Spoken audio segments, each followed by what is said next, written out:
The House will be in order. The chair lays before the House a communication from the Speaker. The Speaker's Rooms, Washington, D.C., November 30th, 2023. I hereby appoint the Honorable Marcus J. Molinaro to act as Speaker pro tempore on this day. Signed, Mike Johnson, Speaker of the House of Representatives. Pursuant to the order of the House of January 9, 2023, the chair will now recognize members from the list submitted by the majority and minority leaders for morning hour debate. The chair will alternate recognition between the parties with time equally allocated between the parties and each member other than the majority and minority leaders and the minority whip limited to 5 minutes. But in no event shall debate continue beyond 11:50 a.m. The chair now recognizes the gentleman from California, Mr. McClintock, for 5 minutes.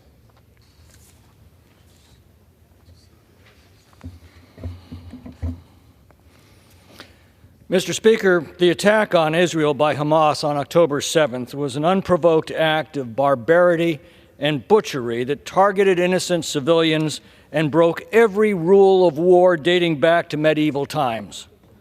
The sinister nature of this attack and the genocidal character of the government behind it should shock the conscience of every man and woman of goodwill on this planet. As the Nazis were systematically murdering 6 million Jews, the civilized nations of the world took up arms in defense of the defenseless, annihilated the scourge of Hitler and Hitlerism, and vowed to never allow such crimes to be permitted again.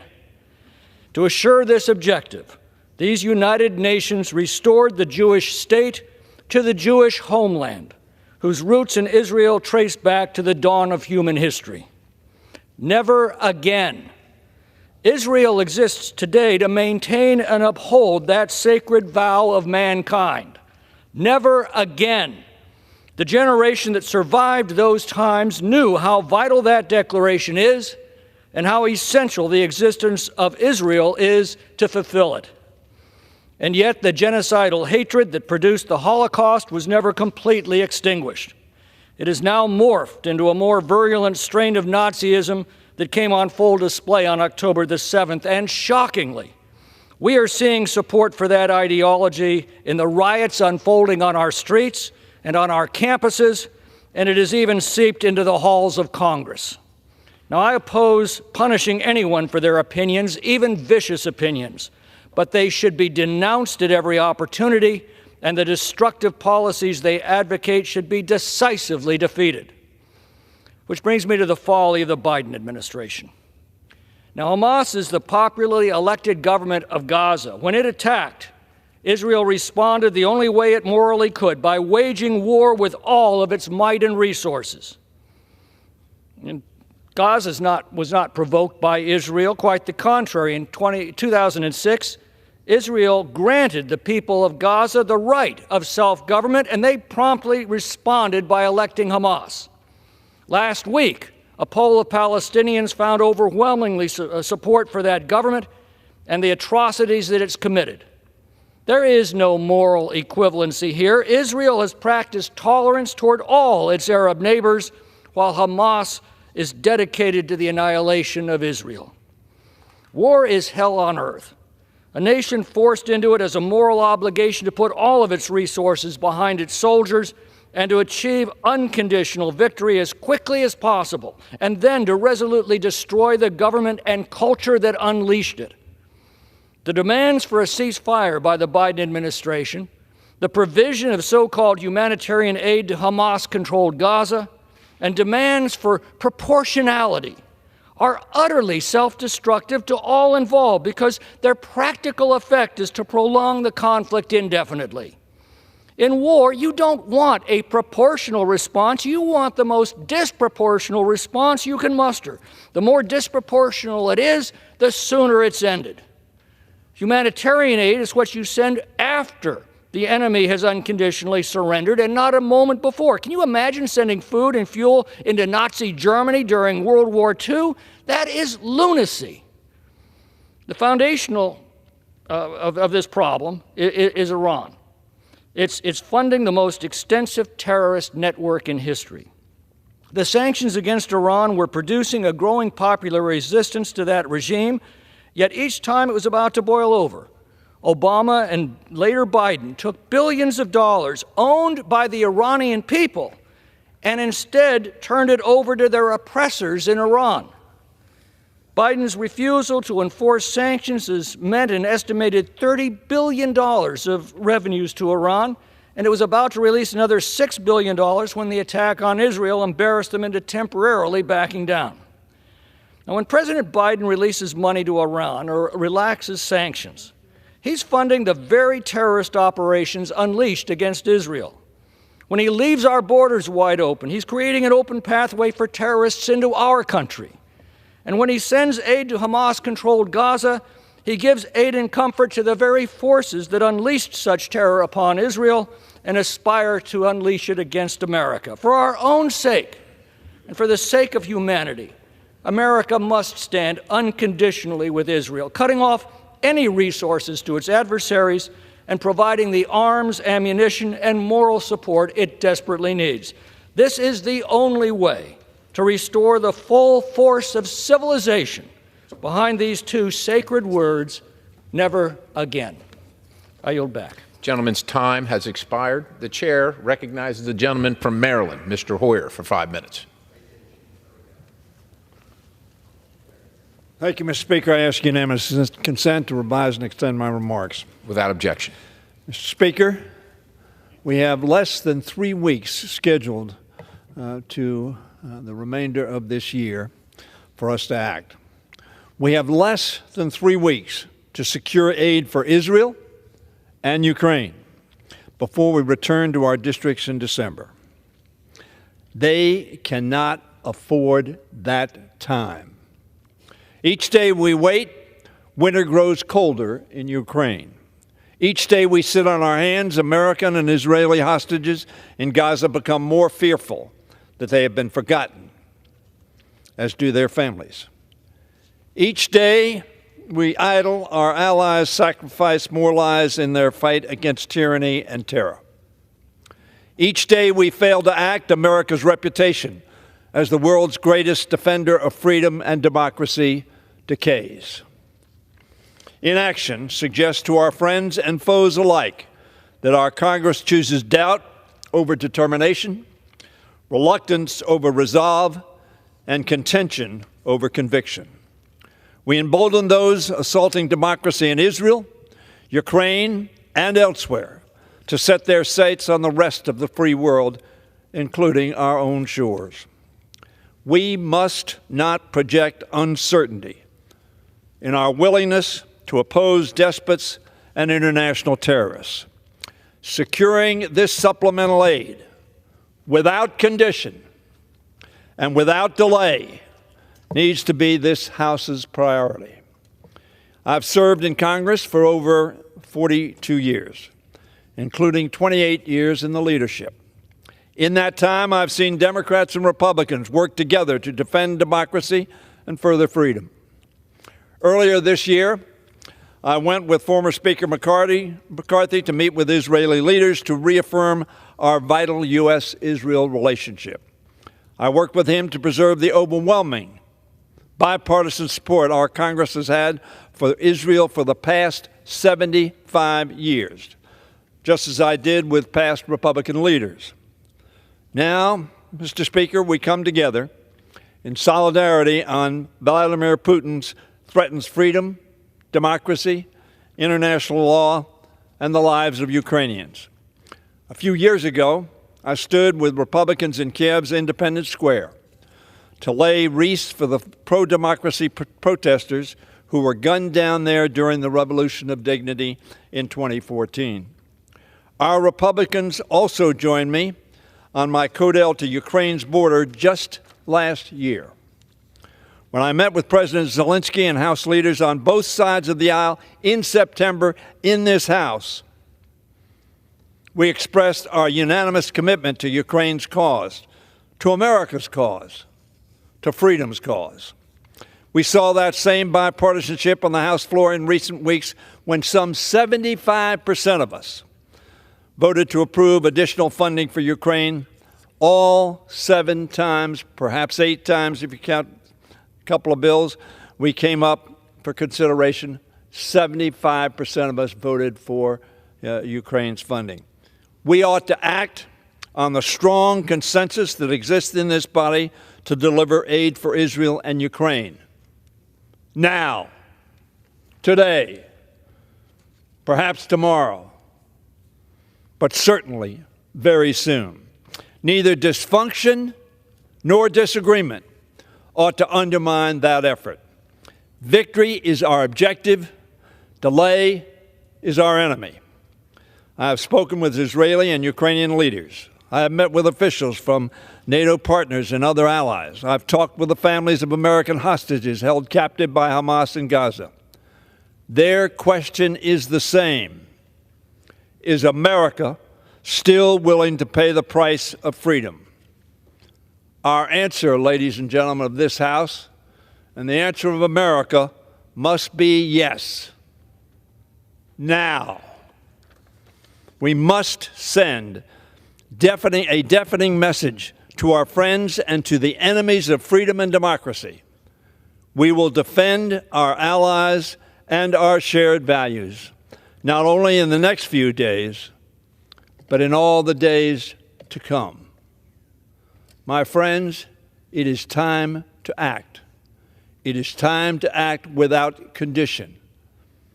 Ukraine needs us, Israel needs us, and freedom, democracy, and international law needs us.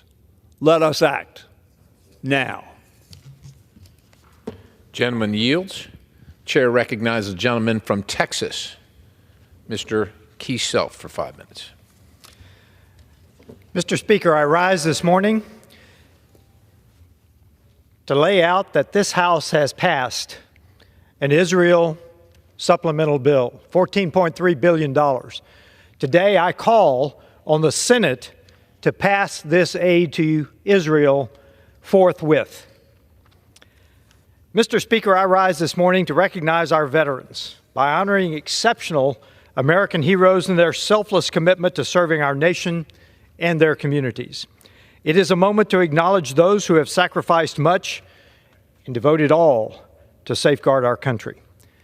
This year, Texas 3rd District is saluting the brave veterans who have exhibited remarkable service, leadership, integrity, and dedication. These veterans represent true role models within our community, deserving our utmost respect, acknowledgement, and honor.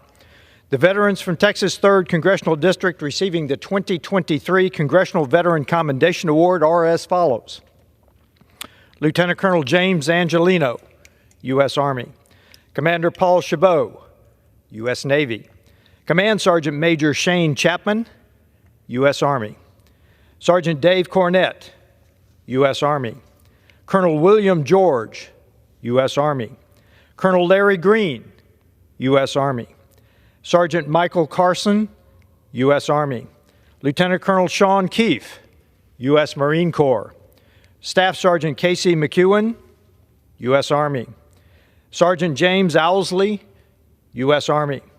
Lance Corporal Ramil Paredes, U.S. Marine Corps. Petty Officer First Class Anthony Rulli, U.S. Navy. And Sergeant First Class Ruben Tobar, U.S. Army.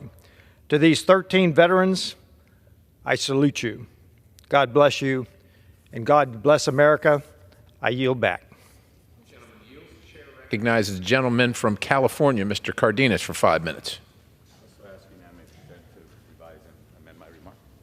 Without objection.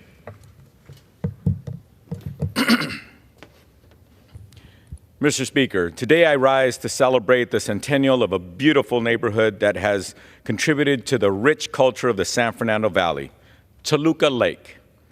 Prior to the first Europeans' arrival, the Tongva people were the first inhabitants of Toluca Lake. They established their homes on the banks of the Los Angeles River there.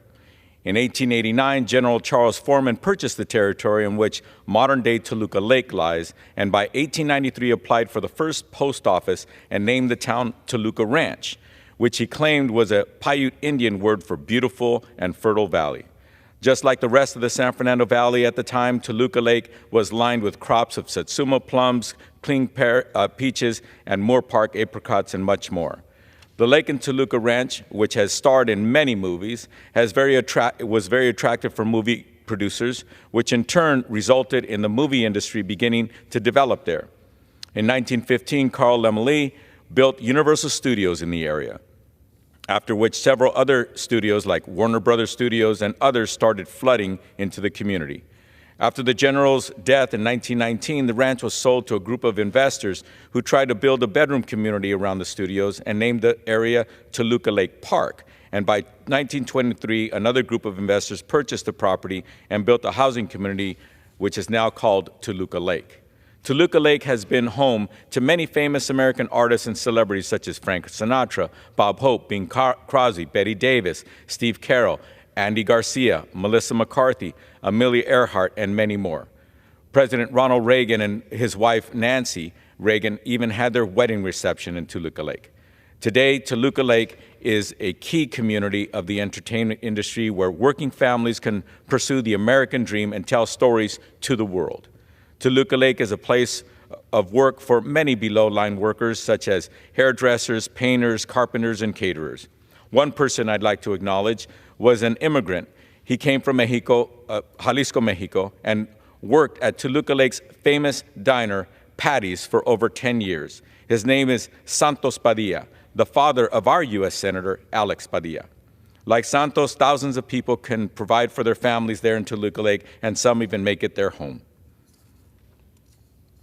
Many of these hardworking people are part of organizations such as Toluca Lake Homeowners Association, Toluca Lake Chamber of Commerce, Toluca Lake Garden Club, Greater Toluca Lake Neighborhood Council, Toluca Lake Beautification Partners, and even a magazine called Toluca Lake Magazine. They have volunteered thousands of hours for the community. They've organized countless community cleanups, holiday parades, and farmers markets. Each organization is committed to addressing the diverse needs of residents, property owners, businesses, and local stakeholders. With its rich culture and diverse constituents, Toluca Lake continues to be an extraordinary part of the San Fernando Valley. There are many communities named Toluca, one in Mexico, Montana, Illinois, North Carolina, but there is only one Toluca Lake. Congratulations, Toluca Lake, on your 100-year anniversary.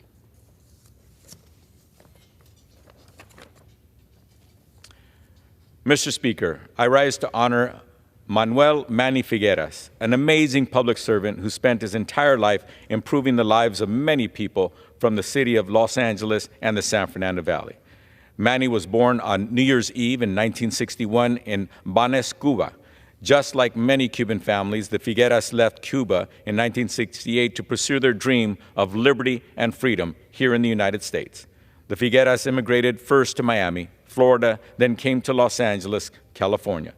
Manny attended Roosevelt Middle School, Hoover High School in Glendale, and finished his education at Glendale College with a degree in business administration. Manny began his career in public service working for Councilmember Richard Alarcon. I saw Manny's love and commitment for his constituents firsthand. As a field deputy, he was the first person a constituent saw when they were trying to solve a difficult issue in their community. Manny had a special talent for helping mom and pop businesses.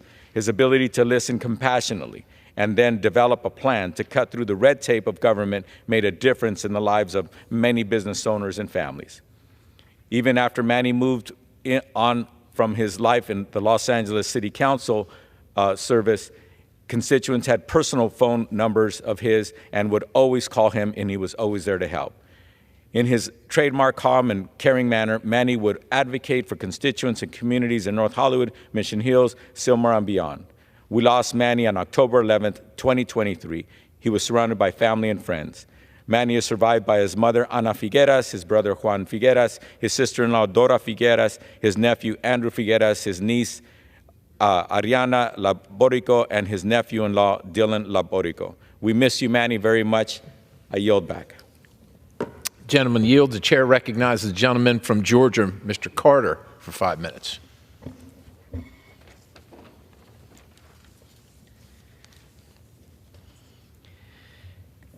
Mr. Speaker, I rise today to celebrate the achievements of Cullen Talton, the longest-serving active sheriff in the Peach State, the state of Georgia. After 51 years of serving his community, Mr. Talton has decided to complete his final term serving Houston County before retiring. Sheriff Cullen Talton was elected in 1972, where he served as a commissioner before becoming a sheriff. He is known for being a trusted, respectable, and devoted servant of the community.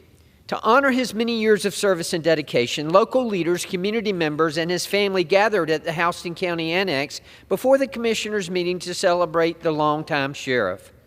Congratulations, Sheriff Talton, on your remarkable achievements and on your well-deserved retirement. Your dedication and years of service are admirable and greatly appreciated.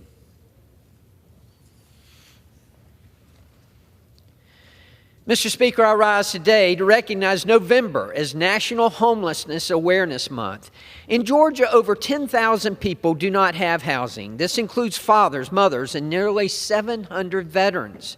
During this month of recognition, many groups across the country are putting on events designed to help people struggling with homelessness. Oliver Maynor, LLP in Savannah, is one of the many groups helping to fight homelessness during this month of recognition. Events such as the Oliver Maynor's donation drive and the Homeless Veterans Stand Down event are essential to highlighting and helping to fight this critical issue.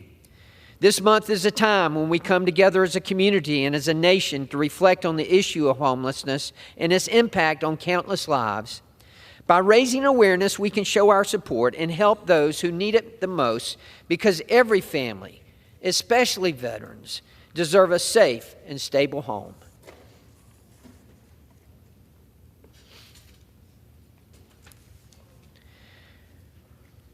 Mr. Speaker, I rise today in remembrance of Bill Miltiades, who passed away on August 31st, 2023. Bill was a knowledgeable and committed realtor. For many years, he had been dedicated to the success of the Savannah Area Realtors Association. He served on countless boards and received many awards in both his work and personal lives. This past year was Bill's 24th year as a member of the Distinguished Sales Society. Bill received his bachelor's degree at the University of Georgia and his master's at the Institute of Textile Technology in Charlottesville, Virginia. He started Bill Miltiades Management in 2011 and then became a broker of his own realty company in 2018. Bill was loved by many, including but not limited to his devoted sister Martha, brother-in-law Sean, and his favorite person in the world, his niece, Starlin. He will always be remembered as a genuine soul with endless kindness and care for the people around him. Bill was very proud of his family, of his country, of his church, his friends, and of his community.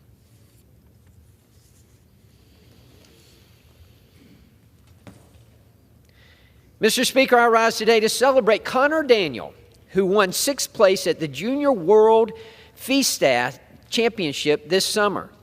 FISTAT is a unique and difficult shooting sport. It requires participants to keep their guns still until the shooting clay they are targeting becomes visible. This summer, Daniel joined Team Beretta USA as an honor in its own right. From there, he traveled and competed in the 2023 World FISTAT Sporting Championship Finale Beretta World Cup in Hungary. Connor said that he is honored to have joined Team Beretta, and his results show that he has represented them and his country well. I again want to congratulate Connor on winning 6th place, and I look forward to seeing his sporting career continue to flourish.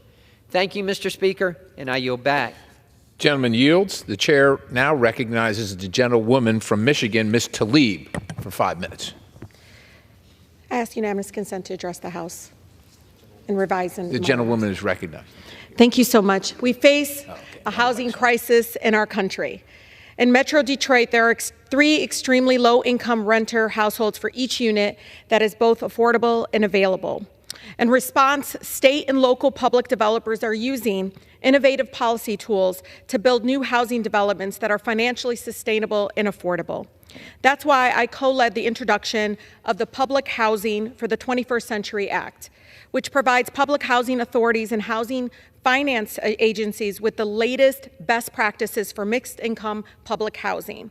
While federal subsidies have long been insufficient to address the housing crisis in our country, Mr. Speaker, The Public Housing for the 21st Century Act ensures that communities have access to the latest models and policy options, creating a pathway for real affordable housing. So I urge my colleagues to please join me in promoting housing access in every single district across our nation by co-sponsoring this bill.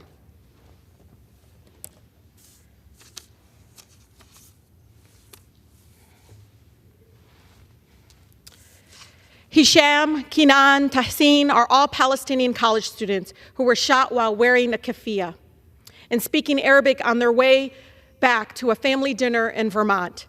Just weeks ago, a 6-year-old Palestinian-American child, Wadia, was stabbed 26 times in a hate crime in Illinois. They had to take the knife out of his body. The constant dehumanization of Palestinians have real consequences, Mr. Chair, and it's fueling anti-Palestinian racism and violence. The dehumanization and the rhetoric repeated by many elected officials, many in this chamber, is inciting violence against Palestinians.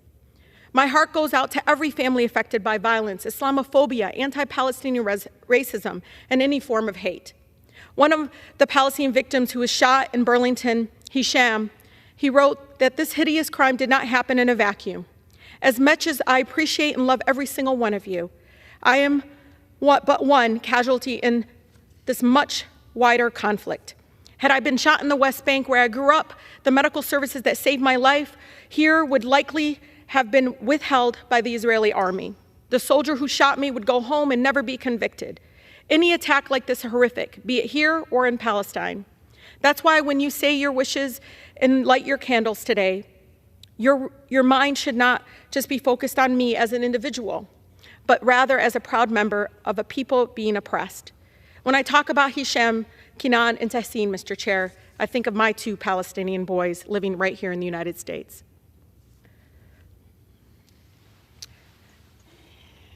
Today, I recognize my friend, William B. Bill Goodman, a true people's lawyer, Mr. Chair, who never wavered in his pursuit of justice. I met Bill over 15 years ago when he was president of the Maurice Janes Sugar Law Center for Economic and Social Justice. He was a mentor of mine and so many movement lawyers, and a hero to those who sought justice.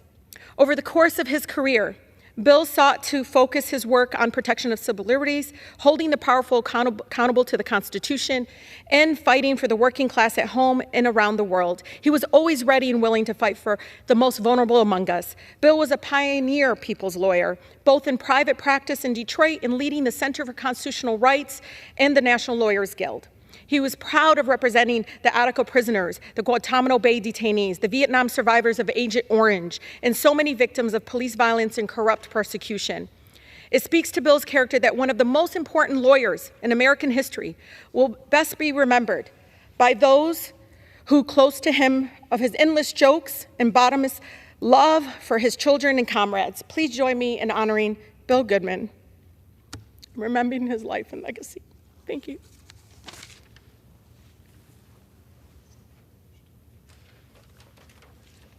Gentlelady yields.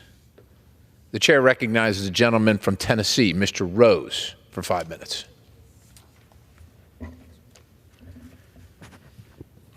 Mr. Speaker, I rise today to honor the life of a one-of-a-kind man, father, husband, business owner, U.S. veteran, and a great friend of mine, Mr. Albert Burr McCall, or A.B., as many called him.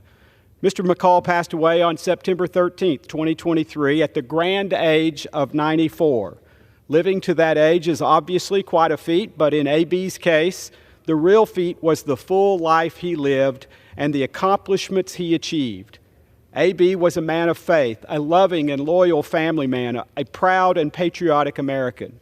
He was an unwavering believer in the preservation of the freedoms we enjoy as Americans, and he contributed generously to those causes that shared his convictions. He saw the importance of hard work at a young age when he worked at the general store his grandparents started in 1896. That entrepreneurial spirit would prove to run in the family. A.B. graduated from Smith County High School in Carthage, Tennessee, and later earned an undergraduate college degree in agriculture from my alma mater, Tennessee Tech. He then earned a master's degree in animal nutrition from the University of Missouri. Mr. McCall started his professional career as a teacher, but after only 1 year, he found himself answering the nation's call to serve in the military in the Korean War from 1952 to 1954. He was later discharged with the rank of first lieutenant after being wounded in combat by enemy fire. When he returned to the States, A.B. headed back to the classroom to teach agriculture to World War II veterans at an Iowa high school. While holding down that job and 4 others, he also worked toward a PhD at Iowa State University, and most importantly, he met his wife, Virginia. They wed just 9 months after their first meeting, and soon thereafter moved to Smith County, Tennessee, where he would buy into his father's furniture and appliance business and eventually open D.T. McCall & Sons, which is still thriving today in Smith County in the town of Carthage and surrounding Middle Tennessee towns and cities. A.B.'s success in business is attributable in no small part to his uncanny ability to sense a profitable opportunity when it came along. In 1958, he learned that a local cheese company was changing the way it made its product, which he realized would in turn require approximately 1,700 Tennessee dairy farmers to obtain a new type of industrial cooler in order to keep supplying milk. A.B. did some digging and found a surplus of these coolers in North Carolina that were perfect to fill the need of dairy farmers in Tennessee. After several trips east, he bought approximately 1,000 of these coolers to sell to Tennessee dairy farmers. He even stopped in South Carolina on the way home, filling one of the coolers with peaches to sell back in Carthage. Mr. McCall clearly had an eye for finding deals and passing savings on to his customers, but he was also a marketing genius. He's still known throughout Middle Tennessee from his days as a regular on Nashville's Ralph Emery Show. Thousands would tune in to watch him list all the deals he had on furniture because he made them laugh while doing it. He ended his live television ads by holding up his right hand and fist and saying, "Hey," which became an unofficial trademark of his. According to Home Furnishings Daily, D.T. McCall & Sons is ranked in the country's top 50 independently owned furniture dealers today. In terms of warehouse and sales floor footage, it's the largest furniture and appliance store in the United States. Albert and Virginia McCall leave behind 2 children, A.J. McCall and Minda McCall Holmes, 4 grandchildren, and 2 great-grandchildren. And Minda and her husband, Howard, are with us in the gallery today. D.T. McCall & Sons continues to be a family business, something in which A.B. took great pride. Mr. Speaker, A.B. McCall's life is a lesson for us all, that while a long life is a wonderful blessing, having a life well lived is the superior goal.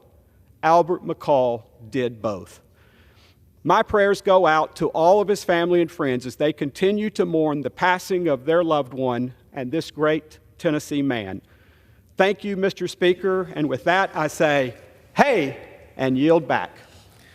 Gentlemen, yield. Members are reminded to refrain from referencing occupants in the gallery. The chair recognizes the gentleman from North Carolina, Mr. Nickel, for 5 minutes. Without objection.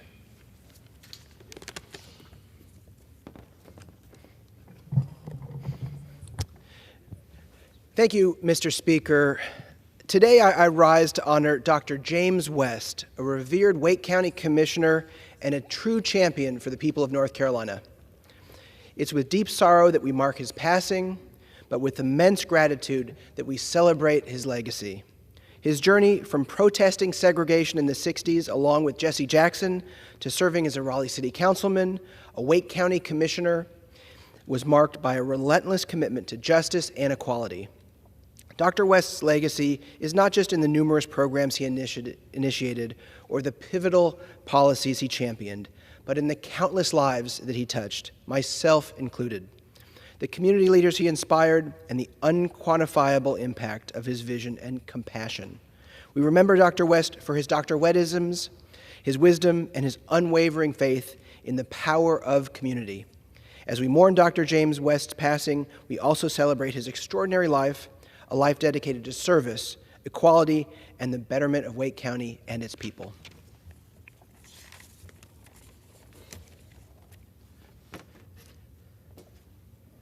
Mr. Speaker, I rise to honor and celebrate an icon of North Carolina's cultural landscape, Mr. Ira David Wood III, as we celebrate the 50th anniversary of his legendary portrayal of Ebenezer Scrooge in Ira David Wood's A Christmas Carol. Mr. Wood's unique and comedic adaptation of this Christmas classic has become a beloved holiday tradition for the Raleigh community. His visionary leadership in theater, coupled with his remarkable talents as an actor, author, singer, and playwright, has left a profound impact on the arts in North Carolina. As the founder and executive director of Theater in the Park in Raleigh, Mr. Wood has been a cornerstone of Raleigh's vibrant art scene since 1972. His leadership and vision have earned him prestigious recognitions, including 2 Medals of Arts Awards and the Order of the Long Leaf Pine, the highest civilian honor in North Carolina. As we celebrate this milestone, let's applaud Mr. Wood's extraordinary contributions, not only to the arts, but to the heart and soul of North Carolina. Please join me in congratulating Mr. Wood on this remarkable achievement and wishing him continued success. Mr. Speaker, last week I visited the site of the 2018 Marjory Stoneman Douglas school shooting in Parkland, Florida. Meeting victims' families was a heartbreaking experience that I will never forget. There's no way to describe what it felt like to see the bullet-riddled, blood-stained classrooms and hallways that remain frozen in time. We owe it to each victim and family impacted by this tragedy to stop the epidemic of gun violence plaguing our nation. Just this week, another act of senseless violence rocked my district when a student was tragically killed and another seriously injured at Southeast Raleigh Magnet High School. My thoughts are with the victims' families and loved ones affected by this unspeakable tragedy. I'm sure a lot more details will be released in the coming days, but for now, our mission remains clear. We can and must do more to keep our kids safe in school. I remain committed to working with anyone on solutions to protect our kids. Mr. Speaker, I rise in support of the No Funds for Iranian Terrorism Act. For years, the Iranian regime has aided and abetted terrorist organizations, including Hamas. On October 7th, we saw Iranian-backed Hamas terrorists carry out a brutal and barbaric assault against the Jewish people and the State of Israel. Both Iran and Hamas seek to destroy democracy, and we must hold them accountable for their actions. I'm proud to support this bill coming to the floor today that will ensure that not a single dollar of this funding, whether directly or indirectly, goes to support Hamas or its efforts to destroy Israel. We must continue to stand with Israel and ensure they have the funding and resources to disarm and dismantle Hamas and every Iranian-backed terrorist threat. Thank you, Mr. Speaker, and I yield back the balance of my time. The chair recognizes the gentleman from Georgia, Mr. Clyde, for 5 minutes. Mr. Speaker, I ask unanimous consent to revise and extend my remarks. Without objection. Thank you.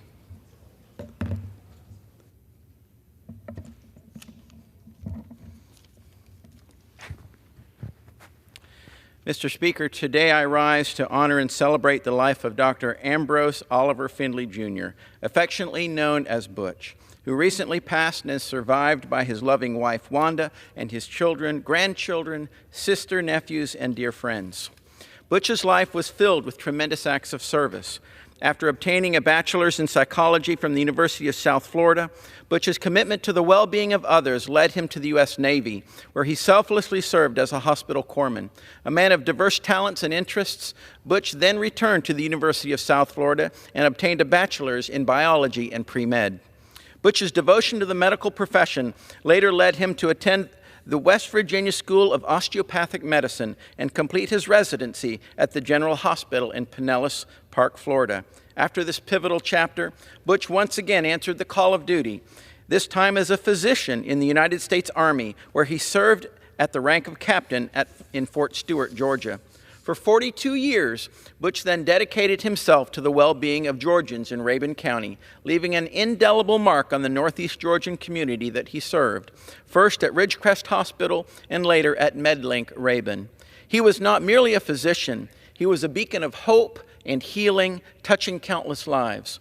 Beyond the stethoscope, Butch reveled in the simple joys of life.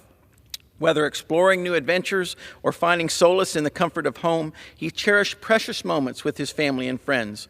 Butch's kindness, compassion, and profound sense of duty will forever resonate in the hearts of those who knew him.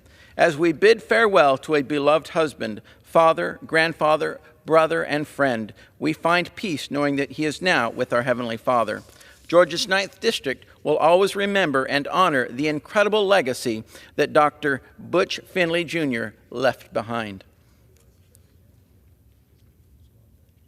Mr. Speaker, I rise today to honor Hall County's top industries for 2023. Earlier this month, the Greater Hall County Chamber of Commerce held its 15th annual Industry Appreciation Luncheon at Lanier Technical College in Gainesville. On behalf of the 9th District, I'd like to recognize this year's winners. First, congratulations to Mar-Jac Poultry for receiving the Top Large Employer Award for 2023. Based in Gainesville, the poultry capital of the world, Mar-Jac Poultry plays a pivotal role in our community's economic prosperity. With the help of its 1,400 dedicated employees, Mar-Jac Poultry processes 2.4 million birds per week, with plans to expand capacity by 50% and create 100 new jobs. I'm proud to recognize Mar-Jac Poultry for this exciting award, and I thank the company for investing in our community. This year's top medium-sized employer award is Corporate Storage, a successful third-party logistics provider with 56 hardworking employees. Over the years, Corporate Storage has evolved from the initial moving and storage company, Adams Transfer Company, which was founded in Athens back in 1903, into a thriving business that provides commercial warehousing, records management, and logistics services. Corporate Storage recently completed a $15 million expansion to improve service for manufacturing, healthcare, and food processing customers throughout North Georgia. Congratulations, Corporate Storage, for this well-deserved recognition. Last but not least, I'd like to honor the top small employer, PD Blowers Incorporated, which employs 28 Georgians at its headquarters in Gainesville. Founded in 1990, PD Blowers is a custom manufacturer of positive displacement blower systems, including fabrication, design, and systems integration. The business has built an outstanding reputation as a leading distributor in its field due to years of exceptional customer service, innovative solutions, and on-time delivery. Congratulations, PD Blowers Incorporated. Additional companies honored by the Greater Hall Chamber of Commerce include Carroll Daniel Construction for workforce development, Performance Food Service for workforce excellence, Marel for safety performance, ZF for corporate responsibility, and Harris Products Group for environmental responsibility. Congratulations to Hall County's 2023 top industry winners. I thank each of the recognized companies for investing in our community, driving innovation, and fostering economic growth in Hall County. Thank you, and I yield back. The chair recognizes the gentleman from Massachusetts, Mr. McGovern, for 5 minutes. Thank you.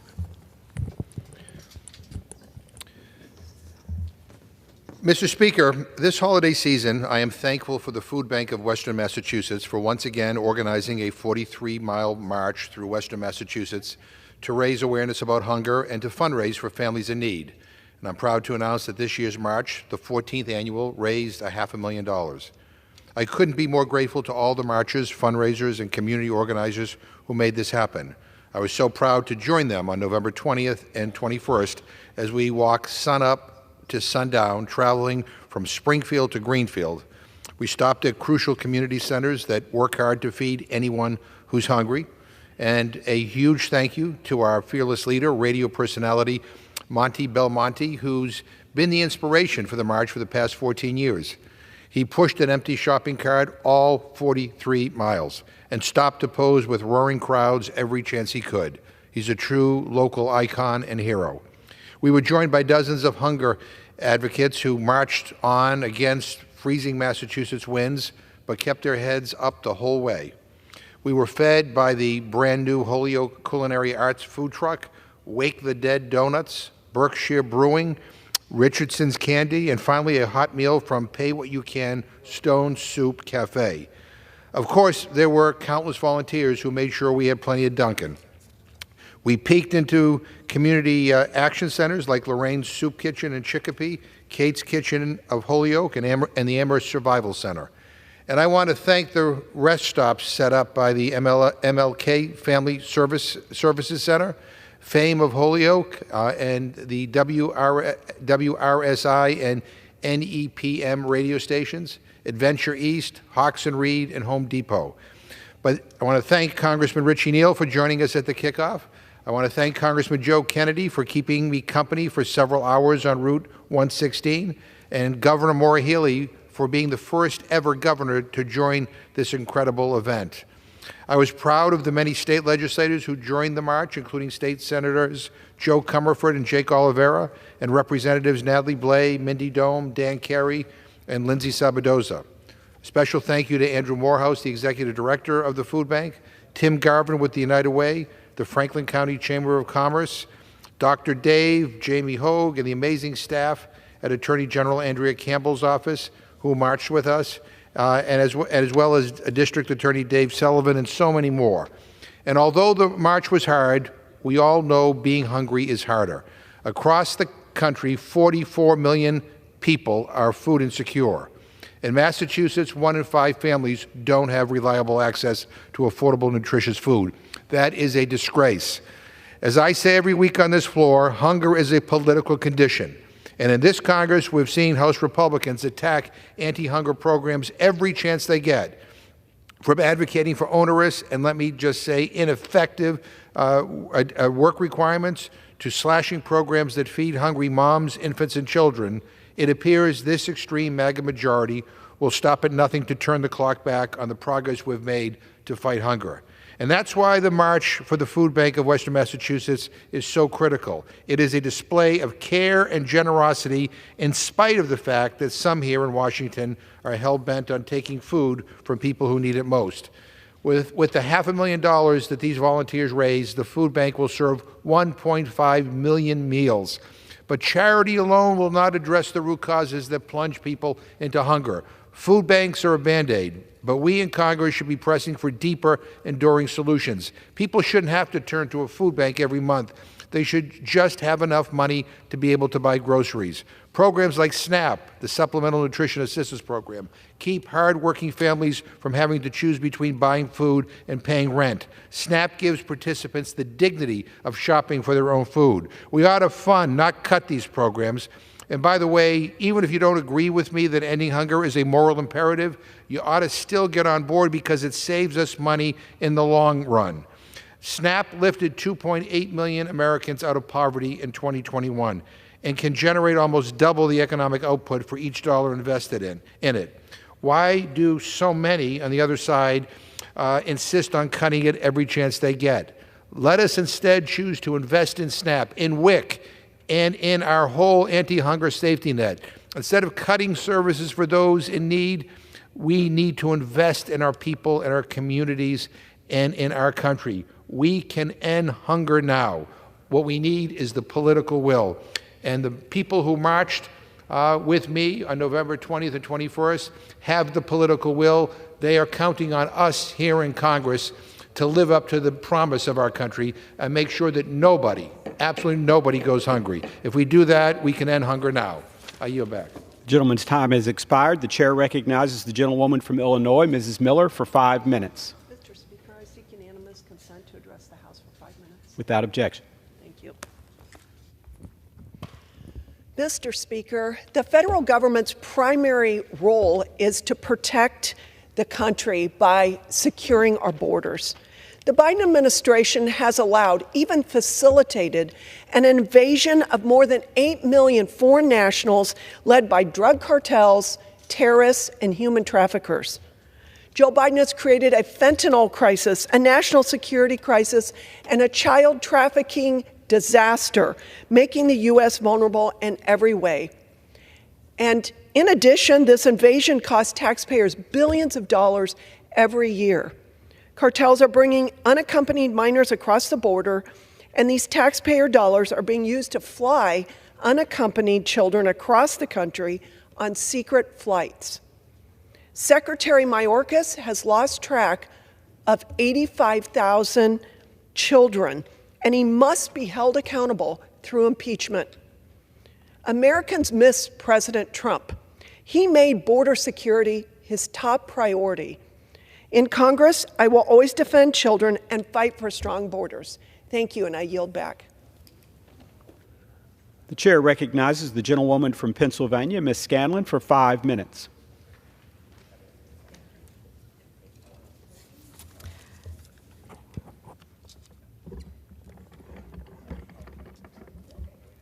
Thank you, Mr. Speaker. While gun deaths in the United States far outpace those of other countries and now are the leading cause of death among children under 18, recent CDC data shows a glimmer of hope. Gun homicides are down slightly from 2021. We've seen this reduction in places like Philadelphia and Chester as a host of community violence prevention programs funded by the American Rescue Plan and the Bipartisan Safer Communities Act take hold. But tragically, the data also shows gun suicides reached a record high last year, with nearly 27,000 people across the United States dying from gun suicide. More than half of gun deaths in Pennsylvania alone were from suicides last year. We have ways to reduce gun suicide in this country: red flag laws, safe storage, waiting periods, all of which have been proven to reduce gun suicide.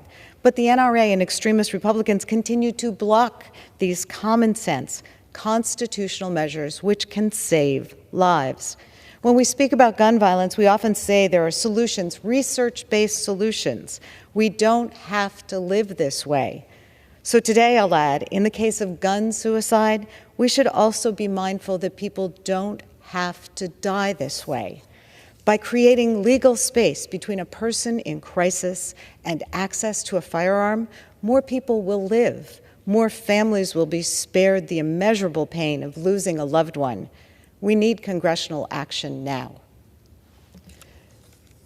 Mr. Speaker, election misinformation continues to plague our country as leaders who know better repeat or fail to contradict baseless conspiracy theories and lies about the integrity of our elections.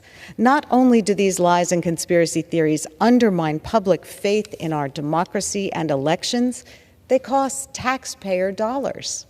Since the 2020 election, in the county where I live, we have seen multiple baseless lawsuits filed seeking to overturn or audit election results. None of them have produced evidence of misconduct or inaccurate results. But what they have done is cost taxpayer dollars in legal fees, court resources, and time and effort by county employees and election officials that has to be diverted to defending these groundless suits. I am proud of the professional administrators and volunteers who work so diligently every election to safeguard our democracy and make it work. But it's also important that leaders from across the political spectrum step up and stand up for our democratic processes and call out those who are trying to undermine them and call out those who are wasting taxpayer dollars. Thank you. I yield back.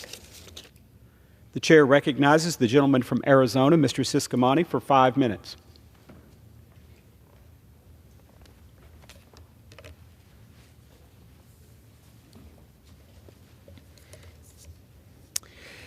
Mr. Speaker, I rise today to recognize the Sabino High School football team, who recently won the Arizona's 3A Division State Championship, defeating their opponent 68-46. This win holds special significance to my district, as this is the first time in 8 years that a Tucson area high school clinched the football state title. I also want to recognize head coach Ryan McBriar and his staff. Coach McBriar has a record of 57 wins and only 19 losses throughout his coaching career. This title is a testament to the dedication of the players and the coaches, an incredible accomplishment they won't soon forget. I'm confident that the lessons of determination, teamwork, and perseverance will stay with these young players for a lifetime. Congratulations again to the Sabino SaberCats for their successful 2023 season. This victory is a true reflection that hard work does pay off.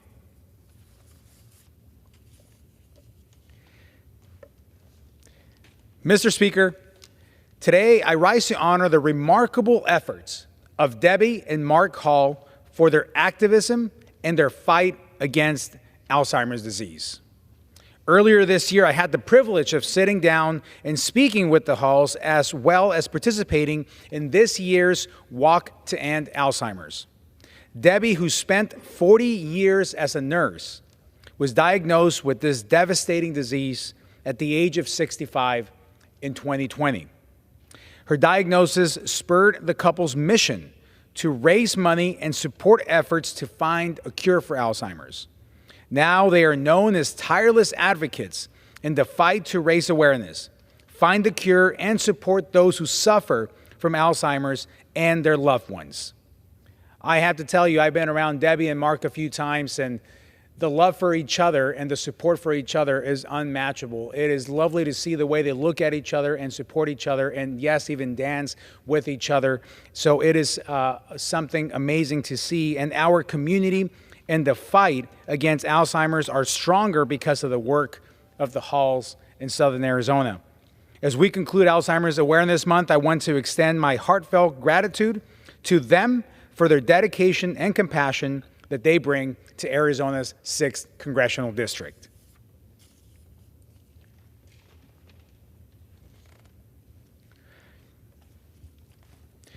Mr. Speaker, I rise today to remember and honor the life of Freddie Ortiz, a devoted CBP agent who tragically lost his life in the line of duty.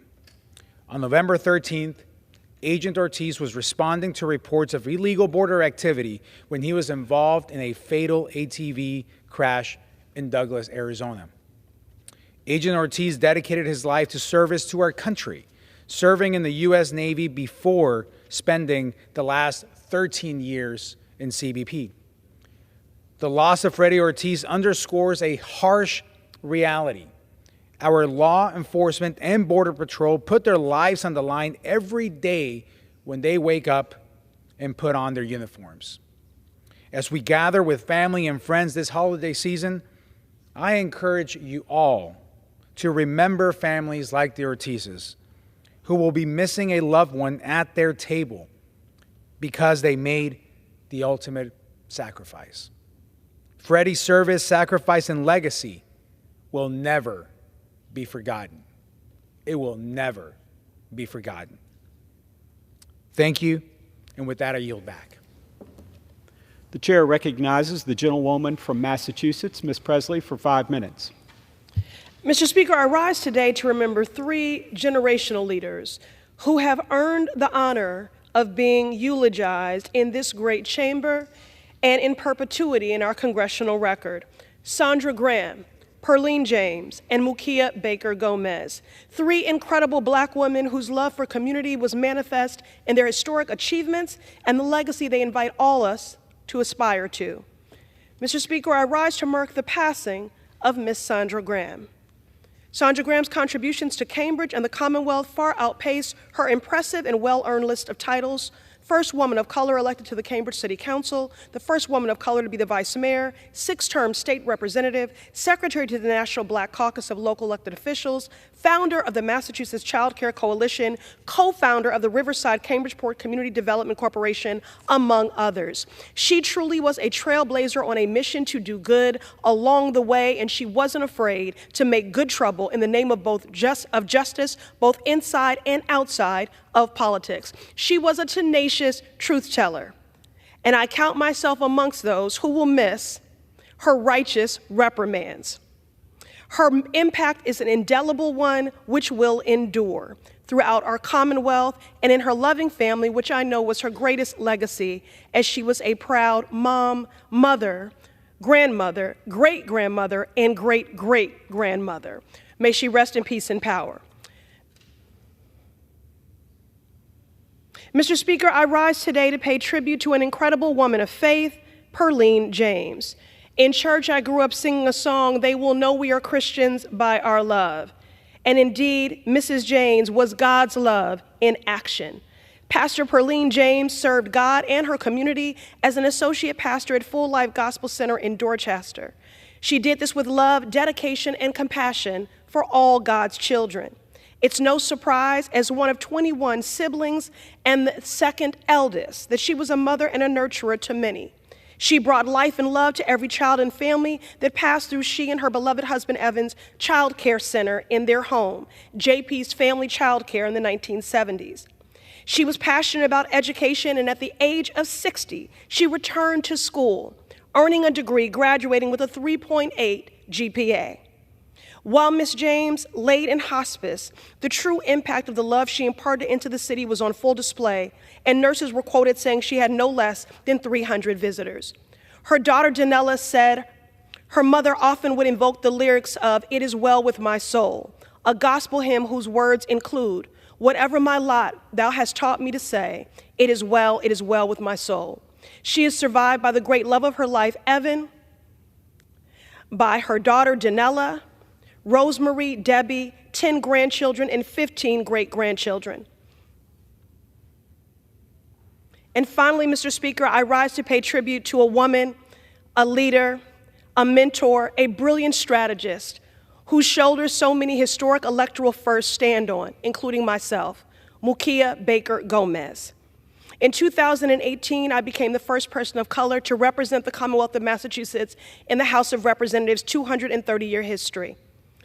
That foundation, that possibility, the literal electoral blueprint to winning elections in Boston and building coalitions began with Mukiyah Baker Gomez. Her political acumen and shrewd counsel were enviable.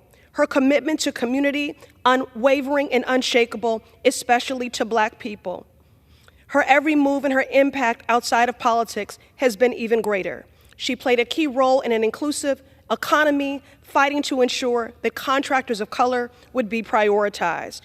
She was a history maker, and although she never chased a title, it was important to me to eulogize her because I will not have her contributions erased or unacknowledged.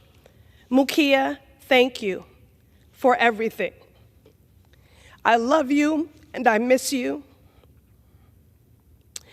She is survived by the love of her life, Kevin, her loving children, Talisha, Kenyatta, her siblings, and a host of family by blood and by bond.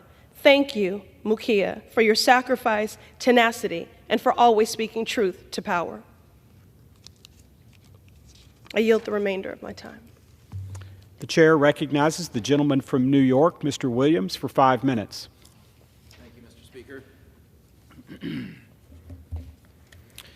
For over 70 years, the United States and Japan have been bound together by a steadfast and loyal alliance. Our nations have come together in decades of peace and cooperation. Today, however, our Japanese allies are facing mounting threats. China is ramping up its expansionist efforts, and the tyrannical regime of North Korea continues to develop its arsenal of nuclear weapons and intermediate-range ballistic missiles, which pose a direct threat to the civilian population of Japan.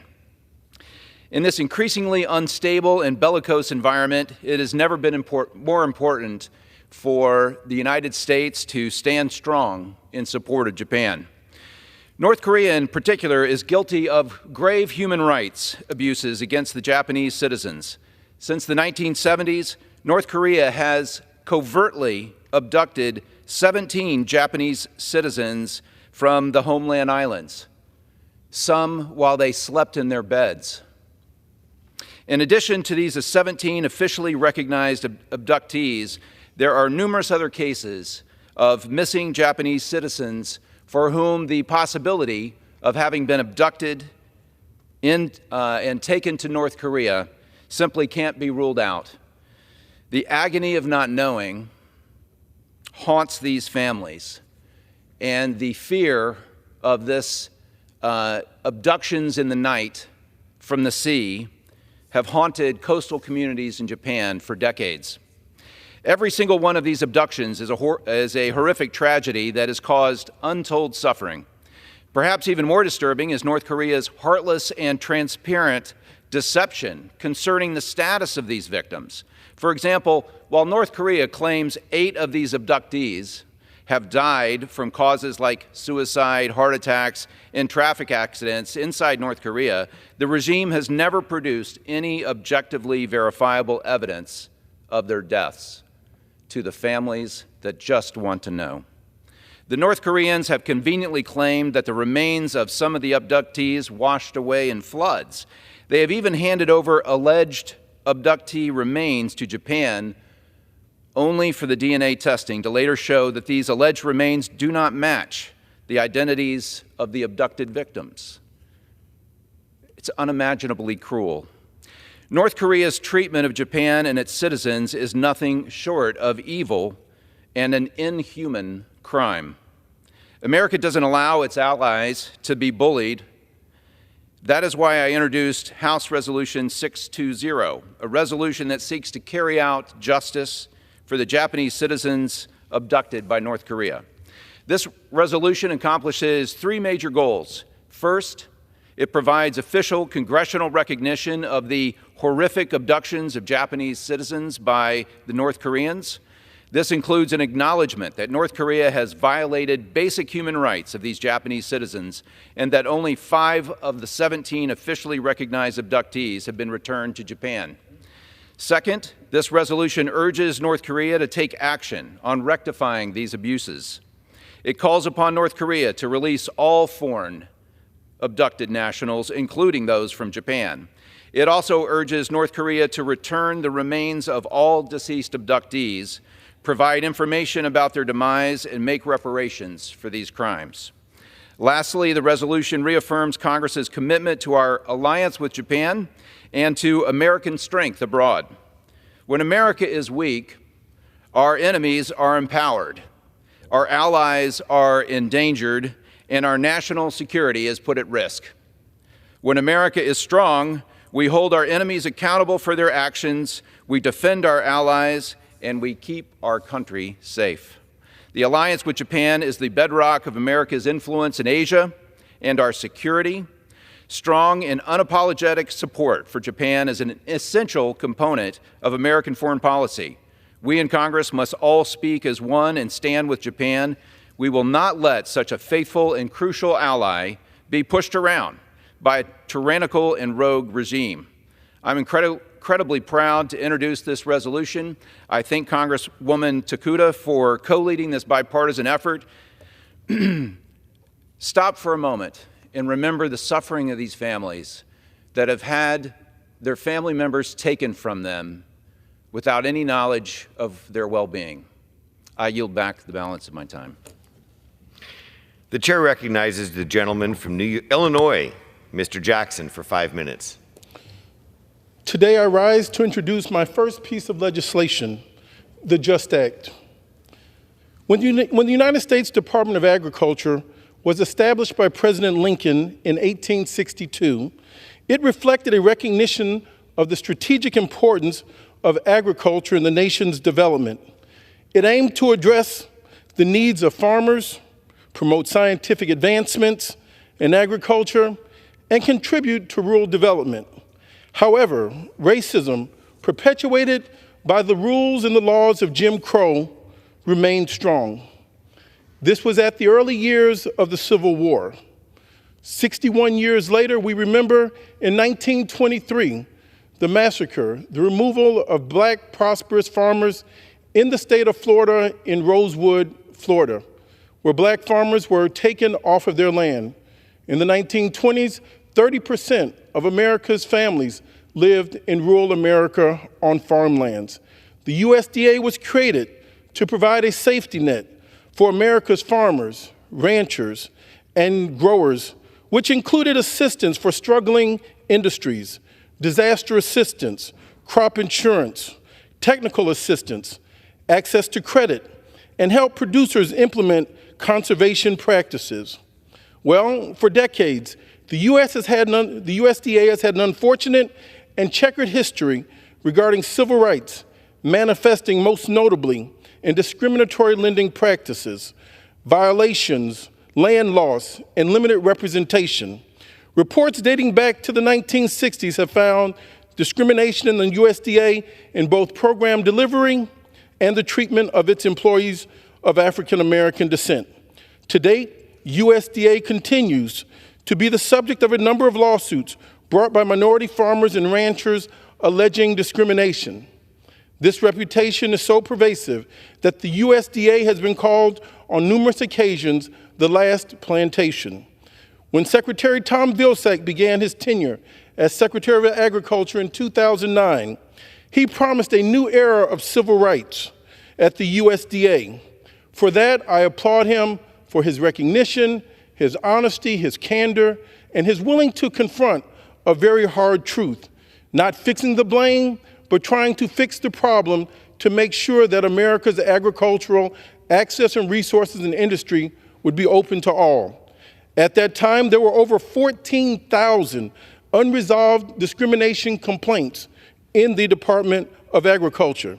The discrimination perpetuated through USDA's farm lending programs undermined black farmers' ability to continue their operations during the 20th century, resulting in over 900,000 black farmers losing their lands from the people that were originally the custodians of this land, African Americans that had been kidnapped and captured and enslaved, that made cotton king, that when they had the opportunity to farm, the USDA had turned their back on these family farmers. Well, between 1920 and 1997, African American farmers had declined by 98% because of government policy. Right here in the 1920s, down Pennsylvania Avenue in 1925, we remember when the Ku Klux Klan was a mainstream organization. When we remember that President Harding died in in Indiana. There was a Klan rally at the fairgrounds commemorating his death. Well, that ghost still had lingered on. Contemporary data shows that African Americans still only account for 1.4% of the country's 3.4 million producers. Equity issues remain in program delivery to this very day. An NPR analysis most recently found that in 2022, only 36% of black farmers received direct loans from USDA, while their white counterparts received 72% loan acceptance. Perhaps some of the biggest gaps in the loan demographics can also be seen in the rejection numbers, where 16% of black farmers are rejected. The highest amount, corresponding figure for white farmers, was 4%. 48% of black farmers withdrew their applications in frustration, and that number corresponds with Asian Americans, compared to only 24% of those identifying as Caucasian. While efforts are underway to address this current crisis through the Inflation Reduction Act and other measures, there must be a process in place to clarify and bolster civil rights protection at the USDA. The JUST Act and Transparency of 2023, 100 years after Rosewood, Gentleman's time has would expired. correct this. I thank you and I yield back.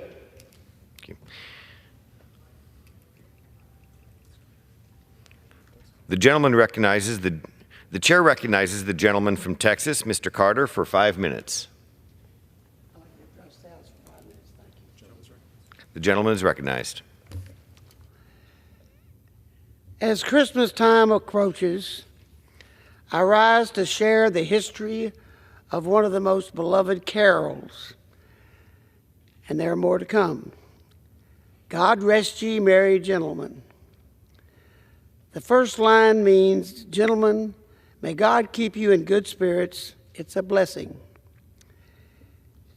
Immensely popular throughout its history, the carol has merit in mention in Charles Dickens in his famous tale of the Christmas Carol. It is also a very old carol and was almost certainly sung by wandering groups of singers called waits. In merry old England, the music was an important part of everyday life. Minstrels carried the news of the day to a town or more towns and were handsomely rewarded for their efforts. In many towns, the waits played a role as town criers, singing the hours of the day, and reporting local happenings. Christmas time kept them especially busy as they strolled through the snowy streets and told the story of the Nativity in song, adding to the festive atmosphere. Townspeople would show their appreciation by giving the singers money and food. This is the words of that famous carol. God rest ye, merry gentlemen, let nothing you dismay. Remember our Christ our Savior was born on Christmas Day to save us all from Satan's power when we were gone astray. O tidings of comfort and joy, O tidings of comfort and joy, O tidings of comfort and joy. In Bethlehem in Israel, a blessed babe was born, and laid within a manger upon this blessed morn, to which his mother Mary did nothing take in scorn. O tidings of comfort and joy, comfort and joy, O tidings of comfort and joy, comfort and joy. From God our heavenly Father, a blessed angel came, and unto certain shepherds brought tidings of the same. Now that in Bethlehem was born the Son of God by name. O tidings of comfort and joy, O tidings of comfort and joy, O tidings of comfort and joy. I hope that you will keep this history in mind of this beautiful song as you celebrate during the holiday season. On behalf of the people of Central Texas, I wish each of you a Merry Christmas and a happy holiday. And I yield back. The chair recognizes the gentleman from Maryland, Mr. Ivey, for 5 minutes.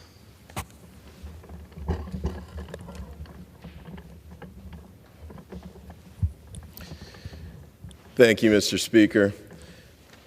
I rise today on this solemn occasion to urge my colleagues to take the rare step of exercising the expulsion clause of the United States Constitution. Congressman George Santos has failed to uphold the principles of scrupulous, selfless public service. He's violated the law, and he's violated this body's ethics rules. As a member of the Ethics Committee, I can report that the evidence against him is substantial and damning. I can also report that there was no rush to judgment. During the course of our investigation, the Ethics Committee authorized 37 subpoenas, issued 43 requests for information, obtained and reviewed over 172,000 pages of documents, interviewed over 40 witnesses, and reviewed relevant public information, including the federal indictments and the criminal case in New York. Our bipartisan investigation revealed that he laundered $50,000 of his campaign donors' money through 2 personal accounts and spent it on himself, on designer clothes, on a car payment, on a credit card, and on personal debts. He cheated the government out of $24,000 in employment benefits during the pandemic when he was earning a salary of $120,000 from an investment firm. He lied and said he loaned his unsuccessful campaign for Congress over $80,000 and then repaid himself for the fictitious loan, meaning a personal profit of $27,000. In his second, this time successful campaign for Congress, he lied again, and this time to the tune of $500,000. He also transferred and hid from the FEC a sum of $50,000 from his congressional campaign to a state political action committee. He spent over $40,000 of campaign funds on personal expenses, like expensive travel and meals, casino stays, an adult website, and cosmetic procedures, personally enriching himself at his donor's expense. All of this on top of the constant lying about his resume, about his family history. There are the charges of fraud, identity theft, credit card skimming, of swindling a disabled veteran. In short, the evidence of criminal and ethical violations is extensive and overwhelming. Now, Mr. Santos has complained that he's not received due process. He also suggested that he was unaware of the fraud and misconduct, apparently trying to shift the blame to his treasurer and others. But Mr. Santos worked closely with his treasurer, who pled guilty just last month for her role in this scheme. The text messages they exchanged about the fake loans show that he was a knowing and an active participant in the misconduct. And the campaign staffers we interviewed as part of our investigation also made clear that he was certainly aware of the campaign's financial abuses. In addition, his campaign consultants gave him a 141-page vulnerability report, which detailed many of his frauds and lies. They demanded that he drop out of the race. When he refused, just like he's doing today, 3 of his staffers quit in protest.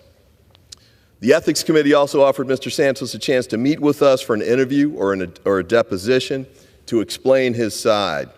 Now, he's done countless interviews and gave a press conference just a few feet from here earlier this morning, but somehow he never found time to meet with us. Somehow he never even tried to offer a plausible explanation for his conduct. In fact, all he said today was that he would address our report at a later time. But he said something over the weekend that stuck with me. He said he'd wear expulsion as a badge of honor. But when all this is over, I'm afraid he won't be wearing a badge of honor. He'll be wearing an orange jumpsuit. This is a historic moment. The House has only expelled 5 members in our entire history. But the Constitution is clear. We don't have to wait until Mr. Santos is remanded to the Bureau of Prisons before we can vote to expel him from the House of Representatives. The Constitution is also clear in the safeguards it provides. To ensure that the power to expel a duly elected member was not abused, the framers in their wisdom set the high bar of a 2/3 vote. Unlike some of the rushed motions to censure that we've seen here on this floor just in the past year, Mr. Santos received a full and extensive investigation, a detailed report from the Ethics Committee, and the evidence of criminal and ethical misconduct is extensive, overwhelming, and undisputed. Finally, the Ethics Committee's investigation and report was bipartisan, and its findings were unanimous. Given all of these safeguards and all of this evidence, now is the time to hold Mr. Santos accountable. Now is the time to show the American people that we can hold ourselves to at least a minimal standard of conduct. Now is the time to vote to expel George Santos from the United States House of Representatives. I yield back. The chair recognizes the gentleman from Texas, Mr. Fallon, for 5 minutes.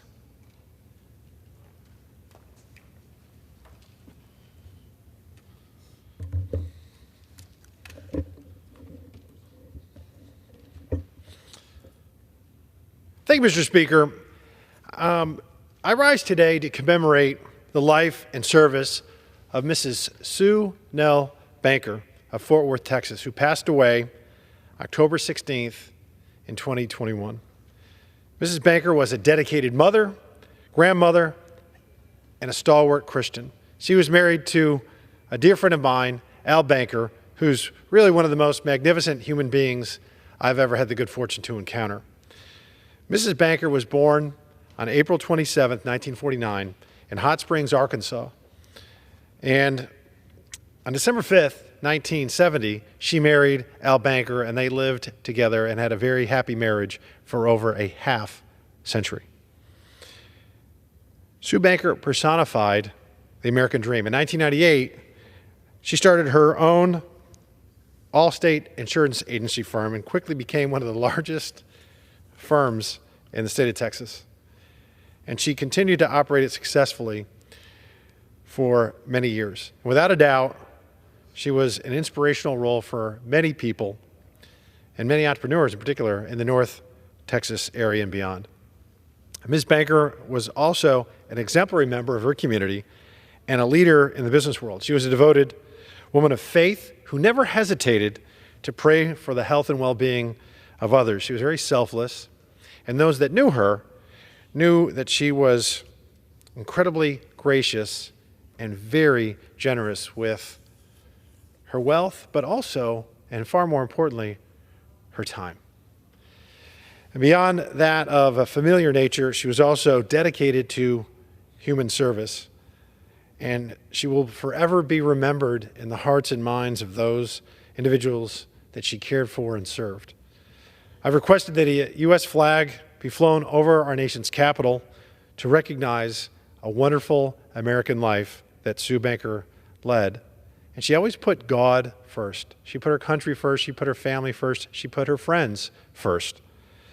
And I know that she's been sorely missed. And Al Banker lost his soulmate 2 years ago. And Al is a great salesman. He is a self-made guy. He's done incredibly well. He's very generous. And the reason for his success was Sue and the virtues that they shared, which were honesty and integrity and loyalty. And you know what we're all striving for in our lives? Doesn't matter if it's personal, political, professional. You're searching and starving for authenticity, for people to be genuine. And that's one of the reasons why so many people do succeed in business, is you have to have these virtues in place. And Al Banker has those. And he touches the lives in such a tremendous and magnificent way of the folks that he encounters. For me, he's not only a dear friend, but a mentor and really an inspiration to recognize and make sure that you put family first, and recognize that you represent, as a member of this august chamber, 767,000 people. And you have to serve them. And that's what Al Banker did. And that's why he was so successful, is he served and he not only did he make great commercials, but he gave great rates and helped people just that little bit more when they needed insurance, whether it was home, auto, life, what have you. He was there, and people trusted him. And I just wanted to take this moment, Mr. Speaker, to recognize the loss that Al Banker suffered when his wife, Sue, left the surly bonds of this earth. I think the greatest compliment any of us can pay to another person is to look them in the eye and say, the world's a better place because you're in it. And the world was certainly a better place when Sue Banker was in it. And Al, the world's a better place because you are still with us. So, Mr. Speaker, thank you very much for the time. God bless the Banker family, and God bless Texas. I yield back. Gentleman yields back. The chair recognizes the gentleman from California, Mr. LaMalfa, for 5 minutes. Thank you, Mr. Speaker. It's a little over a month now, month and a half, since October 7, and the horrific things that happened to the good, peaceful people of Israel.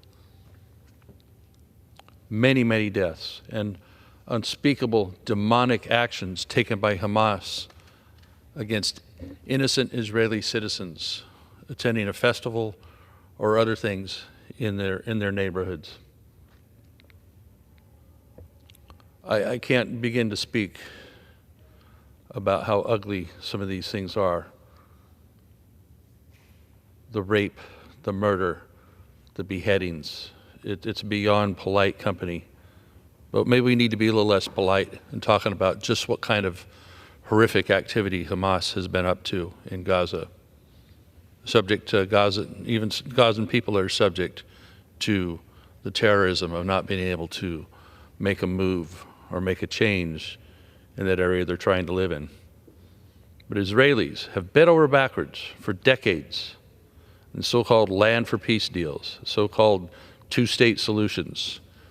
And yet, when you give 99% of what they asked for to the Palestinian Authority previously, to Arafat, to Hamas, they aren't really there at the table to negotiate.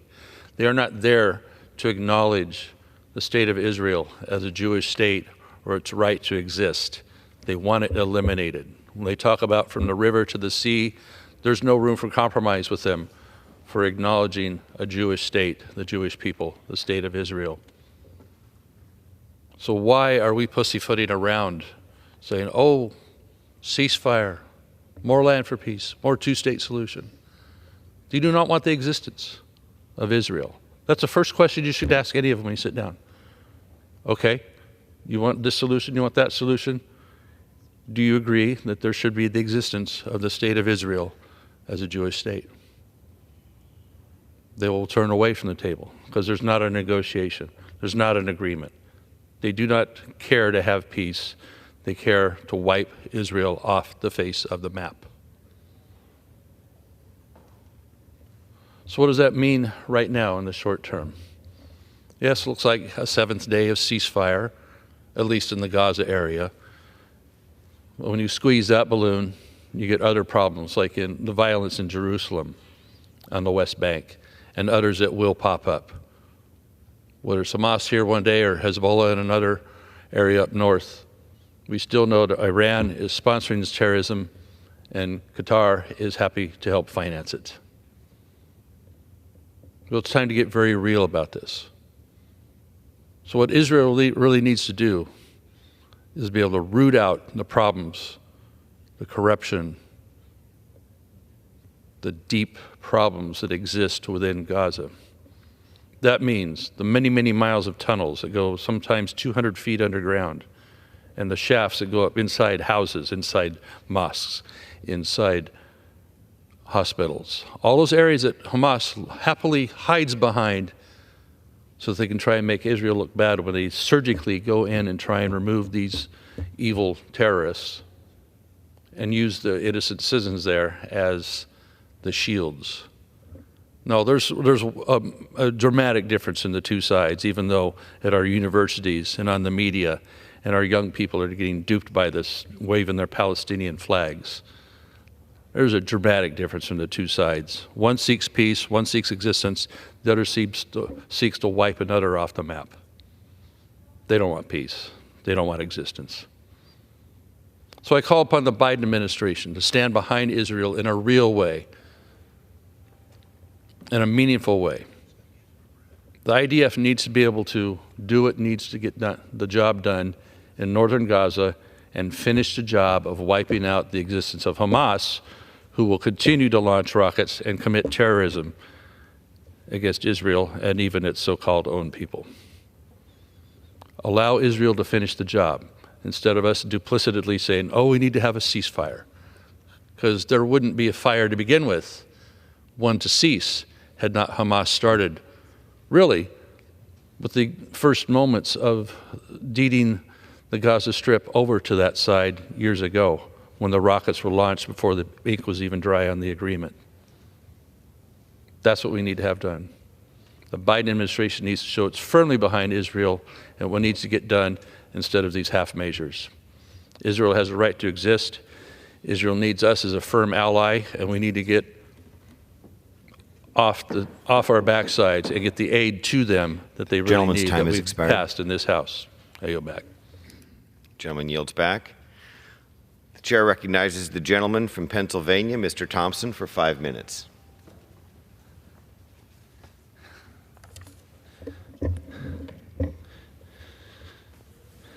Thank you, Mr. Speaker. Mr. Speaker, I rise today to highlight the critical point that we as Americans stand at with our domestic energy supply. We're living in a self-created energy crisis because of bad energy policy. It is unacceptable many hardworking Americans are struggling to make ends meet because this administration refuses to utilize the abundant resources that we as a nation are blessed with. Pennsylvania is key to restoring American energy independence. Before President Biden took office, America was the largest energy producer in the world. In just over 3 years, the Biden administration has effectively waged war on our domestic energy production and kneecapped innovation in our oil and gas industries. As a result, American consumers are seeing increased demand and higher prices for conventional fuels. By utilizing the Commonwealth's resources, we can provide jobs and invest directly into our communities that have suffered at the hand of the Biden administration's anti-energy policies. Thankfully, my colleagues and I in the House have passed several bills that will put America back on top as the global leader in energy production. For example, H.R. 1, the Lower Energy Costs Act, will allow our energy producers to remain market responsive by removing bureaucratic red tape and streamline the production of our critical energy resources. We also updated the flexible air permitting rule, a federal air emissions permit, by ensuring that operators can have changes made to their production approved up front without having to wait for subsequent reviews of the changes. This flexibility allows owners and operators to act quickly and without government regulation slowing down the production of critical energy resources. In my fight to restore American energy independence, I was proud to co-sponsor the Natural Gas Tax Repeal Act, which will eliminate President Biden's plan to increase burdensome fees and taxes on energy companies. This bill will prevent further cost increases for consumers, a burden that falls most heavily on lower-income Americans. House Republicans have also led on a number of permitting reforms that were included in the Fiscal Responsibility Act. Most notably, we passed the first significant reforms to the National Environmental Policy Act, NEPA, that removed burdensome environmental consideration requirements and reduced redundancies within federal agencies to end the delays to critical infrastructure projects. Mr. Speaker, another key aspect of unleashing American domestic energy, we need to invest in renewable energy to counteract high gas prices and global volatility.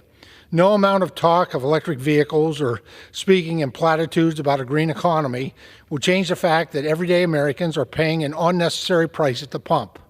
We cannot go electric overnight. However, we can unleash American energy production in the short term and allow our producers to fill both domestic and global demand. The United States has an abundance of clean-burning natural gas, especially in Pennsylvania, which is the second largest producer of natural gas in the United States. Unleashing domestic production of energy can only add certainty to the United States energy supply. It is my hope that with our continued work here in the House, we can ultimately return to our status as a leading producer of energy. Thank you, Mr. Speaker, and I yield back the balance of my time. Gentleman yields back. Pursuant to Clause 12A of Rule 1, the Chair declares the House in recess until noon today.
The House will be in order.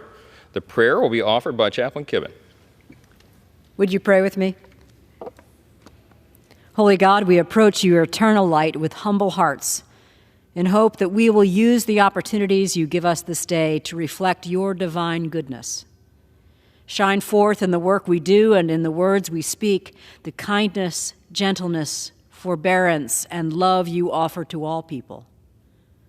But who are we to be bearers of such immeasurable grace? Who are we to be so bold in our anointing as messengers of your mercy? As if to answer us in our hesitation, you set before us countless individual men and women whose lives have proven remarkably influential. Remind us that you used the singular impact of people such as the controversial yet competent Henry Kissinger and the kind and compassionate Rosalind Carter to demonstrate the difference one person can make. Even as we pay tribute this week to their contributions on both the global and domestic fronts, remind us once again that you call each one of us to live likewise into the time and place to which you have called us. May we have the courage to let the light you shine through us to shine forth to others. May we do nothing that would attempt to defeat your most gracious purpose, but when our days are done, may you be glorified. We pray in the name of the one in whom we live and move and have our being. Amen. Amen. The chair has examined the journal of the last day's proceedings and announces to the House the approval thereof. Pursuant to Clause 1 of Rule 1, the journal stands approved. The Pledge of Allegiance will be led by the gentleman from Pennsylvania, Mr. Thompson. To the flag of the United States of America and to the republic for which it stands, one nation, under God, indivisible, with liberty and justice for all. The chair will entertain up to 15 requests for 1-minute speeches on each side of the aisle. For what purpose does the gentleman from Pennsylvania seek recognition? Mr. Speaker, request unanimous consent to address the House for 1 minute and revise and extend my remarks. Without objection, the gentleman is recognized for 1 minute. Thank you, Mr. Speaker. Mr. Speaker, I rise to congratulate Emma Zackrell, a student at Clarion Limestone, for her award-winning artwork. Emma is a talented artist who continues to wow teachers and professionals alike. At the Laurel Festival in Brookville this past summer, she earned the Best of Show for her watercolor of Till Lindemann, a German singer and songwriter. During Clarion's Autumn Leaf Festival this year, the teenager earned third place in the professional category. Zackrell competed in that division because she was commissioned to do illustrations in The Iron Furnaces of the Cove. That is a book by her relative, Byron Smale. Earlier this year in Clarion, during Summerfest, Zackrell won in her age group with her chalk drawing of Batman. She has also received recognition for her work of the Juniata Furnace. Mr. Speaker, Emma continues to pursue her passion while also maintaining straight A's, a member of her local Girl Scout troop, playing on her high school volleyball team, and a member of the band. Congratulations, Emma, on your art awards, and I wish you the best of luck as you continue to pursue your dreams. Thank you, Mr. Speaker, and I yield back the balance of my time. Thank you. For what purpose does the gentleman from North Carolina seek recognition? Madam Speaker, I ask for unanimous consent to address the House for 1 minute to advise and extend. Without objection, the gentleman is recognized for 1 minute.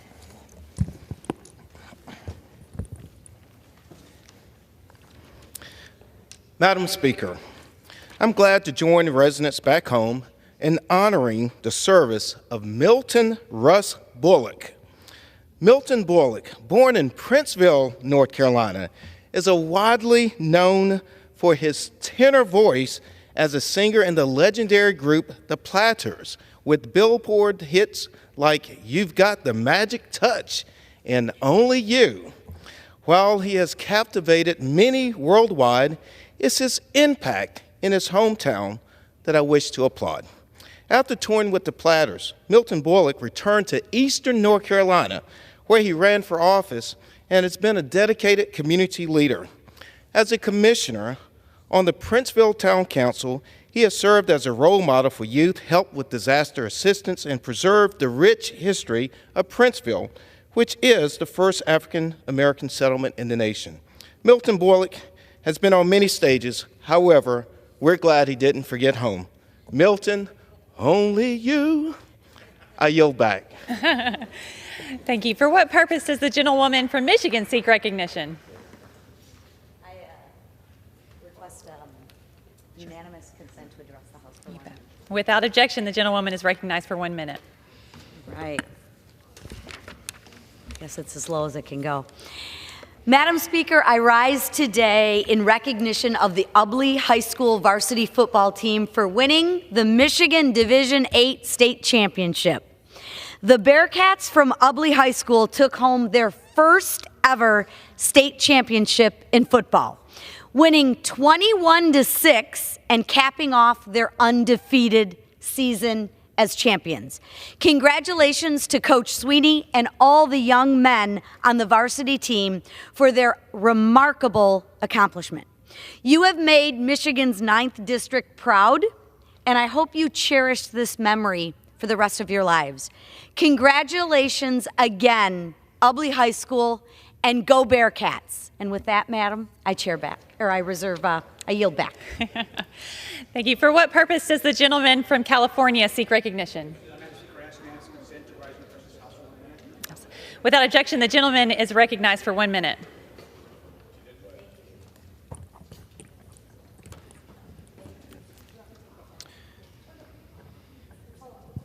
Today, I rise to acknowledge Jennifer Kumiyama, a talented performer, advocate, and a constituent of Long Beach, California.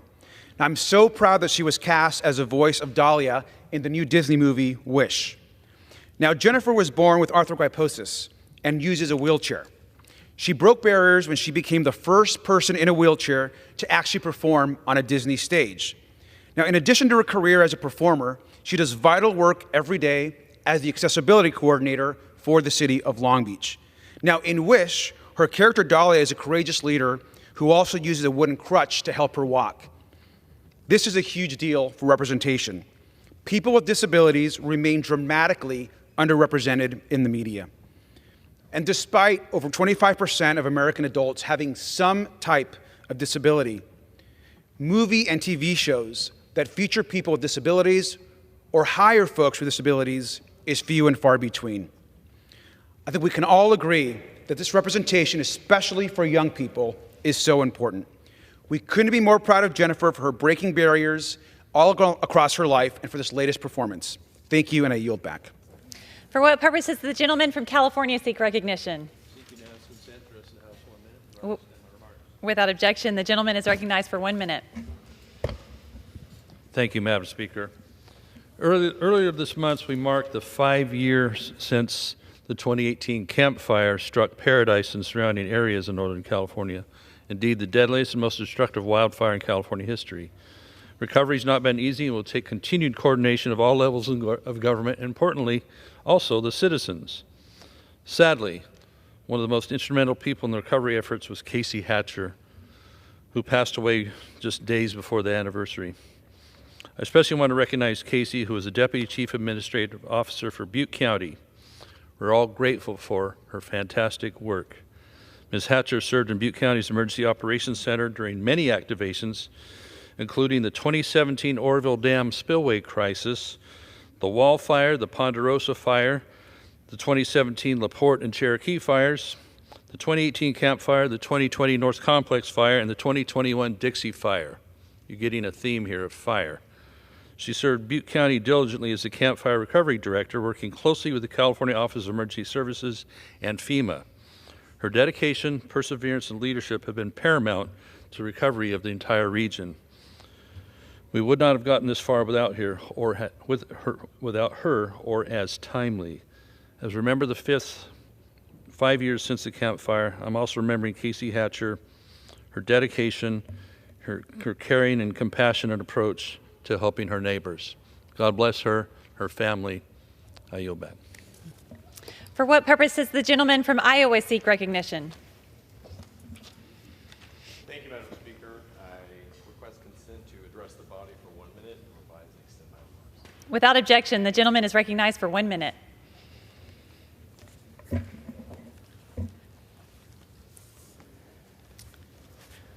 Well, thank you, Madam Speaker. This month is National Adoption Month, and as a proud dad of 6 and a foster parent, adoption is personal to me.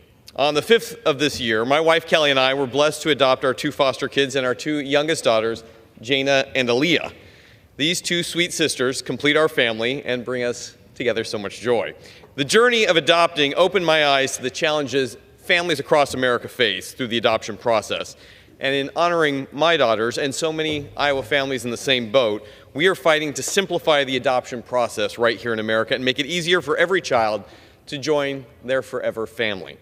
That's why in Congress I've introduced the Fight for Families Act to make adoption more affordable for low and middle income families as well as grandparents and seniors on fixed incomes. Every child in America deserves a loving home, and this forever opportunity I will fight for every day and refuse to let a D.C. bureaucracy get in the way of that. I look forward to joining my friends on both sides of the aisle to make this a reality. And with that, Madam Speaker, I proudly yield back. For what purpose does the gentleman from Washington seek recognition? Madam Speaker, I request unanimous consent to address the House for 1 minute. Without objection, the gentleman is recognized for 1 minute. Thank you, Madam Speaker. Today I rise to recognize the commitment of a devoted Central Washington public servant, Kevin Feuer. Formerly the Chief of Police for Moses Lake, Chief Feuer has concluded an illustrious 32-year career in law enforcement and is now ready to move on to the next chapter of his life. While other regions of Washington had trouble hiring new police officers, Chief Feur's leadership drew people to his department in the pursuit of working with him. Chief Feur's force also spearheaded an exceptional outreach program, and his leadership on my Central Washington Fentanyl Task Force has fostered a remarkable level of trust within our communities. When most folks retire, they look forward to all the spare time they will have. Not Chief Feuer, as he has recently been hired as the city manager for Moses Lake, underscoring his unwavering dedication to Central Washington. I've known Kevin for a long time, and I am proud to call him a dear friend. His leadership, integrity, and commitment to the prosperity of our region has resulted in a wonderful career with so much to show for it. It's been a pleasure working with him, and I am looking forward to that continuing in his new role. Madam Speaker, I yield back. For what purpose does the gentleman from Tennessee seek recognition?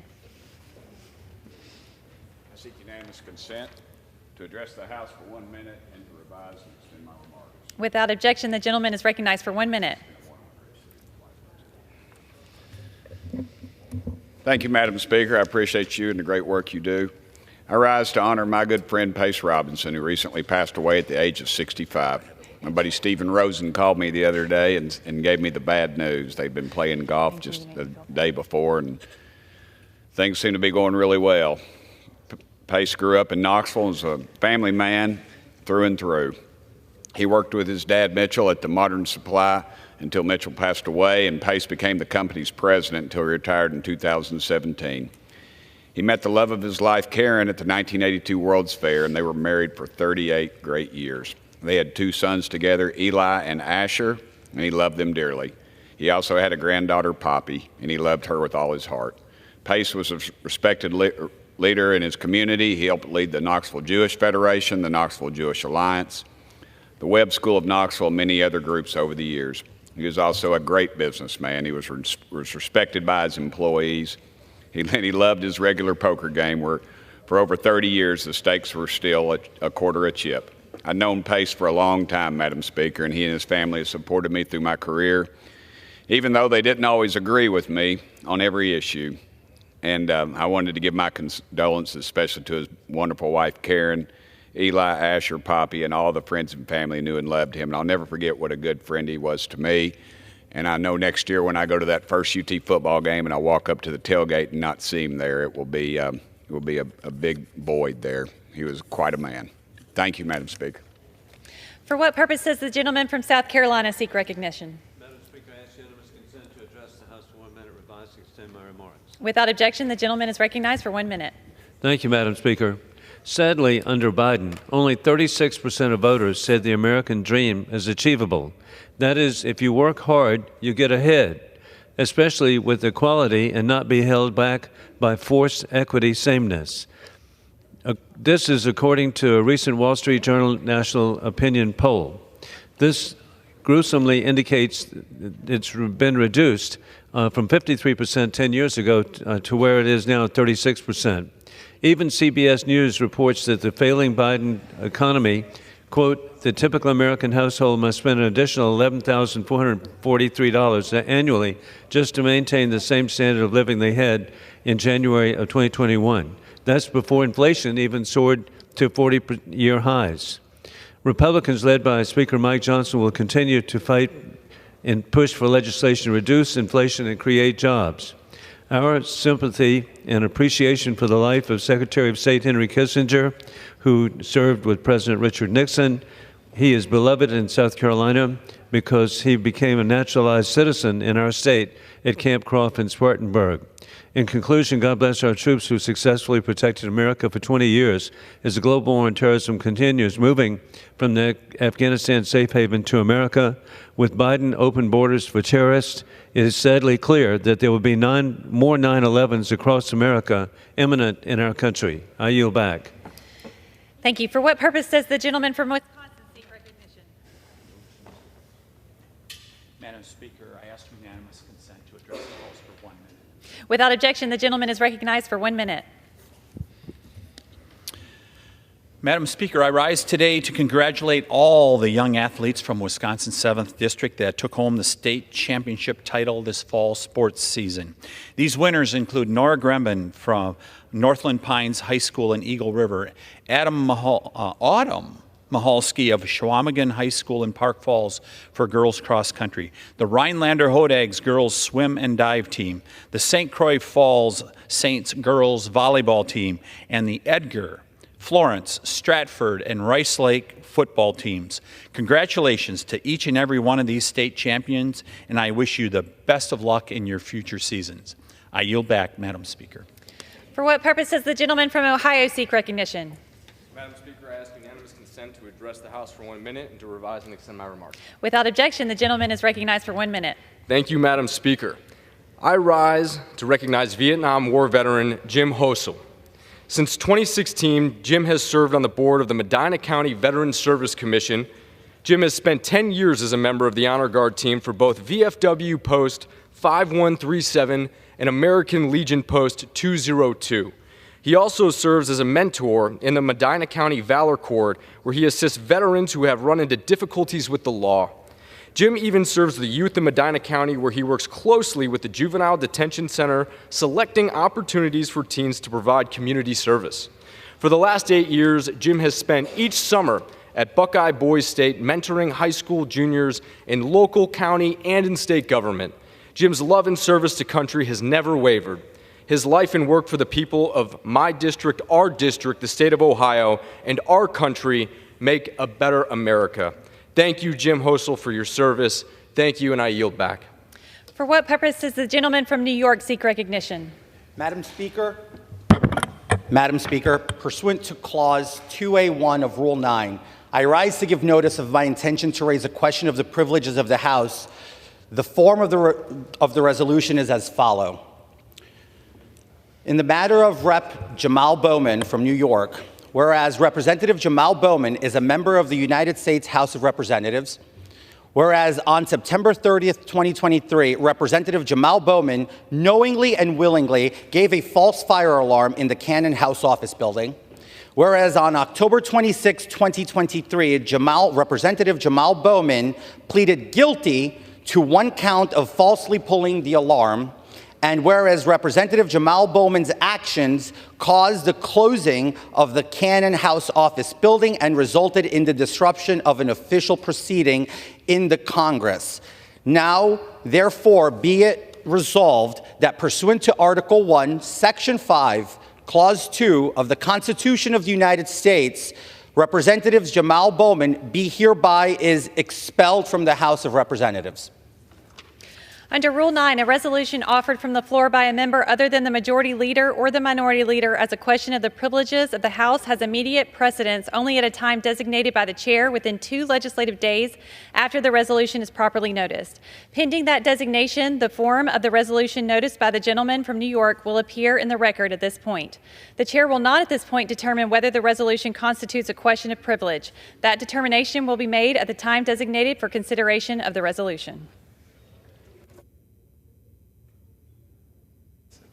The chair will receive a message. Madam Speaker, a message from the President of the United States. Madam Speaker. Madam Secretary. I am directed by the President of the United States to deliver to the House of Representatives a message in writing.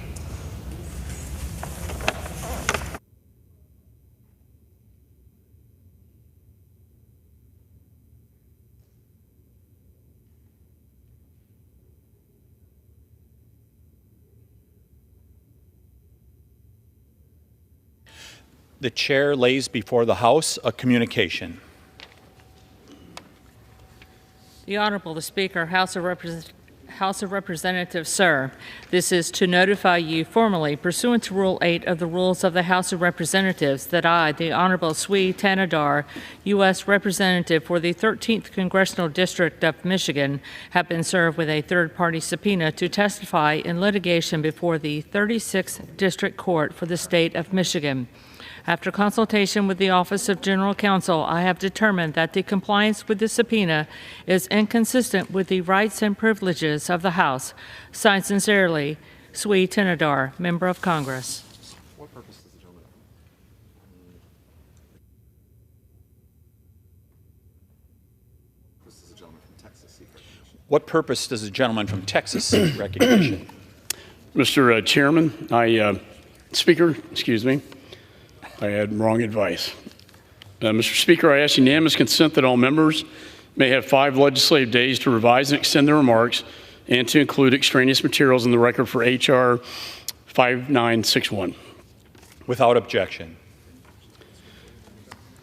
Pursuant to House Resolution 891 and Rule 18, the chair declares the House in the Committee of the Whole House on the State of the Union for the consideration of H.R. 5961. The chair appoints the gentlewoman from Louisiana, Ms. Letlow, to preside over the Committee of the Whole.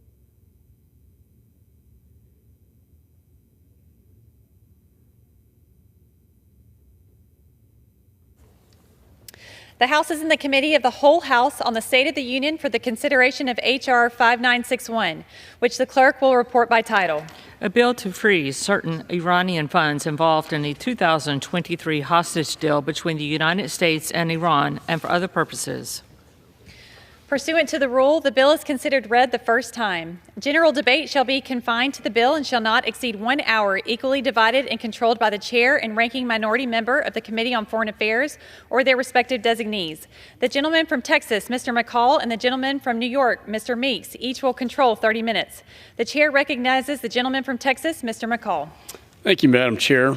We're here today because the Biden administration cut a dangerous, reckless hostage deal that puts a price on every American head all over the world. And we have a responsibility to the American people to repair this damage.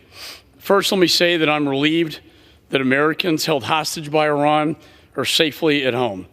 They have been through a terrible ordeal and should never have been imprisoned in the first place. But as part of this deal, the administration dropped charges against 5 Iranian criminals charged with endangering our national security, including by aiding Iran's nuclear program.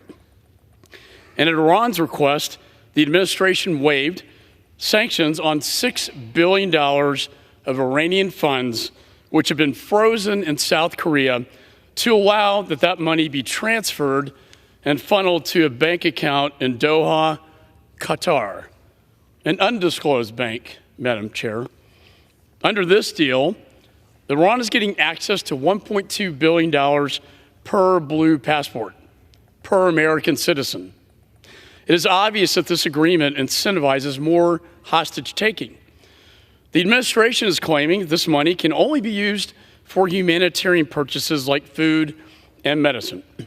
But we all know that Iran has a long history of sanction evasion and money laundering, means that we cannot truly know where the funds end up or how they will be used. If we had any doubt about Iran's intentions, look no further than DOJ's 2019 indictment under the previous administration against a Turkish bank. This bank played a central role in facilitating billions of dollars worth of fraudulent Iranian transactions. These transactions were manipulated to look like humanitarian expenses when in fact, no such purchases took place. This is nothing new. But let's look at Iran's own words. Iran's President Raisi bragged to the world that Iran would spend the $6 billion, quote, wherever we need it, end of quote. What more evidence do we need, Madam Chair, than that? This is not going for humanitarian purposes. It's going towards terrorism, wherever we need it. And money is fungible, as everybody knows.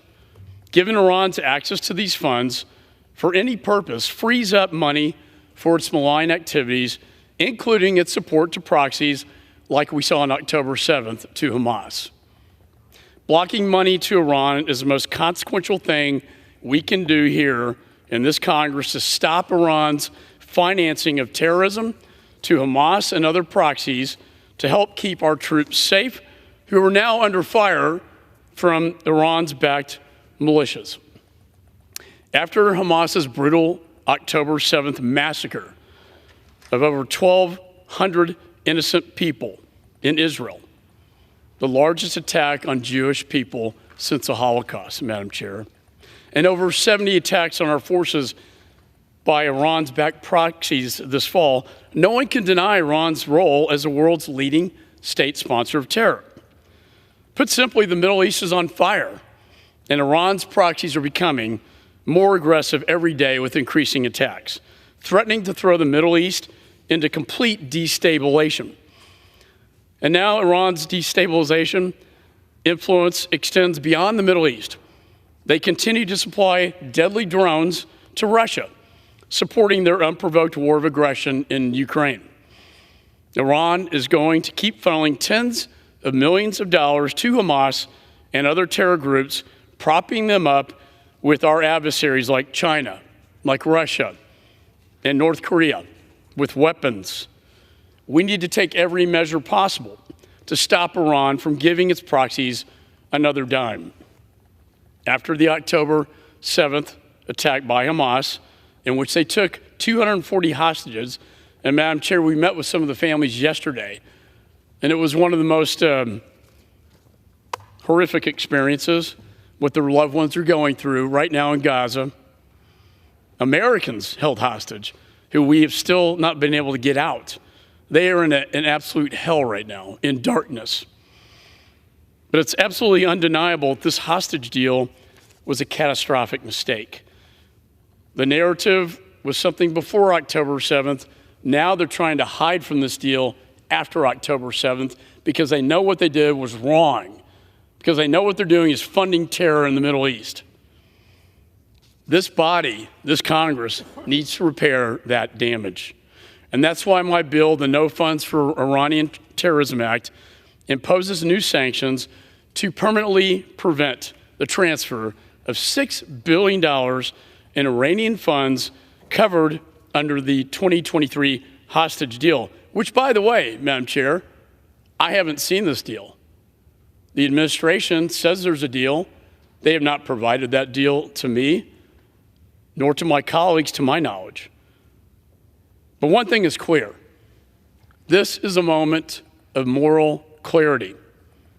With such instability in the region, the last thing we need to do is to give Iran access to $6 billion to be diverted to more Iranian-sponsored terrorism.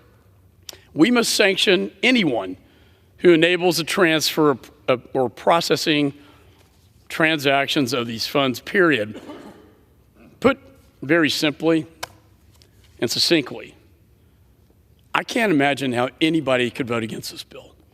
How could anybody support $6 billion going into Iran when we know, both in classified space, which we can't talk about here, but in the declassified space, exactly who was behind October 7th? Iran is the head of the snake, and the snake had its tentacles all throughout the Middle East, in Gaza with Hamas, in Yemen with the Houthi rebels, in Iraq and Syria with the Iran-backed militias, who, by the way, Madam Chair, are hitting our troops every day. They are under fire by Iran. And we're going to give them $6 billion? Now, the other side will say that's Iran's money. It's sanctioned money. This administration chose to lift the sanctions on the $6 billion. My bill says no, Mr. President. We in the Congress say no to this policy, and we are going to put sanctions on the money so Iran cannot get access to this to fund more terrorism, more killing of innocent Jewish people. And I don't have to go into graphic detail about what happened on October 7th, but we all saw the Hamas video and the gruesomeness of it. I, Madam Chair, will not sit by idly and allow this to happen while Americans are under fire and the Jewish people are being killed by these terrorists. So I urge my colleagues to support this, and I reserve the balance of my time. The gentleman reserves. The chair recognizes the gentleman from New York. Thank you, Madam Chair. I yield myself as much time as I may consume. Gentleman is recognized. Let me first start off by saying the President of the United States did the right thing. It's easy to show why we should vote against this bill. My good friend, the chairman, has talked about October the 7th over and over. Our committee has had several family members come before our committee where we have vowed to do everything we can to get their family members back home. And for me, it's been very personal. Yesterday, we had a group that we talked to of family members. And we said, we will not stop until we get your family members back home.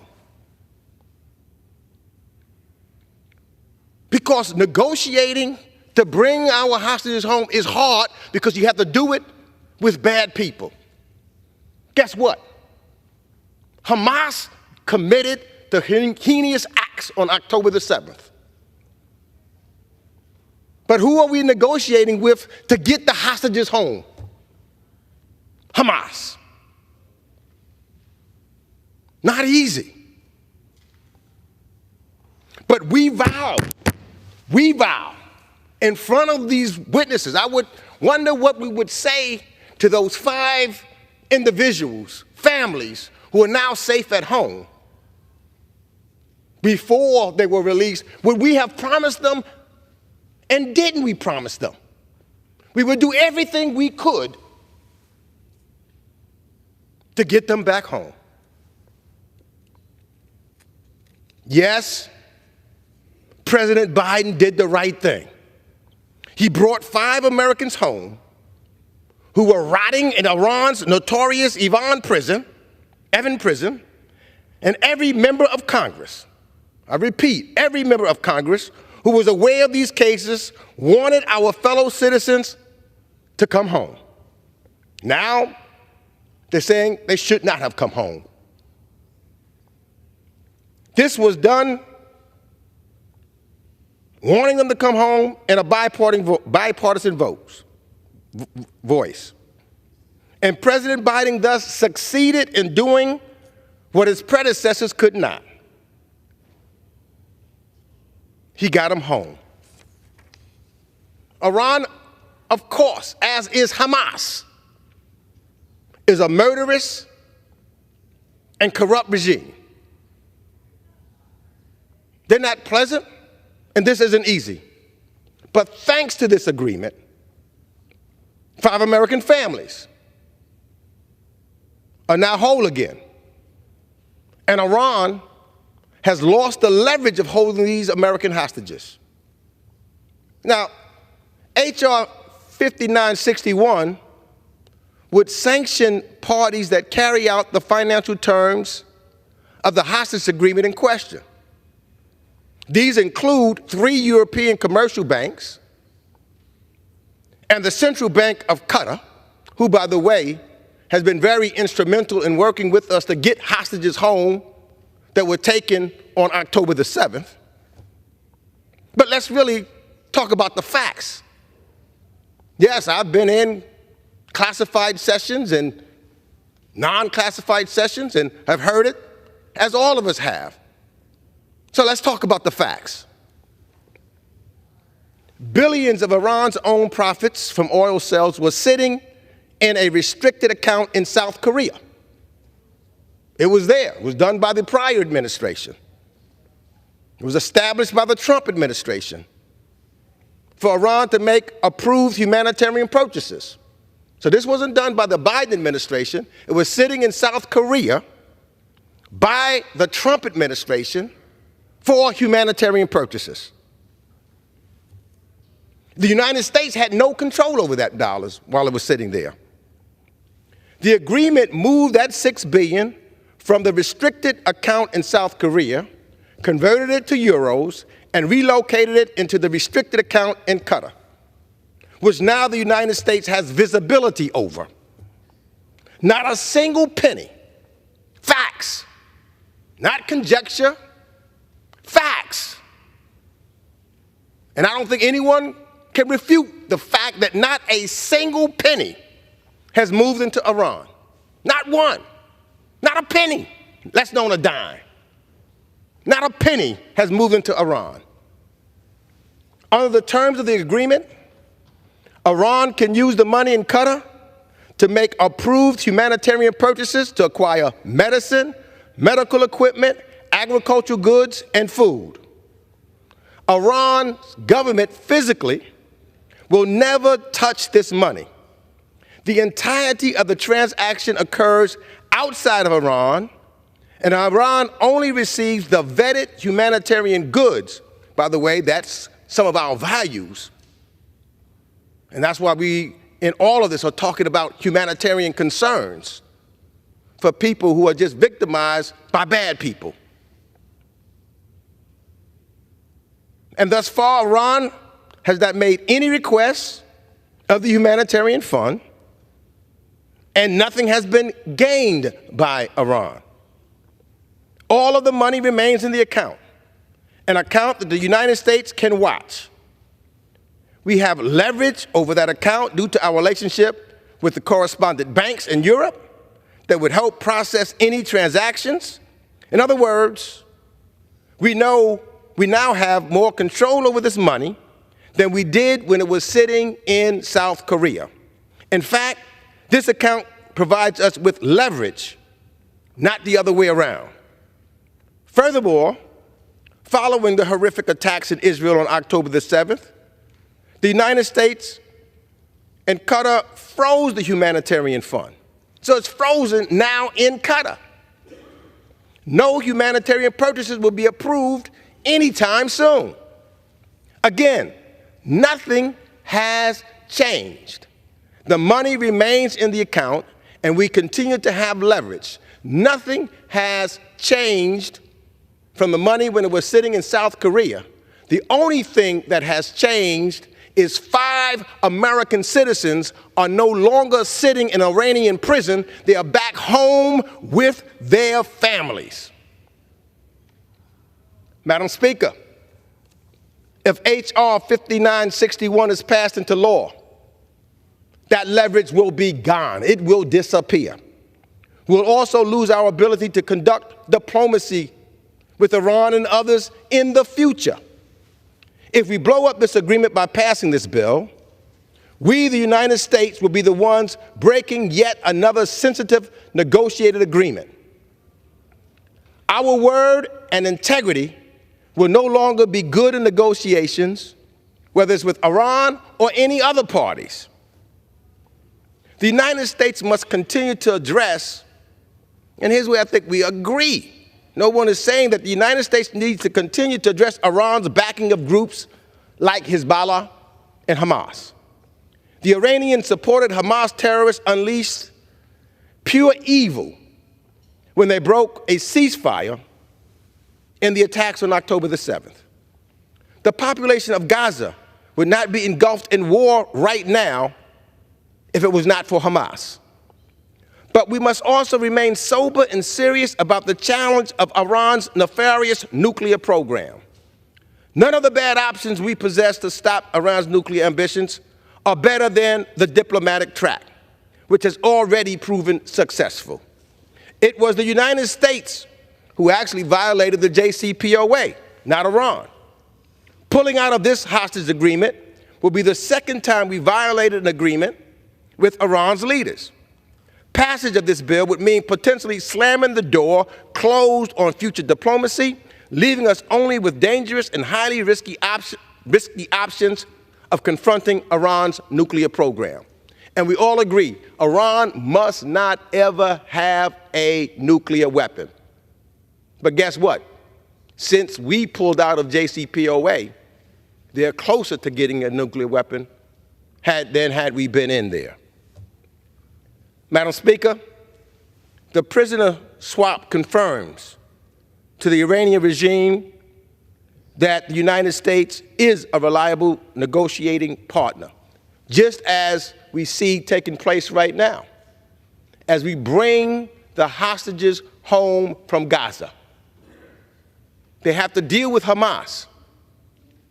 Both sides have to keep their word.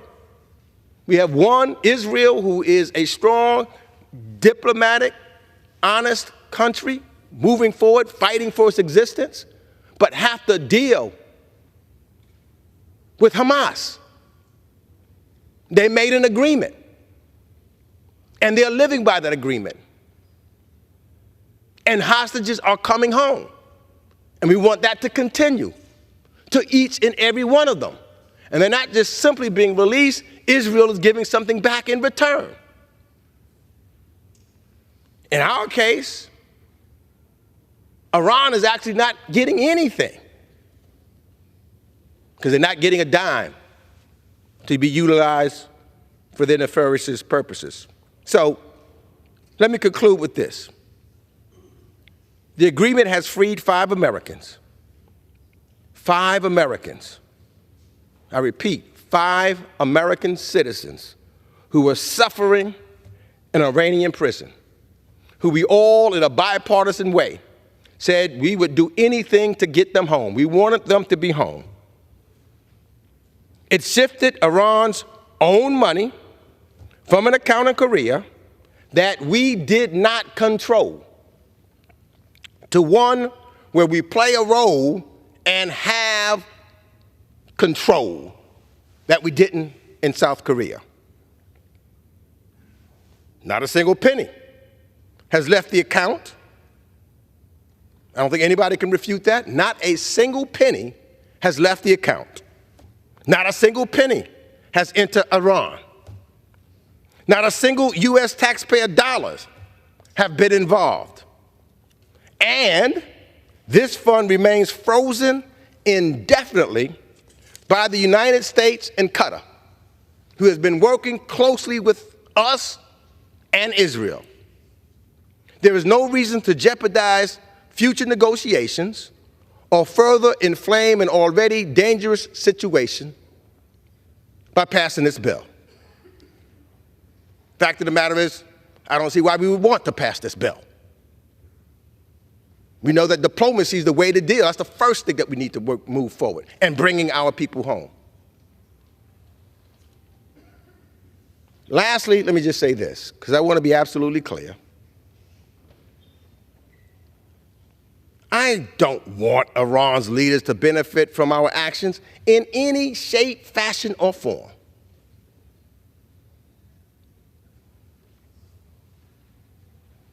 This hostage agreement that stands today, they have not benefited from it, and they will not benefit from it. But unfortunately, this legislation will shoot American global credibility in the foot without even touching Iranian regime leaders. We encourage this House not to rush into passing this bill. Let's keep the door open for diplomacy. This stands as an example with Iran and others because we have adversaries. But you always have to deal with those adversaries and negotiate and talk to try to figure out how we can live in a better place. Let's think ahead. Let's not play checkers. Let's play chess. That's what this is all about. And I reserve the balance of my time. The gentleman reserves. The chair recognizes the gentleman from Texas. Thank you, Madam Chair. I'm pleased to yield 2 minutes to the gentleman from Texas, a member of the Foreign Affairs Committee, Mr. Self. Madam Speaker, I rise today in support of Chairman McCall's bill to ensure no funding for Iranian terrorism. While I am stunned at what I heard from my colleague across the aisle, I will try to bring clarity to this. In August, President Biden surrendered access to $6 billion to Iran. Make no mistake about it, for 5 hostages. Once again, he demonstrated weakness to our adversaries. Once again. In doing so, he signaled to Hamas that his administration is willing to reward hostage-taking. The policy of the United States for years was no negotiations with terrorists or with hostage-takers. We knew at that time that precedent was powerful. Now, weak precedent is dangerous. In October, Hamas official Ali Baraka said of the $6 billion deal, quote, "The U.S. conducts prisoner swaps. Only recently it did one with Iran. Why wouldn't it conduct a prisoner swap with us?" End quote. Now Hamas is holding the West hostage, the entire West hostage, as they fortify their defenses while Israeli hostages are traded for Palestinian prisoners, including terrorists. There is only one language that is understood by our adversaries. That is strength. I urge my colleagues to support this bill and send a message that we will not fund the radical jihadist agenda. I yield back. Does the gentleman reserve? Yes. The gentleman from New York is recognized. Let me just say, I keep hearing this demonstrates weakness. The Biden administration demonstrated strength. Strength. They're willing to stand with your enemies and negotiate. You know, I can recall for me, even in our own country, what I learned to live by. Many folks was thinking that when Dr. King was moving forward with nonviolence, that he was demonstrating weakness, that we should go back and fight. He demonstrated strength. And sometimes in dealing and negotiating, that is where the strength comes from. And if you just go out swinging, you demonstrate weakness. So I say that what Joe Biden has done was kept his word, number one. He said that he would bring, wherever he could, American hostages home. This body has said to American families, we would do everything and anything to bring their families home. We should keep our word. And President Biden kept his word to those 5 American hostages. And the United States House of Representatives should keep its word and not challenge the agreement that the president made to return those 5 American hostages. I reserve the balance of my time. Gentleman reserves. The chair recognizes the gentleman from Texas. Thank you, Madam Chair. I'm pleased to yield 2 minutes to the gentleman from California, member of the Armed Services Committee, Mr. Garcia. Gentleman is recognized. Thank you, Mr. Chairman. Thank you, Madam Speaker. It should not take an act of Congress to stop our president, the President of the United States, from sending $6 billion to Iran. Iran is the world's most prolific sponsor of terrorism, but here we are having to go through this. This administration has said that this money is to be used for humanitarian purposes only. Madam Speaker, that's like giving money to a junkie and expecting them to buy food with it. You can tell them to buy food with it, and they can promise you that they will buy food with it, but we all know he ain't buying food with it. In this case, Iran will not use this money for humanitarian assistance, and even if they did, it would just free up other cash so that they can fund their international terror organizations and their nuclear ambitions. Now that we have control of these assets, let's not let this money be weaponized against us, our allies, and especially Israel. I urge support of the bill, and I yield back. Gentleman reserves. The chair recognizes the gentleman from New York. Yes, again, and I haven't heard a reply, not 1 penny has gone to Iran. If I'm wrong, then someone tell me. Not 1 cent. The money is frozen in Qatar. Not 1 penny. None of this could have been used by Hamas, Iran, or anything for October the 7th. They didn't have a dime. The money was there already. It was put there for humanitarian purposes by the Trump administration. It was in South Korea, where we didn't have any control over it. I didn't hear anybody talk about that when the Trump administration was there, that he should not have sent the money to South Korea. This should not be something that we're playing politics on. So the money shifted from South Korea, changed into euros, and gone to Qatar, where we have now more visibility than ever. Not a dime is going to Iran. We got 5 American hostages home, and then we're going to question the deal.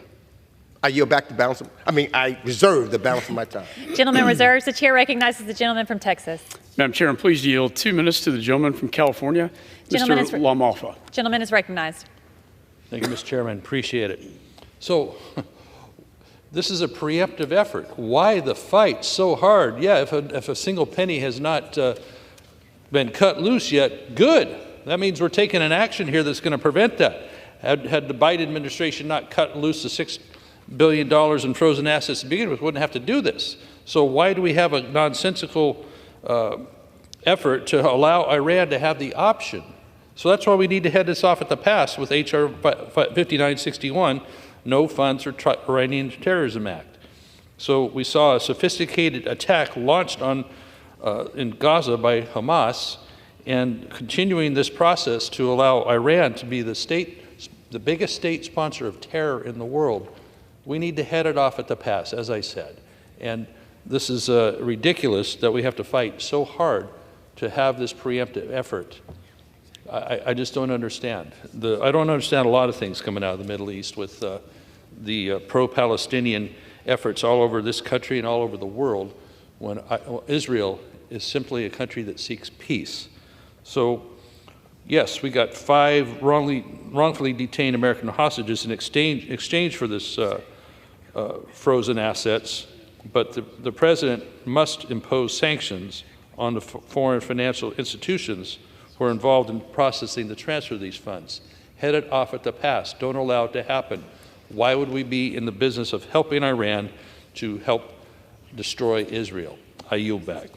Gentleman reserves. Chair recognizes the gentleman from New York. I continue to reserve. Chair recognizes the gentleman from Texas.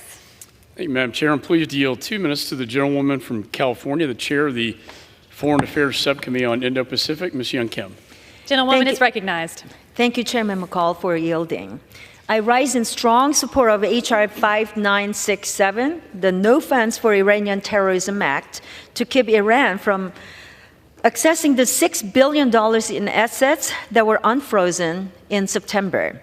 This bill imposes sanctions on international financial institutions that process, participate in, or facilitate transactions using or involving the $6 billion in unfrozen Iranian assets that were transferred from South Korea to Qatar in exchange for 5 hostages kept in Iran in September. While I'm glad the hostages came back to their homes, we cannot incentivize more hostage-taking by the Islamic Republic of Iran. The administration claims that this funding could only be used for humanitarian purposes, but Iranian President Raisi has countered that Islamic Republic of Iran can use the assets wherever we need it. That's his words. Allowing Iran to access these funds would be foolish. Hamas' October 7 attack on Israel showed the world how much destruction Iran is capable of through its illicit finance of terrorist organizations. We also now see Iran's proxy militia and terrorist organizations carrying attacks on U.S. troops and military assets in Syria and Iraq.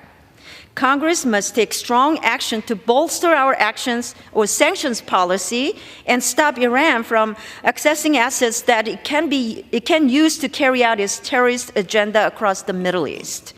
So I urge my colleagues to support this bill, and I yield the balance of my time. Gentlewoman reserves. The chair recognizes the gentleman from New York. Let me just say this. The United States has values. In the midst of what's taking place and what took place in Israel and is taking place in Gaza right now, and why we're fighting so hard to make sure that we have a supplemental that includes humanitarian aid. We know that there are people in Gaza, Palestinians, who are not part of Hamas, and everyone wants to make sure, and as we are doing through in this pause, that humanitarian aid is getting into them.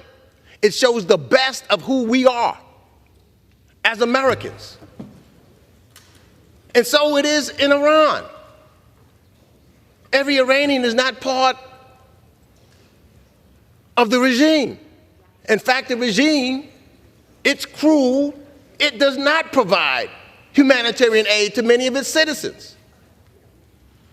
We don't want to be like the regime. We want to show our humanity. So yes, when human beings are suffering, we want to make sure that we get in humanitarian aid so that we can take care of them. That's what's happening right now. That's why we're having the pause in the Middle East, in Gaza. Because doing the hostage exchange, bringing people home, which we should be doing, what we are also doing is bringing in humanitarian aid to aid those individuals who Hamas would never aid. Our values. So people around the world would respect and know who we are. We should never give up on our values. And so the money that we're talking about is not going to be used or getting into the hands of the Iranian regime. We're talking about trying to show that we have care and humanity for those that are the victims of the regime. Humanitarian aid. That's who we should be. We should be proud of the fact that we want to try to take care of those who are part, unfortunately, of dictators and authoritarian regimes who will not take care of their people. That's not who we are. So if in the future, through the constraints that we have and the approvals that need to take place, we can help somebody that's been victimized, I think that's the right thing to do. But to say we don't care is the wrong thing to do. And I just wonder, and maybe I wish we could, if we would invite those 5 families of those that are now returned home, what would we say to them? We wish your folks should have stayed in the prison because the president should not have made this deal because of the humanitarian aid? What would we say to them? What can we say to them now? They are listening to us. We should renege on the deal and let their loved ones stay in prison? Thank God President Biden understands being a humanitarian, bringing our folks home, and at the same time having a hard line against Iran and Hamas and its affiliates. I reserve the balance of my time. The gentleman from Texas is recognized. Mr. Chair, I'm pleased to yield 2 minutes to the gentleman from Georgia, Mr. Carter. The gentleman from Georgia is recognized for 2 minutes. I thank the gentleman for yielding. Mr. Chair, I know it's hard to believe, and I know that my friends across on the other side of the aisle find it hard to believe, but the Iranian regime is not our friend. They are no friend to the U.S., nor to our allies. And it's not that we don't care. Yes, we do care. But the Iranian regime is one of the world's leaders in state-sponsored terrorism. And they cannot be appeased. We know that. That's why it was alarming when President Biden freed up $6 billion in previously frozen funds for Iran in September. And I'm glad that this was later refrozen due to the pushback from my colleagues and I, who don't trust Iran any further. We can pick them up and throw them, to use that money responsibly. The expectation of receiving the funds no doubt contributed to the uptick in terror we've seen in the Middle East. I think everyone would agree with that. According to our intelligence community, Iran provides $100 million a year to foreign terrorist organizations, including Hamas and Hezbollah. On October the 7th, Iranian-backed Hamas terrorists brutally attacked Israel, killing 1,400 people and taking over 200 hostages.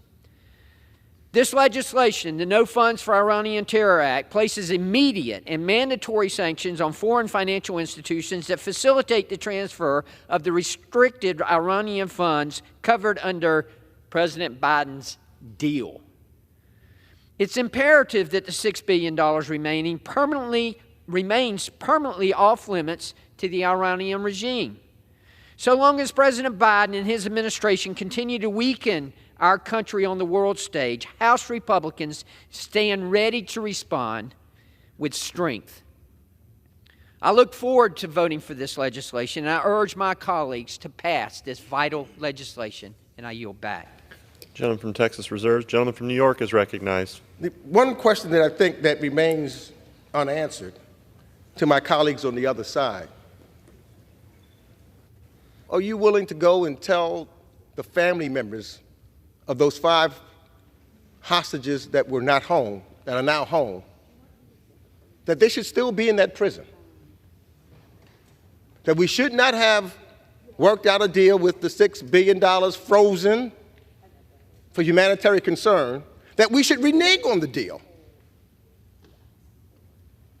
And they should go back to prison. Because the one thing that is missing is that we've got these family members, these hostages home, and they can't be held over our head by Iran anymore. But I don't hear an answer to that. What do you say to these families? As we've talked to families who have loved ones that are hostages, what do you say to them? You should still be there? Or we should not have made the deal? Is that what you're saying? Because that's what I think I'm hearing, that this deal should not have been made, and those American hostages should still be sitting in that Iran prison. So I ask my colleagues on the other side, what do you say to those 5 families? Do we renege on the deal? Do you tell them they should not be home, so we should not have made the deal? We have hostages before us all the time. What do you say to them? I know what I'm going to say to them. I'm glad their family members are home, and I'm glad that Joe Biden made the deal to get them home, and he is not threatening, not using any U.S. dollars, and there's no threat from Iran in regards to that money, that $6 billion to be utilized for any aggression on their part. I reserve. From New York reserves. The gentleman from Texas is recognized. Mr. Chair, I reserve the right to close. The gentleman reserves. The gentleman from New York is recognized. Ready to close. The gentleman is recognized. Let me just say this. First, the debate on the House floor today is a rare moment where the House Foreign Affairs Committee is debating legislation under a rule rather than under suspension. For those who don't know what that means, it signifies that this bill is not bipartisan. That is in contrast to the great majority of legislation that comes out of the Foreign Affairs Committee. This is the first primary foreign affairs bill this year that we are debating under a rule this Congress. And in the previous 2 Congresses, under Democratic leadership, we debated a total of 1 bill under a rule. Now, one thing I will say, and as I've talked throughout this debate, one thing that is a fact is that Mr. McCall is my friend, and that we always try to reach an agreement on all bills. There's no question about that. So I'm not questioning that at all. And we are frequently, as we did yesterday, very successful. We had a completely bipartisan markup including on potentially game-changing bill that would codify an outbound investment regime to protect our economy and on our national security. And I want to say that that's the way I do believe this committee is ran, and we work very closely together. But on this bill is one of those times where I do fundamentally disagree with the arguments put forward by the majority. I submitted an amendment that would have added a national security waiver to the legislation. Such a waiver is a very restrictive standard. The president could only waive the sanctions if it was vital to the national security of the United States. He could not waive the sanctions for trivial reasons, nor even for the important economic one. He could only waive the sanctions to protect our national security. But of course, that amendment was not made in order. Every major sanctions bill over the last 20 years has had basic exemptions and waivers, like the amendment I offered to this bill. This history includes numerous Republican sanctions bills targeting Iran. By moving a bill today without those very basic guardrails, what we are doing is undermining bipartisan practices that have been held for decades. We are also forfeiting leverage to promote American interests and undercutting our credibility around the world. And as such, I oppose this legislation. It is not the legislation, it's the wrong time for this legislation. It is improper. It will hurt down the road. We need to look and have a vision for down the road. Because for me, what we do is not just about today. It's about, I have 3 granddaughters, and I say this everywhere. It's about 5, 2, and 6 months. So it's about what takes place and what opportunities might be available 60 years from now. As we look back at prior history, things that was done by prior Congresses had an effect 50 and 60 years later. People that are our allies now 60 years ago was our enemy. Time changes things. People who were our allies, our enemies, 60 years ago are now our allies. Let's think forward. Let's vote this bill down. Or at least we should have the waivers in there. I must oppose this legislation. And I encourage all of my colleagues to do the same. And I yield back the balance of my time. The gentleman from New York yields the balance of his time. The gentleman from Texas is recognized. Thank you, Mr. Chairman. Let me just say to my dear friend from New York, I have great admiration and respect for him. And he's right. We do work things out. On our committee, we're the most bipartisan committee. It's important that we speak with one voice as a nation to the world. However, as we also have agreed, there are some times we just can't get to an agreement. This is one of those times. I just can't in good faith support the administration's position on this.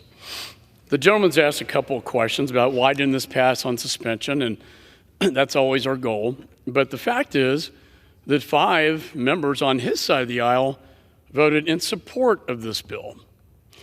I think what you're going to find on the vote on the floor today is you're going to have more than 5 vote for this bill. And I admire him in his support for the president. I'd probably do the same in his case. But I have to, with all due respect, disagree. And what would I say to the 5 American families? I'd say, thank God your loved one's home. I would say, we're with you. But I don't think this is just about the 5 American hostages. There's something else going on. It just doesn't make sense, Mr. Chairman. You have 5 innocent Americans exchanged for 5 indicted Iranians on charges related to national security.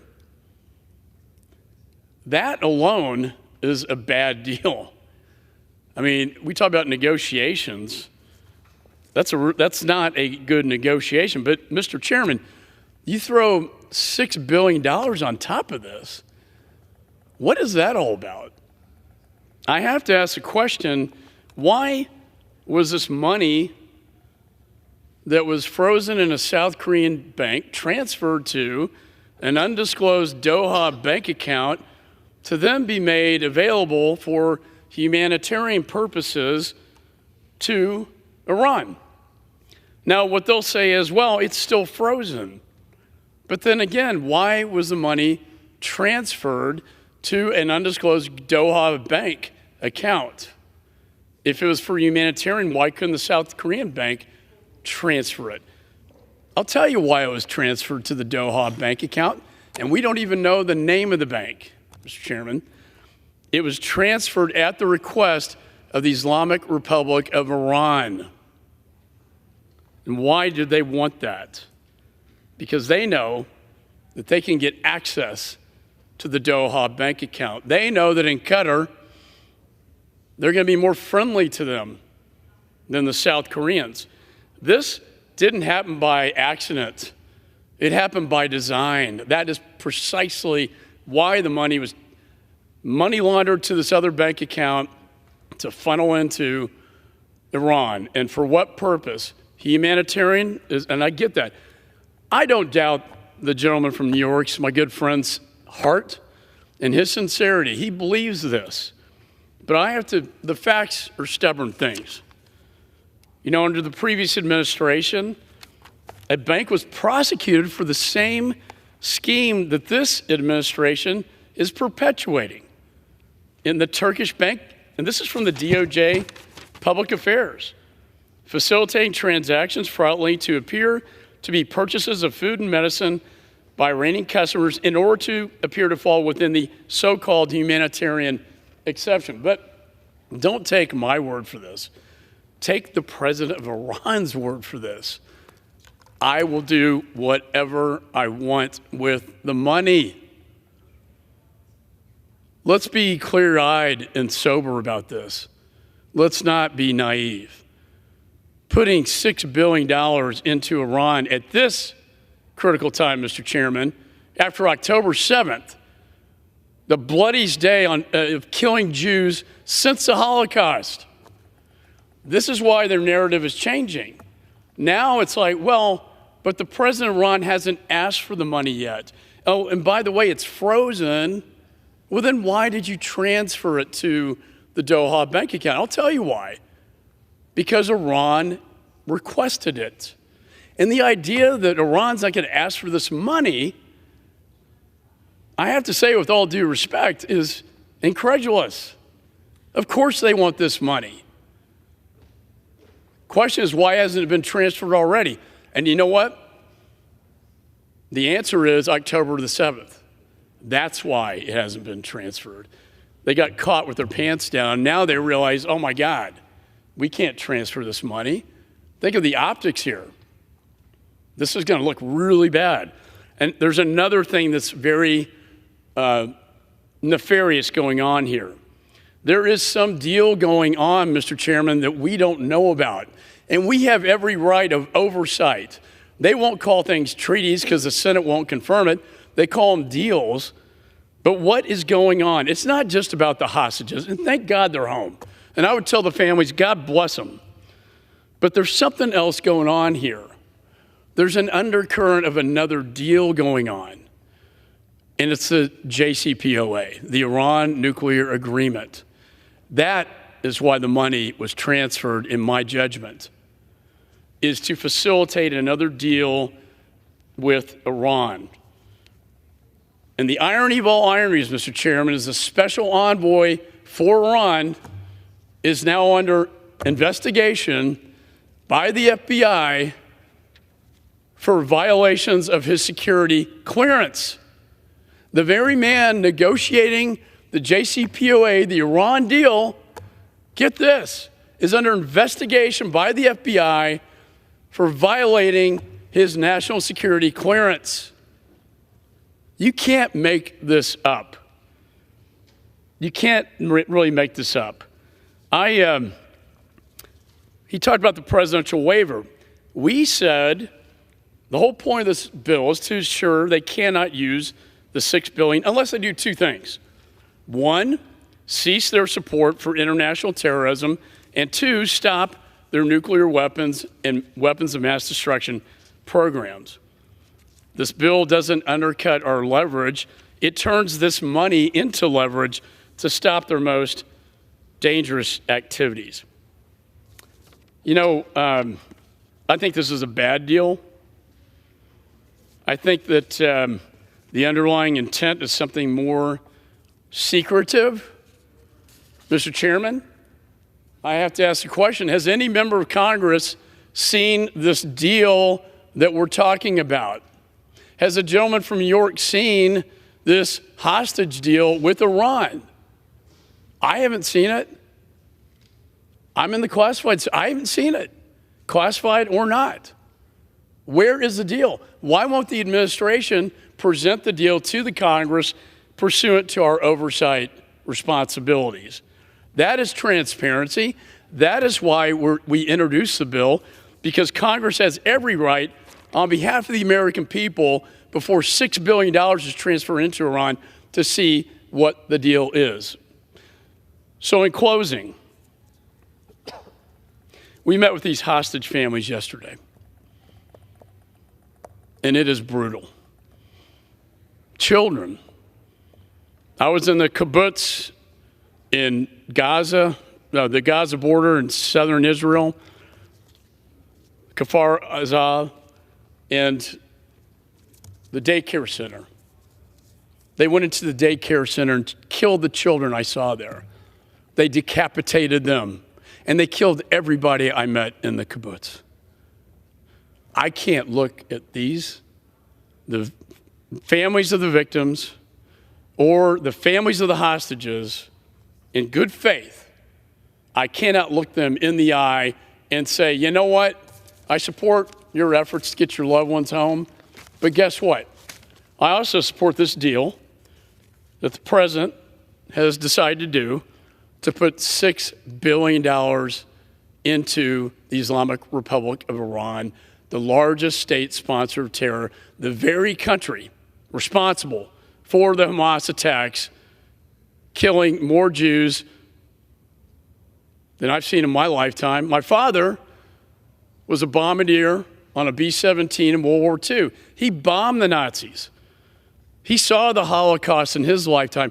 I never thought I'd see anything like that in my lifetime, but guess what? This is the largest killing since the Holocaust. I can't look those families in the eye, Mr. Chairman, and tell them that I'm going to support this deal to add additional money for terrorism, especially $6 billion. This is not about the 5 Americans. We released 5 Iranians guilty of espionage, in my judgment. This is about the undercurrent of a deal that we don't know about. They're secretive about it. And they need to come forward to the American people through the Congress and let us know what was that deal.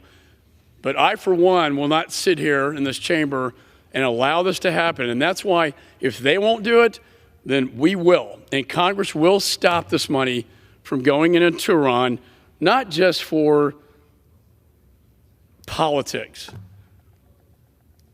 not even for the American people, but for the victims of terrorism around the world, especially the people of Israel. And so with that, Mr. Chairman, I urge my colleagues to vote yes, and I yield back the balance of my time. The gentleman from Texas yields the balance of his time. All time for general debate has expired. Pursuant to the rule, the bill shall be considered for amendment under the 5-minute rule. In lieu of the amendment in the nature of a substitute recommended by the Committee on Foreign Affairs printed in the bill, an amendment in the nature of a substitute consisting of the text of Rules Committee Print 118-14, modified by the amendment printed in Part B of the House, Report 118-280, shall be considered as adopted. The bill as amended shall be considered as an original bill for the purpose of further amendment under the 5-minute rule and shall be considered as read. No further amendment to the bill as amended shall be in order accepted, except those printed in Part C of the House Report 118-280. Each such further amendment may be offered only in the order printed in the report by a member designated in the report, shall be considered read, shall be debated for the time specified in the report, equally divided and controlled by the proponent and opponent, shall be subject to amendment and shall not be subject to a demand for division of the question. All points of order against such further amendments are waived.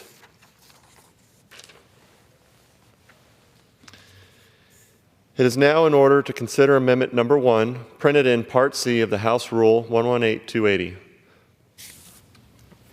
For what purpose does the gentleman from Pennsylvania seek recognition? I have an amendment at the desk. The clerk will designate the amendment. Amendment number 1, printed in Part C of House Report number 118-280, offered by Mr. Fitzpatrick of Pennsylvania. Pursuant to House Resolution 891, the gentleman from Pennsylvania, Mr. Fitzpatrick, and a member opposed, each will control 5 minutes. The chair recognizes the gentleman from Pennsylvania. Mr. Chair, I yield myself as much time as I may consume. Recognized. Mr. Chair, I rise today in favor of my amendment to H.R. 5961, the No Funds for Iranian Terrorism Act. Mr. Chair, this Congress has a responsibility to unequivocally denounce the cruelty and the inhumanity perpetrated by the terrorist organizations funded by Iran, namely Hamas. As we work to prohibit further funds from being used by the ruthless Iranian regime to prop up terrorists and subsidize terror attacks, we must also ensure that we swiftly and clearly condemn the criminal acts already carried out by Iran's agents of terror. The deliberate use of innocent civilians as humanitarian infrastructure by Hamas and other Iran-backed terror groups to shield themselves, their weapons, and their operations is entirely unconscionable. Their unabashed and irredeemable disregard for human life is equally outrageous. Hamas and other terrorist organizations purposefully placing innocent, non-combatant women, children, the elderly, and other vulnerable individuals in harm's way must stop. This is a blatant contravention of international humanitarian law. Beyond all of that, Mr. Chair, it is a fundamental violation of human dignity. My amendment ensures that the United States emphatically condemns these actions of Iran-backed terrorist organizations. It further demands that the immediate, unconditional surrender of Hamas and other terrorist organizations so that innocent civilian lives may be saved both in Israel and in Palestine. This has not and should not be a partisan issue. This Congress and this government must continue to be united in our condemnation of terror and terrorists. Anything less is a betrayal of our obligation as a global leader for human rights, human dignity, and human freedom. Mr. Chair, I urge the adoption of my amendment, and I reserve the balance of my time. Gentleman from Pennsylvania reserves. Does any member seek time in opposition? No. Seeing none, the gentleman from Pennsylvania is recognized. Mr. Chair, I yield back. Gentleman yields back the remainder of his time.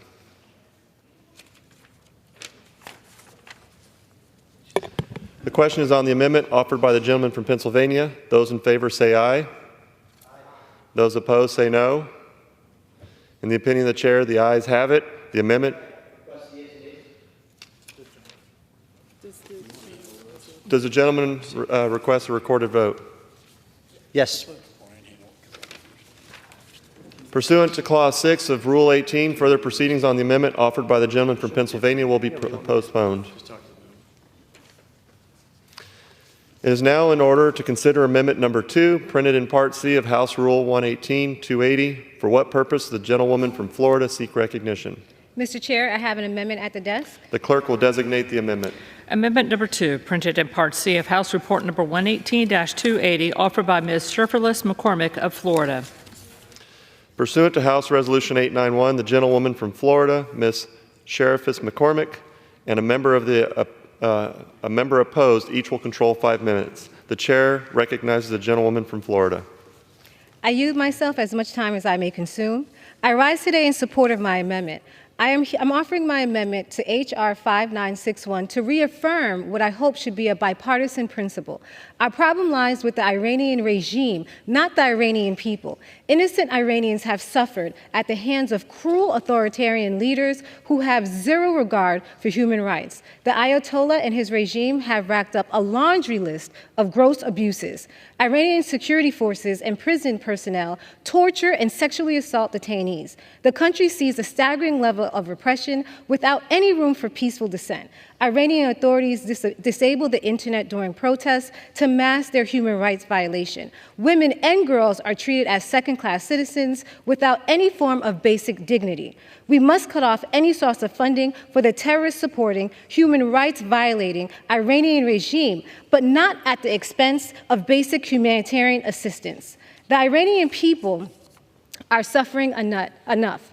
At any time, any attempt to restrain the flow of aid would exacerbate this pain. I also want to emphasize that there are robust safeguards on the funds currently in Qatar. First, the Biden administration has made it abundantly clear that the funds are going nowhere anytime soon. They are guardrails to ensure that food and medicine and similar goods alone can be purchased. No other transactions will be approved. And Iran does not have access to this money currently, nor will they in the future. They can only contract with third-party suppliers to receive goods. These suppliers will work with the financial institutions to process the payments. In other words, it's humanitarian aid or nothing at all. My amendment emphasizes that we should support humanitarian aid for the Iranian people. All of us can take issue with the Iranian tyrannical leaders, but we cannot penalize the Iranian citizens who have been forced to endure harsh, oppressive regime. A threat to the Iranian people is a threat to all of us. As Americans, we must uphold our responsibility as world leaders and stand with the Iranian people. I urge my colleagues to support this amendment and remember the duality of our great leadership is in our strength and our compassion, and not in us further exacerbating any pain or oppression, but ensuring that we stand as world leaders and support humanitarian aid, but continue to fight the authoritarian regime. I reserve the balance of my time. The gentlelady reserves her balance. Does any member seek time in opposition? Seeing none, the gentlelady from Florida is recognized. I would like to yield 1 minute to the ranking member, Meeks. The gentleman from New York is recognized for 1 minute. I strongly support this amendment. The United States must stand for humanitarian aid and must stand for helping the people of Iran, even while we condemn the Iranian governing regime. The regime's medieval views on women's rights and religious freedom and their depraved agenda of financing terrorists around the region are separate from the people of Iran. This amendment simply separates the government from the people. And I encourage all of my colleagues to vote for this very good and humanitarian amendment and urge all to vote for it and yield back the balance of my time. Gentleman yields. The gentlelady from Florida is recognized. Thank you, Mr. Chair. I close by encouraging all of my colleagues to vote in support of this amendment. I yield back the rest of my time. The gentlelady yields back the remainder of her time. The question is on the amendment offered by the gentlelady from Florida. Those in favor say aye. Those opposed say no. In the opinion of the chair, the ayes have it. The amendment is agreed to.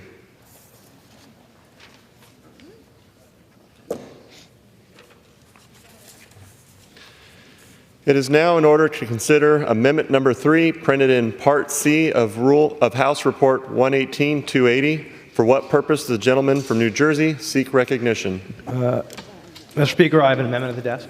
The clerk will designate the amendment. Amendment number 3, printed in Part C of House Report number 118-280, offered by Mr. Gottheimer of New Jersey. Pursuant to House Resolution 891, the gentleman from New Jersey, Mr. Gottheimer, and a member opposed, each will control 5 minutes. The chair recognizes the gentleman from New Jersey. Thank you, Mr. Speaker. I yield myself such time as I may consume. The gentleman is recognized.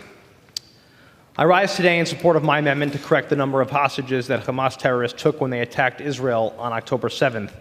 It was the deadliest day for the Jewish people since the Holocaust. That day, Hamas terrorists brutally murdered, raped, burned alive, and decapitated more than 1,000 innocent babies, children, women, men, and elderly, including dozens of Americans. Let me be very clear, more than 230 people were abducted and taken hostage by Hamas, a terrorist organization, including nearly a dozen Americans. Again, Americans were killed, Americans remain hostage. There are some people who equivocate about Hamas, a foreign terrorist organization. There should be no equivocation. They are designated by the United States of America as a foreign terrorist organization. They're terrorists. And anybody who spent time looking at images of the barbaric, heinous, and unthinkable acts that took place on October 7th, like I have, knows what Hamas is capable of. We'll never unsee it. I know the chairman, the ranking member, was there as well and has seen it. We cannot forget that Hamas is an evil terrorist organization. Their charter advocates jihad against the Jewish people and the destruction of the Jewish state. In the region, militarily beyond their support for Hamas, Iran is backing proxies that have attacked American troops in Iraq and Syria. We've seen an uptick in skirmishes between Hezbollah and Israel near the Lebanese border. President Biden has been phenomenal with his resolve and unwavering support for our key ally, Israel, which is critical to America's national security, critical to the fight against terror, the democracy in the region. And the president has taken action in Syria in response to attacks by Iranian-backed proxies on American personnel, regular attacks. We've seen them in Syria, we've seen it in Iraq, we've seen it from the Houthis.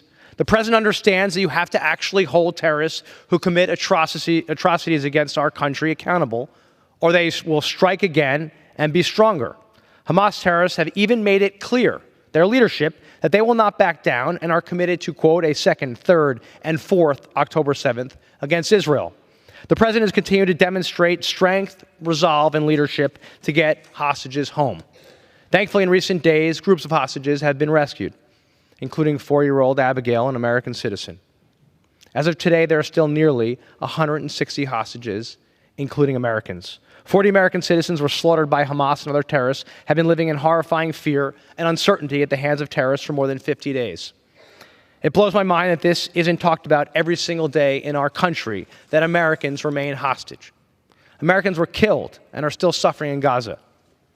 May all their memories be a blessing. This should be the beginning and end of the argument of why we must crush Hamas and stop Iranian-backed terrorist proxies. These terrorists continue to attack Israel and American personnel around the globe. The names and ages of the Americans still held hostage by terrorists in Gaza follow. Gad Haggai, 73 years old. Judith Weinstein, 70 years old. Keith Samuel Siegel, 64 years old. Sagi Dekel Chen, 35 years old. Hirsch Goldberg Pollan, 23 years old. Omer New Truth, 22 years old. Itay Chen, 19 years old. The eighth American still hostage is 19-year-old Idan Alexander from Tenafly, New Jersey, in my district. Here's Idan, you'll see him here. A wonderful, wonderful person. I've met with his family, they're phenomenal, and his sister. After Idan graduated from Tenafly High School in 2022, he began serving with the Israel Defense Forces. He grew up in northern New Jersey, swimmer, went to the prom, I've seen all the photos. Since day one, I've been in constant contact with the Alexander family and with the State Department. Their unimaginable strength in the face of unfathomable pain gives all of us hope. I don't know how they do it. It's time to get our Americans and all of the hostages home. It is in America's interest and critical to our national security to ensure that October 7th can never and must never happen again. Our objectives are clear: to stand by Israel, our key ally, the democracy in the region, our partner in the fight against terror, to get all the Americans and all hostages home, to crush the terrorists and provide much-needed humanitarian aid to innocent Palestinian civilians being used by Hamas as human shields. You'll notice that Hamas does not allow any of the innocent Palestinians to go underground to be protected. There's no protection for them. They use them as human shields. Israel must eliminate every single terrorist responsible from Hamas for the atrocities committed on October 7th. And with that, I reserve the balance of my time. One's time has expired. Does any member seek time in opposition? Seeing none. The question is on the amendment offered by the gentleman from Pennsylvania. Those in New Jersey. Those in favor say aye. Those opposed say no. In the opinion of the chair, the ayes have it. The amendment is agreed to.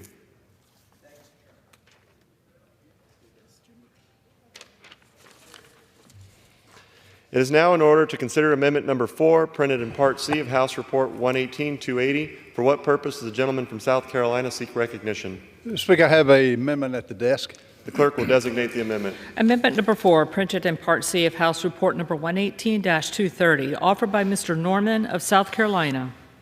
Pursuant to House Resolution 891, the gentleman from South Carolina, Mr. Norman, and a member opposed will each control 5 minutes. The chair recognizes the gentleman from South Carolina. Thank you, Mr. Speaker. What my amendment does is allow a 45-day waiting period between certification and removal of sanctions. I heard my good friend, Mr. Gottheimer, mention how this administration is the best friend Israel has. If that's the case, why is he wanting to give $6 billion to Iran, which is the sponsor of terror? If he's so interested in protecting Americans, why has he got our border wide open to people to come illegally from every country around the world? This amendment is directly in response to an administration that has done anything but be on the side of Israel.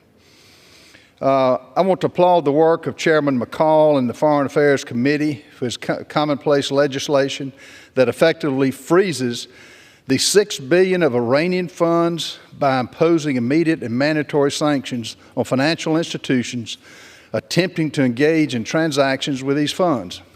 Despite claims by the administration to the contrary, the $6 billion handed over to Iran by the Biden administration to the country that's the leading sponsor of terror, that's taken all of the hostages in that he shows pictures of, this money is fungible, and Iran is complicit in the attacks launched on October 7th that killed close to 1,500 innocent people that went out for a music festival. I wholeheartedly support this legislation. However, I have one concern. Section 3 of this legislation contains language that allows this president, Biden, to terminate sanctions if the president simply certifies in writing that Iran no longer provides support for terrorism and has ceased the development of nuclear weapons. This president simply will not do that. That's why he's letting the money go. As currently written, this legislation provides no opportunity for Congress to exercise oversight. The president can simply terminate sanctions if he thinks Iran meets certain requirements. In September 2023, the Biden administration waived sanctions to allow the $6 billion in Iranian funds in South Korean banks to be transferred to banks in Qatar in exchange for the release of 5 hostages. No matter what the Biden administration says, money is fungible. This deal gave Iran access to more money to fund its terrorist activities, including support for regional proxies like Hamas and Hezbollah. Just 1 month after this deal, Hamas launched its brutal attack on Israel, killing innocent civilians and taking dozens of hostages.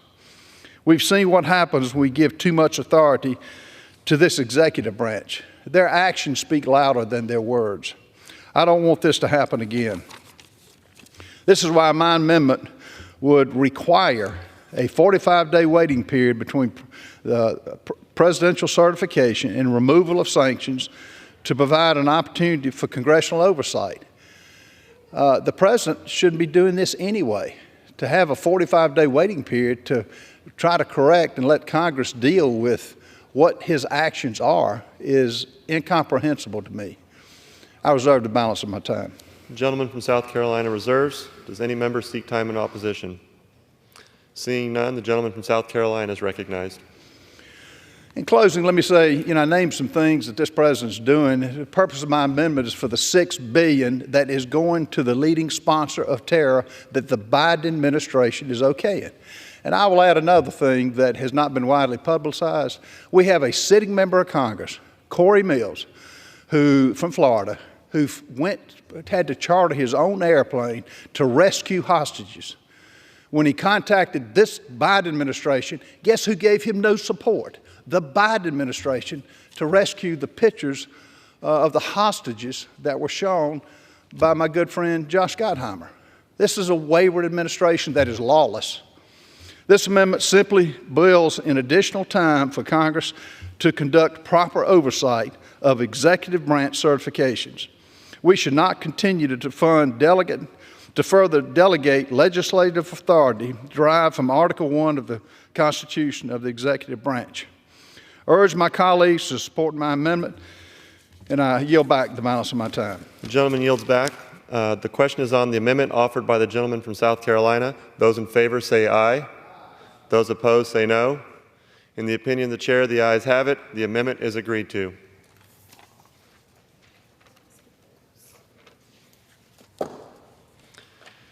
It is now in order to consider amendment number 5, printed in Part C of the House Rule Report, House Report 118-280. For what purpose does the gentleman from Tennessee seek recognition? I have an amendment at the desk. The clerk will designate the amendment. Amendment number 5, printed in Part C of House Report number 118-280, offered by Mr. Ogles of Tennessee. Pursuant to House Resolution 891, the gentleman from Tennessee, Mr. Ogles, and a member opposed, each will control 5 minutes. The chair recognizes the gentleman from Tennessee. Thank you, Mr. Chairman. The unprovoked assault on Israel on October 7th shocked millions around the world and demonstrated the unrelenting brutality of Hamas. While many countries around the world supported Israel, and it confronted the single deadliest day for the Jews since the Holocaust, many did not. And many of the countries that pointedly refused to condemn Hamas are located in the Middle East. Mr. Chairman, my amendment expresses a sense of Congress that all U.S. allies in the Middle East should publicly and unequivocally condemn the anti-Semitism displayed by the Iranian-backed terror groups, including Hamas. Mr. Chairman, I reserve. Gentleman from Tennessee reserves. Does anyone seek time in opposition? The gentleman from Tennessee is recognized to close. Mr. Chairman, Kuwait, a country that American soldiers liberated from Saddam Hussein, expressed its grave concern and blamed Israel for the blatant attacks. Kuwait further urged international community to stop the provocative practices by the occupation. Talk about victim blaming, Mr. Chairman, especially when the guilty party, Hamas, has proudly taken responsibility for attacking and raping Jewish civilians. Lebanon, a country which at this point is effectively controlled by the terrorist group Hezbollah, congratulated the resisting Palestinian people. Hezbollah hailed Hamas for its large-scale, heroic operation, an operation that saw an 8-year-old girl have her hands cut off, and she was left to bleed to death. Tunisia declared its full and unconditional solidarity with the Palestinian people following Hamas brutality on October 7th. In no uncertain terms, the country, a listed major non-NATO ally, maintained their position to fully stand by the Palestinian people until they recover their entire land. An attack that saw a pregnant woman, her mouth duct taped, her baby cut out of her stomach. Qatar, a country whose state-controlled media outlet Al Jazeera, controlled by Qatar, should also be known as the Qatari Terrorist News Network, is the mouthpiece of Hamas terrorists, blamed Israel for being solely responsible for the ongoing escalation, and stressed their unwavering stance on the justice of the Palestinian cause, and for the international community to compel Israel to cease its blatant violation. Attacks which saw women bound, gang raped, and then murdered. Attacks that saw a baby put in an oven and baked alive. The father, their eyes gouged out. The mother raped. On November 1st, the Kingdom of Jordan, a country which was given well over $500 million of taxpayer dollars in this last year's omnibus, recalled its ambassador to Israel. Other countries, including Oman, Turkey, Egypt, choose to equivocate instead of condemning Hamas. Wherever you're at on the political spectrum, the attack was inhumane. It was brutal. It was blatant. And those culpable should be punished. And the international community, including many of the Arab states that I've mentioned, should join with the international community in condemning Hamas and should speak for the innocent.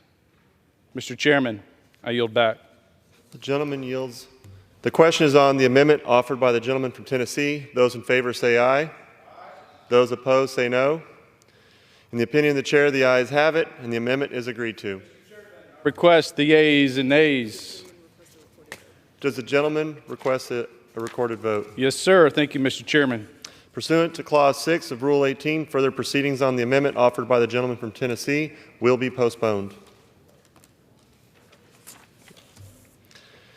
It is now in order to consider Amendment Number 6, printed in Part C of House Report 118-280. For what purpose does the gentleman from Tennessee seek recognition? I have an amendment at the desk. The clerk will designate the amendment. Amendment number 6, printed in Part C of House Report number 118-280, offered by Mr. Ogles of Tennessee.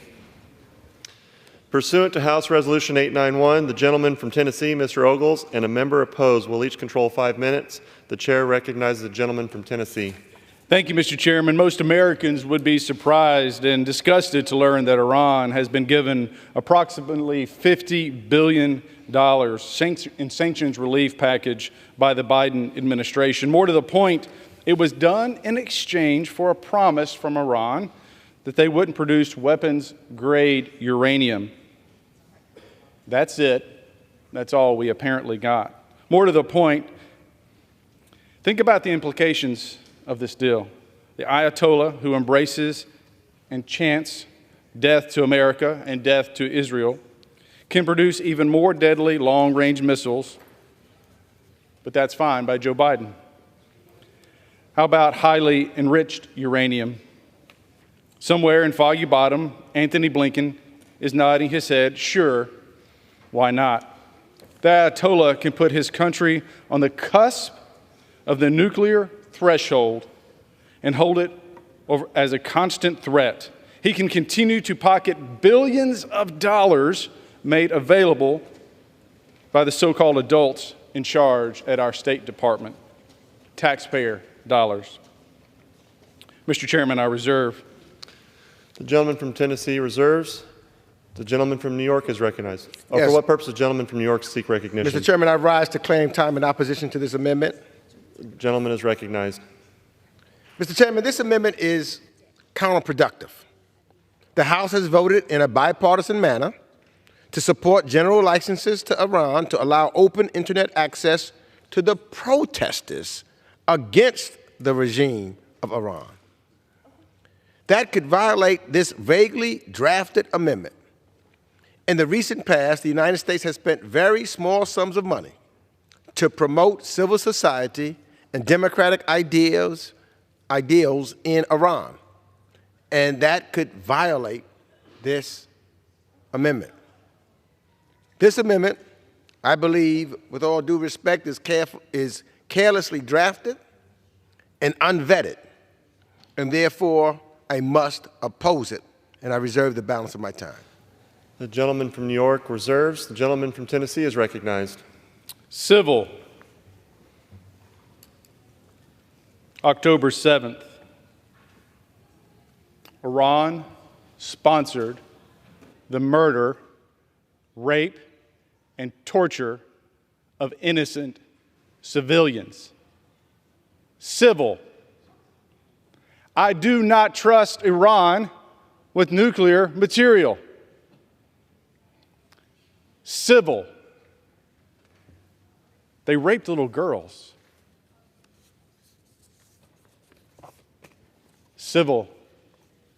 I should think not. This is a no-brainer, Mr. Chairman. This administration, whether due to side deals, incompetence, or just selling America out, is bringing the world's most grievous, grotesque sponsor of state terrorism closer to nuclear capabilities. Mr. Chairman, I'm from the South. You can put lipstick on a pig, but it's still a pig.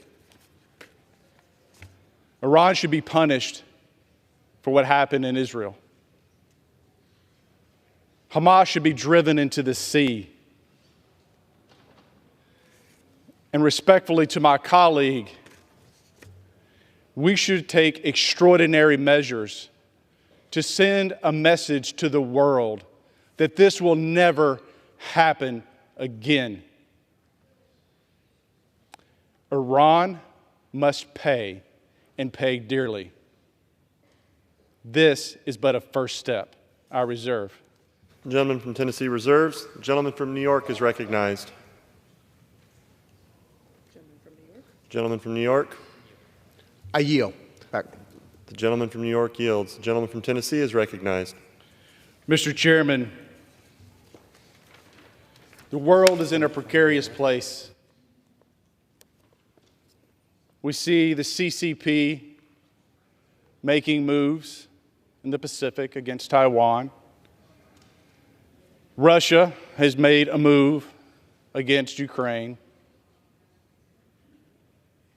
And Iranian-backed terrorists killed innocent civilians. There should be no relief for Iran. There should be no sanctions relief for Iran, for they are not civil. They do not belong at the seat, at the table with the rest of the world. They need to be driven into the Stone Ages where they belong and how they behave. Mr. Chairman, I urge adoption of my amendment, and I yield back. The gentleman yields. The question is on the amendment offered by the gentleman from Tennessee. Those in favor say aye. Those opposed say no. In the opinion of the chair, the ayes have it. The amendment is agreed to. Mr. Chairman, I request the yeas and nays. Does the gentleman request a recorded vote? Yes, sir. Pursuant to Clause 6 of Rule 18, further proceedings on the amendment offered by the gentleman from Tennessee will be postponed. It is now in order to consider Amendment Number 7, printed in Part C of House Report 118-280. For what purpose does the gentleman from Tennessee seek recognition? I have an amendment at the desk. The clerk will designate the amendment.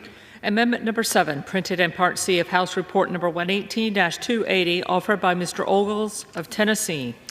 Pursuant to House Resolution 891, the gentleman from Tennessee, Mr. Ogles, and a member opposed, each will control 5 minutes. The chair recognizes the gentleman from Tennessee. Thank you, Mr. Chairman. While Hamas terrorists were brutalizing Israeli citizens, Hamas's top leadership were celebrating from a penthouse in Doha. Qatar, or Qatar as we would say in the U.S., claims to be our ally. They want to hold a special place with the United States. We have a forward operating base there. And while they're claiming to be our friend, they are literally housing, aiding, and abetting, you get it, terrorists from Hamas. Roughly a dozen, worth billions, flying on private jets, drinking champagne, partying, while Israeli citizens are being slaughtered. Qatar has the opportunity to stand with the United States, stand with the innocent people of Israel that were murdered. This sense of Congress simply urges that Qatar should condemn Hamas, turn over Hamas leadership to the U.S.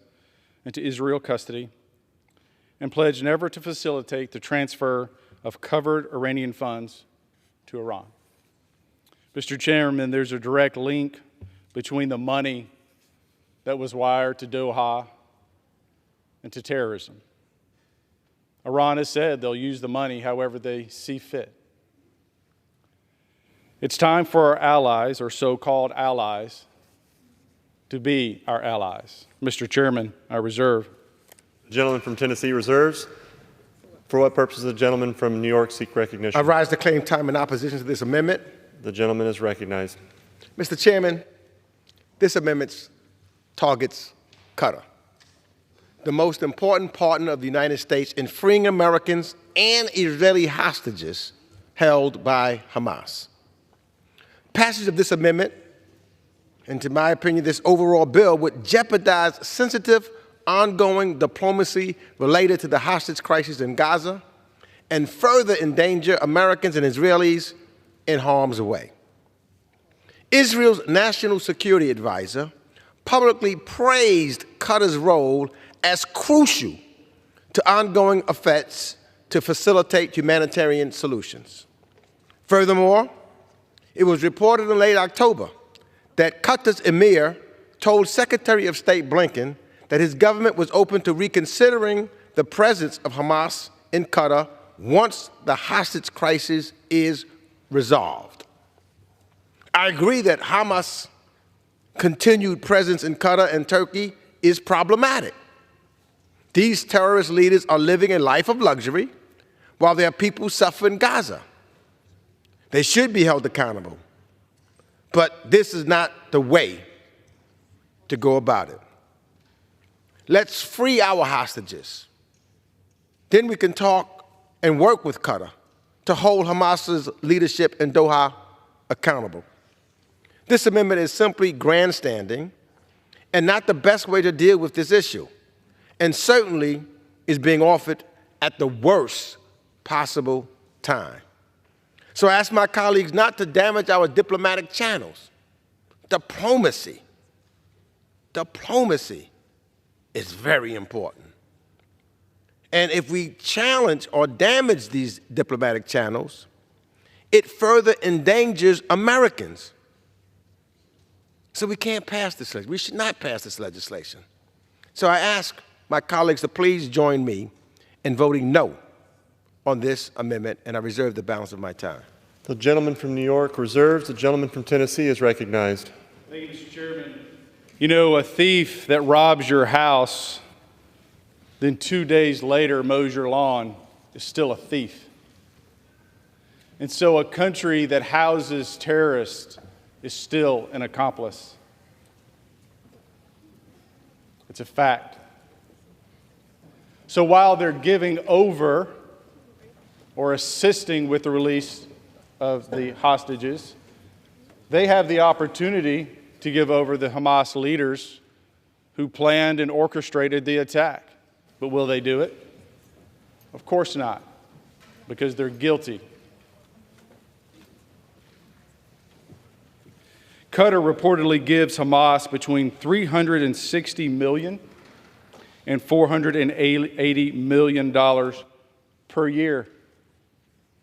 So to my friend, I wonder how many of those dollars from Qatar giving to Hamas bought bullets, bought anti-tank mines, paid for the training of the soldiers that raped children.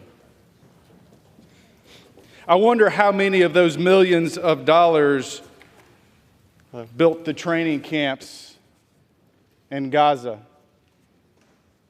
See, because when the militants, the terrorists went in, they were well armed. They were well trained. I wonder how many of the millions of dollars Qatar gave Hamas paid for that. Al Jazeera, the terrorist news network, has praised the attack. It's controlled by Qatar. You know, if my child or children that I love stick their hand in the cookie jar. Just because I love them doesn't mean that they will escape punishment. Qatar may claim to be our friend, but they just got caught with their hand in the cookie jar, and perhaps they should be punished. I reserve. The gentleman reserves. The gentleman from New York is recognized. Yes, I yield 2 minutes to the gentleman from Texas, Representative Gooden. The gentleman from Texas is recognized for 2 minutes. Thank you. I appreciate that. And I appreciate the spirit of this amendment. I appreciate my colleague. I appreciate this bill, which I'm supporting. And I agree that Hamas is a terrorist organization, and I want nothing more for them to be taken down.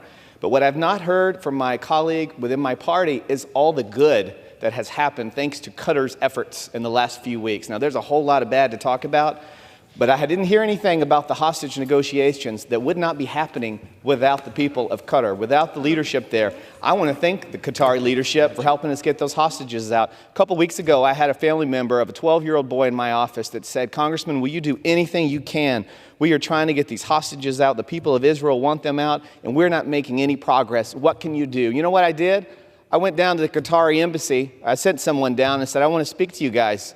We need some action. We need more efforts. We need more results."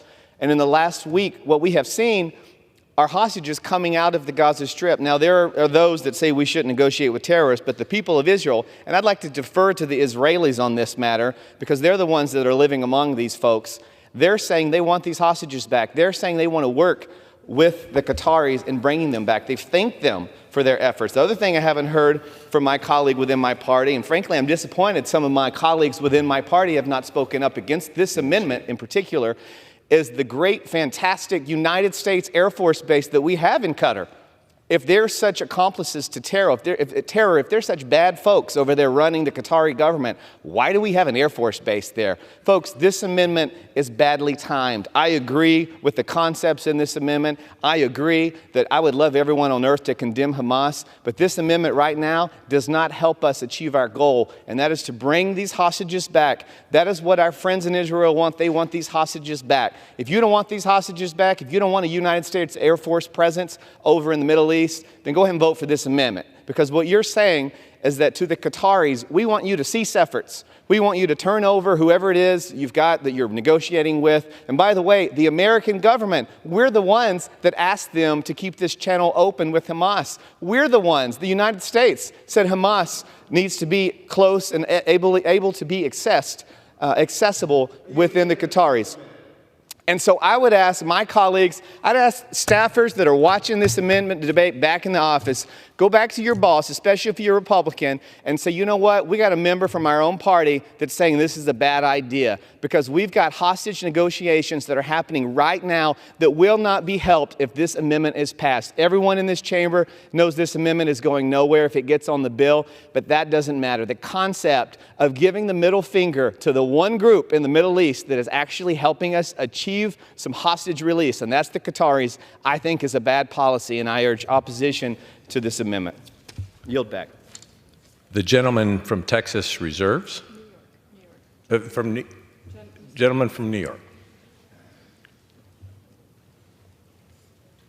I am ready to close. Gentleman reserves. Gentleman from Tennessee is recognized. With respect to Qatar's recent activities on the world stage, I'll just say this. Qatar should not get a pass whenever it decides to stop playing lawbreaker in order to start playing first responder. I think it's a misnomer to think that without Qatar that somehow negotiations wouldn't take place. The reality of the situation on the ground is the reason why Hamas is negotiating is because Israel is kicking their butts and is going to continue to do so. These negotiations would happen with or without Qatar. Qatar benefits from our Air Force base there. So, if my colleague from my own party thinks giving money to Qatar so that Hamas can rape little girls, then that's his choice, not mine. You can't pretend to be our friend when you're funding an organization that attacks and brutalizes innocent civilians. You can't have it both ways. It just doesn't work that way. You can't have your network Praising the attacks, I reserve. Gentleman's time has expired. Gentleman from New York is recognized. I just simply will say,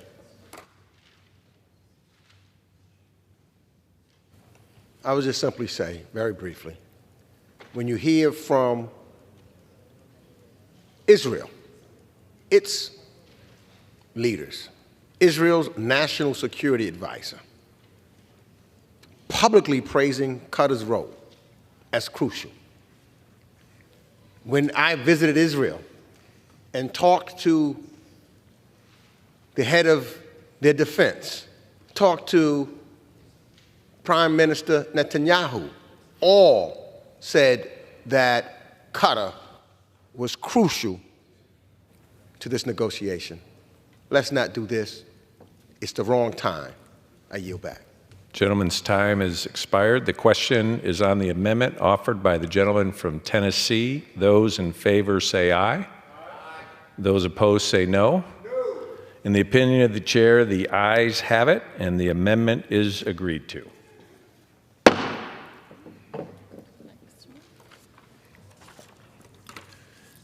It is now in order to consider Amendment Number 8, printed in Part C of House Report 118-280.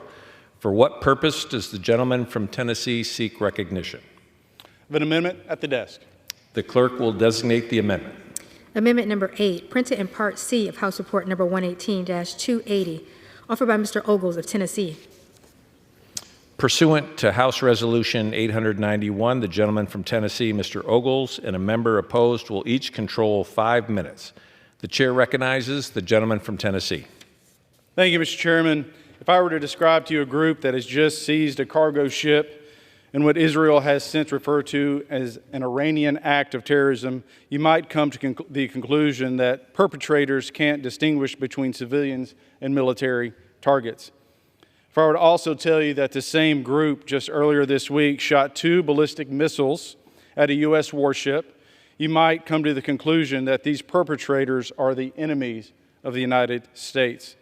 Finally, if I told you that this group is guilty of kidnapping and torturing U.S. citizens, you might come to the conclusion that we need to wipe these people off the face of the earth. You might think that the Biden administration would agree, but apparently does not. And that is to the detriment of our national security. This is a sense of Congress that the Houthis continue to benefit from the Biden administration's unwillingness to unequivocally condemn. Mr. Chairman, I reserve. The gentleman from Tennessee reserves. For what purpose does the gentleman from New York seek recognition? I rise to claim time in opposition to this amendment. The chairman is recognized for 5 minutes. It is needless, this amendment is needless and simply not rooted in fact.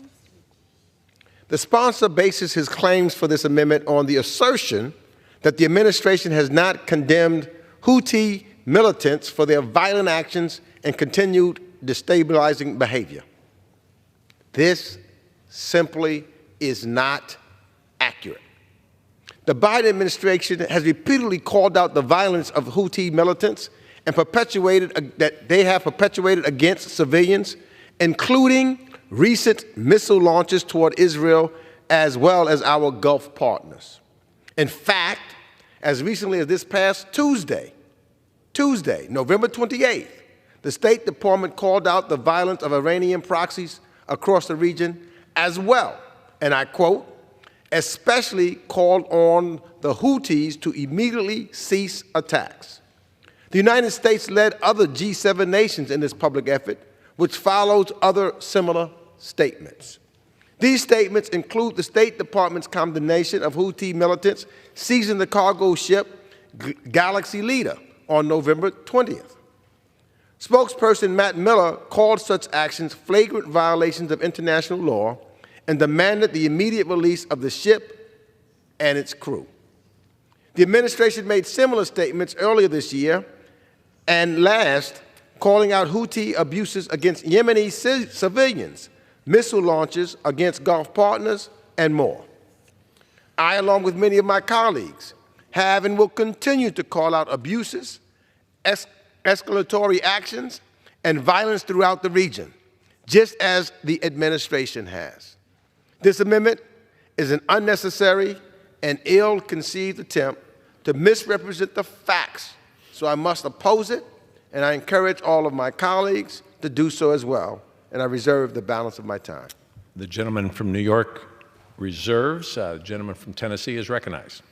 Mr. Chairman, I yield time to the gentleman from Louisiana.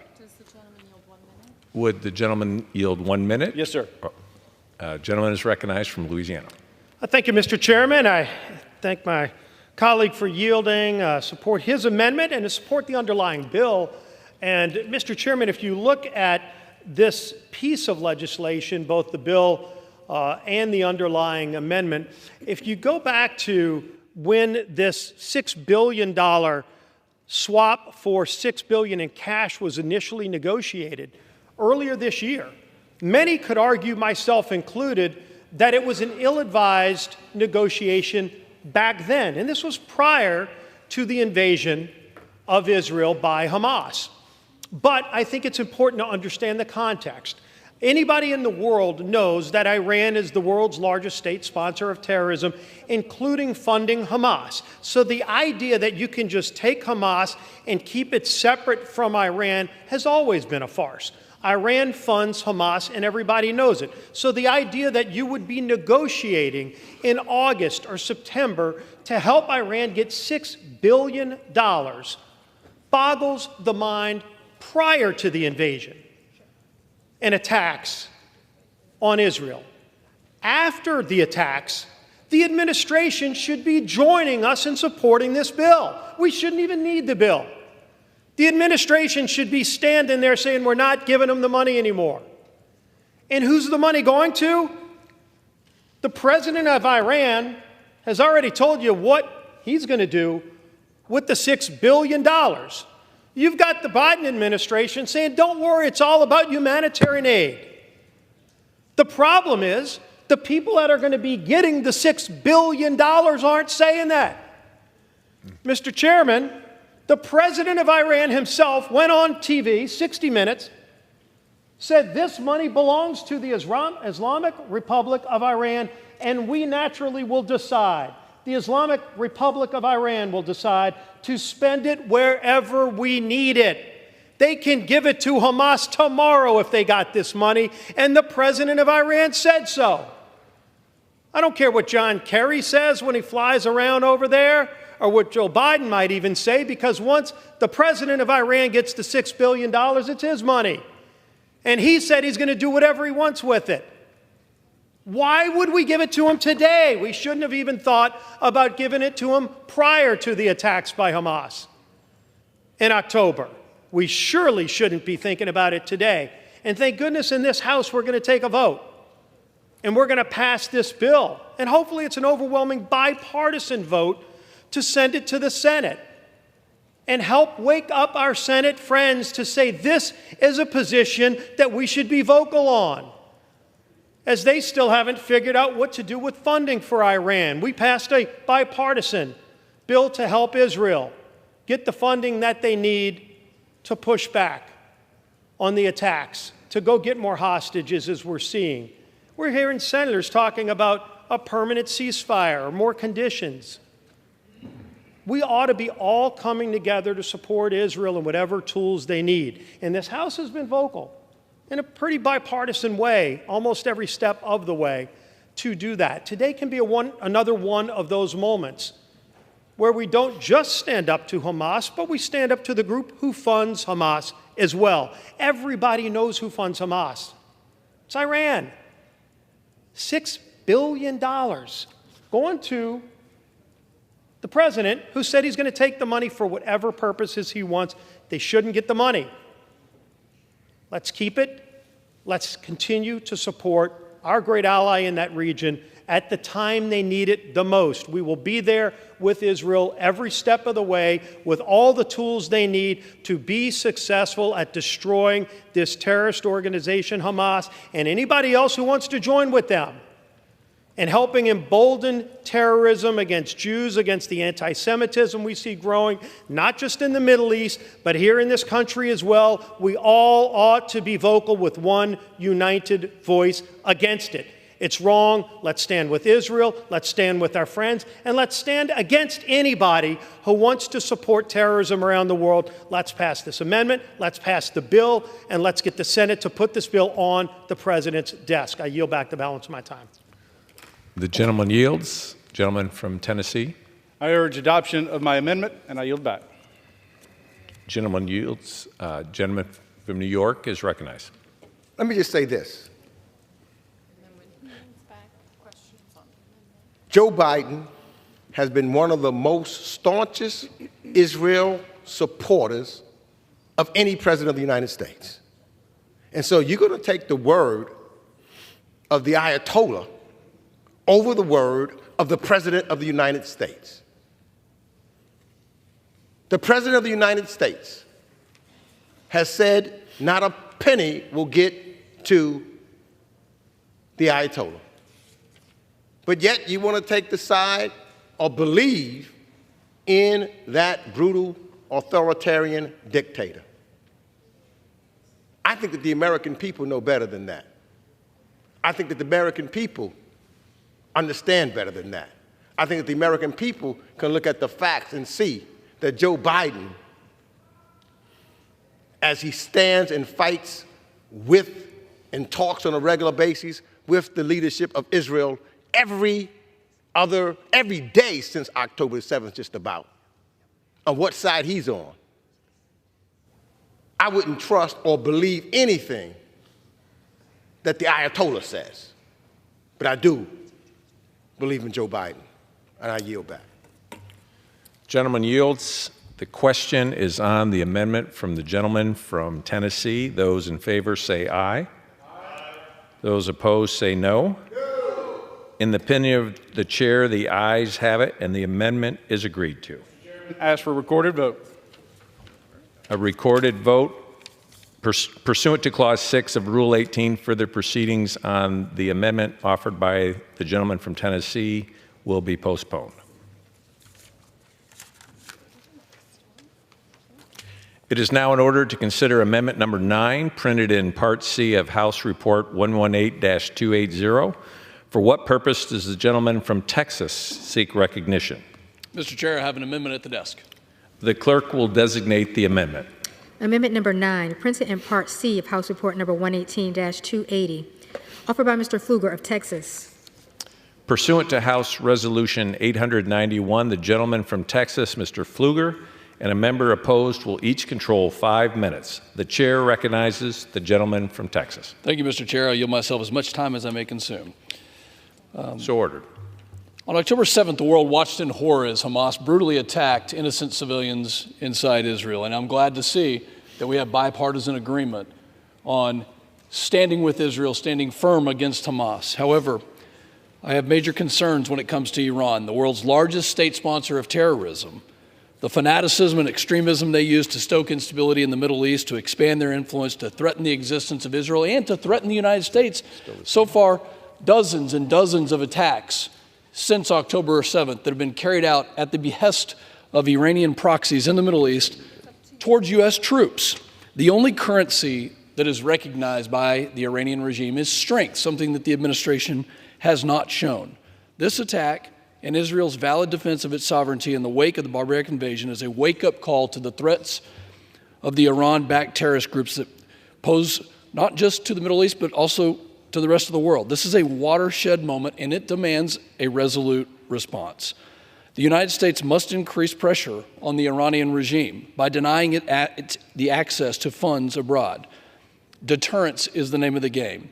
In August and September of 2023, the Biden administration facilitated Tehran's access to $6 billion in oil revenues, sanctions that had previously been placed on Iran as a signal of strength, waivers that had been moved by the Biden administration. But as currently written in H.R. 5961, the only thing that's being frozen is the $6 billion of Iranian funds currently in Qatar. It does not freeze other Iranian sanctioned funds, such as the sanctions waiver announced by the Biden administration last week, which would allow Iraq to send $10 billion to Iran. The founders intended us to have a system of checks and balances, and that's exactly what my amendment would do. My amendment would freeze all Iranian sanctioned funds, not just the $6 billion in Qatar, but additionally it would prohibit the president from using any sort of waiver authority, including licenses, guidance, or facts to lift sanctions. And as we have seen, we cannot trust this administration to hold fast, to have a strong deterrent policy, and to send the Iranian regime a strong signal. With that, I reserve. Gentleman from Texas reserves. For what purpose, gentleman from New York, seek recognition? I rise to claim time in opposition to this amendment. The chair recognizes the gentleman from New York. Thank you, Mr. Chairman. This amendment would be counterproductive to America's interests. No president, whether he be Democratic or Republican, has used this waiver for anything but the most pressing of reasons. Rescinding this waiver would likely prevent the administration from waiving sanctions that allow Iraq to pay for electricity imports from Iran. Without this waiver, Iraq likely would be unable to import electricity from Iran, leading to electricity outages and instability across Iraq. We have seen what instability in Iraq looks like over the past decade. The decay of central governance, the rise of ISIS, and a growing terrorist ideology that struck America and Europe in numerous deadly attacks. America has many interests in the Middle East, and this waiver is important for ensuring that this administration or any future administration has the flexibility it needs to promote American interests. It's important for the presidents, this one and those in the future, to have that flexibility. And thereby, I have to oppose my good friend from Texas amendment, and I reserve the balance of my time. Gentleman reserves. Gentleman from Texas is recognized. Yeah, Mr. Chair, I'd like to yield 1 minute to my good friend from Georgia, Mr. Clyde. Gentleman is recognized. Mr. Chair, I rise today in strong support of this amendment offered by my colleague from Texas, Rep. Pfluger. It will strengthen H.R. 5961 by unequivocally blocking sanctioned Iranian funds from potentially being unfrozen and keeping these dollars out of the hands of the world's leading state sponsor of terror. This amendment will close troubling loopholes that allow President Biden to abuse waiver or license authorities to release billions in frozen Iranian assets. Enough is enough. We cannot continue policies that enrich Iran, embolden terrorists like Hamas, and put American troops in harm's way. Rep. Pfluger's amendment also aligns with and reaffirms the goal of my bill, the Standing Against Houthi Aggression Act, because the Houthis are also proxy terrorists for Iran. His amendment prevents Iranian funds from being used against our national security interests and limits President Biden's ability to circumvent congressional oversight. I applaud Rep. Pfluger for his work on this critical amendment, and as a co-sponsor of it, I urge all members to support it. We must stand united in stopping Iran from financing terrorists and in protecting American troops and allies abroad. Thank you, and I yield back. Gentleman yields back. Gentleman from Texas recognized. I reserve. Gentleman reserves. Gentleman from New York is recognized. I yield. Balance my time.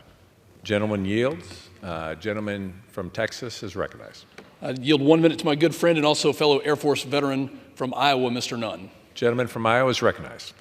I want to begin by thanking a fellow combat veteran for leading this effort to hold the terrorist group Hamas accountable by cutting off its #1 funding source, that coming from Iran. This extends to Hezbollah, it extends to the IRGC, and it extends to Houthi rebels throughout the region. In the last weeks alone, we have seen attack after attack threatening American forces, including those of our friends still serving in uniform today. The effort that I am proud to co-lead with Congressman Pfluger highlights Revoking Iranians Funding Act, an effort that the administration has taken a first step on, but that without the firm plan by Congress to prevent this waiver from going forward, has time and time been exploited by the president of Iran. The $20 billion that came out of the Turk Bank, the funding illicitly of money coming through on this type of frozen asset needs to be stopped. Congress must act. I applaud my friend for leading this charge and am proud to co-sponsor it going forward. With that, I would urge support of the entire body. Gentleman yields back. Gentleman from Texas recognized. And Mr. Chair, has my colleague yielded back? Has he closed? Okay. How much time is remaining? 30 seconds. Okay. Mr. Chairman, the failed strategy of appeasement has not worked. Deterrence is what's needed. We must reverse course. President Biden must reverse course on his policy towards Iran to stop terrorism from impacting us here. The system is blinking red. My amendment strengthens this bill. It puts deterrence at the forefront of the global stage. It restricts any money from going to Iran that they would use to foment terrorism and chaos throughout not only the Middle East, but also here in our home. Our homeland security depends on this amendment, depends on passage of this bill. I urge all of my colleagues across the aisle here on the Republican side to support this amendment and to pass this bill, and I yield back. Gentleman's time has expired. The question is on the amendment offered by the gentleman from Texas. Those in favor say aye. Those opposed say no. In the opinion of the chair, the ayes have it. The amendment. Chairman, on that I ask for a roll call.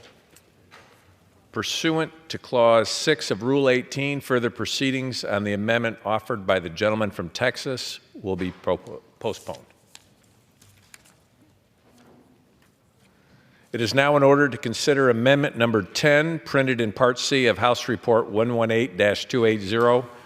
For what purpose does the gentlewoman from California seek recognition? Mr. Speaker, I have an amendment at the desk. The clerk will designate the amendment. Amendment number 10, printed in Part C of House Report number 118-280, offered by Ms. Porter of California. Pursuant to House Resolution 891, the gentlewoman from California, Ms. Porter, and a member opposed will each control 5 minutes.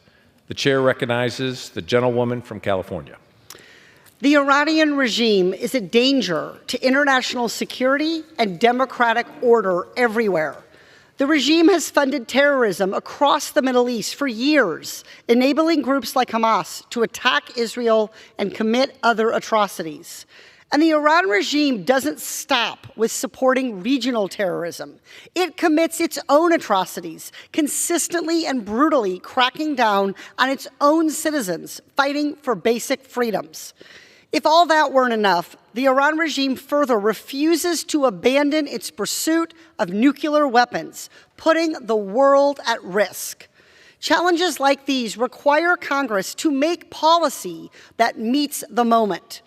But we can only do that if members of Congress and the people we represent can do oversight and can fully understand our administration's policy toward Iran.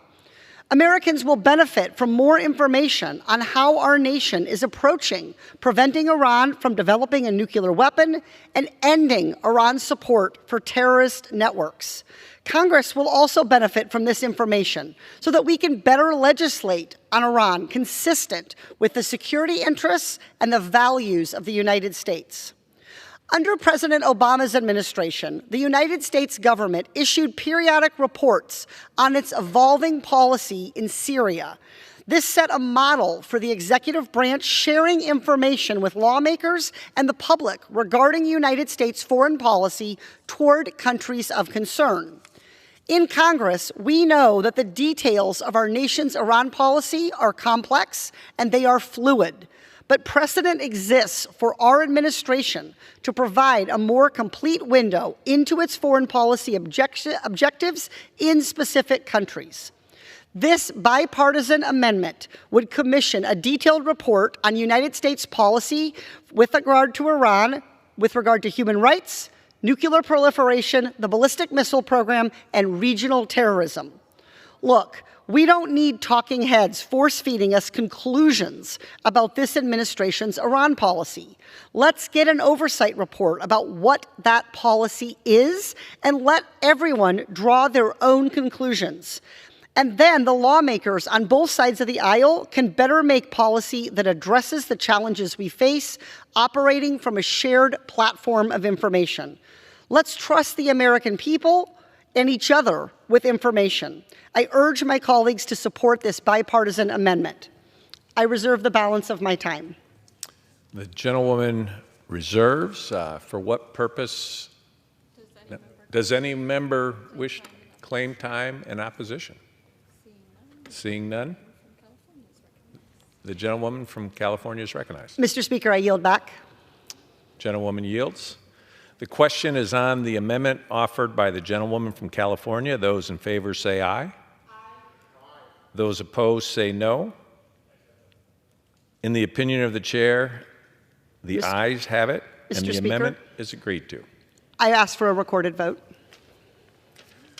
Pursuant to Clause 6 of Rule 18, further proceedings on the amendment offered by the gentlewoman from California will be postponed.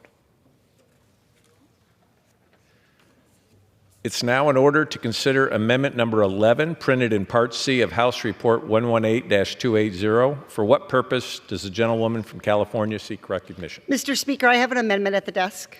The clerk will designate the amendment. Amendment number 11, printed in Part C of House Report number 118-280, offered by Ms. Porter of California. Pursuant to House Resolution 891, the gentlewoman from California, Ms. Porter, and a member opposed each will control 5 minutes. The chair recognizes the gentlewoman from California. In Iran, we see a familiar pattern. Iranians standing up, demanding change for themselves, their families, and their country. Then, the Iranian regime cracks down, arresting protesters and journalists and unleashing violence against its own people. Instead of giving its people the freedoms they seek, the regime limits freedoms, including restricting internet access. For authoritarian governments like the Iranian regime, restricting internet access couldn't be more crucial as a tool in repressing their own citizens. The internet is a portal to information about human rights, democratic order, economic prosperity, and thriving civil society. These things support freedom, and freedom is exactly the opposite of what the Iranian regime wants. To give Iranians a better future, we need to support them in having real access to the internet, and that means the internet without censorship, without digital surveillance, without online repression. And my amendment will help us do that. First, the amendment will require an assessment of the ways the Iranian government shuts down, censors, and weaponizes the internet. Then it'll commission an assessment of whether United States policy is currently best supporting the flow of communication tools to the Iranian people. And finally, it'll require the United States to develop strategies to counter Iran's online repression and prevent the Iranian regime from using tools of digital repression. Iranians have struggled for decades against threats to their basic freedoms. The more the Iranian people have tools like real internet access, the better position they will be to fight the repression of the Iranian regime. That's why members on both sides of the aisle who care deeply about creating a better future for the Iranian people have supported and collaborated with me on this amendment. I urge all my colleagues to support this amendment, and I reserve the balance of my time. Gentlewoman reserves. Does any member claim opposition to the amendment? Seeing none, the gentlewoman from California is recognized. I yield back. Gentlewoman yields. The question is on the amendment offered by the gentlewoman from California. Those in favor say aye. Aye. Those opposed say no. In the opinion of the chair, the ayes have it, and the amendment is agreed to.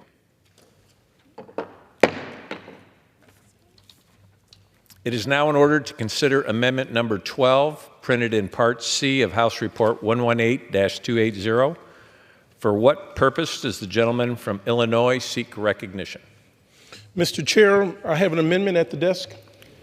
The clerk will designate the amendment. Amendment number 12, printed in Part C of House Report number 118-280, offered by Mr. Jackson of Illinois. Pursuant to House Resolution 891, the gentleman from Illinois, Mr. Jackson, and a member opposed will each control 5 minutes. The chair recognizes the gentleman from Illinois. Mr. Chair, I rise today to speak on my amendment, Amendment Number 12, to H.R. 5961, the No Funds for Iranian Terrorism Act. My amendment is simple. It adds a 5-year sunset provision. My amendment is in line with the Majority Leader's floor protocols for the 118th Congress. Specifically, the Majority Leader's floor protocols on legislation that calls for sunset requirements to advance the policies originally outlined in the Pledge to America, to adopt the requirement that programs end or sunset by a date certain. That should include new sanction authorities as well. It is important for Congress to maintain its Article I powers over foreign policy, and it does that by including a sunset provision. If we are going to be consistent with the floor protocols that the majority has established for new programs, if we want to reclaim our Article I powers, this act should not go into force without a sunset provision. Mr. Speaker, I reserve the balance of my time. The gentleman reserves. For what purpose does the gentleman from Texas seek recognition? I rise in opposition to this amendment. The gentleman is recognized. This bill already contains behavior-based termination criteria for the sanctions described. Our sanctions on Iran should not disappear on an arbitrary date. Our sanctions need to remain in place until Iran stops threatening the United States as already described in the bill. Iran has been a state sponsor of terrorism for over 40 years under, I might add, the same administration, the same terrorist administration in Iran. If we put a 5-year sunset on this bill, Iran and its terrorist proxies will think they can just wait us out. After October 7th, it became clear that we need to take every possible measure available to deter Iran and its proxies. The best way to project American strength is to make it absolutely clear that our sanctions will remain in place until Iran no longer poses a threat to the United States. Therefore, I oppose this amendment to add an arbitrary sunset, and I reserve. Gentleman reserved. Gentleman from Illinois is recognized. I yield 1 minute to the distinguished, the most honorable member of the Congress from the great state of New York, the ranking member of the Foreign Affairs Committee, the Honorable Gregory Meeks. Gentleman from New York is recognized. Thank you, Representative Jackson. I rise in strong support of the Jackson Amendment. The world in 2023 does not look like the world in 2018. Russia has invaded Ukraine. Hamas has attacked Israel. Burmese partial democracy has collapsed in a coup. On the positive side of the ledger, NATO is more united rather than divided. AUKUS PAC has fortified our relationship with our closest allies. And Japan and Korea are cooperating with each other like never before. In 2018, most of us were unfamiliar with the term coronavirus. In 2023, now many of us are trying to forget it. The point here is that the world can change dramatically in just 5 years. Congress does itself a disservice when we lock into policies without oversight or a chance to reconsider. And Mr. Jackson's amendment would fix that flaw in the bill, and I strongly support his amendment. Gentleman's time has expired. Gentleman from Illinois is recognized. Thank you, the Honorable Ranking Member Gregory Meeks. I yield my time back. Gentleman yields. Gentleman from Texas is recognized. Mr. Speaker, I yield 1 minute to the gentleman from Georgia, Mr. Clyde. Gentleman from Georgia is recognized. Thank you, Mr. Chair. I rise today to oppose Rep. Jackson's amendment to add a 5-year sunset period. We cannot risk funds going to terrorism ever. Certainly not now, and certainly not in 5 years. Additionally, the only thing standing in the way of $14.3 billion going to support Israel's eradication of Hamas is Joe Biden and Chuck Schumer. The House has done its job. The Senate and the President have so far done nothing but be a roadblock. Yes, we are witnessing a Biden-Schumer roadblock, a BS roadblock, and it's totally unacceptable. It's a dangerous state of affairs, and Biden and Schumer are the problem. How can we support our closest ally in the Middle East when the President and the Senate stand in the way? The House has done its job. It's now time for the President and Mr. Schumer to clear their BS roadblock, and I yield back. Gentleman yields back. Gentleman from Texas recognized. I reserve. Gentleman reserves. Gentleman yielded back. Time remaining, please. Gentleman has 3 minutes. Thank you. Deterrence is based on strength and the willing to use it. In my time in the Middle East, I understand that our adversaries there, to include Iran and its proxies, understand only strength. If we put an arbitrary sunset clause in this bill, it will be demonstrating weakness and not strength. I oppose this amendment, and I encourage my colleagues to vote against it. I yield back. Gentleman yields. The question is on the amendment offered by the gentleman from Illinois. Those in favor say aye. Aye. Those opposed say no. No. In the opinion of the chair, the noes have it. The amendment is not agreed to. Pursuant to Clause 6 of Rule 18, further proceedings on the amendment offered by the gentleman from Illinois will be postponed.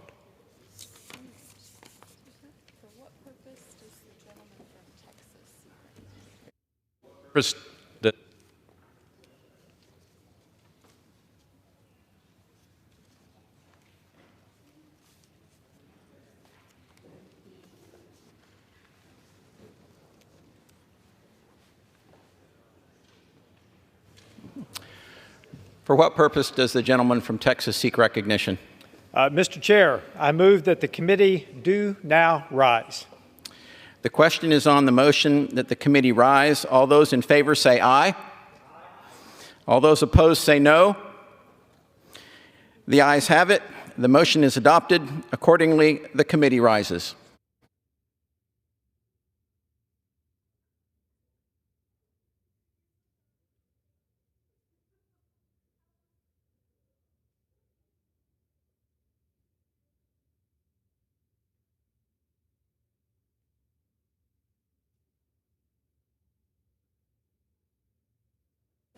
Mr. Chairman.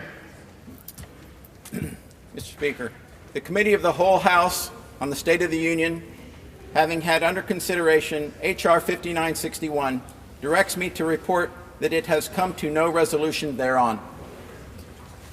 The chair of the Committee of the Whole House on the State of the Union reports that the committee has had under consideration H.R. 5961 and has come to no resolution thereon.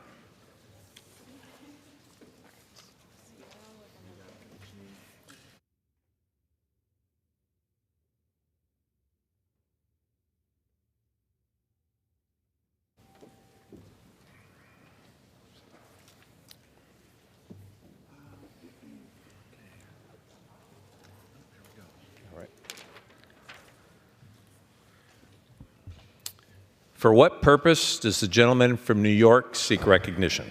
Mr. Speaker, I rise to question of the privileges of the House and offer the resolution that was previously noticed.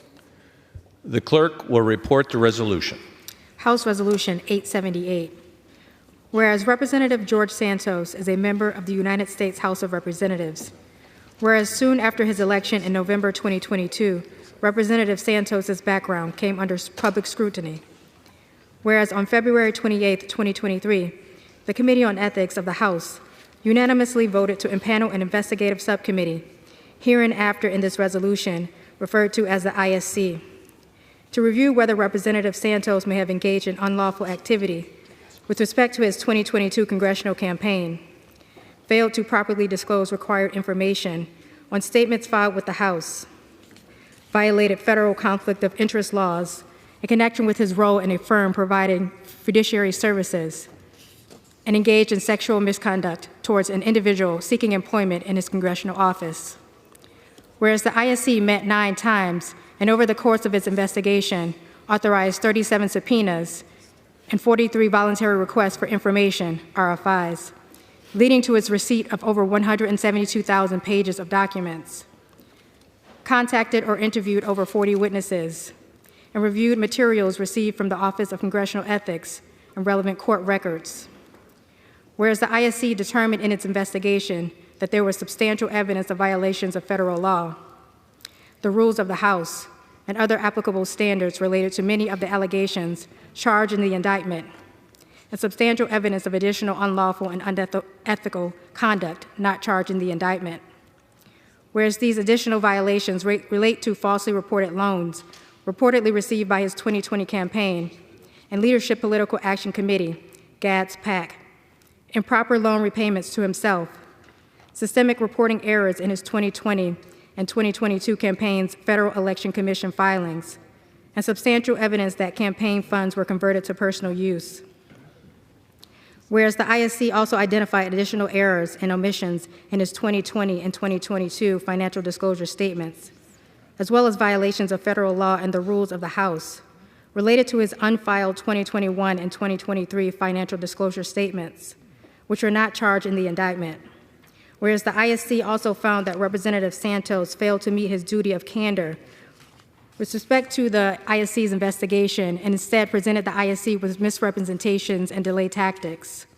Whereas on May 10, 2023, Representative Santos was charged in federal court in the Eastern District of New York with wire fraud in connection with a fraudulent political contribution scheme, unlawful monetary transactions in connection with the wire fraud allegations, theft of public money in connection with his alleged receipt of unemployment benefits, fraudulent application for and receipt of unemployment benefits, and false statements in connection with his 2020 and 2022 House of Representatives financial disclosure statements.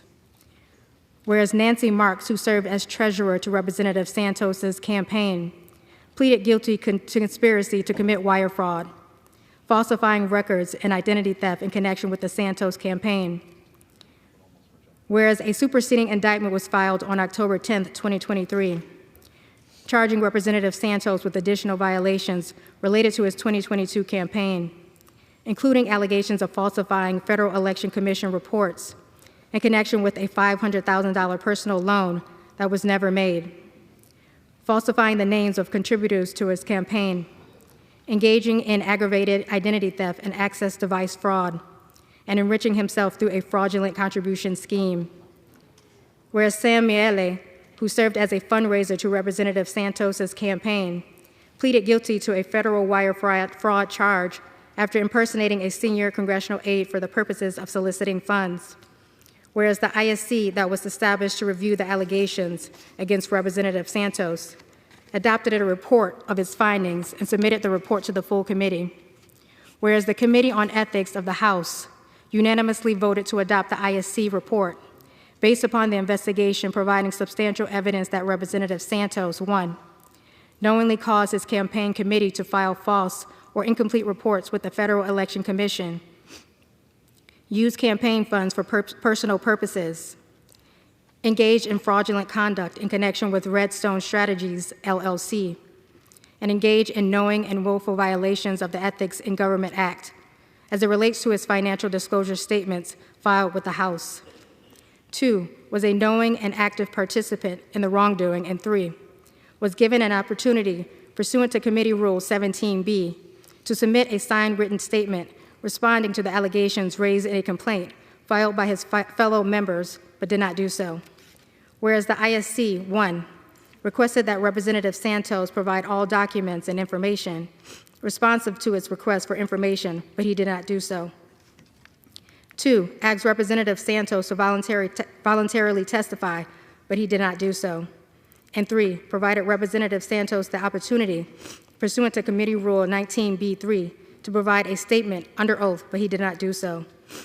Whereas as a member of the United States House of Representatives, Representative Santos must be held accountable to the highest standard of conduct in order to safeguard the public's faith in this institution. Whereas the Constitution of the United States charges the House with policing the behavior of its own members, and the House should take action against Representative Santos, commiserate with his violations of federal law and the rules of the House. And whereas given his egregious violations, Representative George Santos is not fit to serve as a member of the United States House of Representatives, now therefore be resolved that pursuant to Article 1, Section 5, Clause 2 of the Constitution of the United States, George Santos be, and he hereby is, expelled from the United States House of Representatives. The resolution qualifies. Pursuant to Clause 2 of Rule 9, the gentleman from New York, Mr. D'Esposito, and the gentleman from New York, Mr. Santos, will each control 30 minutes. The chair recognizes the gentleman from New York, Mr. D'Esposito. Thank you, Mr. Speaker. We are here this afternoon at a point that none of us wanted to ever be at. But the Ethics Committee of the House of Representatives has filed their report, which revealed a complex web of illegal activities that involved Representative George Santos's campaign, his personal and business finances. Santos tried to exploit every aspect of his candidacy for personal financial gain. Records subpoenaed by the Committee on Ethics show that Congressman Santos stole from his campaign by deceiving donors into providing contributions that were actually payments for his personal benefit. Santos also reported fictitious loans to his political committees to induce donors and party committees to contribute more to his campaign, keeping the elaborate scheme moving forward. George Santos is a liar. In fact, he's admitted to many of them, who has used his position of public trust to personally benefit himself from day one. Santos now faces 23 criminal charges in connection with his long list of misdeeds. We have already seen 2 former Santos staffers, including his former treasurer, plead guilty to federal charges in connection with Santos's corrupt campaign. Despite blaming others, including his former treasurer, for the numerous campaign violations, all signs point towards Mr. Santos that he knowingly and actively participated in a widespread misconduct of his campaign. In fact, the Ethics Committee report records demonstrate this to a T. George Santos has continuously said that he has not received his due process. I ask my colleagues, if we do not take the Ethics Committee and their results seriously, then why even have the committee in the first place? Through the ISC investigation, Santos has been awarded due process and has been provided ample opportunity to be heard during both the investigation by the House Committee on Ethics and throughout the expulsion process. Even after being offered multiple opportunities to present his side of the story, Mr. Santos refused to engage with the Ethics Committee in good faith and refused to cooperate with those tasked with leading the investigation. The ISC report notes that he failed to submit a written response to the allegations, failed to provide numerous documents requested, refused to testify voluntarily, and failed to provide a statement under oath. Santos also informed the committee that if he was subpoenaed, he would plead the Fifth. We continually hear that the expulsion of Congressman Santos would set a new precedent. And Mr. Speaker, it would. And to my colleagues that have said that it would start a new precedent, to those that are here with us in this institution, in this great chamber today, that are arguing about precedent, I simply ask you this. The American people expect us to do the right thing. The American people are watching for us to do the right thing. And if we have an opportunity in this great institution to start a new precedent, one, that means we hold members of the House of Representatives to a higher standard. Well, ladies and gentlemen, I'm pretty confident that the American people would applaud that. I'm pretty confident that the American people expect that. And I hope that tomorrow, in this great chamber, we set that precedent, Mr. Speaker. We set a precedent that we, as members of America's oldest institution, are held to a higher standard. Mr. Speaker, with that, I reserve the balance of my time. Gentleman reserves. Gentleman from New York, Mr. Santos, is recognized. Thank you, Mr. Speaker. Every member expelled in history of this institution has been convicted of crimes or Confederate turncoats guilty of treason. Neither of those apply to me, but here we are. On what basis does this body feel that precedent must be changed for me? An American citizen, duly elected to represent the 3rd District of New York. I have been convicted of no crimes, Mr. Speaker. My loyalty to this country that gave me life, liberty, and the pursuit of happiness is true and unquestionable. I stand here today debating for the 2nd time in less than a month for the same exact reasons that were brought up last time. The difference is that one can say I've been indicted once more by the findings of the Ethics Committee, a process that by the admission of the chair himself was not complete and conclusive because they didn't want to put more time into it. As if this committee runs on a schedule that, quite frankly, is in a rush. When some members have been under investigation for over 5 years, some leave while still under investigation, Mr. Chair. So I'm not trying to be arrogant or spiteful or disrespectful of the committee. But I'm curious to know, what is the schedule of the Ethics Committee? Why rush this? To deliver a predetermined outcome sought out by some members of our conference or some members of this body? This is what it looks like to me. It is a predetermined necessity for some members in this body to engage in this smear campaign to destroy me.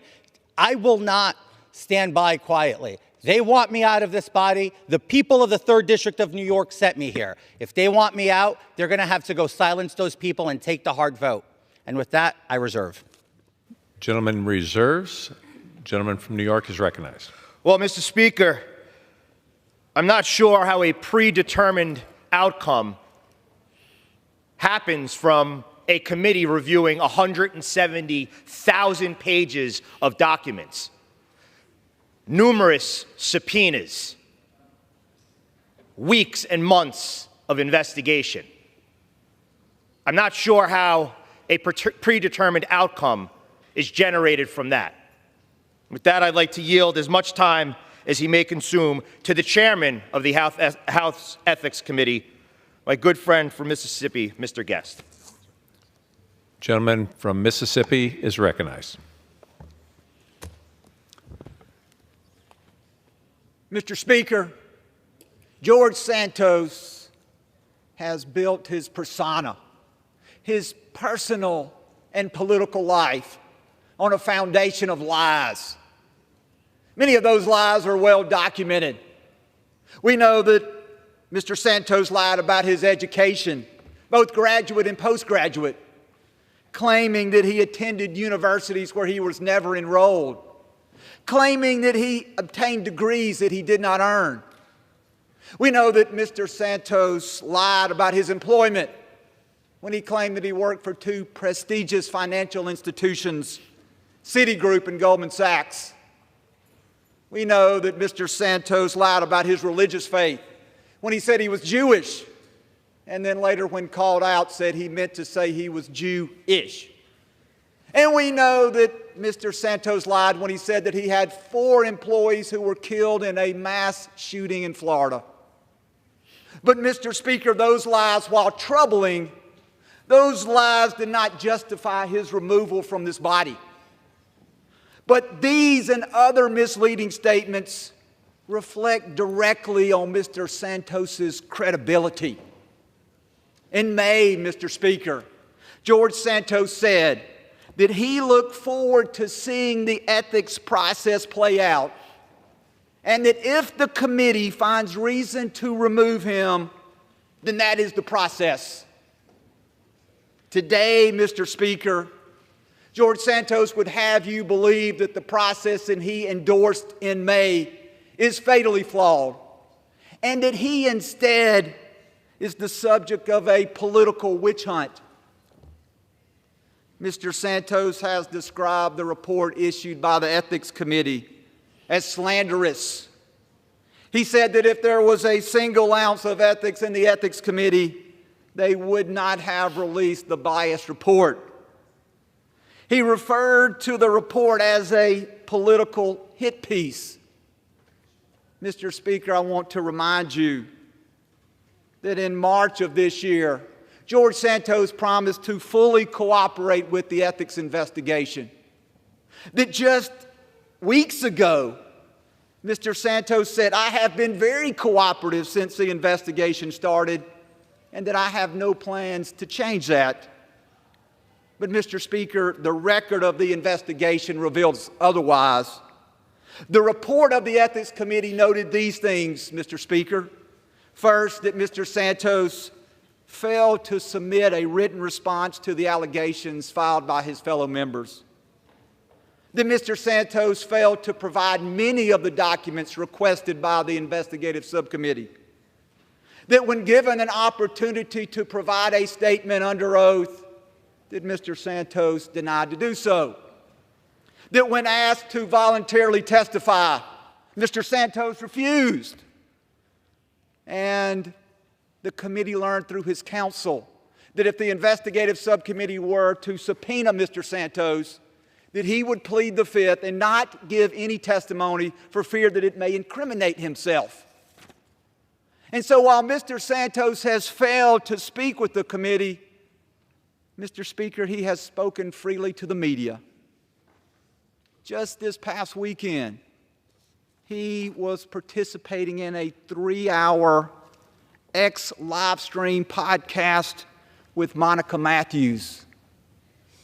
In that 3-hour interview, he said, "I've made it very clear I'm not running for re-election.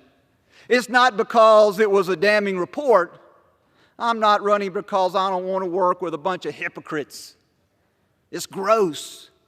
I have colleagues who are more worried about getting drunk every night with the next lobbyist that they're going to screw and pretend none of us know what's going on and sell off the American people, not show up to vote because they're too hungover, whatever the reason is, or just not show up to vote at all and give their cards out like candy for someone else to vote for them."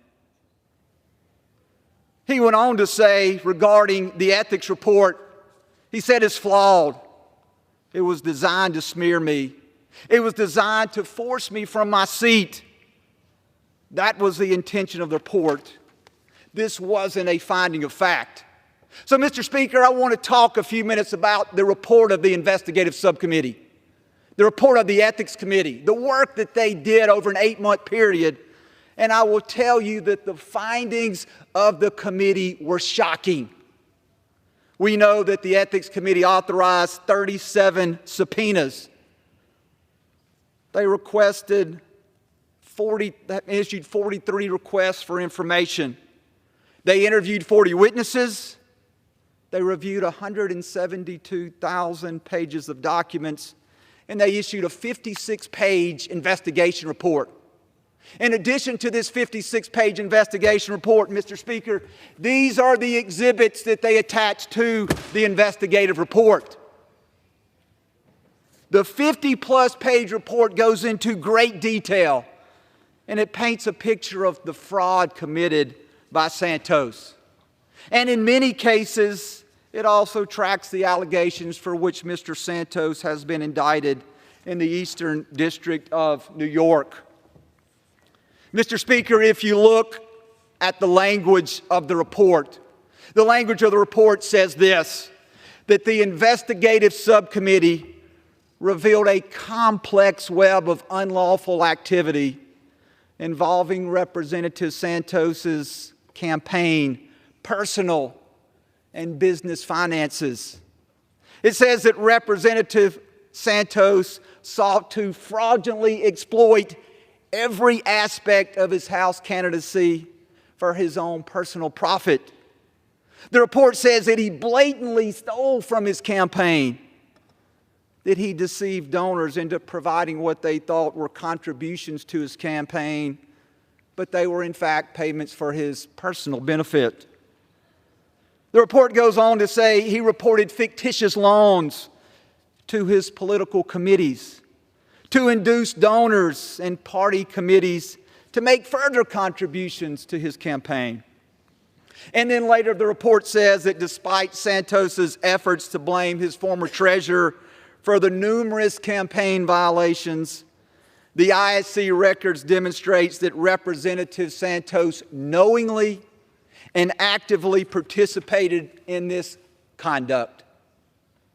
Mr. Speaker, through records that were subpoenaed by the Ethics Committee, we learned that Mr. Santos spent campaign-related funds on personal rent, on personal credit card payments, on ATM withdrawals. We know that he purchased luxury designer purchases at least 2 high-end stores. Then he spent money on payments made at OnlyFans.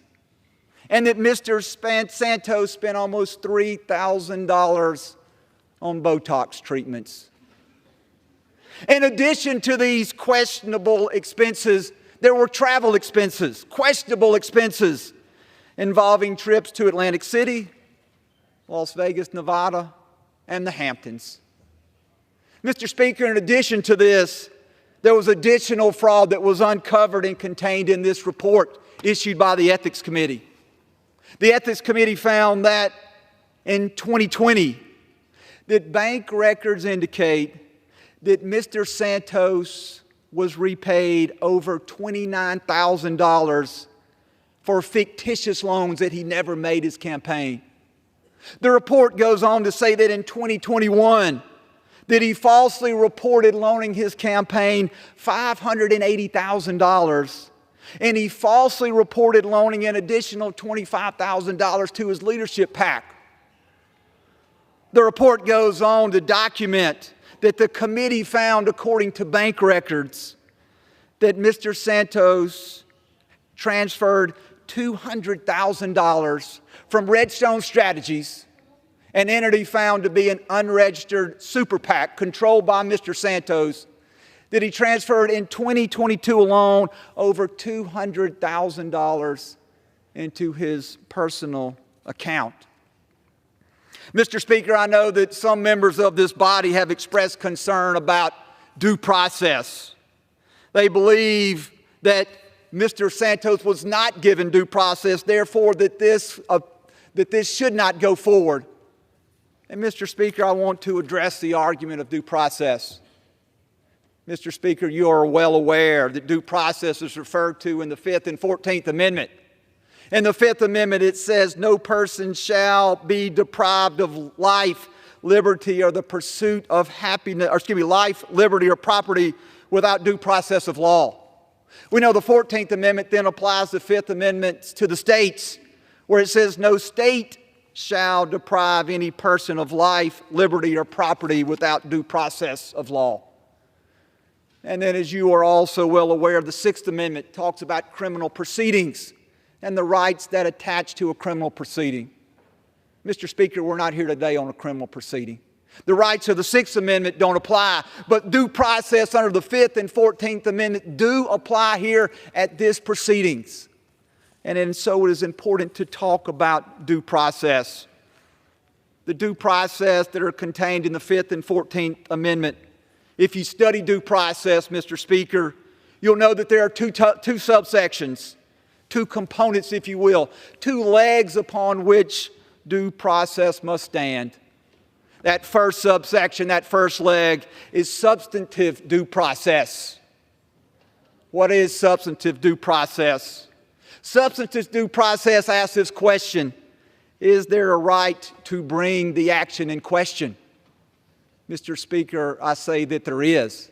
And we know that that right exists because that right is found in the United States Constitution. The expulsion clause, which is found in Article 1, Section 5, Clause 2 of the United States Constitution, says this, Mr. Speaker.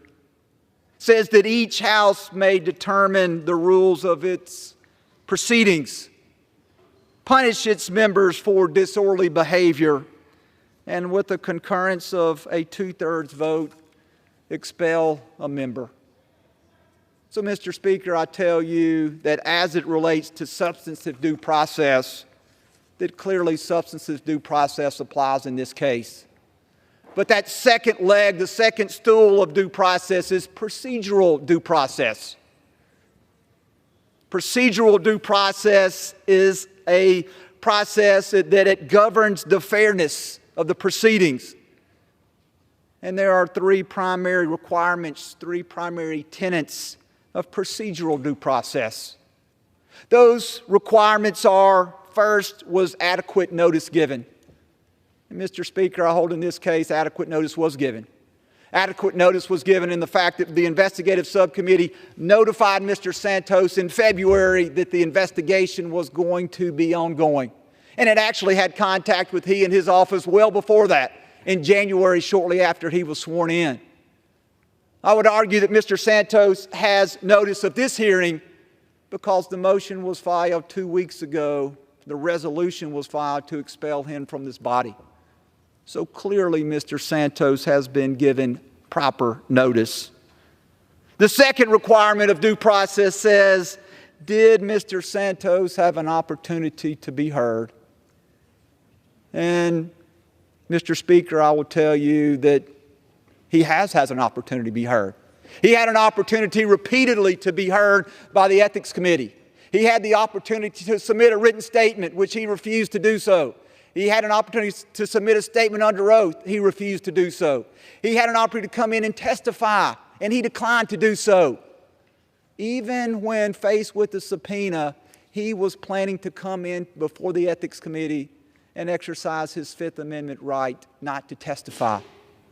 And so, Mr. Speaker, I hold that he has had ample opportunity to be heard by the investigative subcommittee.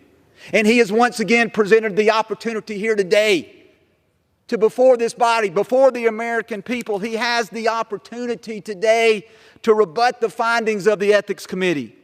He has the opportunity to point out any errors or omissions that he claims are in the report. And so clearly, Mr. Speaker, Mr. Santos has had the opportunity to be heard. And then finally, the third and final point there is the opportunity to have a fair tribunal. And we are following the Constitution, which says that the body of other elected members, this body as a whole, must be the body that conducts a vote in this case. So, Mr. Speaker, I want to remind you of a statement I earlier referenced. That statement made by Mr. Santos in May. That statement where he said that he looked forward to seeing the ethics process play out.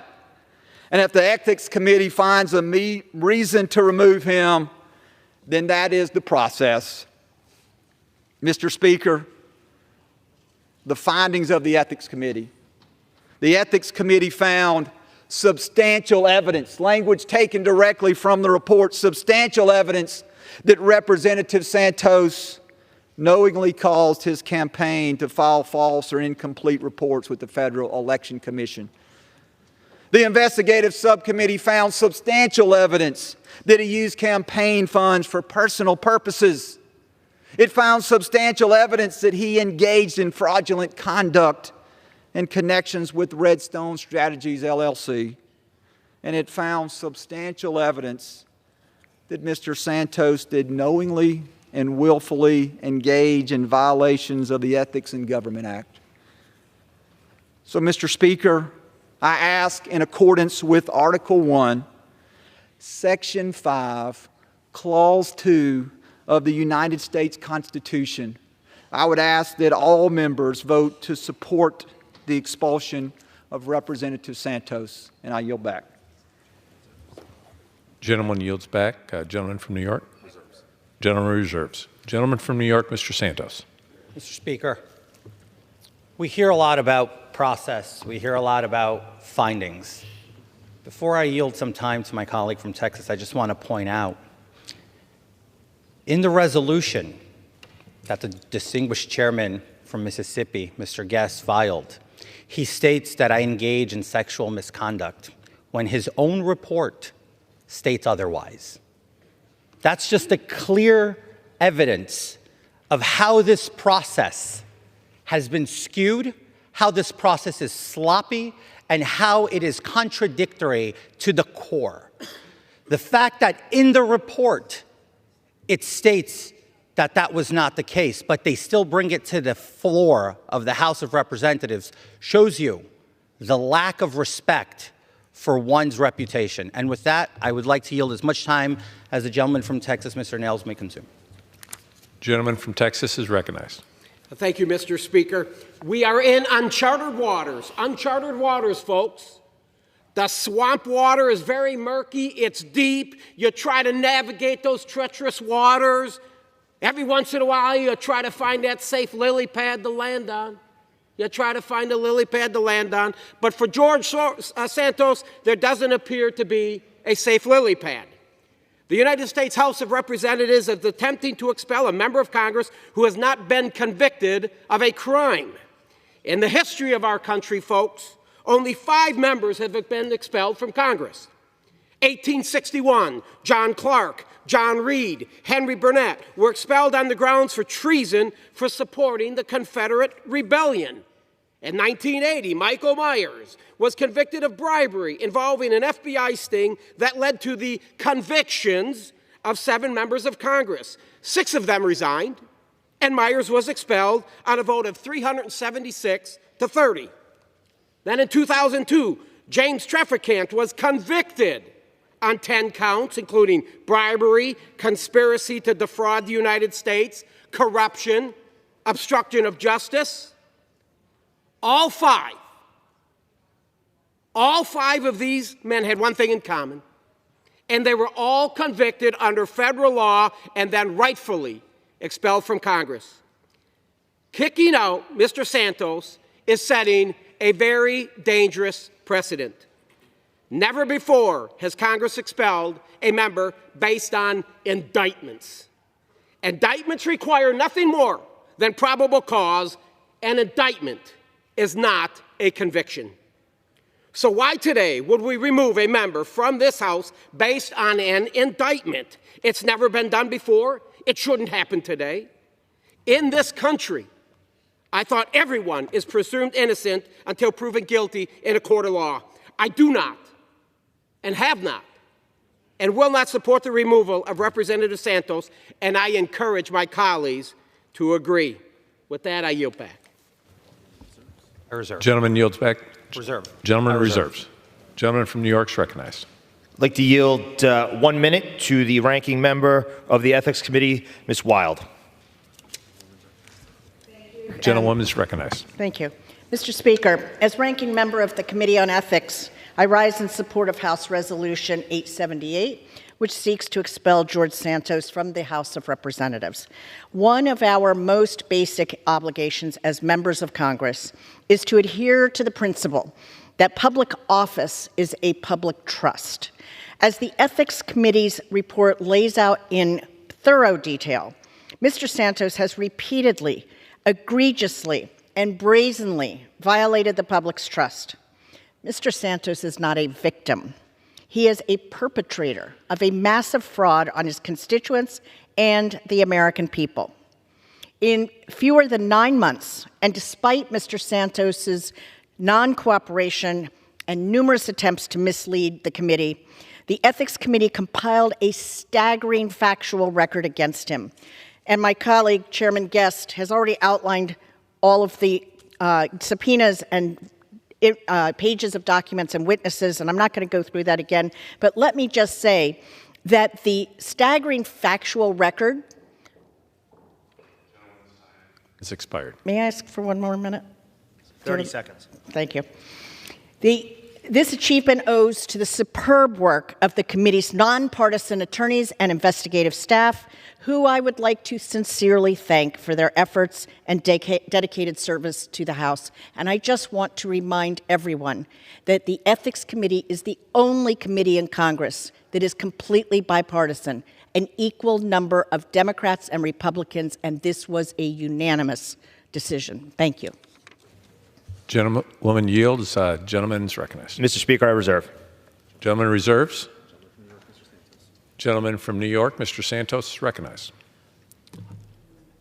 Mr. Speaker, I'd like to yield time, as much time as he may consume, to my colleague, Clay Higgins. Gentleman from Louisiana is recognized. Thank you, Mr. Speaker.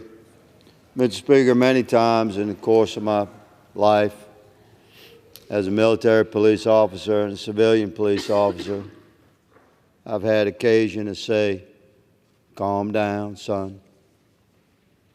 I've heard your argument. I feel your passion. I understand your position. But you're about to go too far. Just calm down and step back. This is what I advise my colleagues on both sides of the aisle today. One of my brothers here, whom I love and respect, these men seated here, they're making a mistake. Mr. Speaker, one of the gentlemen said we should be held to a higher standard, talking about the removal of a member of Congress, of the American people to believe that the opinions of congressmen is a higher standard than the deliberate vote of the American people? Is a report from a committee a higher standard than the 2-year election cycle as established by our founding fathers and enshrined in our Constitution? Calm down. Mr. Speaker, I've spoken for 7 years to this body here, standing here, and very rarely have I had a prepared statement, nor do I today, but I'm going to read a letter that I distributed to my Republican colleagues for the benefit of my Democratic colleagues that did not receive a copy of the letter. Perhaps I'm wrong for that. I considered sending you all this letter, and I did not, and I apologize for that because the media has gotten it and it's out there. Although I completely respect the work of our colleagues on the Ethics Committee, I have serious concerns about the way this particular case is being handled, and I'll oppose the George Santos expulsion. In the 7 years I've been a member of Congress, many members have been subject to campaign expenditure ethics investigations. To my recollection, members have always had the opportunity to settle the matter by restitution, even if they disagreed with the Ethics Committee conclusions. Further, in many prior instances of allegations of misconduct, I recall no massive media release from the Ethics Committee. After a bit of a whispered brush fire, the matter just went away. Maybe the member left Congress, maybe the member didn't leave Congress, but they weren't publicly crucified and expelled. The very fact that we have all read the quote-unquote investigative report indicates a level of public character assassination that I have not witnessed through 4 terms of congressional service. It's troubling to me that a Republican-led ethics committee would present itself as so judgmental. Previous ethics committees' investigations have always been conducted quietly, reflective of our constitutional standards of innocent until proven guilty in a court of law. Reports of similar allegations of campaign finance violations, like family vacations overseas and cosmetic dental procedures and sexual adventures of every sort, have not historically been released to the public. This particular Ethics Committee investigation seems to be quite public, and I'm not seeing any allowance for the member to make restitution of alleged campaign finance violations. Full media disclosure, combined with intention to move straight to expulsion, appears weaponized to me. Colleagues, you can believe what you like, but the 56-page investigative subcommittee report is most certainly not written within the parameters normally found in an unbiased, impartial investigative report. It's filled with conjecture, opinion, and pejorative language that no professional investigative report should include, no experienced cop would present to a DA, and no impartial DA would ever present to a court as unbiased.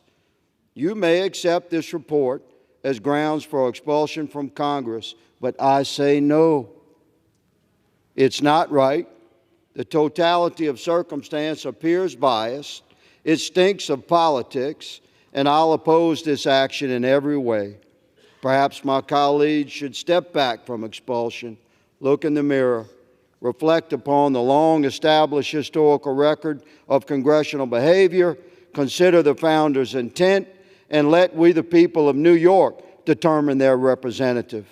This report is posing as an objective presentation of fact, yet it is most certainly written with notable disregard for professional objectivity, and it's wrapped in a media-incensed public disclosure that any reasonable man can see is a congressional equivalent of a public crucifixion. I'm stunned that members would cheer for this public shaming and expulsion. It's like witnessing an otherwise fair and compassionate village gather to celebrate the burning of an alleged witch. Since the Civil War, only 2 members of Congress have been expelled, and both have been convicted in court of federal crimes. That's the standard, and the House of Representatives should not deviate from that standard. I'm a solid no on expulsion, and I encourage every member to carefully consider what kind of precedent we're setting here. Mr. Speaker, I appreciate this opportunity to encourage my colleagues sincerely on both sides of the aisle to step back from this expulsion. I yield. Gentleman reserves. Gentleman from New York, Mr. Esposito. Well, thank you. And as I fully respect my friend from Louisiana and have much love for him, I want to reassure no one is cheering for this ethics report. And with that, I'd like to yield as much time as he may consume to my friend from New York and fellow Long Islander, Mr. LaLota. Gentleman from New York is recognized. Thank you, Mr. Speaker. I'd like to address 3 issues in hopes of persuading my colleagues from both sides of the aisle who at this moment are either against or undecided about expelling George Santos to ultimately vote yes. Those 3 issues are fraud, due process, and election integrity. Regarding fraud, Mr. Speaker, both federal and state laws would require jail time or a monetary fine or both for any of our constituents who tricked another person into an agreement to another American's disadvantage. Here, in the 2022 election, by his own admission, George Santos induced New York voters and donors throughout the nation to support him by fraudulently creating an entire new person that donors and voters would support. Santos did this intentionally, figuring the uneducated, underemployed, and person of simple means he actually is could not earn the support of voters and donors.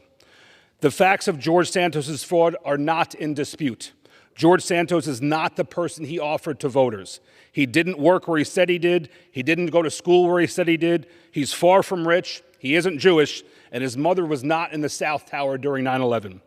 So the argument that New Yorkers voted George Santos in and that we should wait until November of 2024 for voters to decide his fate is inherently flawed, since voters weren't given a chance in the first chance to determine who they were actually voting for, Mr. Speaker. So while our constituents would go to jail or be fined for similar lies, one question we have before us today is that are we going to hold George Santos to the same standard which our constituents are held, or a lesser one? Regarding due process, Mr. Speaker, we should clear some things up. It's been a while since I took Professor Sample's civil procedure class or Professor Kuh's constitutional law class, but the due process clauses of our 5th and 14th Amendments do not apply to House proceedings. Rather, the constitutional proceedings which do apply here is Article 1, Section 5, Clause 2, which states clearly and simply, each House may determine the rules of its proceedings, punish its members for disorderly behavior, and, with the concurrence of 2/3, expel any member. It's that simple, Mr. Speaker. So while constitutional due process does not apply here, George Santos has actually been afforded every single element of it through the bipartisan Ethics Committee process. Due process requires notice, an opportunity to be heard, and a decision by a fair and impartial tribunal. First, Santos got his notice when the Ethics Committee informed him of the probe into his conduct. Second, Santos had every opportunity to be heard when the Ethics Committee invited him to confront the accusations against him, an invitation Santos rejected. Finally, his tribunal is us, the House of Representatives, whose collective impartiality is proven every day by the partisan fights we have every day, day in and day out. So, Mr. Speaker, while this proceeding is not covered by the due process clauses, George Santos has indeed been afforded much more process than a person in his shoes deserves. Finally, Mr. Speaker, I would like to speak on the matter of election integrity. Before I came to the House, I was my county's elections commissioner for 7 years, where I fought for more integrity in our elections. As elections commissioner, I fought for removing deceased voters from our rolls, for voter ID, against fraudulently submitted absentee ballots, and against voters being registered in 2 different places. Following the 2016 and 2020 elections, members of Congress from both sides of the aisle voted not to certify those elections, stating the results were not reliable. Tomorrow, by voting yes to expulsion, Republicans and Democrats can stand for election integrity and against voter fraud, because there is no more provable case of election fraud before this Congress than George Santos's 2022 election fraud. In closing, Mr. Speaker, I would like to offer that New Yorkers from Queens and Nassau counties deserve better than George Santos, a total fraud and a serial liar representing them in Congress. Each day that Mr. Santos is allowed to remain a member of Congress, my New York neighbors to the west are being denied real representation in these halls. That is because their representative is incapable of getting a bill passed, a project funded, or even sitting on a committee, because he lacks the minimum amount of trust necessary to be a member of Congress. Today, the best way to support my fellow New Yorkers and overcome George Santos's fraud is to expel George Santos from the House of Representatives. I yield, Mr. Speaker. Gentleman yields. I reserve. Gentleman reserves. Gentleman from New York, Mr. Santos, is recognized. I'd like to yield as much time as he may consume. My colleague from Florida, Mr. Gates.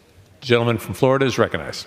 I do not believe that the Long Island crew is acting in bad faith, just exceedingly bad judgment. And here's why. Since the beginning of this Congress, there's only 2 ways you get expelled. You get convicted of a crime, or you participated in the Civil War. Neither apply to George Santos. And so I rise not to defend George Santos, whoever he is, but to defend the very precedent that my colleagues are willing to shatter. Now, let's speak to due process. Mr. Santos hasn't been convicted of anything, but we haven't even moved to expel the people who have. Mr. Bowman pled guilty to a misdemeanor for his little fire alarm stunt weeks ago. So, while the Ethics Committee is marching to throw George Santos out of Congress, they take no action as to someone who actually pled guilty to a crime? What's that all about? And then there's all this talk about, well, he could have come and testified to the Ethics Committee, and he didn't. So he had his due process. But that belies the fact that he faces a trial, and had Mr. Santos testified before the Ethics Committee, an argument could have been made that he waived any of his rights that he would have had at trial that any American would enjoy. So it was a procedural double bind that shouldn't be held against Mr. Santos as some sort of adverse inference. Let's also talk about this precedent. The fact pattern as to Mr. Santos is remarkably similar to the fact pattern of former Representative Duncan Hunter. Duncan Hunter used campaign money on girlfriends and trips and home improvements and all sorts of personal lavishes. He was indicted for those crimes and continued to serve in Congress. He pled guilty to a number of those crimes and continued to serve in Congress. He was in Congress for an additional pay period after having pled guilty to the very same things that Mr. Santos has been indicted for. And so I think it's persuasive to me that Mr. Higgins and Mr. Nels, 2 law enforcement officials with sterling reputations, are here not necessarily to defend Mr. Santos, but to defend this precedent and this due process that is being shattered. And I was struck when the author of this resolution said the quiet part out loud. He didn't try to shoehorn the expulsion of George Santos into some existing construct or precedent. He said, yep, we're making a whole new precedent. We're making whole new rules right now. But he defends that by saying that the new rules are better, that it's a higher standard. So we should just throw away everything that's happened from the first Congress to the 118th because the new precedent is more robust. The problem is it's a lower standard for due process without merit. Mr. Speaker, whatever Mr. Santos did with Botox or OnlyFans is far less concerning to me than the indictment against Senator Menendez, who's holding gold bars inscribed with Arabic on them from Egypt while he is still getting classified briefings today. But he's not getting thrown out of the Senate. He's getting classified briefings under indictment for bribery. But what? Because Santos was buying Botox and OnlyFans, we got to throw him out? If George Santos is convicted, he ought to be expelled. But until then, it is an incredibly dangerous thing for people in Washington, D.C. to substitute their judgment for the judgment of voters. Winston Churchill said that, in a democracy, people get the government that they deserve. Well, the people of Mr. Santos's district elected him. And this is not some district in rural Mississippi with one newspaper. This is New York City. And George Santos rolls in there, wins, and you know what? It's between him and his voters, him and the justice system, and the fact that the Ethics Committee has done this incredible violation of precedent will do grave damage to this institution for many years to come, because now there's no requirement of any conviction. There is a departure from the precedent from the Duncan Hunter matter and many others, and I fear what that may indicate lies ahead for the future of due process in the House of Representatives. I yield back. Yep. Gentleman reserves. I yield 1 minute to Mr. Garcia. That was great. Gentleman is recognized. Mr. Speaker, truth and justice are crucial components of a healthy and strong democracy. It speaks to the public trust we hold and the dignity of this institution. As a freshman member of Congress, I take the oath very seriously. I love this country deeply, and we should all have intentions to defend it. That's why I rise today to defend the integrity of the House and to support the expulsion of Representative Santos. I wish no personal harm to the representative from New York, and I imagine this is a difficult moment for him and for the institution. But I believe strongly in his actions, and he must be held accountable for them, as well as his lies. He fabricated his qualifications, his background, lied to the FEC, and unemployment fraud. That's why he's under a serious 23-count indictment. The bipartisan report is out. It's damning. It should convince all members to vote for this expulsion. People want better from Congress. They want good and ethical government, and they deserve the truth. I once again ask the representative from New York to resign and save himself and the country from this vote. And if not, I encourage a yes vote to restore integrity to the body and to expel Representative Santos. I yield back. Gentleman from California yields. Gentleman from New York. I reserve. Gentleman reserves. Gentleman from New York is recognized, Mr. Santos. Thank you, Mr. Chair. I hear a lot the line, I encourage Representative Santos to resign, do the right thing, which is resign. What I hear is people don't want to take this vote. I'm just here. I'm willing to take the vote. Take the vote, guys. I'm okay with it. This is your time. This is what they've all built up to all year. The most damning feature of this farce is the total perversion of the priorities of this body and this conference, who ran on the commitment to America. Yes, witch hunting George Santos is great right there. I remember that on the top line of the commitment to America. This conference has failed to pass 4 different appropriations bills, Mr. Speaker. It had rules fail on the floor. We had members weaponizing the Rules Committee because it didn't do what they wanted. Our borders are wide open. It's no man's land, being run by NGOs. And yet, this Congress has now taken 3 measures and the insurmountable amount of time that goes behind them to expel a member duly elected by the people of the 3rd District of New York. You see, I didn't think that my tenure in Congress would be this way, Mr. Speaker. I came here to do work. I came here to pass and work on conservative legislation. I have a stellar conservative record that I am proud of. The work I've done in this body, I am proud of. The votes I've taken in this body, I am proud of. Every vote that I've taken that might have been against leadership, I stand by those votes. Not because I disrespect leadership, but because I want a more conservative agenda for our country. Now, I can't say the same thing about some of my colleagues, especially the ones most adamant to remove me, almost as if we remove him, there's no comparison. It's that much simpler. They can go home and say they're conservative. They won't know what a real conservative will look like on Long Island. That's just the reality. The votes are there. Now, let's talk about the fact of due process that everybody seems to say that I have taken and I've received. You know, it's no secret in this body that obviously I have an ongoing process with the DOJ. I was given a deadline, an unrealistic deadline, to testify before the committee the same day that I had to go to court. And they gave us a hardliner yes or no answer. They wouldn't settle for anything else. That was the deadline. I could not surpass that date, which means it was either I go to New York City to adhere to my DOJ case, or I go to the Ethics Committee. No disrespect to the committee. I've incurred over $200,000 of legal fees that have been predominantly paid for.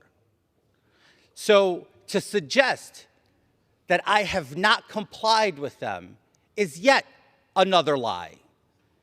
They have received every document they've asked, and documents we did not have, we have told them, we don't have them. We don't have access to what you're asking for. And they persisted and insisted in inventing documents, communication between myself and people that did not exist, thus communication, and we informed them. This was all on the record. But I rise and I question again to the chairman, will he set the record straight that his expulsion resolution contradicts the findings of his report? Which one is it?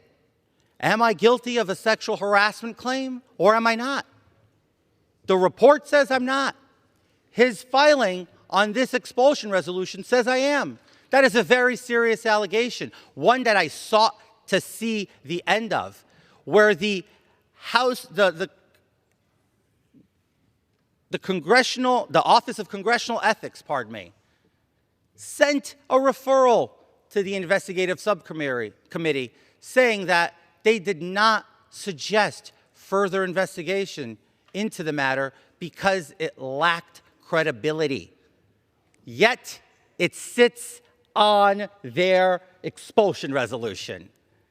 I call that hypocrisy, more lying, more swamp behavior from this body. The same reason that Americans have no trust in this body, because unfortunately far too often, too many of our colleagues here will speak from both sides of their mouths without regard to who it might hurt. As it is said, people in this town will hurt people a whole lot so they can benefit just a little bit. With that, I reserve. Reserves. Gentleman from New Mr. York. Speaker, how much time do I have remaining? Gentleman has 2 minutes remaining. 2 minutes. All right. I'd like to yield 1 minute to my friend from New York, Mr. Molinaro. Dear God, Mr. Speaker, my future former colleague is divorced from reality. He has manufactured his entire life to defraud the voters of his district an honest choice for a member of Congress. He has lied to donors and to colleagues, taking advantage of election law, using campaign funds to personally benefit himself. And he has defamed not only his office, but the institution itself. I was not elected, nor any of us, to defend precedent. I was elected to defend the United States Constitution. And my colleague, in the most truthful thing he said today, said we don't want to be compared to him. My colleague is damn right. I do not want to be compared to him. And the voters that sent me here expect an independent voice, expect us to use the rules of the House, and expect us to stand up for the very decency and laws of this country in protecting the Constitution. He has lost the right to serve in this House, and I will vote to expel him. Gentleman, I reserve. Gentleman from New York is recognized. I reserve. Gentleman reserves. Gentleman from I have New York. 1 minute remaining. 1 minute I'd like to yield remaining. 45 seconds to my friend from New York, Mr. Lawler. Gentleman from New York, Mr. Lawler, is recognized. Of all the lies that George Santos told, two are the most jarring. That his mother perished in 9/11, was in the building, got cancer from 9/11, or that his grandparents fled the Holocaust. In both instances, Mr. Santos used tragic events in history to try and propel himself to public office. Worse than that, he not only defrauded the voters of the 3rd District, he defrauded donors, stealing their money for personal gain. The facts and the evidence are clear. He can defend himself in a court of law, but for the purposes of this body, he's got to go. It's time to expel George Santos. Gentleman's time has expired. I reserve. Gentleman reserved. Gentleman from New How York. much time do I have left, Mr. Speaker? Gentleman has 8 minutes remaining. I reserve. Gentleman. I have 15 seconds remaining. Gentleman has 15 seconds I remaining. yield those last 15 seconds to my friend from Ohio, Mr. Miller. Thank you. Gentleman is recognized from Ohio. Thank you. I'll keep this very brief. I myself have been a victim of George Santos, and as well as other members of Congress, in terms of defrauding through public donations. I had received an ethics complaint from the FEC, which I had to spend tens of thousands to defend myself. You, sir, are a crook. I know I should direct my comments to the chair. I yield back. Gentleman's time has expired. I reserve. Gentleman from New York, Mr. Santos, is recognized. I'd like to move to have the gentleman from Ohio's words stricken from the record, please. Gentleman's request is not timely, but the chair will remind all members to direct their remarks to the chair and not to others. Gentleman's request is not timely, but I would remind members to direct their remarks to the chair.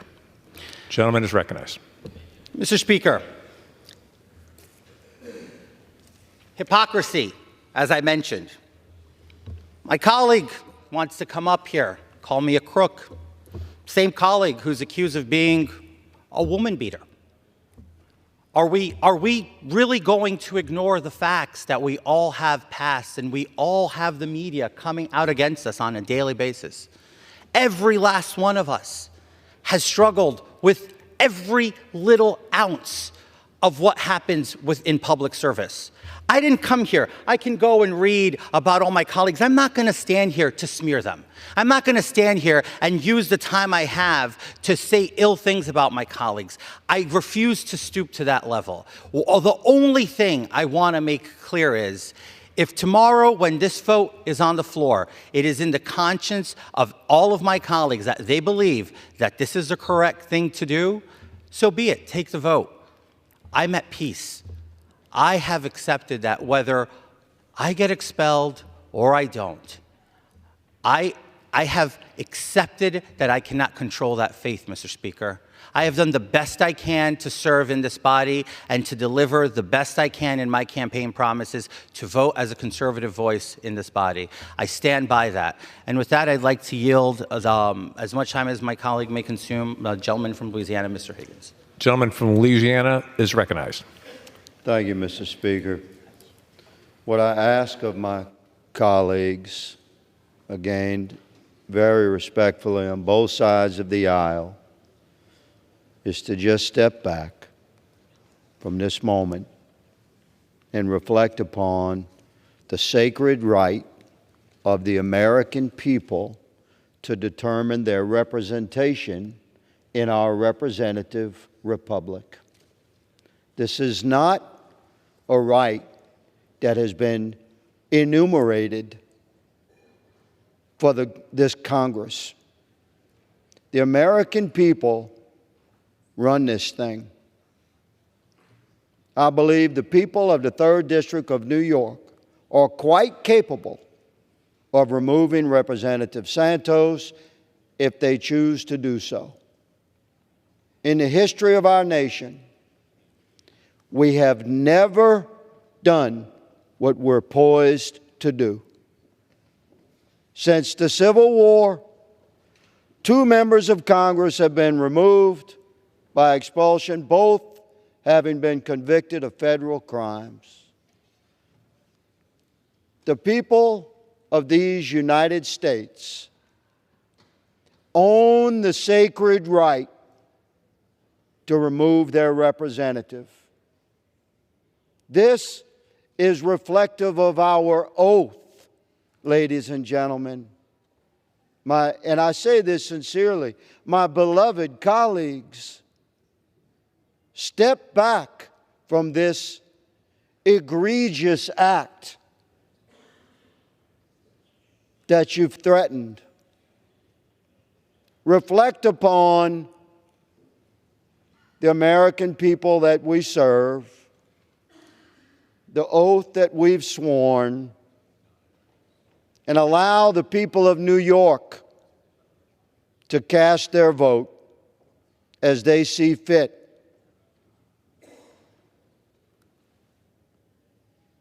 Mr. Speaker, I am prayerful that righteousness will indeed touch the heart of every member of Congress in this consideration, just as I'm prayerful that righteousness touches the heart as the voting Americans across the country determine who their representative will be. And I have faith that this anointed nation, touched by the hand of God, as our Constitution was debated and developed and the writ thereof was determined, I have faith in that document, and I am prayerful that my colleagues, Republican, and my colleagues, Democrat, will grant that sacred right as determined by our Constitution to the people to whom it belongs, in this case, the people of the 3rd District of New York. Mr. Chairman, I encourage all members to oppose the expulsion of Representative George Santos, and I yield. Gentleman from New York is recognized. I yield, Mr. Speaker. Gentleman yields. Without objection, the previous question is ordered on the resolution. The question is on the adoption of the resolution. Those in favor say aye. Aye. Those opposed say no. No. In the opinion of the chair, 2/3 being in the affirmative, the resolution is adopted. Gentleman from New York. I'd like to request a recorded vote. Does the gentleman request the yeas and nays? Yes, sir. The yeas and nays are requested. Those favoring a vote by the yeas and nays will rise. A sufficient number have risen. The yeas and nays are ordered. Pursuant to Clause 8 of Rule 20, further proceedings on this question are postponed.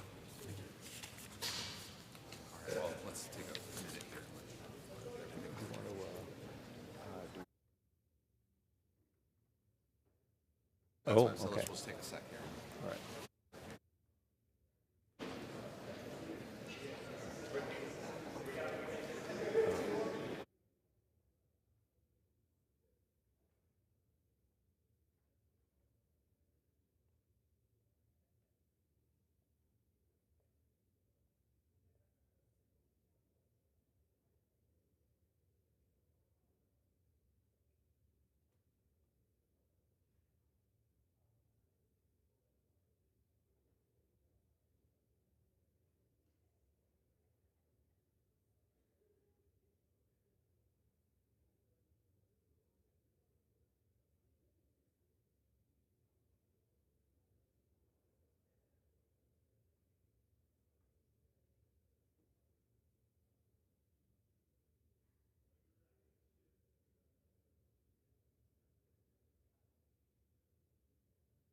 Pursuant to House Resolution 891 and Rule 18, the Chair declares the House and the Committee of the Whole House on the State of the Union for the further consideration of H.R. 5961. Will the gentleman from Florida, Mr. Stubbe, kindly take the chair?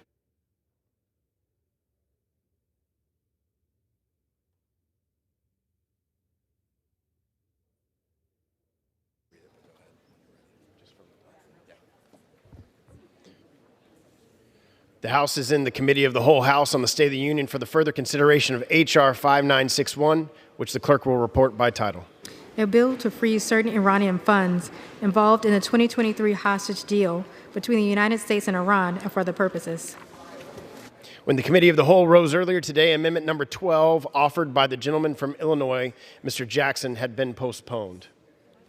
Pursuant to Clause 6 of Rule 18, proceedings will now resume on those amendments printed in Part C of House Report 118 to 280, on which further proceedings were postponed, in the following order. Amendment number 1 by Mr. Fitzpatrick of Pennsylvania. Amendment number 5 by Mr. Ogles of Tennessee. Amendment number 6 by Mr. Ogles of Tennessee. Amendment number 8 by Mr. Ogles of Tennessee. Amendment number 9 by Mr. Pfluger of Texas. Amendment number 10 by Ms. Porter of California. Amendment number 12 by Mr. Jackson of Illinois. The chair will reduce to 2 minutes the minimum time for any electronic vote after the first vote in this series. The unfinished business is the request for a recorded vote on Amendment number 1, printed in Part C of House Report 118 to 280 by the gentleman from Pennsylvania, Mr. Fitzpatrick, of which further proceedings were postponed, on which the ayes prevailed by voice vote. The clerk will redesignate the amendment. Amendment number 1, printed in Part C of House Report number 118-280, offered by Mr. Fitzpatrick of Pennsylvania.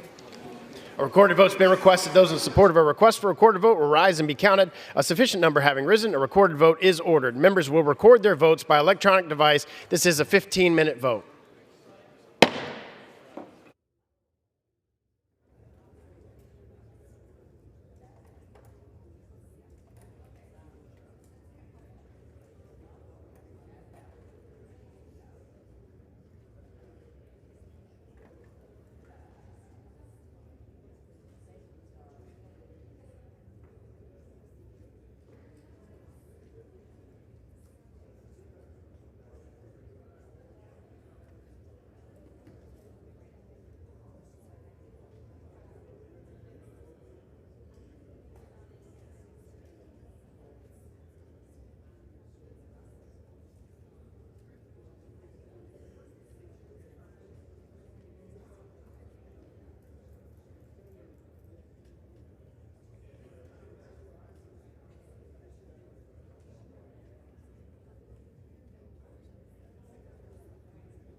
On this vote, the yeas are 412, the nays are 11. There is one recorded as present. The amendment is agreed to. The unfinished business is the request for a recorded vote on amendment number 5, printed in Part C of House Report 118 and 280 by the gentleman from Tennessee, Mr. Ogles, on which further proceedings were postponed, on which the ayes prevailed by voice vote. The clerk will redesignate the amendment. Amendment number 5, printed in Part C of House Report number 118-280, offered by Mr. Ogles of Tennessee. A recorded vote's been requested. Those in support of a request for a recorded vote will rise and be counted. Sufficient number having risen, a recorded vote is ordered. Members will record their votes by electronic device. This will be a 2-minute vote.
The yeas are 422, the nays are 1 and 1 recorded as present. The amendment is agreed to.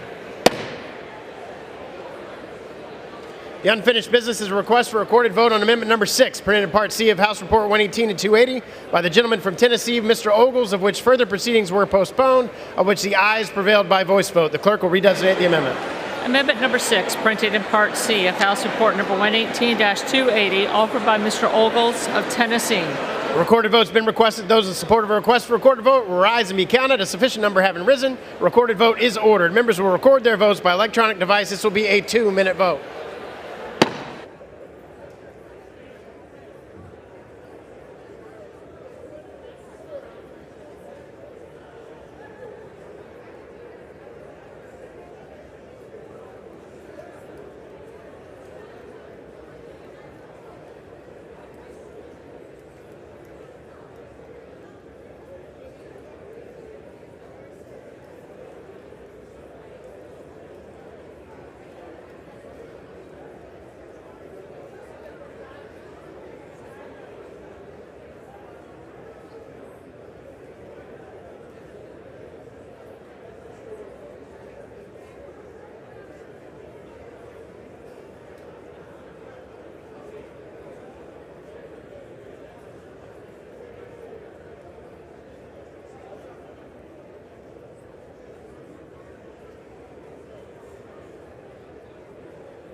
On this vote, the yeas are 241, the nays are 181, with 1 recorded as present. The amendment is agreed to. The unfinished business is a request for a recorded vote on amendment number 8, printed in Part C of House Report 118 and 280 by the gentleman from Tennessee, Mr. Ogles, on which further proceedings were postponed, on which the ayes prevailed by voice vote. The clerk will redesignate the amendment. Amendment number 8, printed in Part C of House Report number 118-280, offered by Mr. Ogles of Tennessee. A recorded vote's been requested. Those in support of a request for a recorded vote will rise and be counted. Sufficient number having risen, a recorded vote is ordered. Members will record their votes by electronic device. This will be a 2-minute vote.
On this vote, the yeas are 226, the nays are 199, with 1 recorded as present. This amendment is agreed to.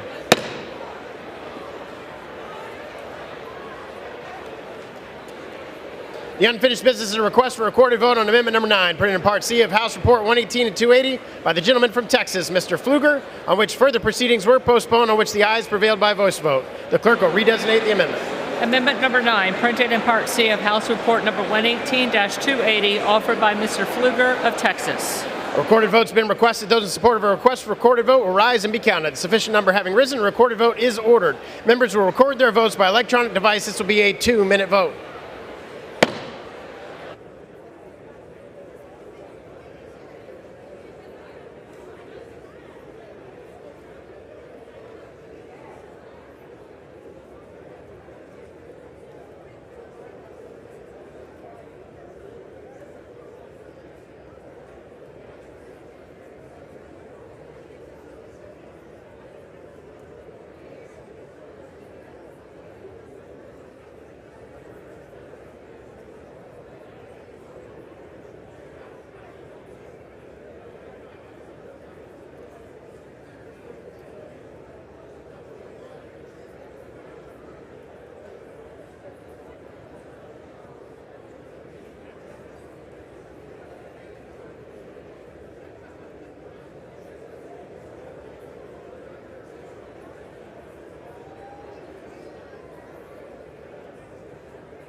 On this vote, the yeas are 231, the nays are 198, with 1 recorded as present. The amendment is adopted.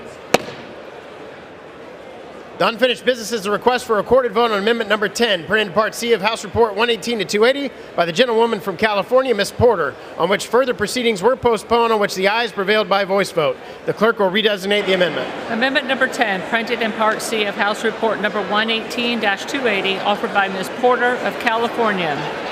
A recorded vote has been requested. Those in support of a request for a recorded vote will rise and be counted. Sufficient number having risen, a recorded vote is ordered. Members will record their votes by electronic device. This will be a 2-minute vote.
On this vote, the yeas are 399, the nays are 28, with one recorded as present. The amendment is agreed to. The unfinished business is the request for a recorded vote on amendment number 12, printed in Part C of House Report 118 to 280 by the gentleman from Illinois, Mr. Jackson, on which further proceedings were postponed, on which the noes prevailed by voice vote. The clerk will redesignate the amendment.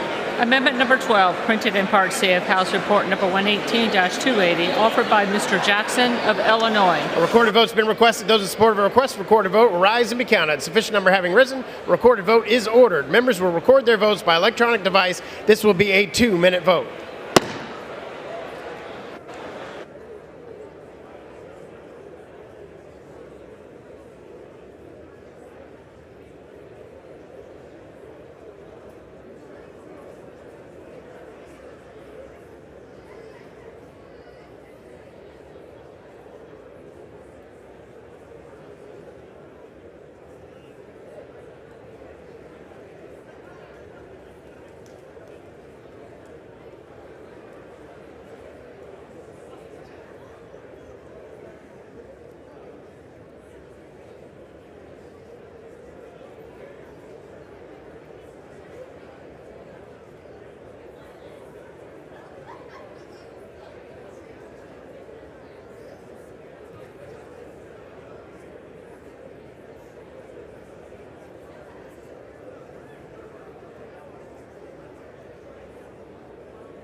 One minute remaining.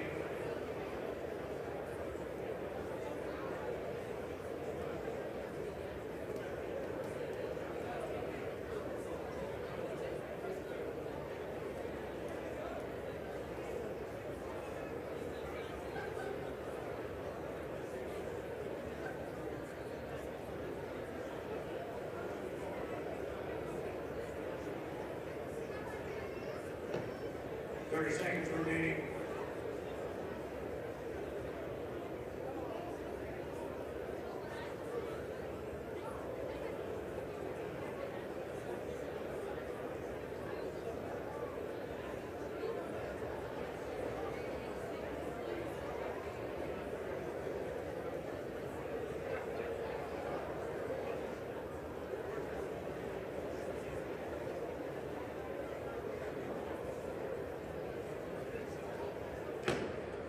Have all members voted?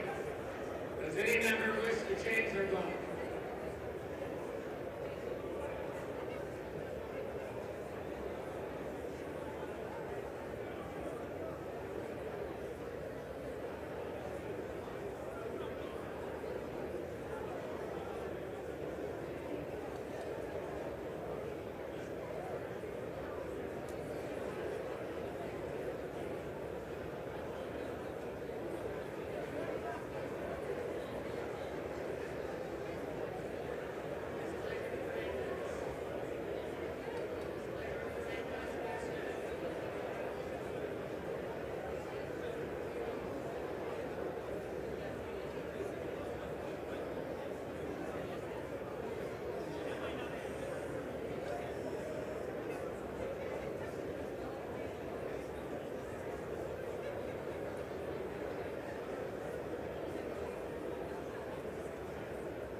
On this vote, the yeas are 194, the nays are 236, one voting president. The amendment is not agreed to.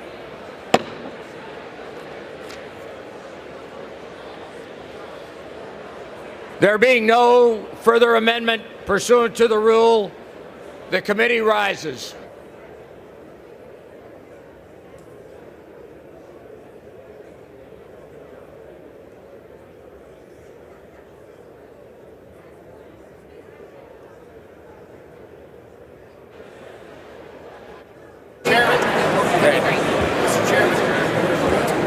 Are you ready? Mr. Speaker, the Committee of the Whole House on the State of the Union has had under consideration H.R. 5961, and pursuant to House Resolution 891, I report the bill as amended by that resolution back to the House with sundry further amendments adopted in the Committee of the Whole.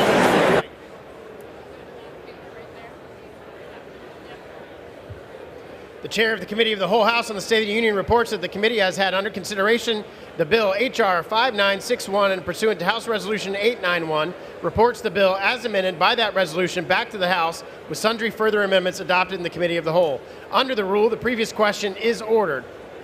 Is a separate vote demanded on any amendment reported from the Committee of the Whole?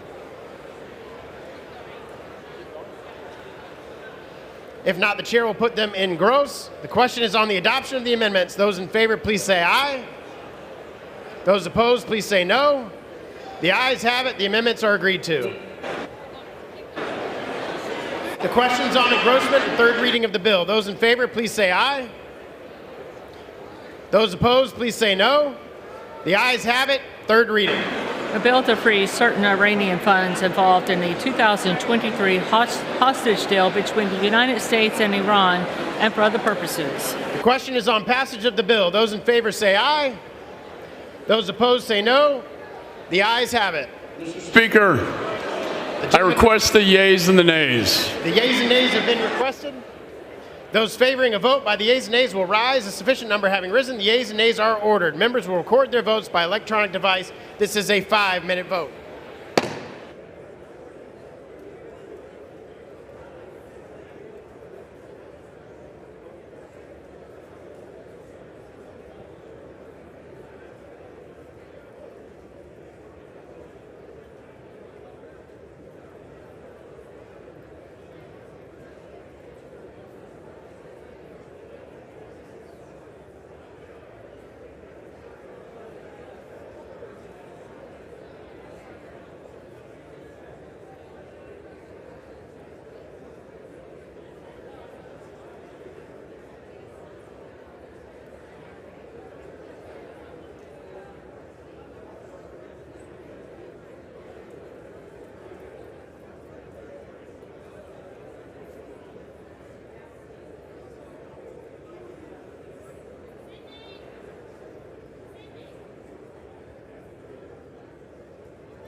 On this vote, the yeas are 307, the nays are 119, one present.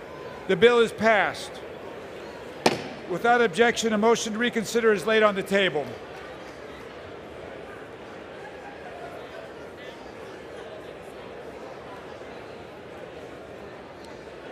Pursuant to House Resolution 891 and Rule 18, the Chair declares the House in the Committee of the Whole House on the State of the Union for further consideration of H.R.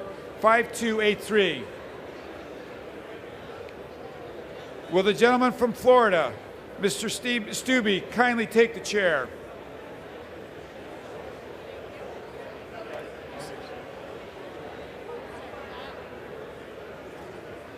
The House is in the Committee of the Whole House in the State of the Union for further consideration of H.R. 5283, which the clerk will report by title. A bill to prohibit the use of federal funds to provide housing to specified aliens on any land under the administrative jurisdiction of the federal land management agencies.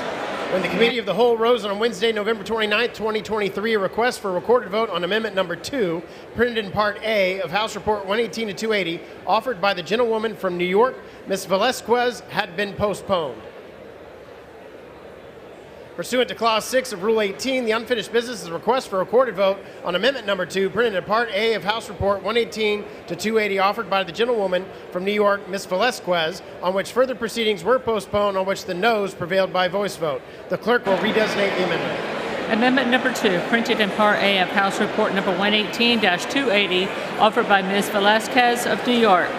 A recorded vote has been requested. Those in support of a request for a recorded vote will rise and be counted. Sufficient number having risen, a recorded vote is ordered. Members will record their votes by electronic device. This will be a 2-minute vote.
Members voted. Does any member wish to change their vote?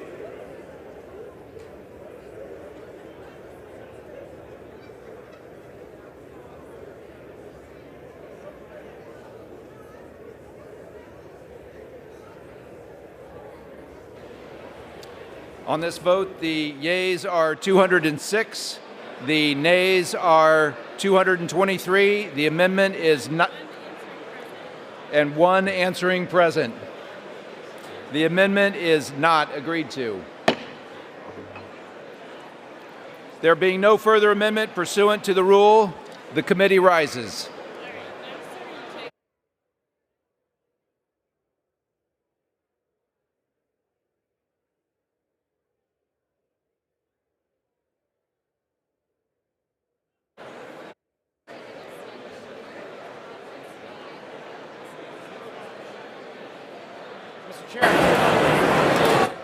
Mr. Speaker, the Committee of the Whole House on the State of the Union is under consideration H.R. 5283, and pursuant to the House Resolution 891, I report the bill as amended by that resolution back to the House with a further amendment adopted in the Committee of the Whole.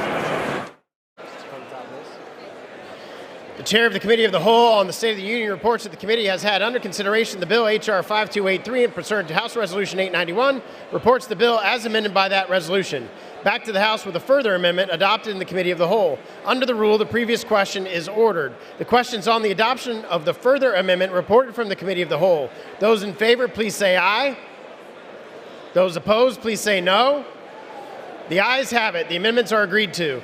The question is on engrossment and third reading of the bill. Those in favor, please say aye.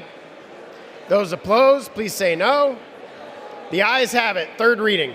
A bill to prohibit the use of federal funds to provide housing to specified aliens on any land under the administrative jurisdiction of the federal land management agencies. Question is on passage of the bill. Those in favor say aye. Those opposed say no. The ayes have it. Speaker. For what purpose? I'd like to request a recorded vote. A recorded vote is requested. Those favoring a recorded vote will rise. A sufficient number having risen, a recorded vote is ordered. Members will record their votes by electronic device. This is a 5-minute vote.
voted.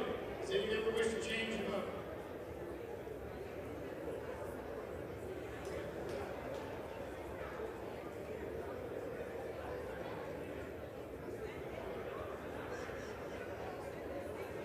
On this vote, the yeas are 224, the nays are 203 with one voting present.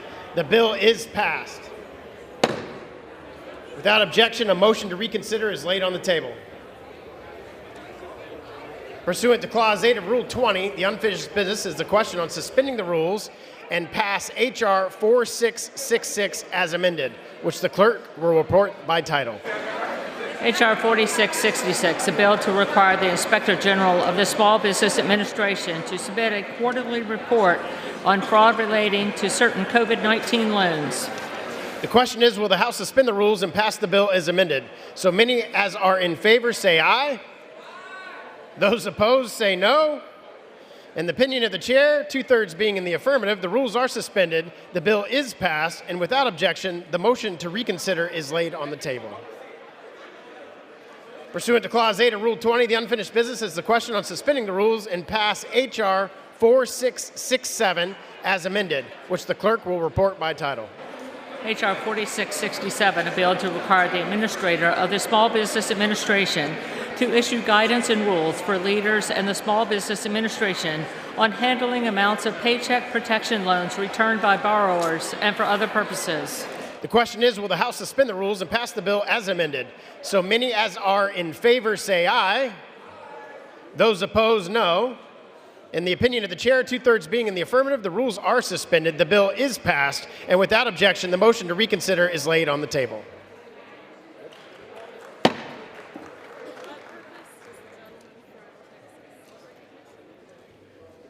For what purpose does the gentleman from Texas seek recognition? Mr. Speaker, I ask unanimous consent that the clerk be authorized to make technical corrections in the engrossment of H.R. 5961 to include corrections in spelling, punctuation, section numbering, and cross-referencing, and the insertion of appropriate headings. Without objection. For what purpose does the gentleman from Ohio seek recognition? Mr. Speaker, I ask for unanimous consent to remove Representative Robin Kelly of Illinois from co-sponsorship of H.R. 972, and I yield back. Without objection.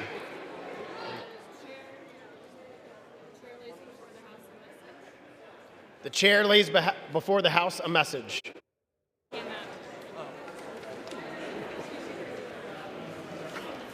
To the Congress of the United States, I am pleased to transmit to the Congress, pursuant to subsections 123B and 123D of the Atomic Energy Act of 1954 as amended, 42 U.S.C. 2153B, D, the Act, the text of an agreement for cooperation between the government of the United States of America and the government of the Republic of the Philippines concerning peaceful uses of nuclear energy, the agreement. I am also pleased to transmit my written approval, authorization, and determination concerning the agreement and an unclassified nuclear proliferation assessment statement, MPAS, concerning the agreement. In accordance with Section 123 of the Act, a classified annex to the MPAS, prepared by the Secretary of State in consultation with the Director of National Intelligence, summarizing relevant classified information, will be submitted to the Congress separately. The joint memorandum submitted to me by the Secretaries of State and Energy and a letter from the chair of the Nuclear Regulatory Commission stating the views of the Commission are also enclosed. An addendum to the MPAS containing a comprehensive analysis of the export control system of the Republic of the Philippines with respect to nuclear-related matters, including interactions with other countries of proliferation concerning the actual or suspected nuclear dual-use or missile-related transfers to such countries, pursuant to Section 102AW of the National Security Act of 1947, 50 U.S.C. 3024. Is being submitted separately by the Director of the National Intelligence. The agreement has been negotiated in accordance with the Act and other applicable law. In my judgment, it meets all the applicable statutory requirements and will advance the nonproliferation and other foreign policy interests of the United States of America. The agreement contains all of the provisions required by subsection 123A of the Act. It provides a comprehensive framework for peaceful nuclear cooperation with the Republic of the Philippines based on a mutual commitment to nuclear nonproliferation. It would permit the transfer of material, equipment, including reactors, components, and information for peaceful nuclear purposes. It would not permit the transfer of restricted data or sensitive nuclear technology. Any special fissionable material transfer could only be in the form of a low-enriched uranium, with the exception of small quantities of material for the use of samples, standards, detectors, or targets, or for such other purposes as the parties may agree. Through the agreement, the Republic of the Philippines would affirm its intent to rely on existing international markets for nuclear fuel services rather than acquiring sensitive nuclear technology, i.e., for enrichment and reprocessing. And the United States would affirm its intent to support the supply of reactors, materials, and equipment in order to ensure a reliable supply of low-enriched uranium fuel to the Republic of the Philippines. The agreement has a term of 30 years, although it can be terminated by either party upon providing 1 year's advance written notice. In the event of a termination or expiration of the agreement, key nonproliferation conditions and controls will continue in effect as long as any material, equipment, or components subject to the agreement remain in the territory of the party concerned or under its jurisdiction or control anywhere, or until such time as the parties agree that such material, equipment, or components are no longer usable for any nuclear activity relevant from the point of view of safeguards. I have considered the views and recommendations of the interested departments and agencies in reviewing the agreement and have determined that its performance will promote and will not constitute an unreasonable risk to the common defense and security. Accordingly, I have approved the agreement and authorized its execution and urge that the Congress give it favorable consideration.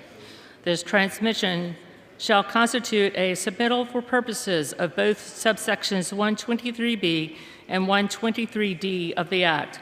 My administration is prepared to begin immediately consultations with the Senate Foreign Relations Committee and the House Foreign Affairs Committee, as provided in subsection 123B.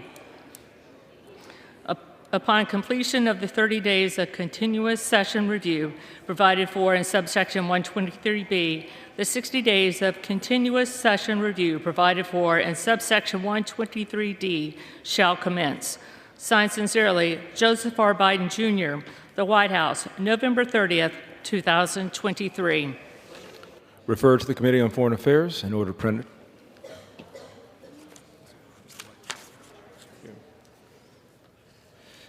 The chair will now entertain requests for 1-minute speeches.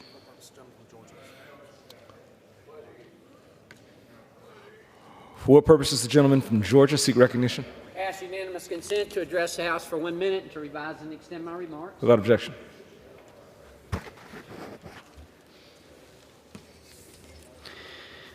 Mr. Speaker, I rise today to celebrate the achievements of Colin Towton, the longest-serving active sheriff in the state of Georgia. After 51 years of serving his community, Mr. Towton has decided to complete his final term serving Houston County before retiring.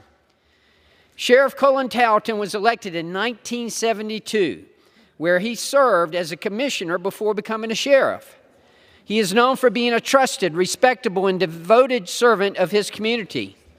To honor his many years of service and dedication, local leaders, community members, and his family gathered at the Houston County Annex before the commissioners' meeting to celebrate the longtime sheriff. Congratulations, Sheriff Towton, on your remarkable achievements and on your well-deserved retirement. Your dedication and years of service are admirable and greatly appreciated. Thank you, Mr. Chairman, and I yield back. For what purpose does the gentleman from New Jersey seek recognition?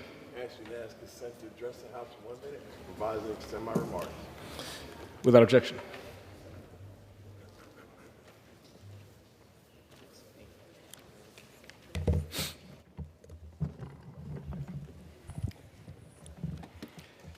Mr. Speaker, I rise today to celebrate the groundbreaking of the country's most important infrastructure project, the Hudson River Tunnel. Officials are to start construction of a new Tunley Avenue Bridge. It will help connect New Jersey to a new Hudson River Tunnel, and the benefits of the Hudson River Tunnel project are numerous. It will create more than 72,000 jobs. It will generate more than $87 million per month for local communities. And it will utilize American suppliers and manufacturers through the Buy America requirement. And it will increase opportunities for minority, women, and veteran-owned businesses on the project. In addition, it will create faster and more effective means of transportation for 200,000 daily commuters. I fought to include $66 billion for the projects such as this one in the bipartisan infrastructure law. And I am proud that my work will finally result in a new Hudson River Tunnel. With that, Mr. Speaker, I yield back. For what purposes the gentlewoman from New Hampshire seek recognition?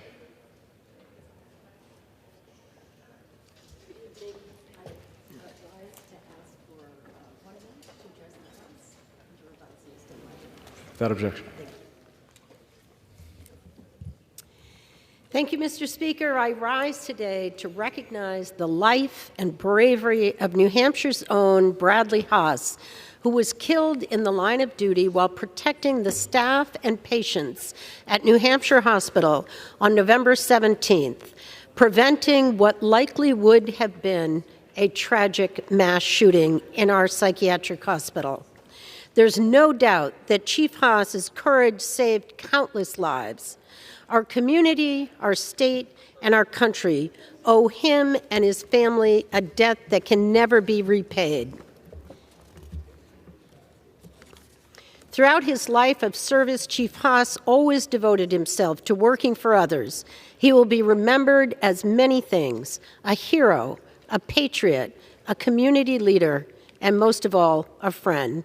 May he rest in peace. Thank you, and I yield back.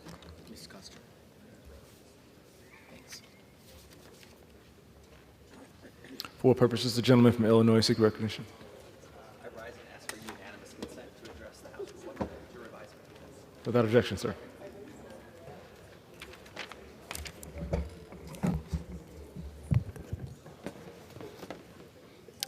Mr. Speaker, I rise today to honor a journalist who, through hard work and determination, brought the news to the people of Illinois' 17th Congressional District. Barb Ickes has been in newspaper storytelling for more than 30 years. She has broken countless news stories, exposed corruption, and helped Quad City Times readers through record floods, tough economic times, and monumental political events. She helped us navigate crossing the Mississippi River with her bridge beat and took us to her off-limits places. Barb has seen it all, and she shared it with our community. As Barb retires from her position as managing editor with the Quad City Times, we recognize her accomplishments and the legacy that she leaves for the next generation of news reporters. I'm honored to wish her the best as she turns the page to her next chapter. I yield back.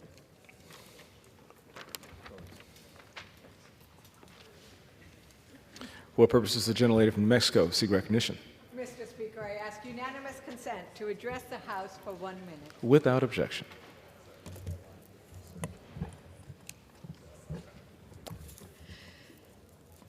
Mr. Speaker, when I helped clients win asylum cases as a young law student, I heard the tragic stories of how they fled their countries, carrying with them fear and pain, but little else. It's already very hard to win asylum. You must first show that you have a credible fear of being persecuted in your home country. Asylum seekers must later prove their claims in an administrative or court process. There are many things wrong with our immigration system, but the credible fear showing is the right first step. But now we are seeing major permanent proposed changes to our asylum law as a condition billion for emergency funding for Ukraine, Israel, and the Indo-Pacific. I stand in strong support of this emergency aid. It is essential. But just as it was wrong to tie Israel aid to gutting the IRS ability to go after tax cheats, it's wrong to tie harmful, significant, and permanent changes to asylum law to passing essential aid for our allies. Instead, we need comprehensive immigration reform. We need to protect our dreamers, and we need to support our allies. Our Latino communities, our asylum seekers, and our allies abroad deserve better. I yield back. For what purpose does the gentlewoman from Illinois seek recognition? I ask unanimous consent to address the House for 1 minute and to revise and extend my remarks. Without objection. Thank you, Mr. Speaker. Mr. Speaker, I rise today to honor the life and legacy of my friend and constituent, Oscar Ortiz, a devoted champion for educational equity. Oscar was a visionary. He believed that education was a powerful tool to realize our collective potential and dreams. As a teacher, El Maestro Ortiz helped his students find their power and joy in learning. And as an organizer with the Chicago Teachers Union, he energized our community to advance social justice and equity through education. Oscar committed his time on earth to building a future for everyone. His passion, his optimism was infectious, and I'm going to miss him dearly, and I know that countless others will do too. To his family and loved ones, know that you are in my hearts and prayers. Together, let's celebrate the blessing he was in our lives and the mark he has left in our city of Chicago. A bullhorn will never be the same after Oscar Ortiz. May his passion for change and the love of community always guide us. Rest in power, Oscar Ortiz. We love you. Thank you, and I yield back. For what purpose does the gentlelady from Ohio seek recognition? Consent to address the House for 1 minute and to revise and extend my remarks and append other materials. Without objection. Mr. Speaker, I rise today to recognize and applaud Lourdes University of Sylvania, Ohio, and its new president, William Bissett, who held a vital convening last week as part of the university's Courage Conversations Town Hall series. It focused on the Israel-Palestine conflict, with dozens of students, staff, and faculty taking part.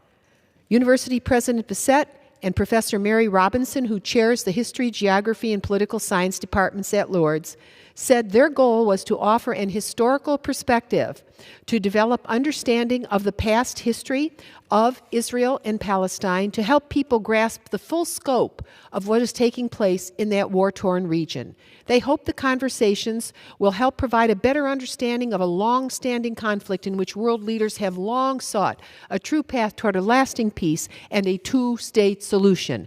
Thoughtful discussions in which history is examined, as was done at Lourdes University last week, is the way a breakthrough for peace and reconciliation will come about. May other organizations follow the lead of Lourdes University. Thank you, Mr. Speaker, and I wish to submit a copy of an editorial from the Toledo Blade in the record that recognizes this event and its important contribution to human understanding. I yield back. For what purpose does the gentleman from North Carolina seek recognition? Without objection. I'm proud to represent Mecklenburg and Gaston counties and just want to report back on some bipartisan progress we've had lately. We have a huge problem with fentanyl across the state, as we do across the country, but we've got new funding both to prevent overdoses and to crack down on the organized crime that is trafficking fentanyl into our communities. We've also got bipartisan support to close the weather radar gap, which exists in Charlotte. We've got the largest weather radar gap in the country. We're working on new technology to make sure we have more accurate forecasts to keep people safe. And we're working on the Junk Fee Prevention Act to save your family money and prevent all of those fees that attach as we make purchases online. It's a solid bipartisan start. More work to do. I'll keep you posted. Thank you. For what purpose does the gentleman from Texas seek recognition? I should consent to address the House for 1 minute. Without objection. Mr. Speaker, I rise today to commemorate the extraordinary life of Trini Garza, better known in our community, Trinidad Garza, better known in our community as Trini. Trini was just a tremendous individual, a great person. I cannot say enough about this man. He loved trying to help kids when it came to education in the community. He was an incredible businessman, and he served our country in the U.S. Navy. He did so much for the city of Dallas, loved the Oak Cliff neighborhood that he lived in, and was just such a tremendous leader. He was part of the city's first Mexican-American Leadership Conference. He was also educated here in the North Texas area, and he was the first Hispanic member of the Board of Trustees in one of our local colleges. He was also appointed as Regional Director of the U.S. Department of Education's under President Clinton. And the life and legacy of Trini Garza just goes on and on and on. He's going to be missed by so many deeply because of everything that he's done and accomplished, and everything that is going to be said about him and how will be commemorated will be well-deserved. Great job, Trini. Please rest in peace, and condolences to his entire family. Under the Speaker's announced policy of January 9th, 2023, the gentleman from Texas, Mr. Roy, is recognized for 60 minutes as the designee of the Majority Leader. Mr. Speaker, I ask unanimous consent that all members may have 5 legislative days in which to revise and extend their remarks and include extraneous material on the topic of this special order. Without objection. Thank you, Mr. Speaker. You know, we're sitting here on the precipice of entering December, a month in which those of us who profess the Christian faith and belief in Jesus Christ as our Lord and Savior celebrate his birth into this world to give the world and each and every one of us in it hope for eternal life and eternal salvation. We are immeasurably blessed to live in a country where we can carry out our faith and exercise our beliefs. It's critically important that we just came out of the weekend of Thanksgiving. And in Thanksgiving, of course, we are thankful to live in a country in which we have in God we trust emblazoned over the dais in which the Speaker sits, and sitting in front of the American flag. And as the Wall Street Journal eloquently prints every, I think, Wednesday before Thanksgiving, the Into the Desolate Wilderness editorial that has run in that paper for, I don't know, probably some 60 years. It elegantly lays out all of the hardships that faced those Europeans who came to the North American continent and what it was like and what they experienced in going out into the desolate wilderness and what that meant for mankind throughout the world. I am always struck at how often we as Americans in this generation, in this day and age, are too often either actually apologetic or forced to be apologetic or taught to be apologetic for being American, for our existence as Americans because of both actual and frankly perceived or taught past wrongs. I started this talking about my Christian faith. Those of my colleagues and constituents and people across this country who share that faith know that we're taught in Romans that we all fall short of the glory of God, for we are all sinners. That is inherently true. It is true in the United States. It is true in Great Britain. It is true in Russia and China, throughout the world. We are all sinners and fall short of the glory of God. But the thing that is unique about this country is that we've set up a system that is designed to protect us against the worst impulses of man in terms of the centralization of power in the hands of a few to be used tyrannically against the many. That is the great gift that we've inherited from our forefathers who bled, died, fought, so that we could live here and live free, so that we could exercise our conscience. We could live according to the dictates of our conscience. That is why I'm thankful. That is what I was thankful for over Thanksgiving, because that is what it's supposed to be about. It's not just about the football game. It's not just about the turkey. It's not just about Friendsgiving or whatever people talk about these days. It is a specific holiday about our thankfulness as Americans and why that is so critically important to the ethos of being an American, because you aren't an American simply because of DNA or blood. You're an American because of the idea that is embodied in this chamber, in the people's house. And it is for that reason that I came to the House floor on the Thursday before we adjourned for Thanksgiving week, after this body had passed by a suspension of the rules, that is, without the normal debate process, without the regular order that was such a central part of the debates last year in this body, that we passed through suspension of the rules some $400 to $500 billion of additional spending up and through late January and early February of 2024. I found that then, and I continue to find it to be repulsive, that is how we would conduct business, that is how we would carry out the business of the people's house. And I made clear then that I thought that it was destructive, that it was carrying on the continued policies of the previous regime passed last December over the loud objections of my colleagues on this side of the aisle to pass a $1.7 trillion omnibus spending bill chock full of leftist priorities that are destroying the American dream. Nothing short of that. A Wall Street Journal poll from this month found that only 36% of voters said the American dream still holds true. The American dream is dying because Americans' government is failing them. It's actively working against them, and our people feel it. Our country, our society, our culture, our people, the people we represent are in deep despair. $11,400. According to CBS News, the typical American household must spend an additional $11,434 annually just to maintain the same standard of living they enjoyed in January of 2021. That's a problem. The average American family in this country is hurting. And to watch the Democrat White House press secretary walk up to the microphone and just dismiss it and just pretend that the average American family is totally fine and can walk right out and go buy their Thanksgiving dinner and there's no harm, no foul, they're all good. The Biden administration policies, the Democrat policies, they're having no negative effect.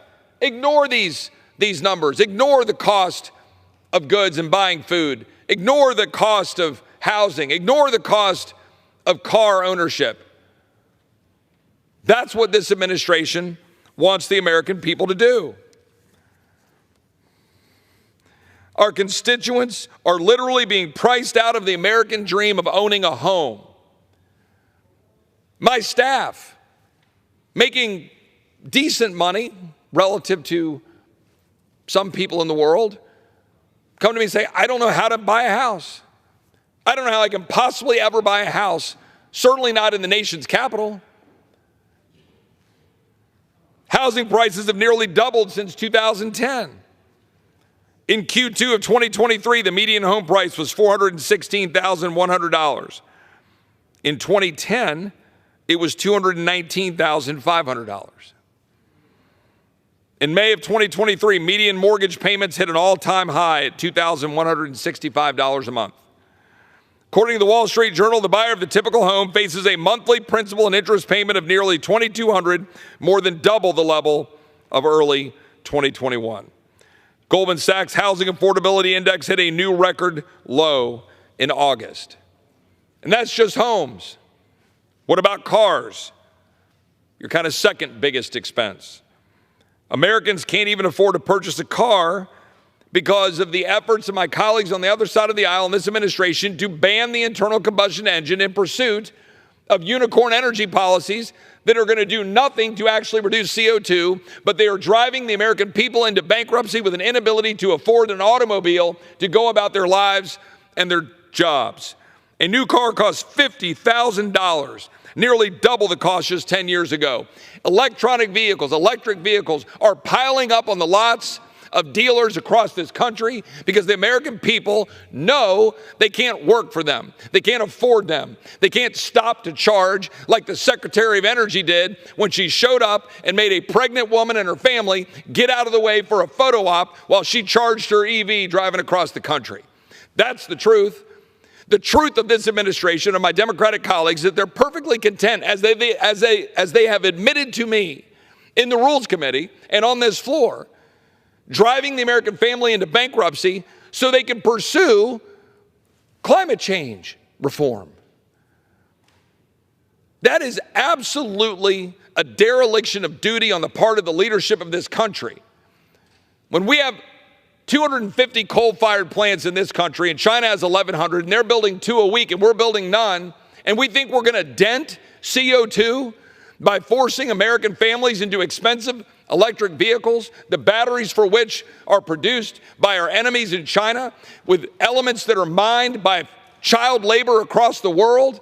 That's what this Democratic Party stands for: bankrupting American families, empowering our enemies, undermining our national security, exploiting child labor, all in pursuit of things cooked up by radical leftists and universities, all enriching, by the way, through the so-called Inflation Reduction Act, massive billion-dollar corporation with subsidies from taxpayers. That's the truth. We are destroying the American dream through the policies specifically chosen by my Democratic colleagues in the White House, in this body, and in the Senate. This administration's EPA has issued a rule to make 2/3 of new vehicles electric by 2032. That is in a mere 8 years. This body didn't vote on that. The administration is going to do it by fiat. That's not how this is supposed to work. That was my point in opening this speech.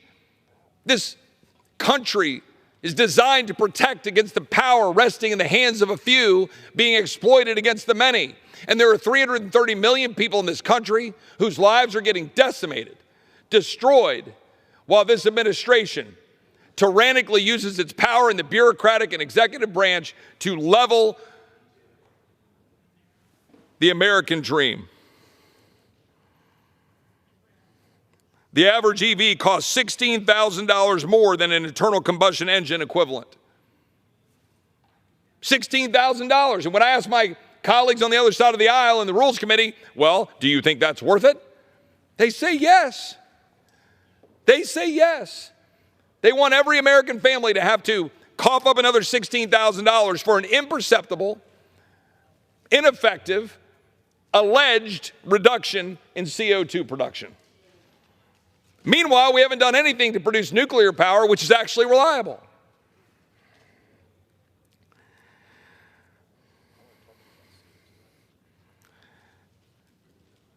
The American people fully recognize that their lives have been upended. They're not 100% sure why, although I think they're starting to figure it out. As they watch the President of the United States dawdling along, completely unaware of what's going on, while the bureaucrats in the administration are cooking up all of these schemes to use their bureaucratic powers to undermine the American dream and drive up the price of cars, drive up the price of all vehicles, drive up the price of goods and services, drive up the price of houses, spend money we don't have, rising interest rates. The federal government spent $2 trillion more than it took in fiscal year 2023. We spent a total of $4.4 trillion in 2019. In 2023, we spent over $6 trillion. Our national debt is somewhere around $33.865 trillion.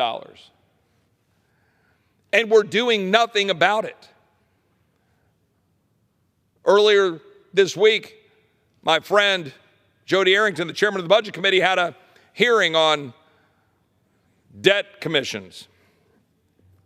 And it's important and it's good, and we should have those hearings and we should figure out what we're going to do on a bipartisan basis.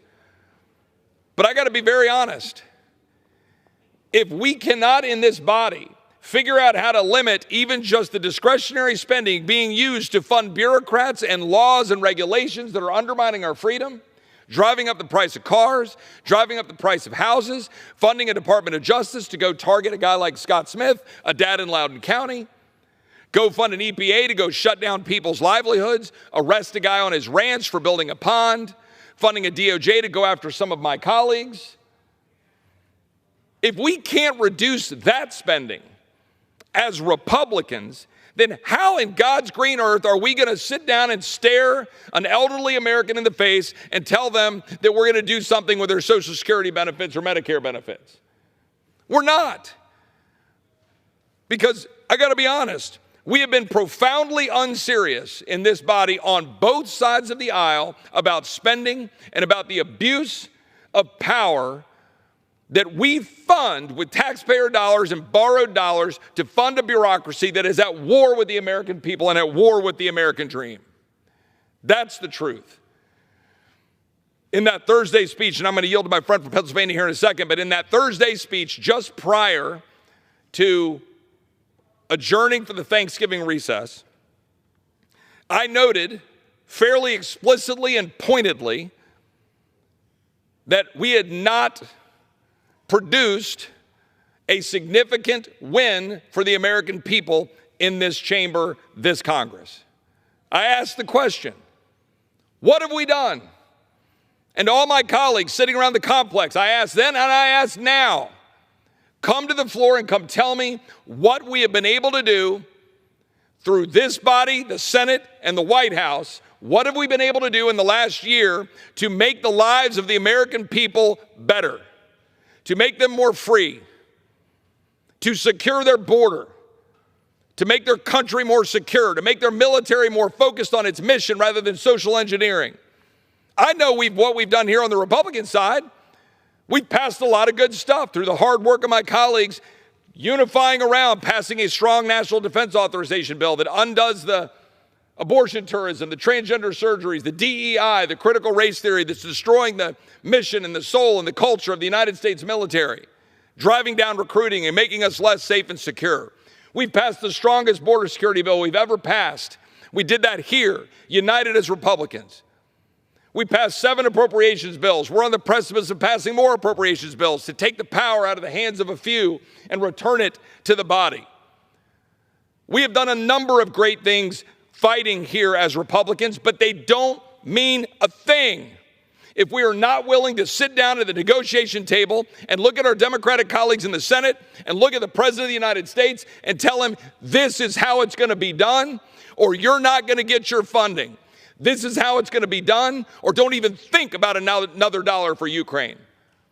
That's my message to my Republican colleagues who, frankly, are getting a little too wound up at that question I asked, what have we done?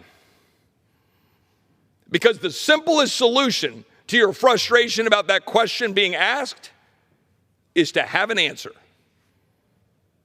And so to my friend from Pennsylvania, I wonder if he might agree.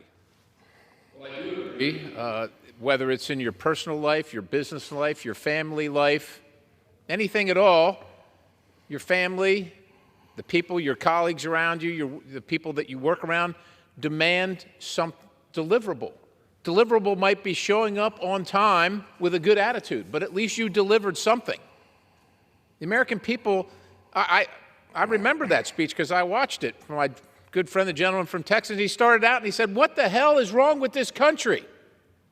Well, nothing's wrong with the country. The problem is with this place. Yep.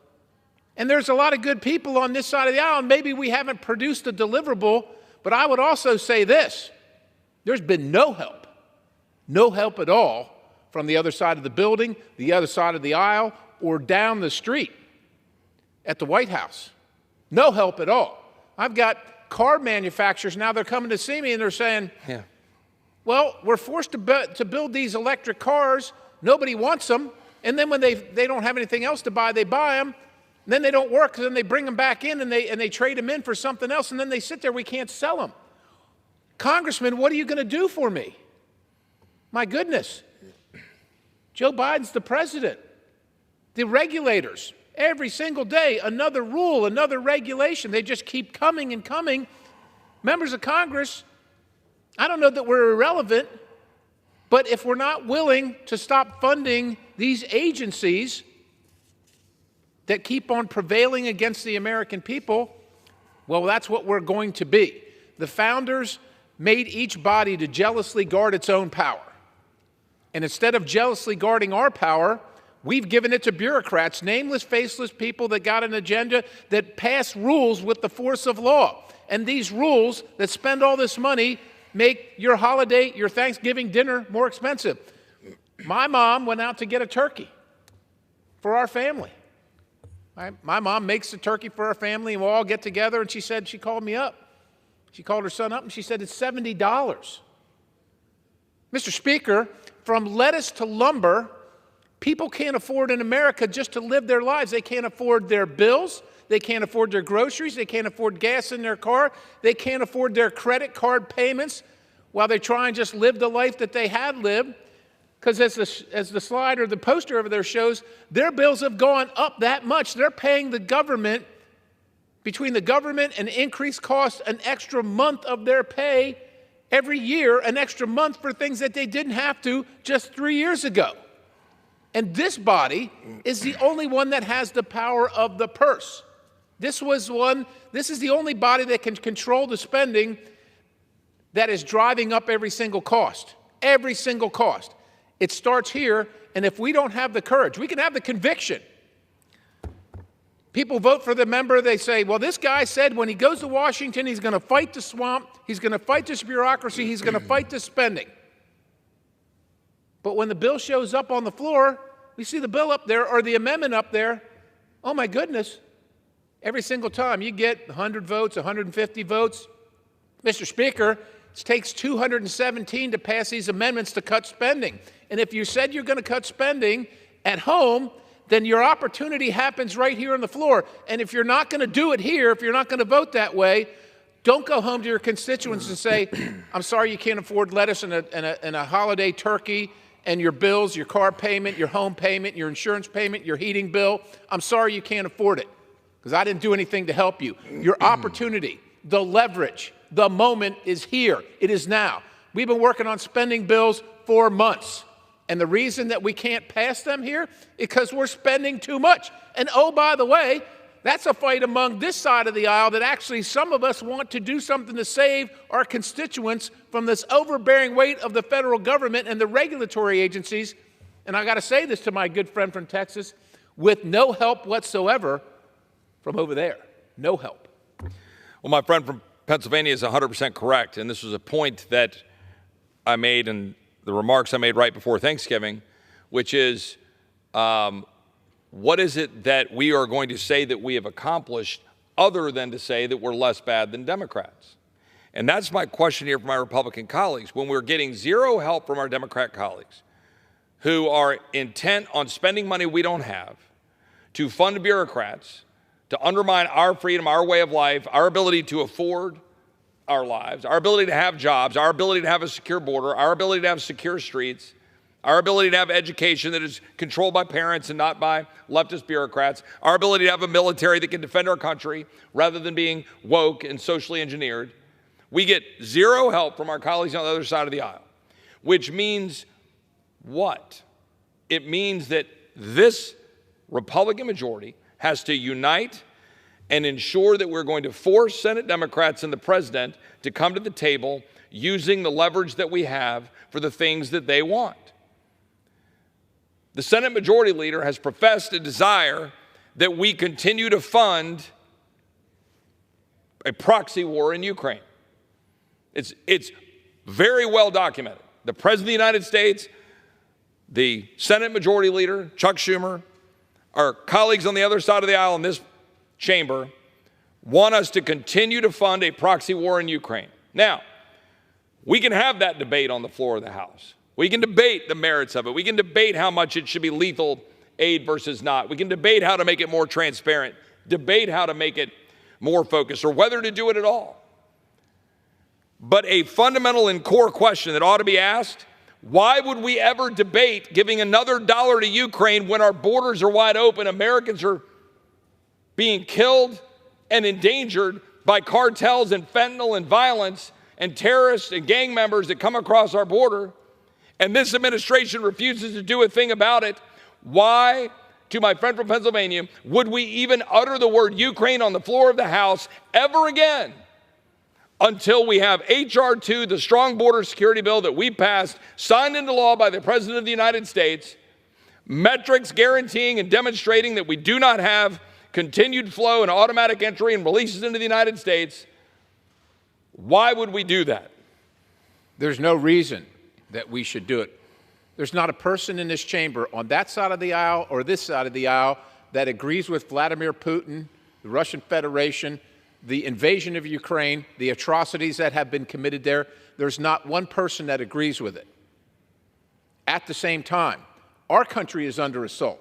Our country is being invaded. Our country can't afford its bills.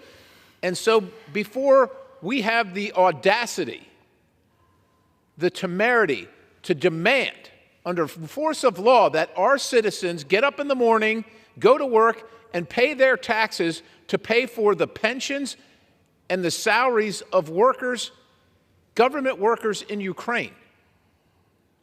My goodness, are we tone deaf to the fact that the people in this country, the people in your communities, Mr. Roy from Texas, the people that I represent, can't afford to pay their bills?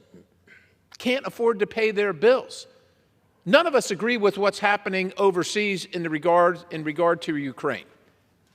But we have a duty. We were not elected by Ukrainian citizens. We were elected by United States citizens, American citizens that are paying their taxes under penalty of law. They will be thrown in jail if they don't pay their taxes. And it is the height of insult and injury to tell them, you're going to pay your taxes and you can't afford a holiday meal, but you can rest assured that that money's going to go over to Ukraine to pay for their salaries and pensions over there. The American people are sick of it. They sent us here to do something about it. And every time we have an opportunity, every single time we have an opportunity, we need to seize that opportunity. And quite honestly, it comes just down to this, Mr. Roy.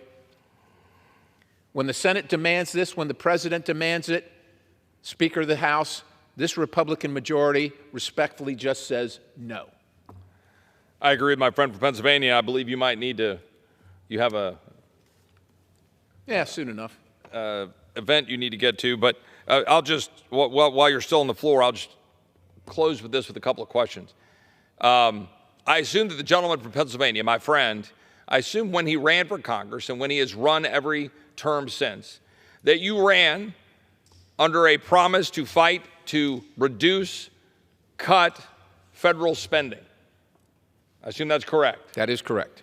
Do you think it is a fulfillment of your promise and pledge to work here to try to cut spending to pass continuing resolutions that fund government at the preceding year's astronomically high spending levels, particularly that of Nancy Pelosi's $1.7 trillion omnibus spending bill? Do you think that gets it done?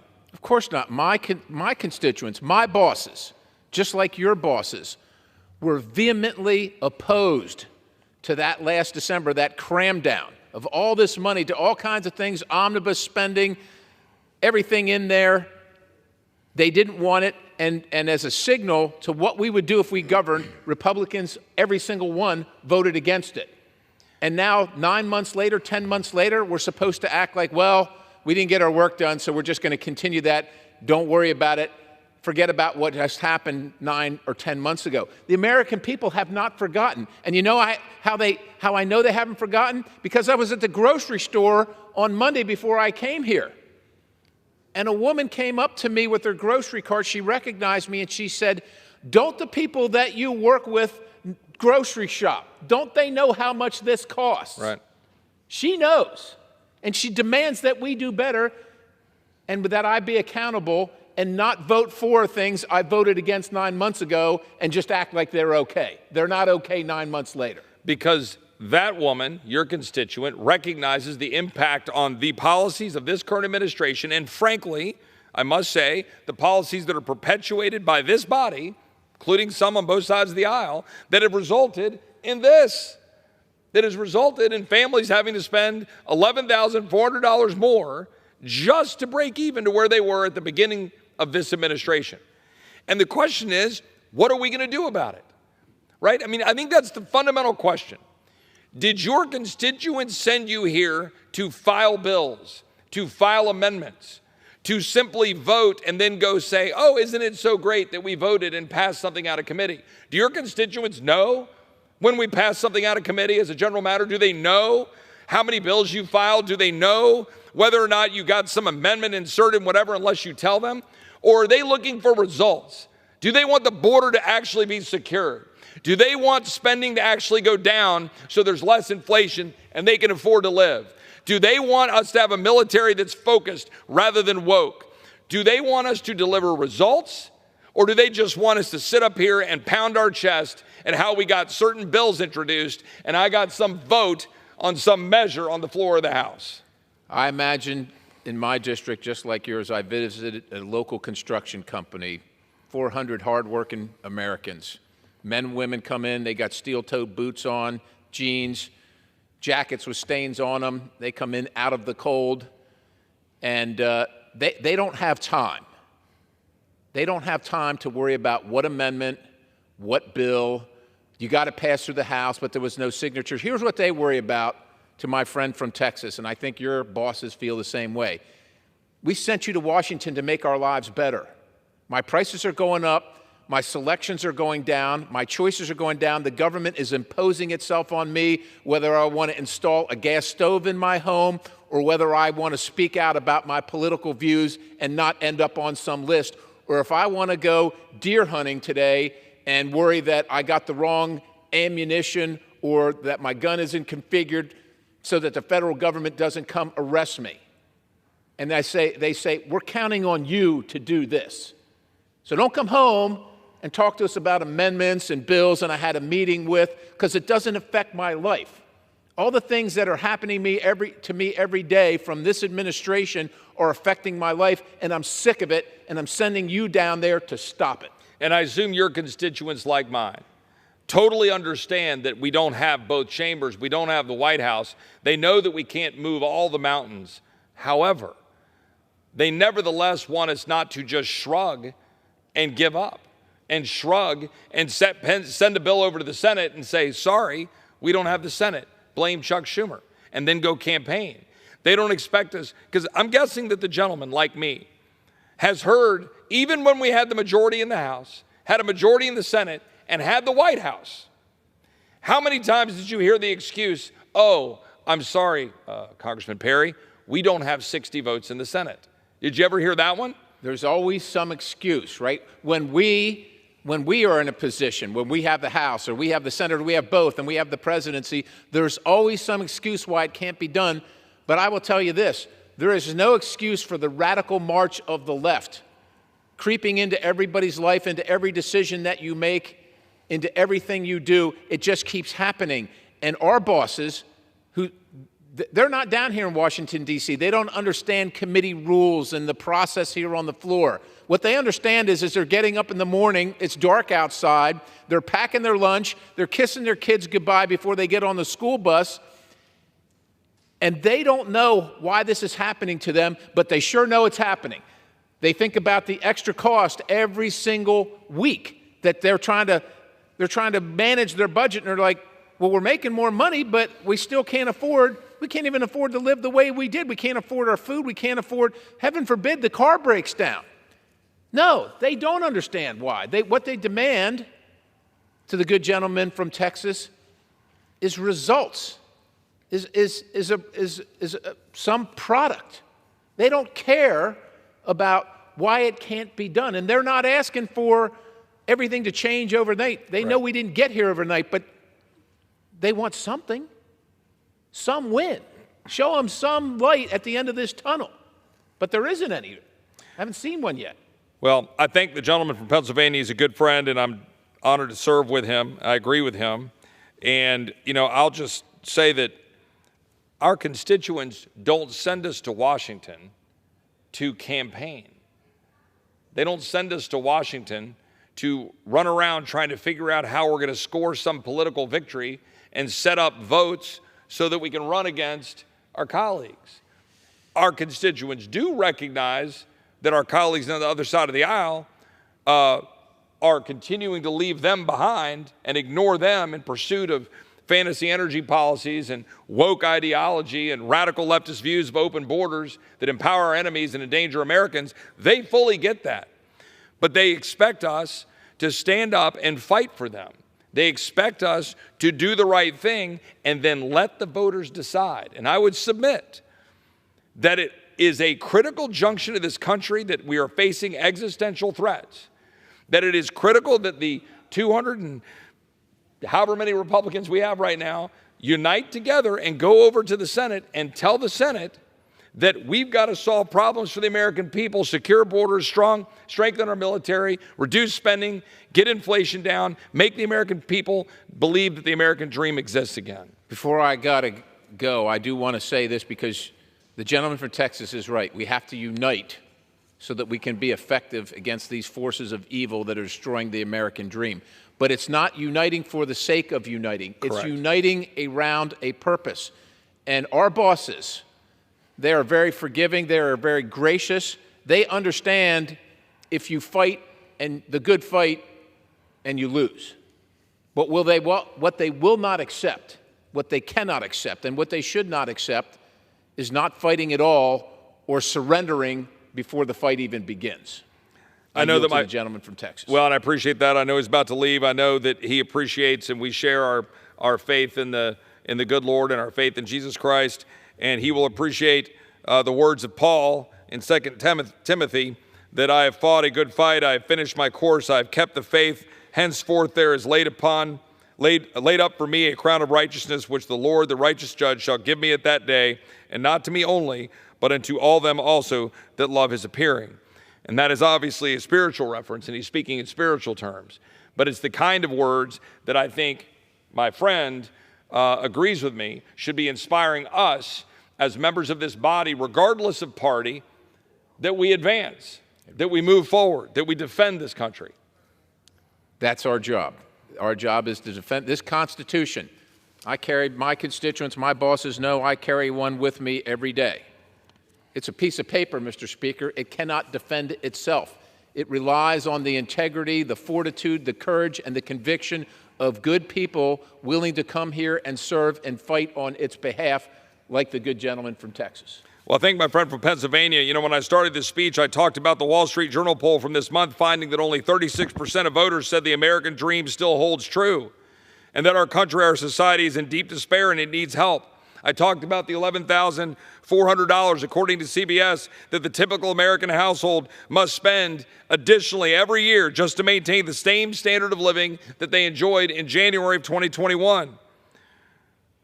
The fact of the matter is the American people are suffering, and we in this body know it, and yet we're doing nothing about it. All we're doing is making it worse by spending more money we don't have, by indebting our children, our grandchildren. Now $34 trillion in debt. And all I get from my colleagues on the other side of the aisle is lip service about taxes. When we have been bringing in revenue to the Treasury at the top level we've ever done in the history of this country, 19.2%. We have plenty of revenue. What we refuse to do is deal with our spending problem, promises that we have made, but we cannot honestly deliver on them without printing money. I talked about the extent to which the average American family can no longer afford a car. A new car costing $50,000, nearly double what it cost 10 years ago. Why? Because of absurd regulations and mandates coming out of this administration unilaterally through bureaucrats, backed up by my colleagues on the other side of the aisle, passing legislation to mandate EVs that are piling up on the lots of dealerships that people can't afford and that don't allow them to do their job. Debt that's piling up, interest rates going up, houses unaffordable. Health care. Americans are expected to spend $6,500 for a family policy and $1,400 for an individual. They're expecting 2024 premiums to increase 8% for group rates. Health care is completely unaffordable for the average American. All this is happening as big health care gets richer, and the federal government continues to flood more money into the market. Big insurance revenues, $1.25 trillion. CBO estimates federal subsidies for health insurance for Americans under 65 will reach $1 trillion. Nobody in America knows what these numbers mean. Nobody. What they mean is you can't afford health care. You can't go to the doctor. You can't choose the doctor of your choice. We're enriching bureaucrats in healthcare companies. We're enriching bureaucrats in pharma, hospitals, and big insurance. And we're doing it through crony capitalism that was inflated under Obamacare, so that I've got a constituent who came up to me last week who is on Obamacare and can't go to MD Anderson for the cancer that's killing her. Yet my colleagues on the other side of the aisle pat themselves on the back for coverage. I'd like to know if any of my colleagues on the other side of the aisle want to call up my constituent and congratulate her for having coverage she can't use. She can't use it to go get health care, while we enrich the insurance companies at levels they were never enriched before, while we devastate them. She literally can't go get the care she needs under the coverage of Obamacare, while healthcare companies are rolling in money. I can't go back to MD Anderson if my cancer comes back on the plan that I would have under Obamacare as a member of Congress. That's the truth. And my colleagues on the other side of the aisle pretend that it's not devastating the American family, that we're driving up the cost of health care, making it impossible to get the doctor of your choice, making it impossible for people to live and enjoy the American dream. On the southern border in Texas, my constituents text and call me every single day. Every day, I have constituents and friends in South Texas calling me about the devastation being wrought in South Texas. But my colleagues on the other side of the aisle don't care. They don't care about the little girls getting sold in the sex trafficking trade, the now almost 1,000 migrants who died along the Southern River, along the Rio Grande and southern border last year. They don't care about the fentanyl trafficking pouring into Texas, killing my constituents. I had 6 kids die in the school district I live in last year from fentanyl poisoning, pouring into our communities through wide open borders. And everybody knows it. Mayorkas goes down to the border and he won't even apologize to the Border Patrol agents he accused of whipping people that didn't happen.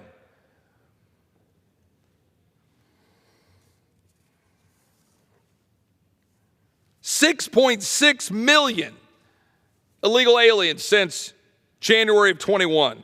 1.7 million known gotaways. That is bigger than the entire population of San Antonio, Texas, which I represent and is the 7th largest city. And we don't know who they are. I had members of the Texas legislature showing me videos of people they saw over Thanksgiving weekend in South Texas, single adult males running away from Border Patrol. And if you're running away from Border Patrol in 2023, I assure you it's because you're up to no good. Because the entire world knows if you come here and you go up to Border Patrol and you say the word asylum, you're going to get released into the United States.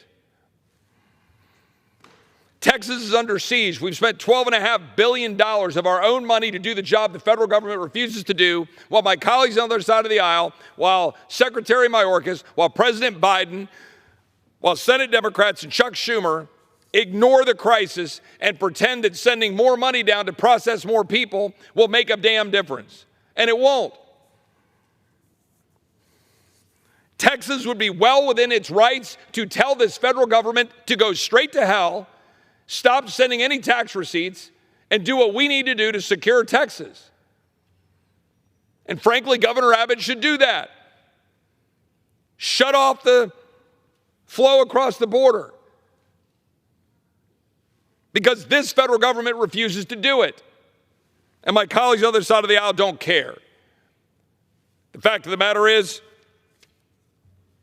this current Democratic administration and my Democratic colleagues are all too fine while the American family suffers losing the American dream with $11,000 of additional cost every year under this administration, while kids die in their schools from fentanyl, while people pour into communities in Texas and Arizona and throughout the country, and they're piling up in New York so bad that they had to cut a deal to go move them onto military installations and federal properties.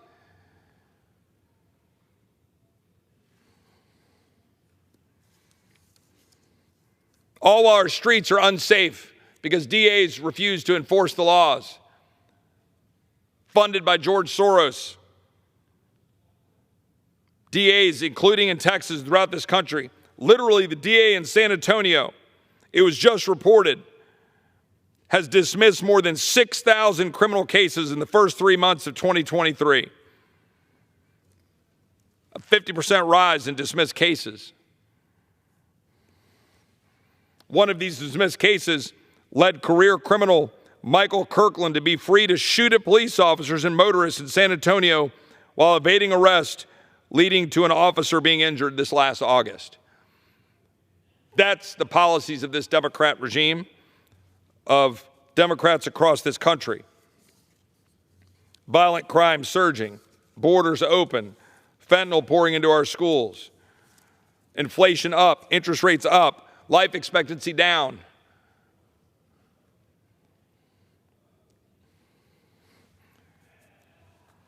The fact of the matter is, Republicans have a duty to check this administration and my colleagues on the other side of the aisle. And it is why I demand and implore of my Republican colleagues that we answer the question, what have we done? Because I can assure you, my Democratic colleagues, the answer to what they've done is destroy the republic. Passing legislation that bankrupts the American family, pursuing unicorn energy policies, forcing EVs to pile up on dealership lots, driving families into bankruptcy, unable to afford houses, actively doing that. And Republicans basically say, well, we got elected, we're at least stopping that. We're at least stopping the passage of really bad bills like the so-called Inflation Reduction Act or the American Rescue Plan, all spending money we don't have, driving us into debt, funding and enriching white elitist liberals and their big, supposedly green corporations. But every time Republicans run for office, we make a lot of promises about things like cutting spending, shrinking the bureaucracy, or securing the border. That's what you do when you run for office. You make a lot of promises. You make a lot of pledges. But we don't have the luxury of grading ourselves on our intentions. The road to hell is paved with good intentions. The American people, the history books, the good Lord are going to judge based on the actions we take and the results we deliver and whether or not we deliver for the American people. And to deliver for the American people, Republicans must force the Senate Democratic leadership, Majority Leader Schumer, President Biden, to understand a handful of very key truths. That under no circumstances should we give another dollar to Ukraine. No bill should come to the House floor until H.R. 2 is signed by the president and the flow stops across our southern border. That ought to be the very clear message that is sent to the president and Majority Leader Schumer. And if my colleagues on the other side of the aisle in the Senate want to choose to refuse to secure the border, then they can call up Mr. Zelensky and the people of Ukraine and explain why.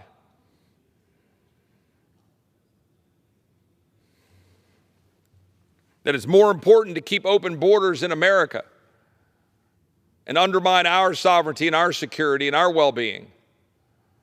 Just like they can call up Israel and explain to Israel that they refuse to actually fund support for Israel because they're more interested in funding Internal Revenue Service bureaucrats to go after the American people. Because that's what our Democratic colleagues in the Senate have chosen to do. And they know it. They know it. We passed a bipartisan bill that chooses to move dollars that were allocated to expand the IRS, to go after the American people, take those dollars, give it to our friends from Israel, and our Democratic colleagues in the Senate on a party line vote voted no. They refused to fund our friends in Israel because they were more committed to the leftist makeover of this country. They are more committed to open borders than they are to securing the communities of the American people and allowing us to have a full and open debate about Ukraine and how we can proceed to fund our government.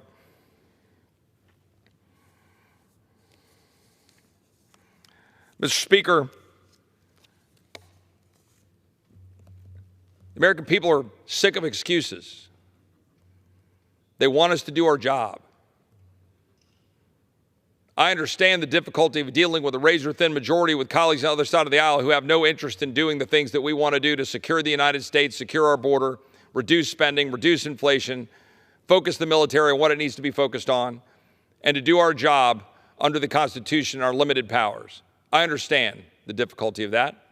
We've done a great job when we've been united as a Republican Party to send good bills over to the Senate. Now we should hold the Senate accountable to doing the work of the American people, to follow up on what we've already done, to send a border security bill, H.R. 2, that would do the job of securing the border, sending a national defense authorization bill that would restore our military to its mission rather than social engineering, 7 appropriations bills and others that are ready to go if our colleagues on the other side of the Capitol in the Senate, our Democratic colleagues in the Senate, will sit down with us to actually reduce spending year over year from 2023 to 2024 so we can constrain spending, constrain inflation, constrain the bureaucrats that are interfering with the lives of the American people and undermining their freedom and their ability to produce and prosper according to their God-given talents. But voters are watching what we're doing. They're watching whether we're going to stand up and actually do our job and whether or not we're going to deliver for them rather than engaging in lip service. I think we need to do our job. And with that, I yield back, Mr. Speaker. The gentleman yields back. Under the Speaker's announced policy of January 9th, the gentlewoman from Florida, Ms. Wasserman Schultz, is recognized for 60 minutes as the designee of the Minority Leader. Thank you, Mr. Speaker. Mr. Speaker, I ask for unanimous consent that all members may have 5 legislative days in which to revise and extend their remarks and to submit extraneous material into the record. Without objection. Thank you. I rise today to lead my colleagues in a special order hour. On October 7th, Hamas launched a horrific attack against Israeli civilians, murdering over 1,400 people and taking hostage more than 244 women, children, families, and the elderly. Hamas spared no one. The hostage crisis has left hundreds of families desperate and searching for answers on the health and safety of their loved ones. This past month has been gut-wrenching. I've never felt this magnitude of pain, shock, and anger burning in the hearts of the Jewish people. The intentional genocidal violence inflicted on Israeli civilians and the unconscionable apathy of many nations is a sobering reminder of the fact that Israel remains surrounded by hostility and danger. For me and for so many of us, this goes beyond our belief in the survival of the Jewish state, and it rises far above politics as usual. It's a moment in history that begs for humanity, for unity, and for solidarity with Israel.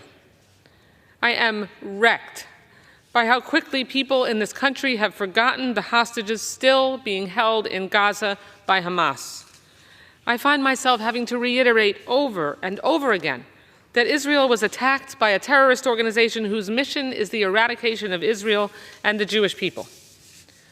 We must all remember not only the horrifying statistic of 240 captured, but who they are as people. These are real human beings. And that is why we are here tonight. And we will continue to come to this floor to call attention to all of the human beings who are brutally being held captive by Hamas in Gaza until every last one of them is released. Each of my colleagues who are joining me will speak about a hostage or family of hostages, show their beautiful faces, and remind all of us not to forget these victims who are suffering under terrorist brutality. Thankfully, Israel has welcomed home many children and some women this week, and I'm extremely grateful for President Biden's efforts to help make that possible. But we cannot and we will not stop until all hostages are reunited with their families. Tonight,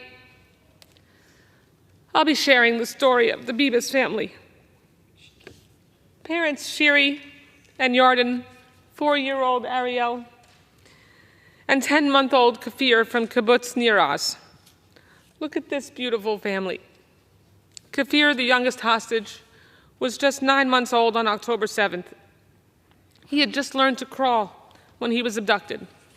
His family is worried Kafir doesn't have access to formula. Look at Kafir's beautiful face. How could anyone justify kidnapping and taking hostage a 9-month-old?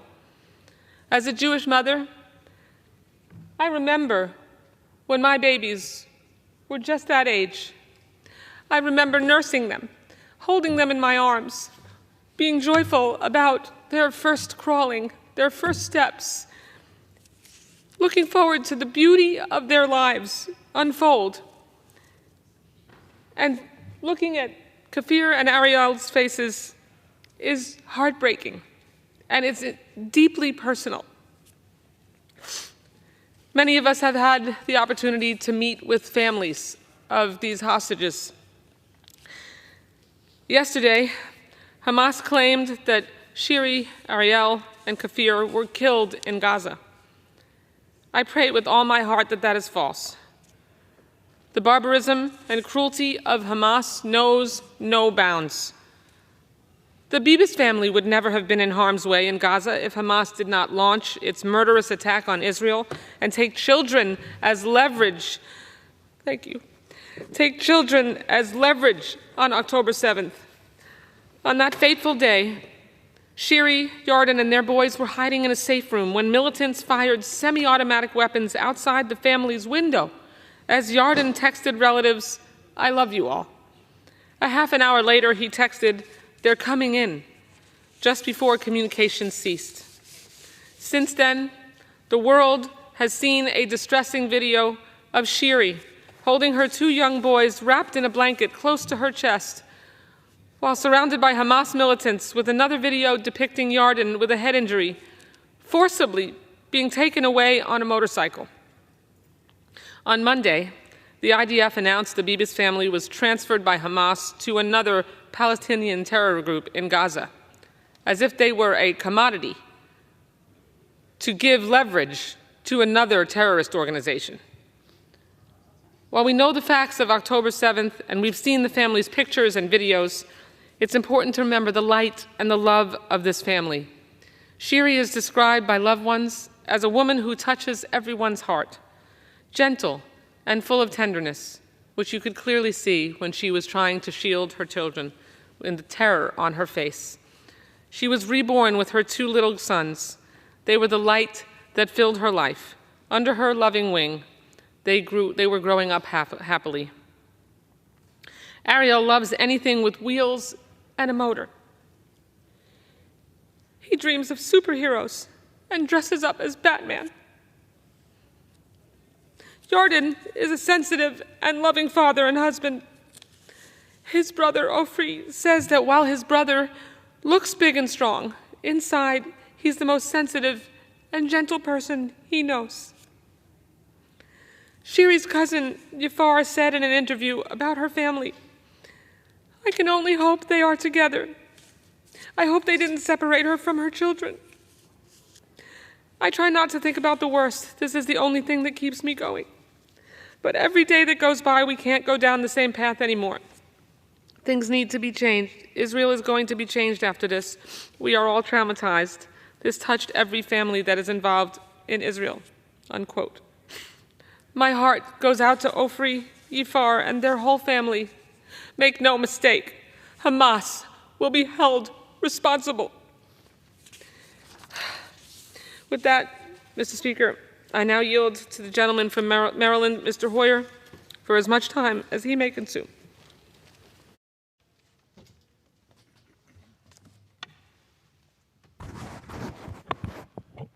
Mr. Speaker, this is a time of sadness,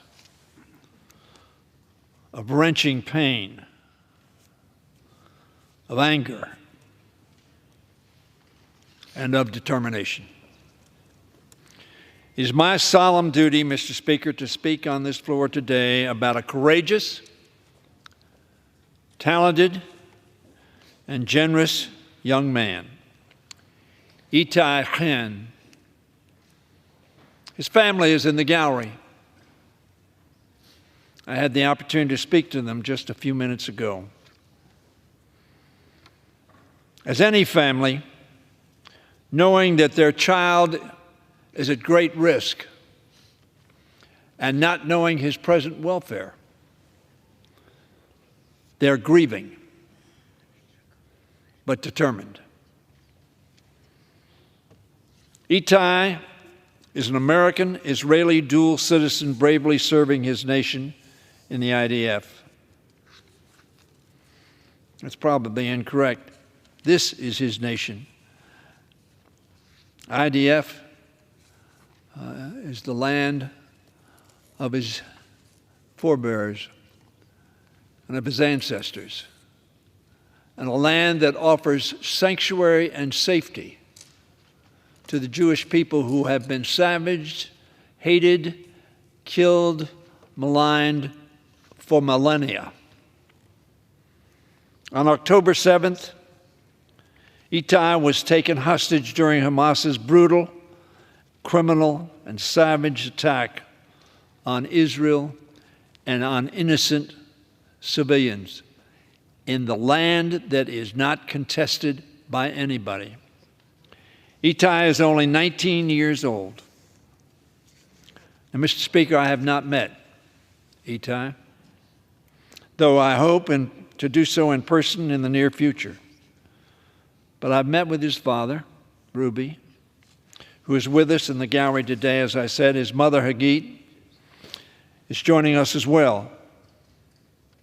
Mr. Speaker, everything I've heard about their son has only reinforced my resolve to help bring Itai home, and the other hostages home as well. Itai was raised in New York City, the city in which I was born, Mr. Speaker. He was always a precocious kid and a kind-hearted young man. Like his dad, he's an avid lover of basketball. Unlike his dad, however, he's a diehard Lakers fan. So there's a little conflict in the family, but that has not affected the deep love and concern that his family has for him. And I want to assure them, Mr. Speaker, that that is shared by the 435 members of this body. Not a partisan issue, but a human issue.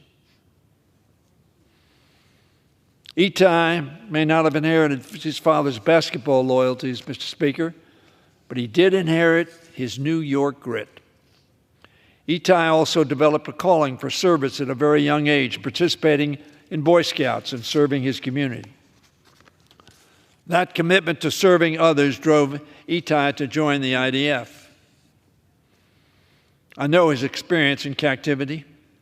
As awful as it is, And very frankly, Mr. Speaker, the Red Cross that has seen the horror of how these hostages are being kept ought to tell the world that truth. But we know that his experience will not break his generous spirit and his dedication to the sacred Jewish principle of Tikkun Olam, repairing the world, to doing good so that others may do better. He, his parents, Ruby, who I've referenced, Hagit, his mother, his brothers Roy and Alon, and the rest of his family and friends continue to show tremendous resilience and courage. And we can do no less in the Congress. We can do no less in the White House. We can do no less in America than make sure we bring this American home alive and healthy. I think, Mr. Speaker, how I would feel if one of my 3 daughters, or one of my 3 grandchildren, or one of my 4 great-grandchildren were in some tunnel or crevice illegally, criminally.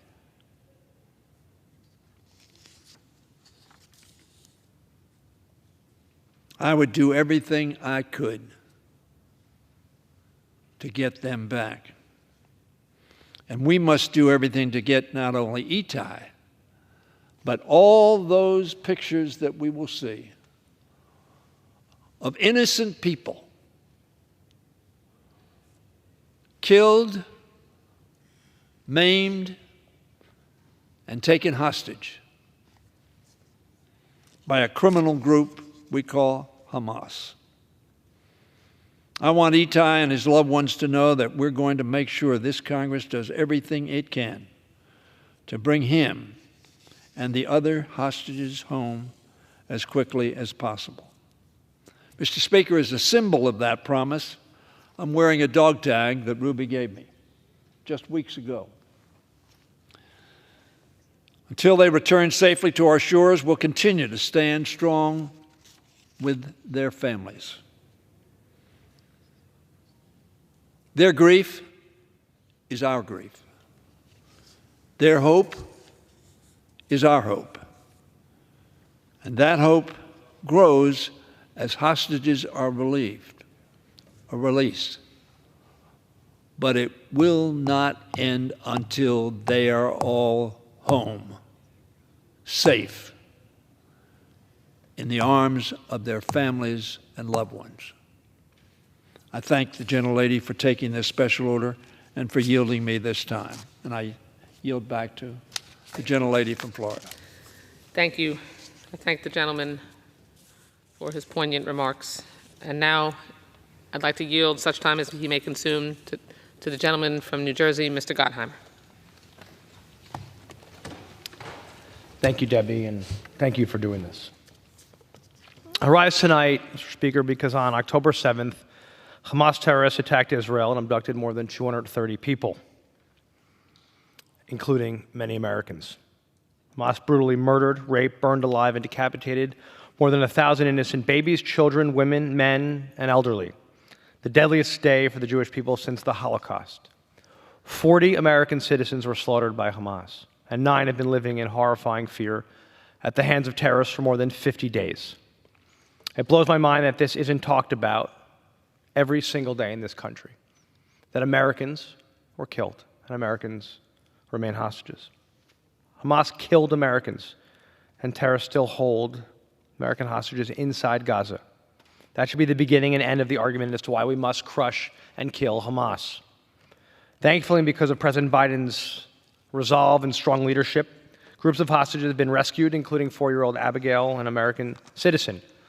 But as of today, there's still 160 hostages. One of 8 American hostages is Idan Alexander. a 19-year-old from Tenafly, New Jersey, northern New Jersey, in my district. You can see Adon shared with me by his family, his mom. I've spent time with his family. They're phenomenal people, just such wonderful, warm people. With his sister, who's at Tenafly High School. And after graduating from Tenafly High School in 2022, Adon began serving in the Israel Defense Forces. Adon is the type of person who would regularly call his mother to check in, and his sister considers him to be her best friend. He's devoted to his friends and is always there for his family. He swam in high school. I've seen pictures of him at the prom. He's just like any other American kid we know. Since day one, I've been in constant contact with the Alexander family and the State Department. Their unimaginable strength in the face of unfathomable pain gives us all great hope. It's time to get all of these hostages home. There are some people who equivocate about Hamas. There should be no equivocation. They are designated by the United States of America as a foreign terrorist organization. And anybody who spent time looking at images that many of us saw on the videos of the barbaric, heinous, and unthinkable acts that took place on October 7th knows what Hamas is capable of. Look what they're doing to innocent Palestinian civilians every single day. Are they welcoming them underground, giving them safe haven? No. They take no responsibility. They use them as innocent people, as human shields. That's what Hamas does. Hamas charter advocates jihad against the Jewish people and the elimination of the Jewish state. Israel is surrounded by terror groups that want to kill their people, including Arab Israelis. Israel is and remains the only vibrant, progressive, and inclusive democracy in the region. They are our key ally because they are critical to our national security and they stand up for values that we share, strong democratic values. They're key to our fight against terror in the region, against Hezbollah, Palestinian Islamic Jihad, and against Hamas. In Israel, Arab parties serve in the Knesset. Women serve at the highest levels of the military, and the country remains an oasis for LGBTQ people in a region hostile toward the community. It sickens me that some people try to romanticize Hamas. They should be reminded that in Gaza, under Hamas rule, same-sex relations are outlawed. Make no mistake, your life would be at risk every day if you're openly gay in Gaza or the West Bank. Additionally, Hamas's 1988 charter states that Muslim women are important because they, quote, manufacture men, unquote. Hamas even enforces what women wear in public. There's also no law in Gaza that criminalizes violence against women within the family, including sexual violence. Hamas allows honor killings, the murder of women and the girls accused of what they call, quote, immoral sexual conduct. Yet it took UN Women a month and a half to recognize that women and girls were raped in Israel. And even then, they still refused to mention Hamas. Do they not believe the fact that Hamas terrorists committed horrifying and unspeakable acts against innocent girls and women, including many that we've seen images of? And as you see all of these hostages being released, you can't imagine what they've been through. And I think, of course, of the images we're seeing this evening, those who are still hostage. Thankfully, President Biden has been phenomenal, as I said, with his unwavering support for the state of Israel and the Jewish people. The president understands that you have to actually hold terrorists who commit atrocities accountable, or they will strike again and be stronger. Hamas terrorists have made it clear, their leadership has said that they will not back down and are committed to, quote, a second, third, and fourth October 7th against Israel. So let me conclude by saying we must stand by our key ally to get all hostages home, crush the terrorists, and provide humanitarian aid to innocent Palestinian civilians being used by Hamas as human shields. Israel must eliminate every single terrorist responsible for the atrocities committed on October 7th, and we must get these hostages home. I want to thank Debbie for her leadership. I want to thank everybody, all of my colleagues, for being here this evening, and I yield back the balance of my time. Thank the gentleman from New Jersey. And now I'd like to yield 3 minutes to the gentleman from Maryland, Mr. Trone.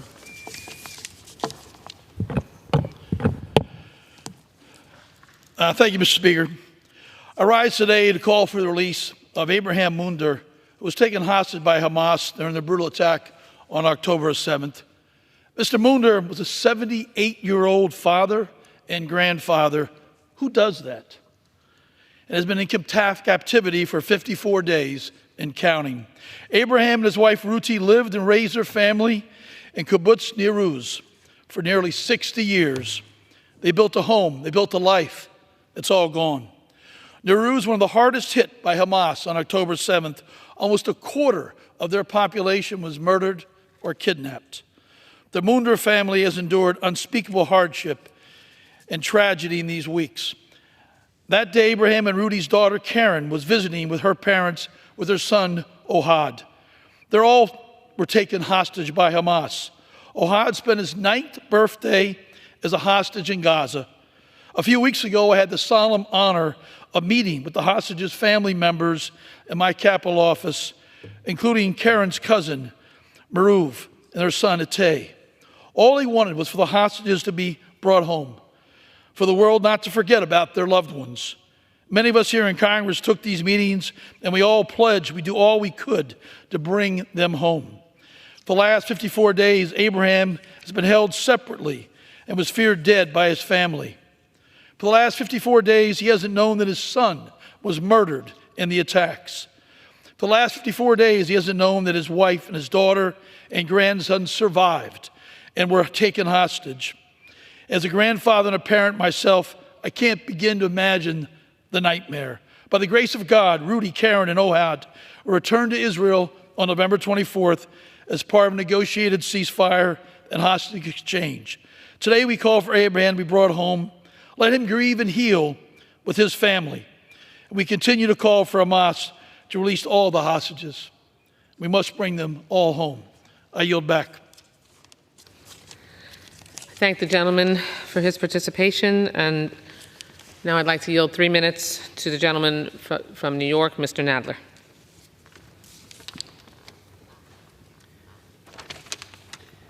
I thank the gentlelady for yielding, Mr. Speaker.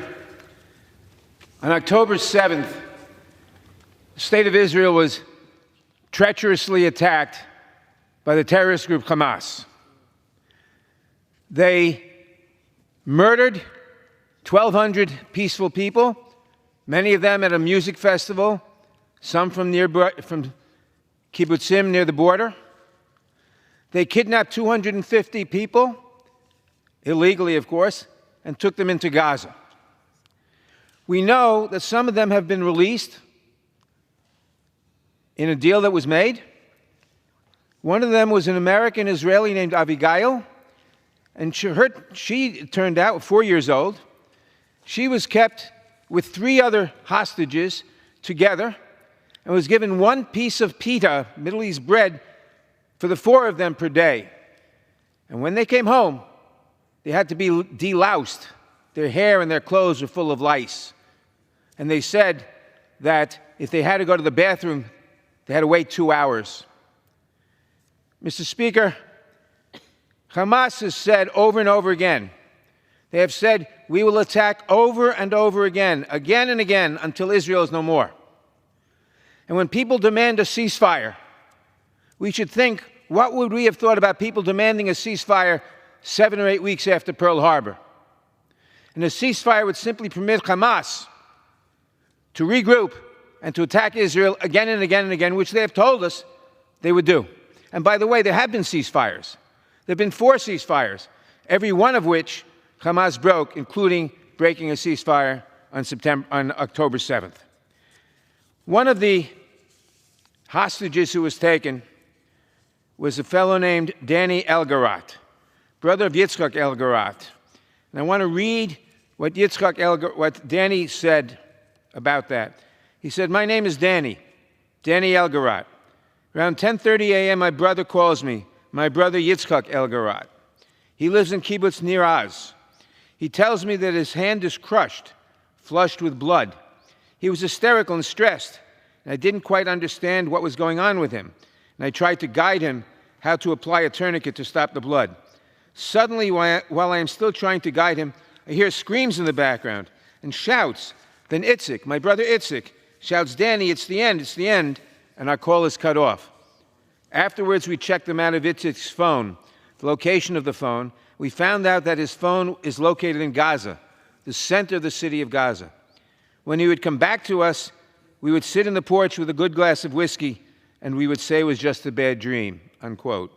Mr. Speaker, I pray for Yitzchak and all the remaining hostages who were so barbarically taken from their families. Bring them home and defeat Hamas so it can't do this again and again and again. Thank you, and I yield back.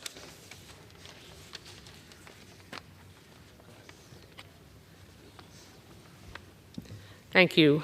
I thank the gentleman from New York, and now I'd like to yield 3 minutes to the gentlewoman from Florida, Ms. Frankel. Thank you.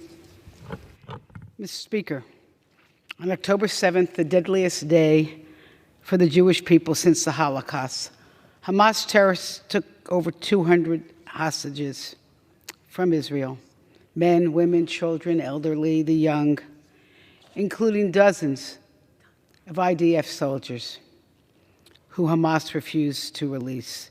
And I want to tell you about one of them. A beautiful young lady, Naama Levy. She's the second of 4 children. She's an athlete, loves soccer, triathlon. And during her summer in high school, she was a participant in the Hands of Peace project in the United States, working towards peace between Israelis and Palestinians. And after she graduated high school, like other Israeli youth, she completed her coursework to be an observation soldier, and she began her military service on October 5 at the Nahal Oz base. And it was 2 days later, just 2 days later, that on October 7th at 6:32 a.m., she woke to red alerts and went into a safe room with her friends, and she texted her mom, and there's a text.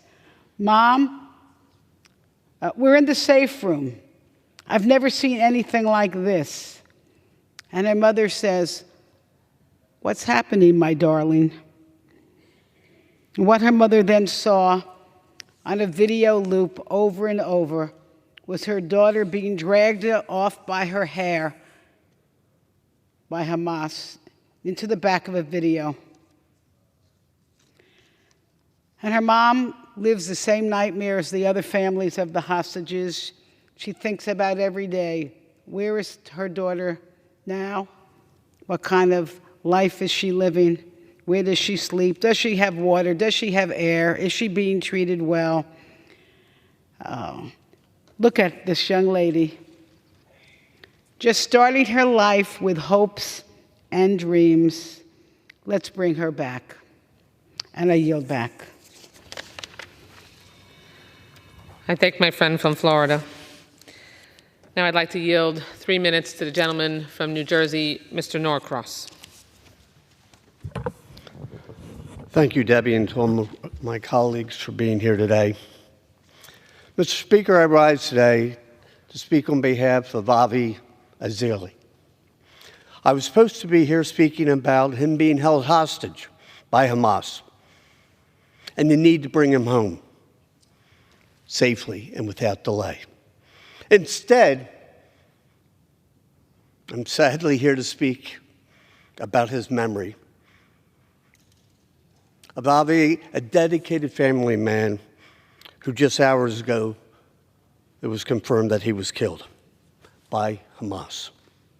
According to his father in New Jersey, and Avi bravely fought back against terrorists, but they had not heard anything since that day in October. The news of his death comes hours after his wife, Leah, an American, who was released from captivity after 54 days. While we are grateful for her release, we mourn the loss of Avi as he leaves behind Liat and her 3 children. We're keeping friends, family, and certainly his community in our prayers. But unfortunately, Avi's story is just one of thousands, many that you'll hear tonight. Citizens, American citizens, many who've been killed, taken hostage by Hamas.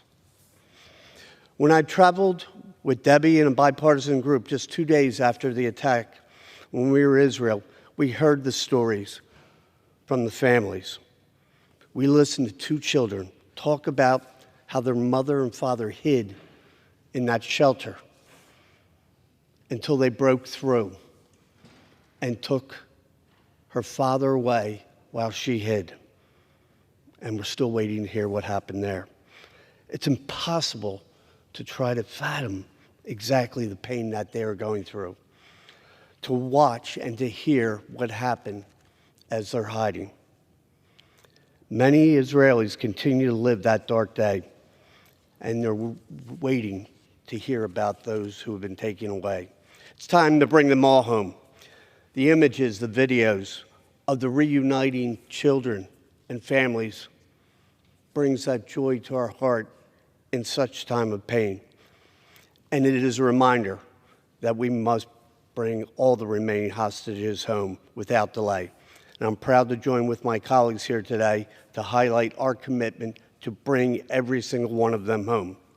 We cannot and we will not be silent until all those held by that terrorist organization are reunited with their families. As a father or grandfather, it breaks my heart to listen to the pain of those families and what they're going through. And I cannot fathom what the Azali family across Israel have lived through since this brutal attack. Avi and Liat's story is a reminder that every single hostage in the Israeli loss is a son, a daughter, a mother, a father, a brother, or sister. May Avi's memory be a blessing to his family and to all of us. And to Debbie, thank you for what you're doing, and I yield back. Thank you so much to the gentleman from New Jersey. And I can say it was so incredibly moving and meaningful to be able to join you and Mr. Panetta from California and Senator Ernst just days after those horrific attacks. And now I'd like to recognize my colleague and friend from New York, the gentleman from New York, Mr. Goldman. Thank you very much to the gentle lady from Florida. For 3 minutes. Thank you to the gentle lady from Florida and for organizing this very important special order hour. And thank you, Mr. Speaker, for giving us the time to do this.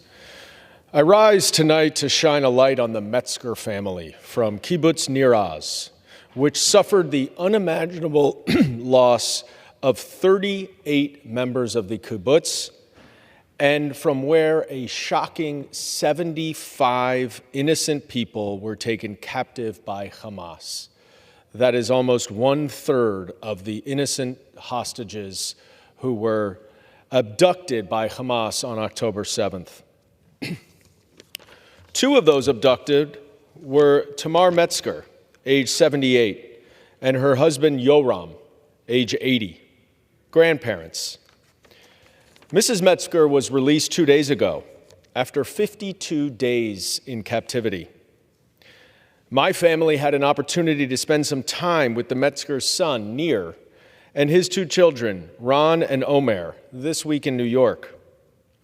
According to Nir, the Hamas terrorists, teenagers, she said, dragged his mom out of her bathroom, bashed her face in with a rifle, and severely injured her knees and legs as they violently took a 78-year-old woman to the tunnels of Gaza. And in Gaza, both Metzgers were kept in a tiny, dark, and moist room in an underground tunnel where there were 12 mattresses on the floor for the 2 of them and 10 other hostages from Kibbutz Nir Oz.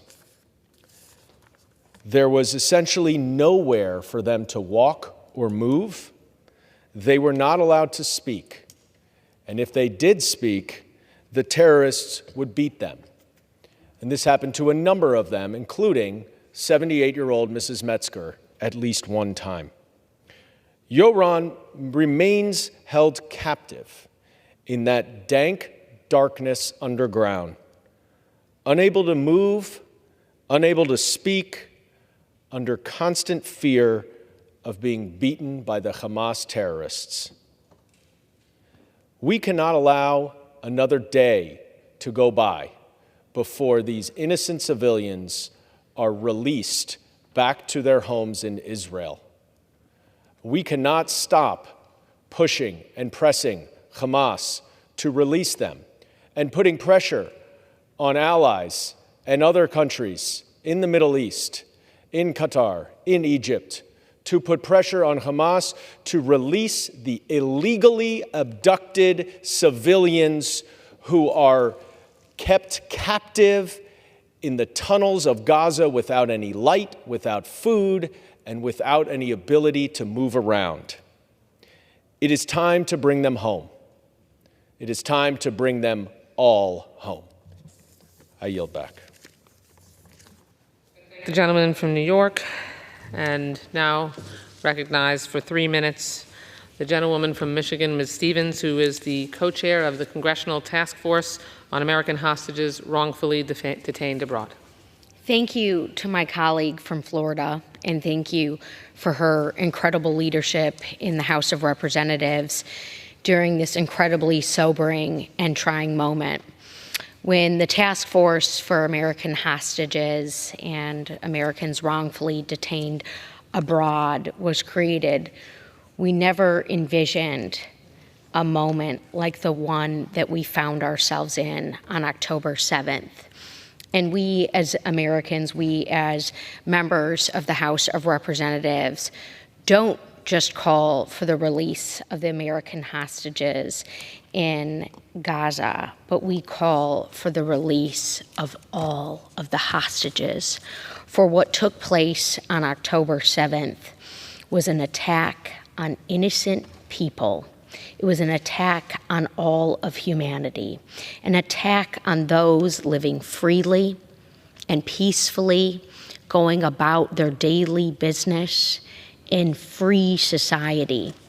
They were attacked by terrorists, they were attacked by those who seek to do evil, and they were attacked because of what Israel means to the world. That cannot stand. Behind me is a picture of a woman, Kariana Arev, age 19, a surveillance soldier who was taken captive on October 7th when Hamas terrorists attacked the base at Nahal Oz, where she was stationed. Her family is still eagerly waiting for her release, including her parents and her 24-year-old sister, Sasha. Sasha's plea for the return of her sister has been heard around the world. And as I join my colleagues this evening in bringing attention to the individuals like Karina and the remaining hostages, it is incredibly sobering. Sasha's words, of which I would like to read about her beloved sister, are as follows.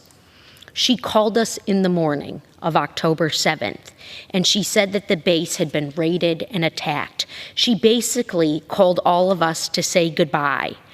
And so if she won't live, she asked us to continue our life.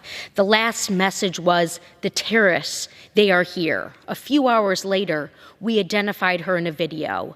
This was a video that the terrorists took and then published on their Telegram channels.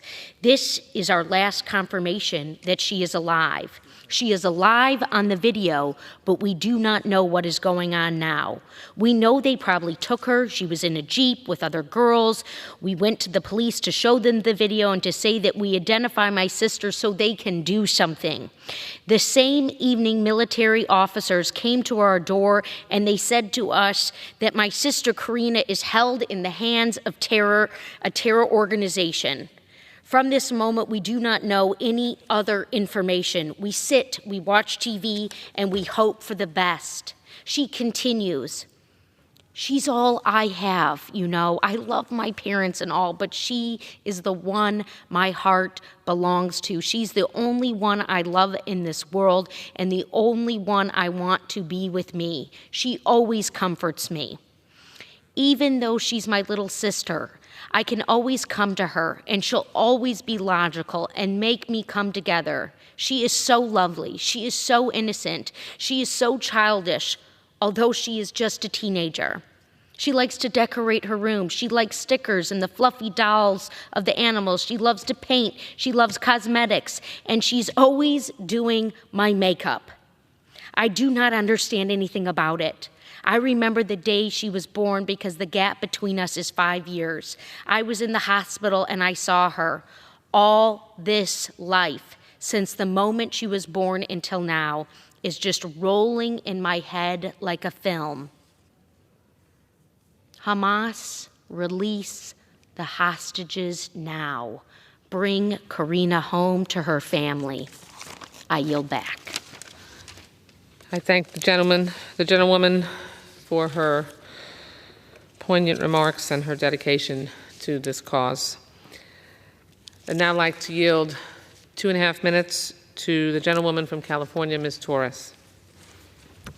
Thank you, Mr. Speaker, and thank you to my good friend from Florida, for bringing us together to bring awareness and to never forget the folks that still need to be returned home.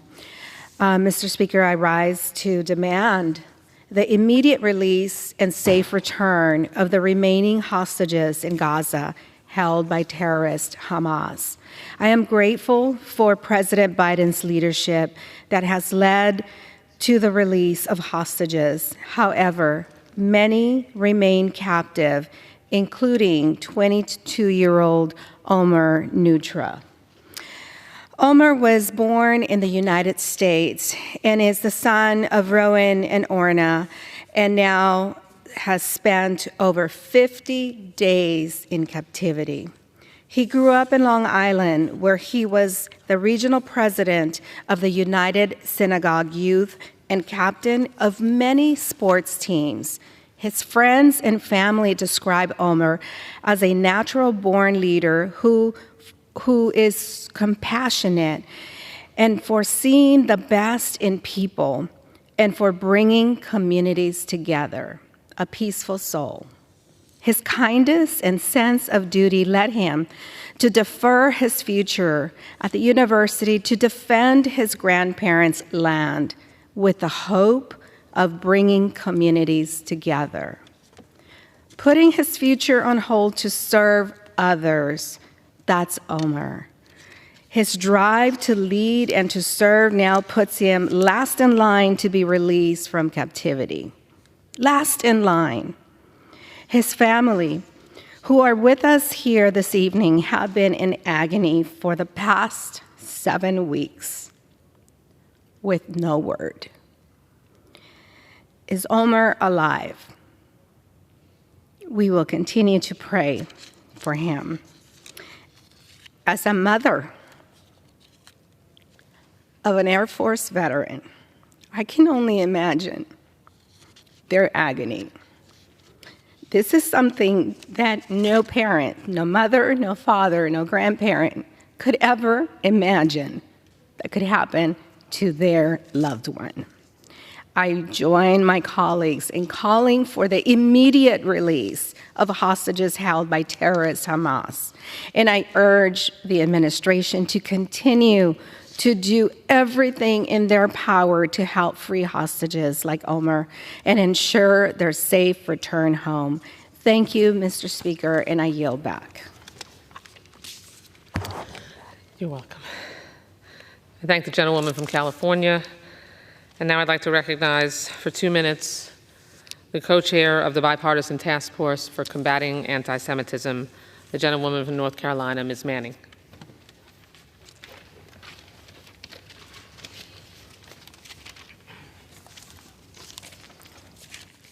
I want to thank my dear friend, Congresswoman Wasserman Schultz, for putting this evening together and for meeting with me and so many other of our members with hostage families for week after week. On October 7th, we woke in horror to Hamas's brutal and despicable terrorist attacks, invading Israel, firing rockets at innocent civilians, going house to house, murdering babies, executing parents in front of their children, and massacring 250 young people at a music festival. And as if killing 1,200 people was not enough, Hamas took an estimated 240 innocent civilians hostage in Gaza, including elderly women, babies, young children, Holocaust survivors. Like many of my colleagues, I've spent the past 7 weeks meeting with the families of hostages. Hostages including Keith Siegel from Chapel Hill, North Carolina, and his wife, Aviva, who were kidnapped from Kibbutz Kfar Aza. I met with Keith's sister, Lucy, and his niece, Emily, who spoke so lovingly of their family members. Keith and Aviva are the parents of 4 children and the proud grandparents of 5 grandchildren. Keith grew up in my home state of North Carolina. He moved to Israel as a young man, where he met Aviva, who was born in South Africa and had moved to Israel at the age of 8. Keith and Aviva have lived happily in Kibbutz Kfar Aza for 40 years.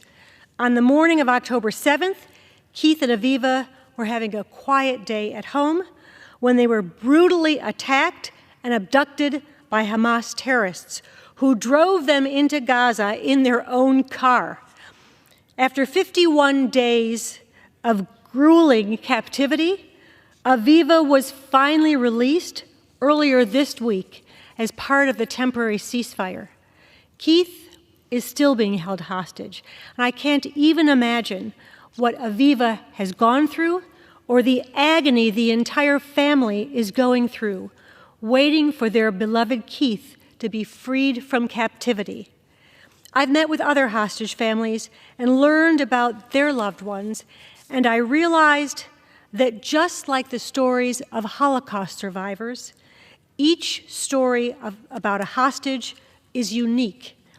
Each story is heartbreaking because each of these hostages has loving family members whose lives have been torn apart, who are living the agony of not knowing what has become of their loved ones. Are they okay? Are they healthy? Are they injured? Are they alive? Will they ever see them again? I have heard stories that have brought me to tears, that haunt my dreams, and that should make all of us redouble our efforts to bring those hostages home. I've met with several of these families so often, I feel like they're my own extended family members. Over the past few days, we've seen some of the hostages released and brought home to their families. And I thank President Biden and this administration, along with Israelis and our regional partners who have worked to ensure that the agreed-upon hostage exchanges took place, but there is still much more work to do. There are still more than 130 people being held hostage, and we've only begun to learn about the terrible circumstances of their captivity, and this has told us we have absolutely no time to waste. Earlier this week, I was proud to help lead the debate on the House floor on a bipartisan resolution that we passed unanimously demanding the release of the hostages. But passing a resolution is not enough. We must do more. Hamas has still not allowed the International Red Cross to visit the hostages. This is unacceptable. Our country and countries around the world must join together and demand the immediate release of all the remaining hostages, the children, the women, the men, the civilians, and the soldiers. We have no time to waste. I look forward to rejoicing with the Siegel family when Keith is finally released, and I look forward to bringing all the hostages home. Thank you, and I yield back. I thank the gentlelady from North Carolina and recognize for a minute and a half Mr. Auchincloss from Massachusetts.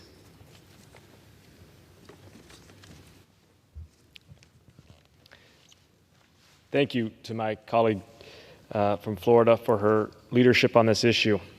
I rise today to tell the story of Ofer Calderon. On October 7th, the deadliest day for the Jewish people since the Holocaust, Ofer, along with his children Sahar, 16, and Erez, 12, was taken hostage by Hamas from the Nir Oz kibbutz close to the Gaza Strip. During that brutal attack, 29 of kibbutz Nir Oz's 400 residents were murdered and 80 were taken captive. These are not just numbers. Those residents who were murdered were individuals with hopes now extinguished, with lives now cut short. And those taken hostage are living in unimaginable terror, and their families are waiting, hoping for good news and fearing the worst. Ofer is a father of 4, a carpenter. He loves to build and to rebuild engines, to travel, to take family camping trips, to race and ride dirt bikes, to help cook Shabbat dinner for his family. When asked about Ofer, his family describes his easygoing energy and a huge smile. We cannot lose sight of the fact that there is a family and a story like this one behind each one of these names, of those murdered and of those taken hostage. Ofer is one of them. Ofer's children have thankfully been returned, but their family will not be made whole again until Ofer is released as well. His relatives are my constituents, and my office is providing any support that we can. But the ultimate responsibility is on Hamas to release Ofer and all hostages immediately and unconditionally. I urge those terrorists to salvage a shred of humanity by releasing him and by releasing all others held hostage. But I understand also that the hopes of finding a shred of humanity within Hamas are close to nil, which is why that I remind my colleagues here today that we cannot handcuff Israel with calls for a unilateral ceasefire as they work to achieve their primary shared goal we all have, bringing all of the hostages home. Thank the gentleman from Massachusetts. And now I'd like to yield a minute and a half to Mr. Ryan from New York. Thank my colleague from Florida. Thank you, Mr. Speaker. I rise on behalf of my Hudson Valley community to honor the memories of the community members we lost on October 7th and to plead and to demand the safe return of all the Hudson Valley families and friends still held hostage by Hamas. Judy and Gadi Haggai, who you can see behind me, are both dual American Israeli citizens. Judy born in the Hudson Valley in Goshen, New York, and Orange County.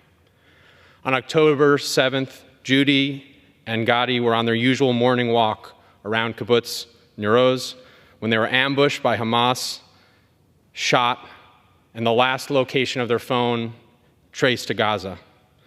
Judy and Haggai are not combatants or soldiers. They're a school teacher and a musician. They are peace-loving people whose only crime was being Jewish. Their niece, Ofri, took a one-way flight to the United States, came to my office and made 2 powerful requests. Never allow our country to forget her aunt and her uncle and to fight with everything that we have to bring them back.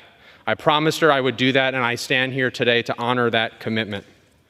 Mr. Speaker, I served 27 months in combat. Our rule was that we never leave a fallen sister or brother behind. I ask all to not forget Judy and Gadi. And I refuse, and I know my fellow Americans refuse, to leave behind our Hudson Valley brothers and sisters. Tragically, the Haggais are not the only Hudson Valley family grieving. Maurice Schneider of Kingston, New York, my hometown, lost his sister, Margit, and his brother-in-law, Yossi, in these barbaric attacks. And while we honor their loss, it's impossible to mourn properly while the fate of their daughter, Shiri, and their grandsons, Ariel and Kafir, who you heard about from my colleague earlier, hang in the balance. Ariel 4, Kafir 10 months old, my children, my 2 boys, Theo and Cameron 4 and 1. And I cannot think every night as I put my boys to bed of anything other than the faces of the Bibas family. These are not prisoners of war. They are children, babies, ripped away from their home and taken hostage by Hamas terrorists. This is pure, unadulterated evil. To the Haggai family, the Babas family, to their friends, to my whole community, to every Jewish person worried about their safety amidst the historic rise in anti-Semitism, know this: we're here for you, we see you, and we will not give up until every single hostage comes home safely. Thank you, and I yield back. I thank the gentleman, and now I'd like to recognize for 2 minutes the gentleman from California, Mr. Pernetta, who I also had the privilege of traveling to Israel in the days after the attacks.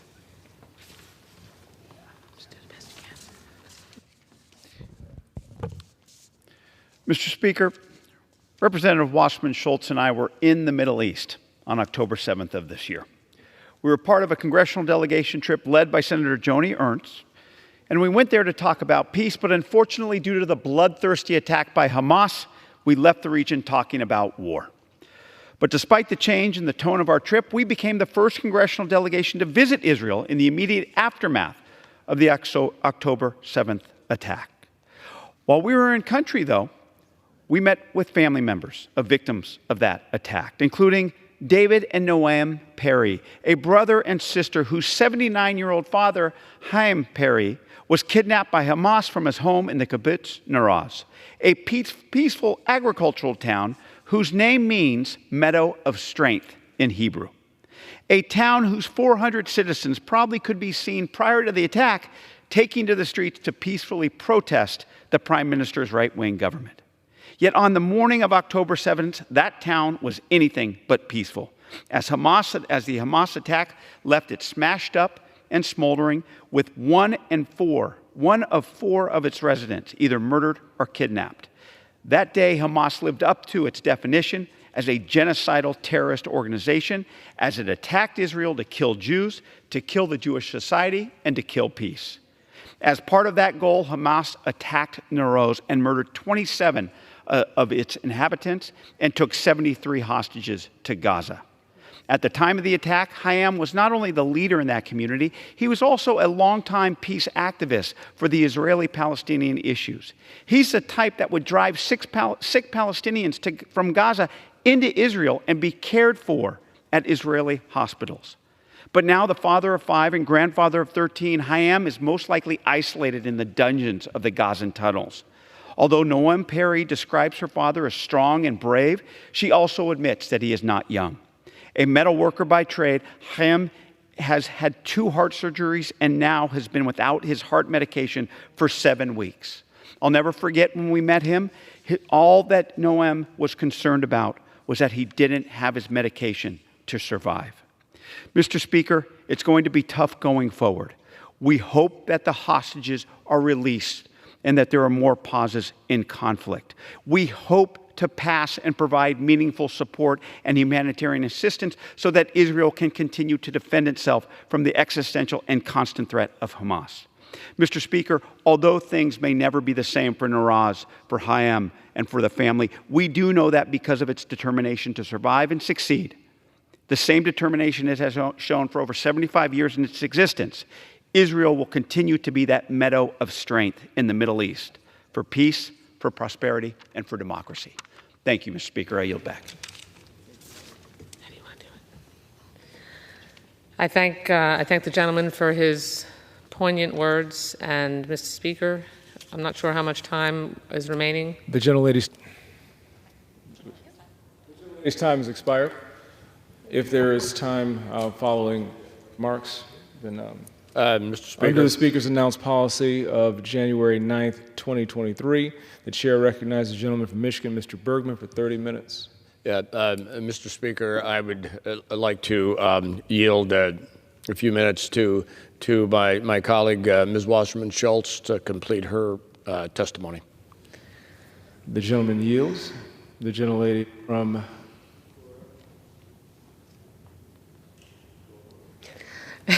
I thank the General deeply for his consideration, and I yield 2 minutes to the gentleman from Illinois, Mr. Schneider, for his remarks.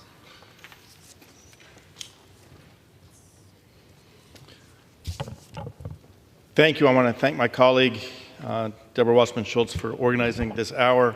I want to thank the Speaker for his indulgence and attention as we've gone through a long list of difficult conversations talking about the hostages. I want to thank my friend from Michigan, General Bergman, for the time. We should not have to be here tonight. We should not be forced to talk about some of the 250 people brutally kidnapped and taken hostage on October 7th. It should not be necessary to call for immediate, unconditional release of these hostages. We should not have to. We should not be here because Hamas should not be holding hostages. I'm grateful that more than 100 hostages have been released and returned to Israel.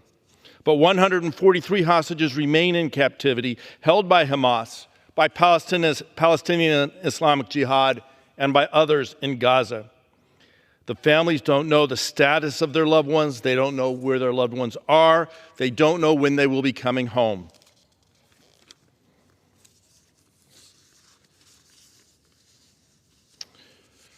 So I will talk tonight about one hostage, Hersh Goldberg Poland. Hersh's parents, Rachel and John, are from Chicago. I've been friends with his Aunt Abby for more than 30 years. I know his grandmother, Leah. Hersh's family is now my family. Hersh was born in Northern California. His family moved to Virginia when Hersh was 4 and to Israel when he was 7. That was in 2008. Hersh grew up in Jerusalem, reached adulthood, was known widely as a kind, gentle mensch. On Friday, October 6th of this year, Hersh was with his family in Jerusalem. It was the evening of the Sabbath, Shabbat, and the holiday of Simchat Torah.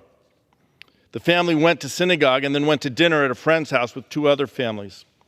After dinner, Hersh grabbed his backpack and left to meet his friend Amr. They later learned that Hersh and his friend were going to a concert in the South, a music festival. That was on Saturday, October 7th. I'd like to now read at length some of the words of Hersh's father, Jonathan Poland, published in Time magazine. He says, describing his circumstance on Sunday, having learned that Hersh was taken hostage on Saturday. At some time, he says, I think it was Sunday morning, a picture started to circulate online that was from an outdoor festival. It was a picture from an outdoor bomb shelter. They're not uncommon in the south of Israel. Our son was in the picture, as was Honor. Through social media, we started to search for other families of people who were in the shelter and to try to piece together a story. What we have subsequently pieced together based on conversations with the 3 witnesses who were in the shelter with him is the following. Sometime around 7:30 a.m. Saturday morning, those in the bomb shelter came under heavy gunfire. Grenades were being tossed into the shelter. Hersh's friend Honor, who was by the entrance of the bomb shelter, is responsible for the lives of anybody who's still alive. He was picking up grenades and tossing them back out and taking control of the situation. But it was total chaos. At least 11 grenades were thrown into the shelter. Honor picked up 8 and threw them back out. 3 exploded inside. People were critically wounded. Next we know from witnesses is that at 9 a.m. gunmen came into the shelter and shouted, anybody who can get on their feet must walk out. And our son was one of the small number to walk out. That was 55 days ago. 7 Shabbat dinners with an empty seat in the Goldberg Hersh family. 7 weeks of uncertainty, not knowing where Hersh is. 7 weeks of not knowing how Hersh is doing. 7 weeks not knowing when Hersh is coming home. Tonight we've heard about so many of these hostages. 143 of the 250 plus hostages taken still are in captivity. The IRC must be able to see Hersh and every one of the other hostages. Hersh and all the other hostages must come home. Not someday, not soon, but now. We owe it to these hostages to bring them home. We owe it to our families, and we must make sure that Hamas can never take hostages, can never attack Israel ever again. I yield back. I thank the gentleman, and I deeply thank my friend from Michigan, General Bergman, for his indulgence and his generosity. And I close by reminding the American public the names and faces you saw tonight are only a fraction of those who remain held hostage in Gaza by cowardly terrorists, by Hamas. I hope every American understands that Israel is fighting to protect her citizens from this diabolical terrorist organization and to rescue her hostages. There is only one culprit to blame for this war, and that is Hamas. Their singular goal is to destroy Israel and kill Jews. Mr. Speaker, this chamber has always and will always continue to stand strong with Israel and work to release these victims from terrorist tyranny and support preventing an attack like this from being perpetrated against Israel by Hamas ever again. Am Israel Chai, Mr. Speaker, and I yield back to the gentleman. Thank you. And Mr. Speaker, I now yield to the gentleman from Ohio, Mr. Landsman, 1 minute, as he provides his statement. Thank you so much for yielding, and to my colleague, Ms. Wasserman Schultz, for bringing us all together today. I just want to say a word or two about Doris Leiber, who I met a few weeks ago.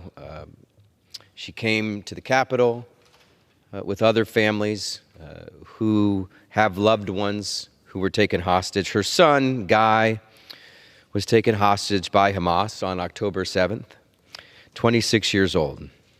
He was at a festival with his friends, and terror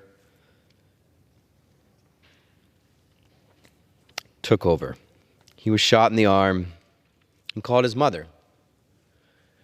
That was the last time she heard his voice. We hope that and pray that he is alive and that he will be released. Every single one of these hostages must be released. Hamas must release every single hostage, and they must surrender. They can end this nightmare, and they can end this war. Thank you, and I yield back.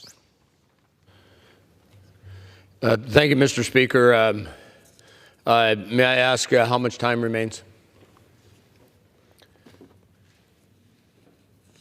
The gentleman has 22 minutes remaining. Thank you. Mr. Speaker, I ask unanimous consent that all members have 5 legislative days to revise and extend their remarks and submit extraneous materials for the record. Without objection. I yield myself as much time as I may consume. The state of Qatar poses the gravest and most profound threat to the national security interests of the United States in the Middle East. This was true before October 7th, but it is now undeniable in the aftermath of the unspeakable horrors of that day, where at least 32 Americans were brutally murdered and another 12 Americans were taken hostage.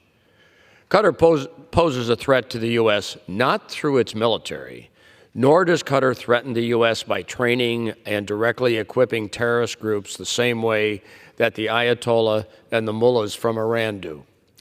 Qatar threatens the U.S. even though it does not call Israel the little Satan, nor does it call the United States the great Satan. And it is true that Qatar does not loudly proclaim that it wants to wipe Israel off the map, just as it does not publicly chant death to America. But it is precisely because Qatar does not espouse extremism so boldly and brazenly that this tiny but wealthy emirate is so dangerous to our national security interests. The nature of this threat is best understood by comparing and contrasting the two main state sponsors of Hamas, Qatar and Iran.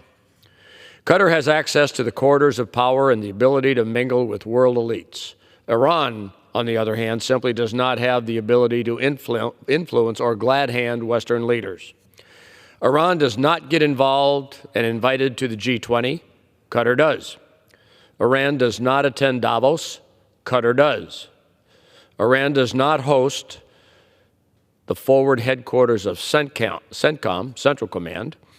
Qatar does. The Iranian Ayatollah can't simply get President Biden on the phone for a friendly call, but the Qatari emir can and does. The Islamic Republic of Iran, in its current form, run by the mullahs, would never be designated as a major non-NATO ally. Yet just last year, President Biden bestowed this prestigious designation on the state of Qatar. Qatar has used its enormous influence with the West to help terrorist groups such as Hamas, Hezbollah, and the Taliban. Qatar's singularly unique support for Hamas has proved invaluable for the bloodthirsty terrorist group.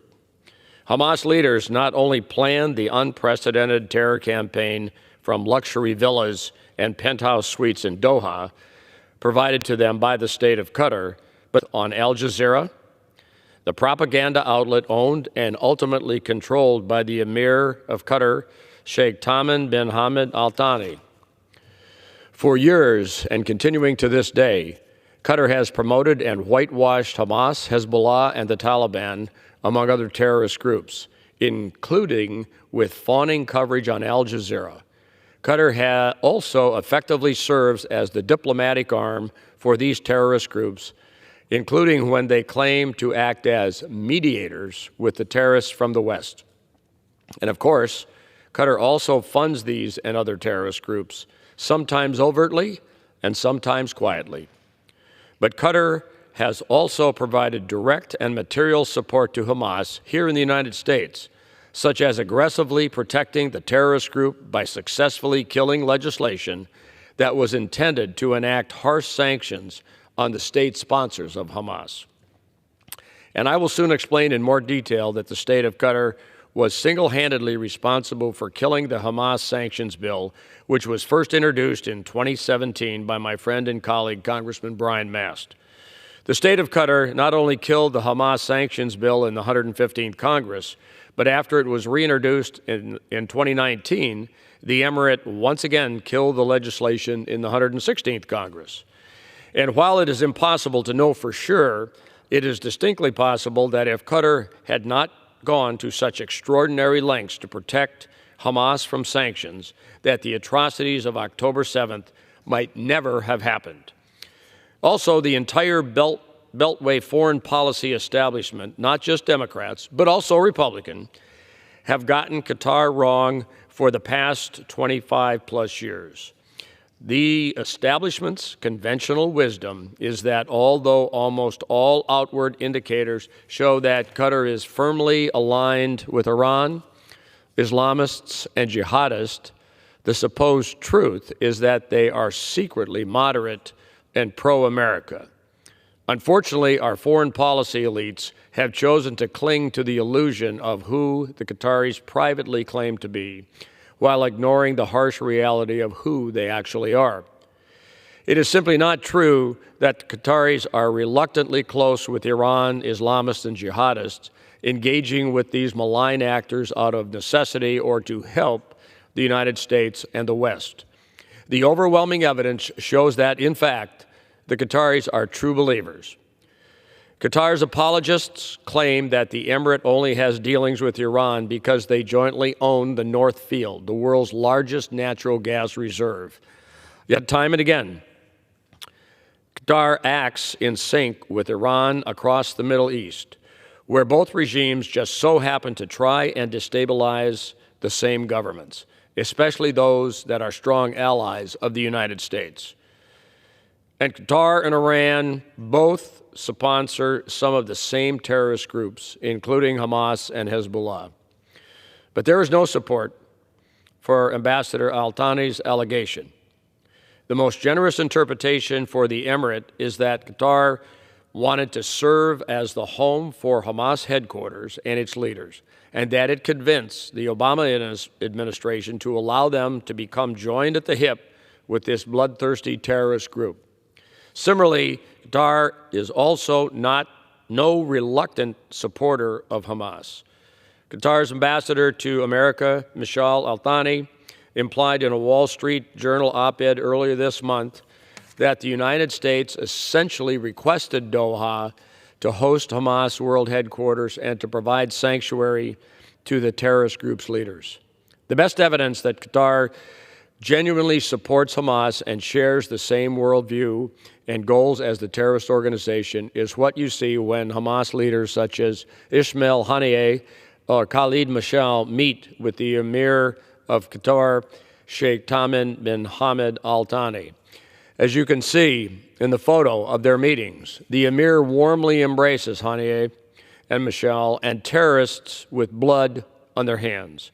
And the Emir clearly demonstrates with his smile and body language that he considers these Hamas thugs to be his close personal friends. There are two other powerful indicators that Qatar agrees with the radicals who hate America.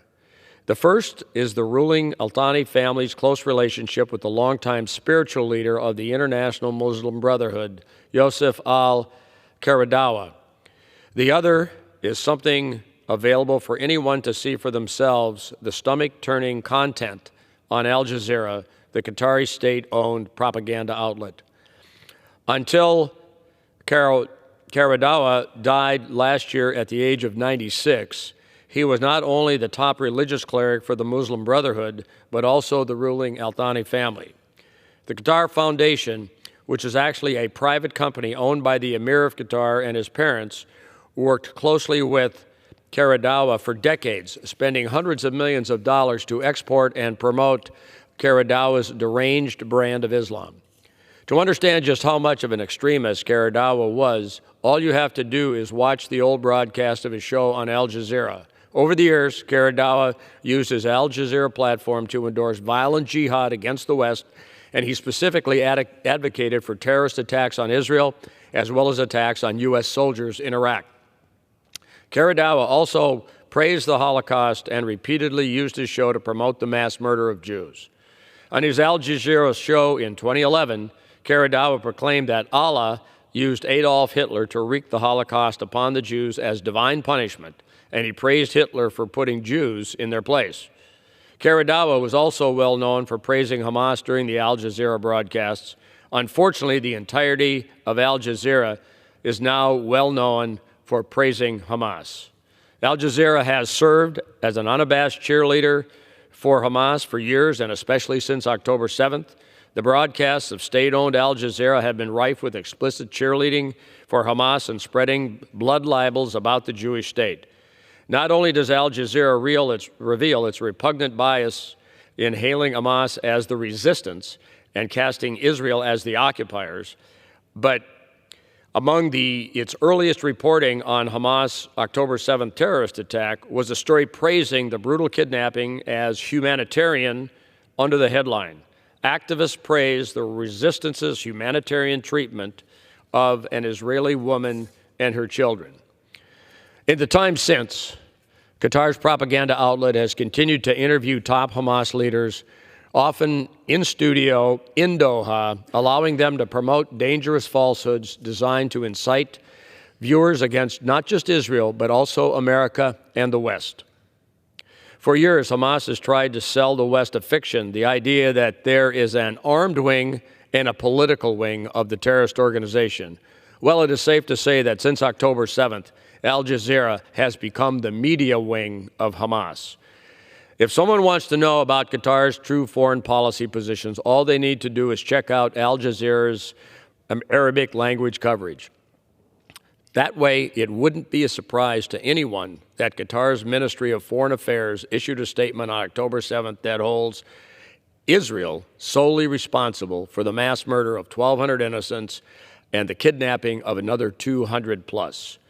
Earlier this month, at a Gulf Cooperation Council gathering, Qatar's Emir Sheikh Tamim bin Hamad Al Thani doubled down on this position when he had the audacity to condemn the world for allowing Israel supposedly to be above the law, as if a nation should not be allowed to defend itself from mass murders at its border. Even as the Emir himself very much treats the Hamas leaders as above the law by refusing to arrest him.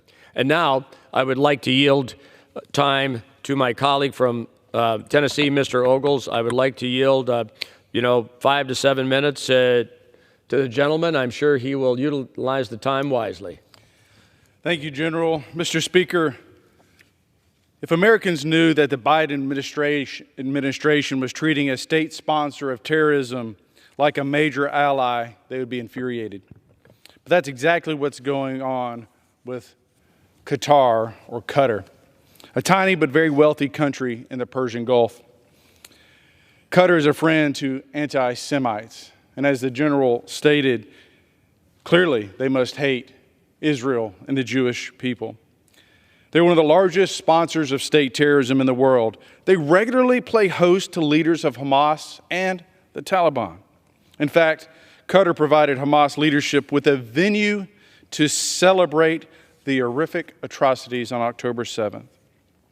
Only a world where Joe Biden is president would we be supporting a terrorist country as part of our foreign policy. Last year, President Biden designated Qatar as a major non-NATO ally, a special designation given to about 20 countries like Taiwan, like Israel, and an honor meant to highlight an extremely close bilateral relationship.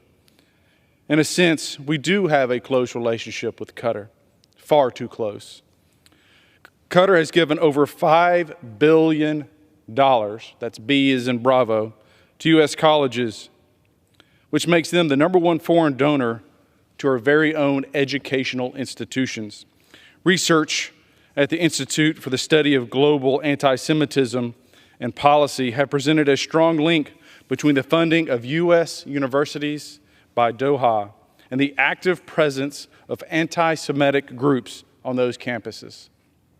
Needless to say, we should be extremely wary about the impact of these donations on our young people. And for decades, Congress has allowed these donations to flow into our universities without any supervision or meaningful disclosure requirements. Meanwhile, American Jews are harassed on campuses, compelled not to reveal their Jewish heritage. And since the start of October 7th, 73% of Jewish students in the U.S. have been victims or witnesses to on-campus anti-Semitism. Qatar has the honor of hosting a major airbase outside of Doha. The presence of that airbase all but ensures their safety and that they will never be attacked. You'd hope at the very least Qatar would try hard to ensure that it's not spreading anti-Semitism or supporting anti-American sentiments. But we've seen this anti-Semitism. We've seen it alive and well on Qatar's state-owned media outlet, Al Jazeera, or as I like to say, AJTN, Al Jazeera Terrorist Network. Unfortunately, criticisms of Qatar come in muted in this town. Doha has certainly poisoned the well, perching the loyalties of university elites, influential think tanks, lobbyists, some of the best that money can buy, and even politicians, which is why so many D.C. institutions whitewash Qatar's support for terrorism. On top of this, I mentioned earlier, Qatar lets the leaders of Hamas and the Taliban stay at the most expensive hotels in Doha. It provides up to $480 million, $500 million to Hamas to keep their military afloat. Qatar will tell you that this is going to non-military uses, but we've heard today throughout testimony that money flowing to Qatar, flowing to Iran, is fungible. As former chairwoman of the House Foreign Affairs Committee, Ms. Ross Layton once put it, in Qatar there are 3 buckets: terror financed by the government, terror financed through Qataris, and terror financing that Qatar doesn't stop. That's the former chairwoman of the House Foreign Affairs Committee commenting on something that's been known for decades, known in this town, that Qatar actively and openly supports terrorism. Let's look at a few more examples. In 2003, Congress was informed of Qatar's funding to charities that support al-Qaeda, including the bin Laden-endorsed charity, the Qatar Charity. The same year, the New York Times also reported that Khalid Sheikh Mohammed, the mastermind of 9/11, one of the terrorists responsible for murdering 3,000 Americans, fled to where? Qatar from Kuwait in order to avoid apprehension. We also know that Qatar has provided support for al-Qaeda affiliate in Syria, al-Nusra Front. Qatar has provided support to numerous terrorist groups, including the Taliban, the Muslim Brotherhood, and of course its most visible beneficiary, Hamas. Now, what would you call a group that supports terrorists, or a country that supports terrorist groups like al-Qaeda, like al-Nusra, like the Taliban, the Muslim Brotherhood, and Hamas? You would call them a state sponsor of terrorism. That's what this administration needs to do. It needs to remove Qatar's major non-NATO ally status until such time as Qatar denounces terrorism and any support for terrorism or terrorist groups. And if they don't, maybe it's time to label them as a state sponsor of terrorism.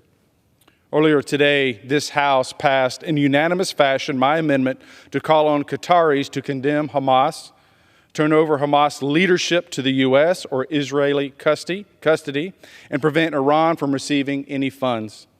And if the Emir of Qatar were here on the House floor, I'd tell him to pick a side. Either you're with us or you're with the terrorists. Enough equivocating.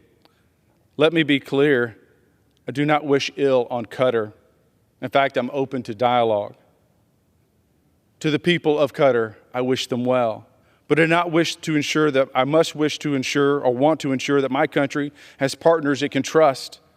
And Qatar has demonstrated time and again its unwillingness to abandon its two-faced approach towards relations with the United States and with terrorists. Mr. Speaker, regarding the atrocities, what does Qatar have to say?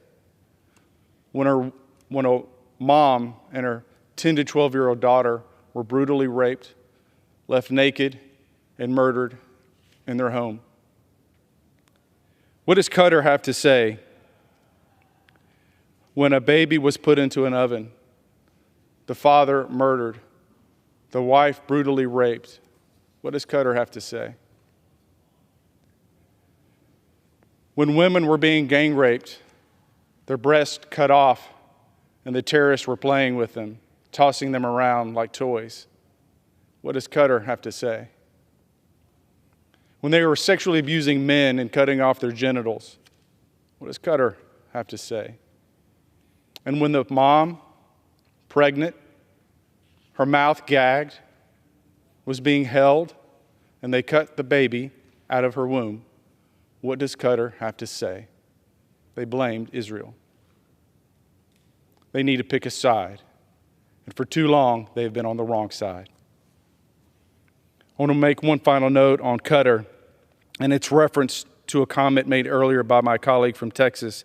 He mentioned Qatar's role in helping to release hostages from the clutches of the Hamas dogs, the terrorists of Hamas. Most Americans taken by Hamas on October 7th are still in custody. And what has Qatar done? Many people, Israeli and otherwise, are still in Hamas custody. What has Qatar done? I would say they're stalling for time to allow Hamas to regroup, to flee, to rebuild. It's time that families and children be reunited. We want every hostage released now. Let me pose a question to you. Do you think Qatar is the best intermediary for releasing hostages? I don't think they are. I'm grateful for every hostage that's been released. But while Qatar is helping to release some hostages, they're also ensuring Hamas's preservation. I said earlier today that someone who robs your home and then offers to cut your grass 2 days later is still a thief. It does not change who they are. Given the level of financing Qatar provides Hamas on an annual basis, they could have at least compelled the release of all Americans. I just want to mention briefly, Mr. Speaker, my Trust But Verify Act, which would delist Qatar's MNNA status, major non-NATO ally status, until the President certifies that they are no longer providing support for international terrorism. And the President must recertify this every 90 days. Mr. Speaker, I thank you. To the General, I yield back. Mr. Speaker, I yield myself as much time as I may consume. How many minutes remain? The gentleman's time has expired. May I have 2 minutes to close?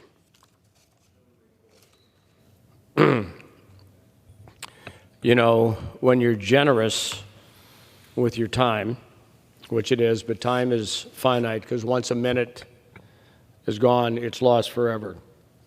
I have countless examples here of how Qatar's influence is so deep in Washington, D.C., that includes hacking, that includes targeting committee chairmen, but most importantly, the biggest example that is read, the Gray Lady, the New York Times, is a business partner to an extent with Hamas.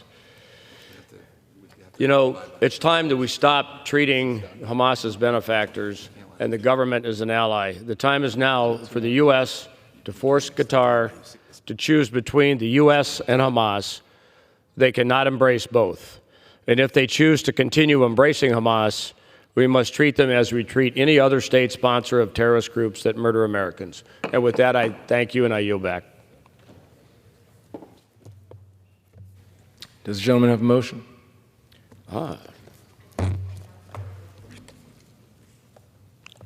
Mr. Speaker, I move that the House do now adjourn. The question is on the motion to adjourn. Those in favor say aye. Those opposed, no. The ayes have it. The motion is adopted. Accordingly, the House stands adjourned until 9 a.m. tomorrow.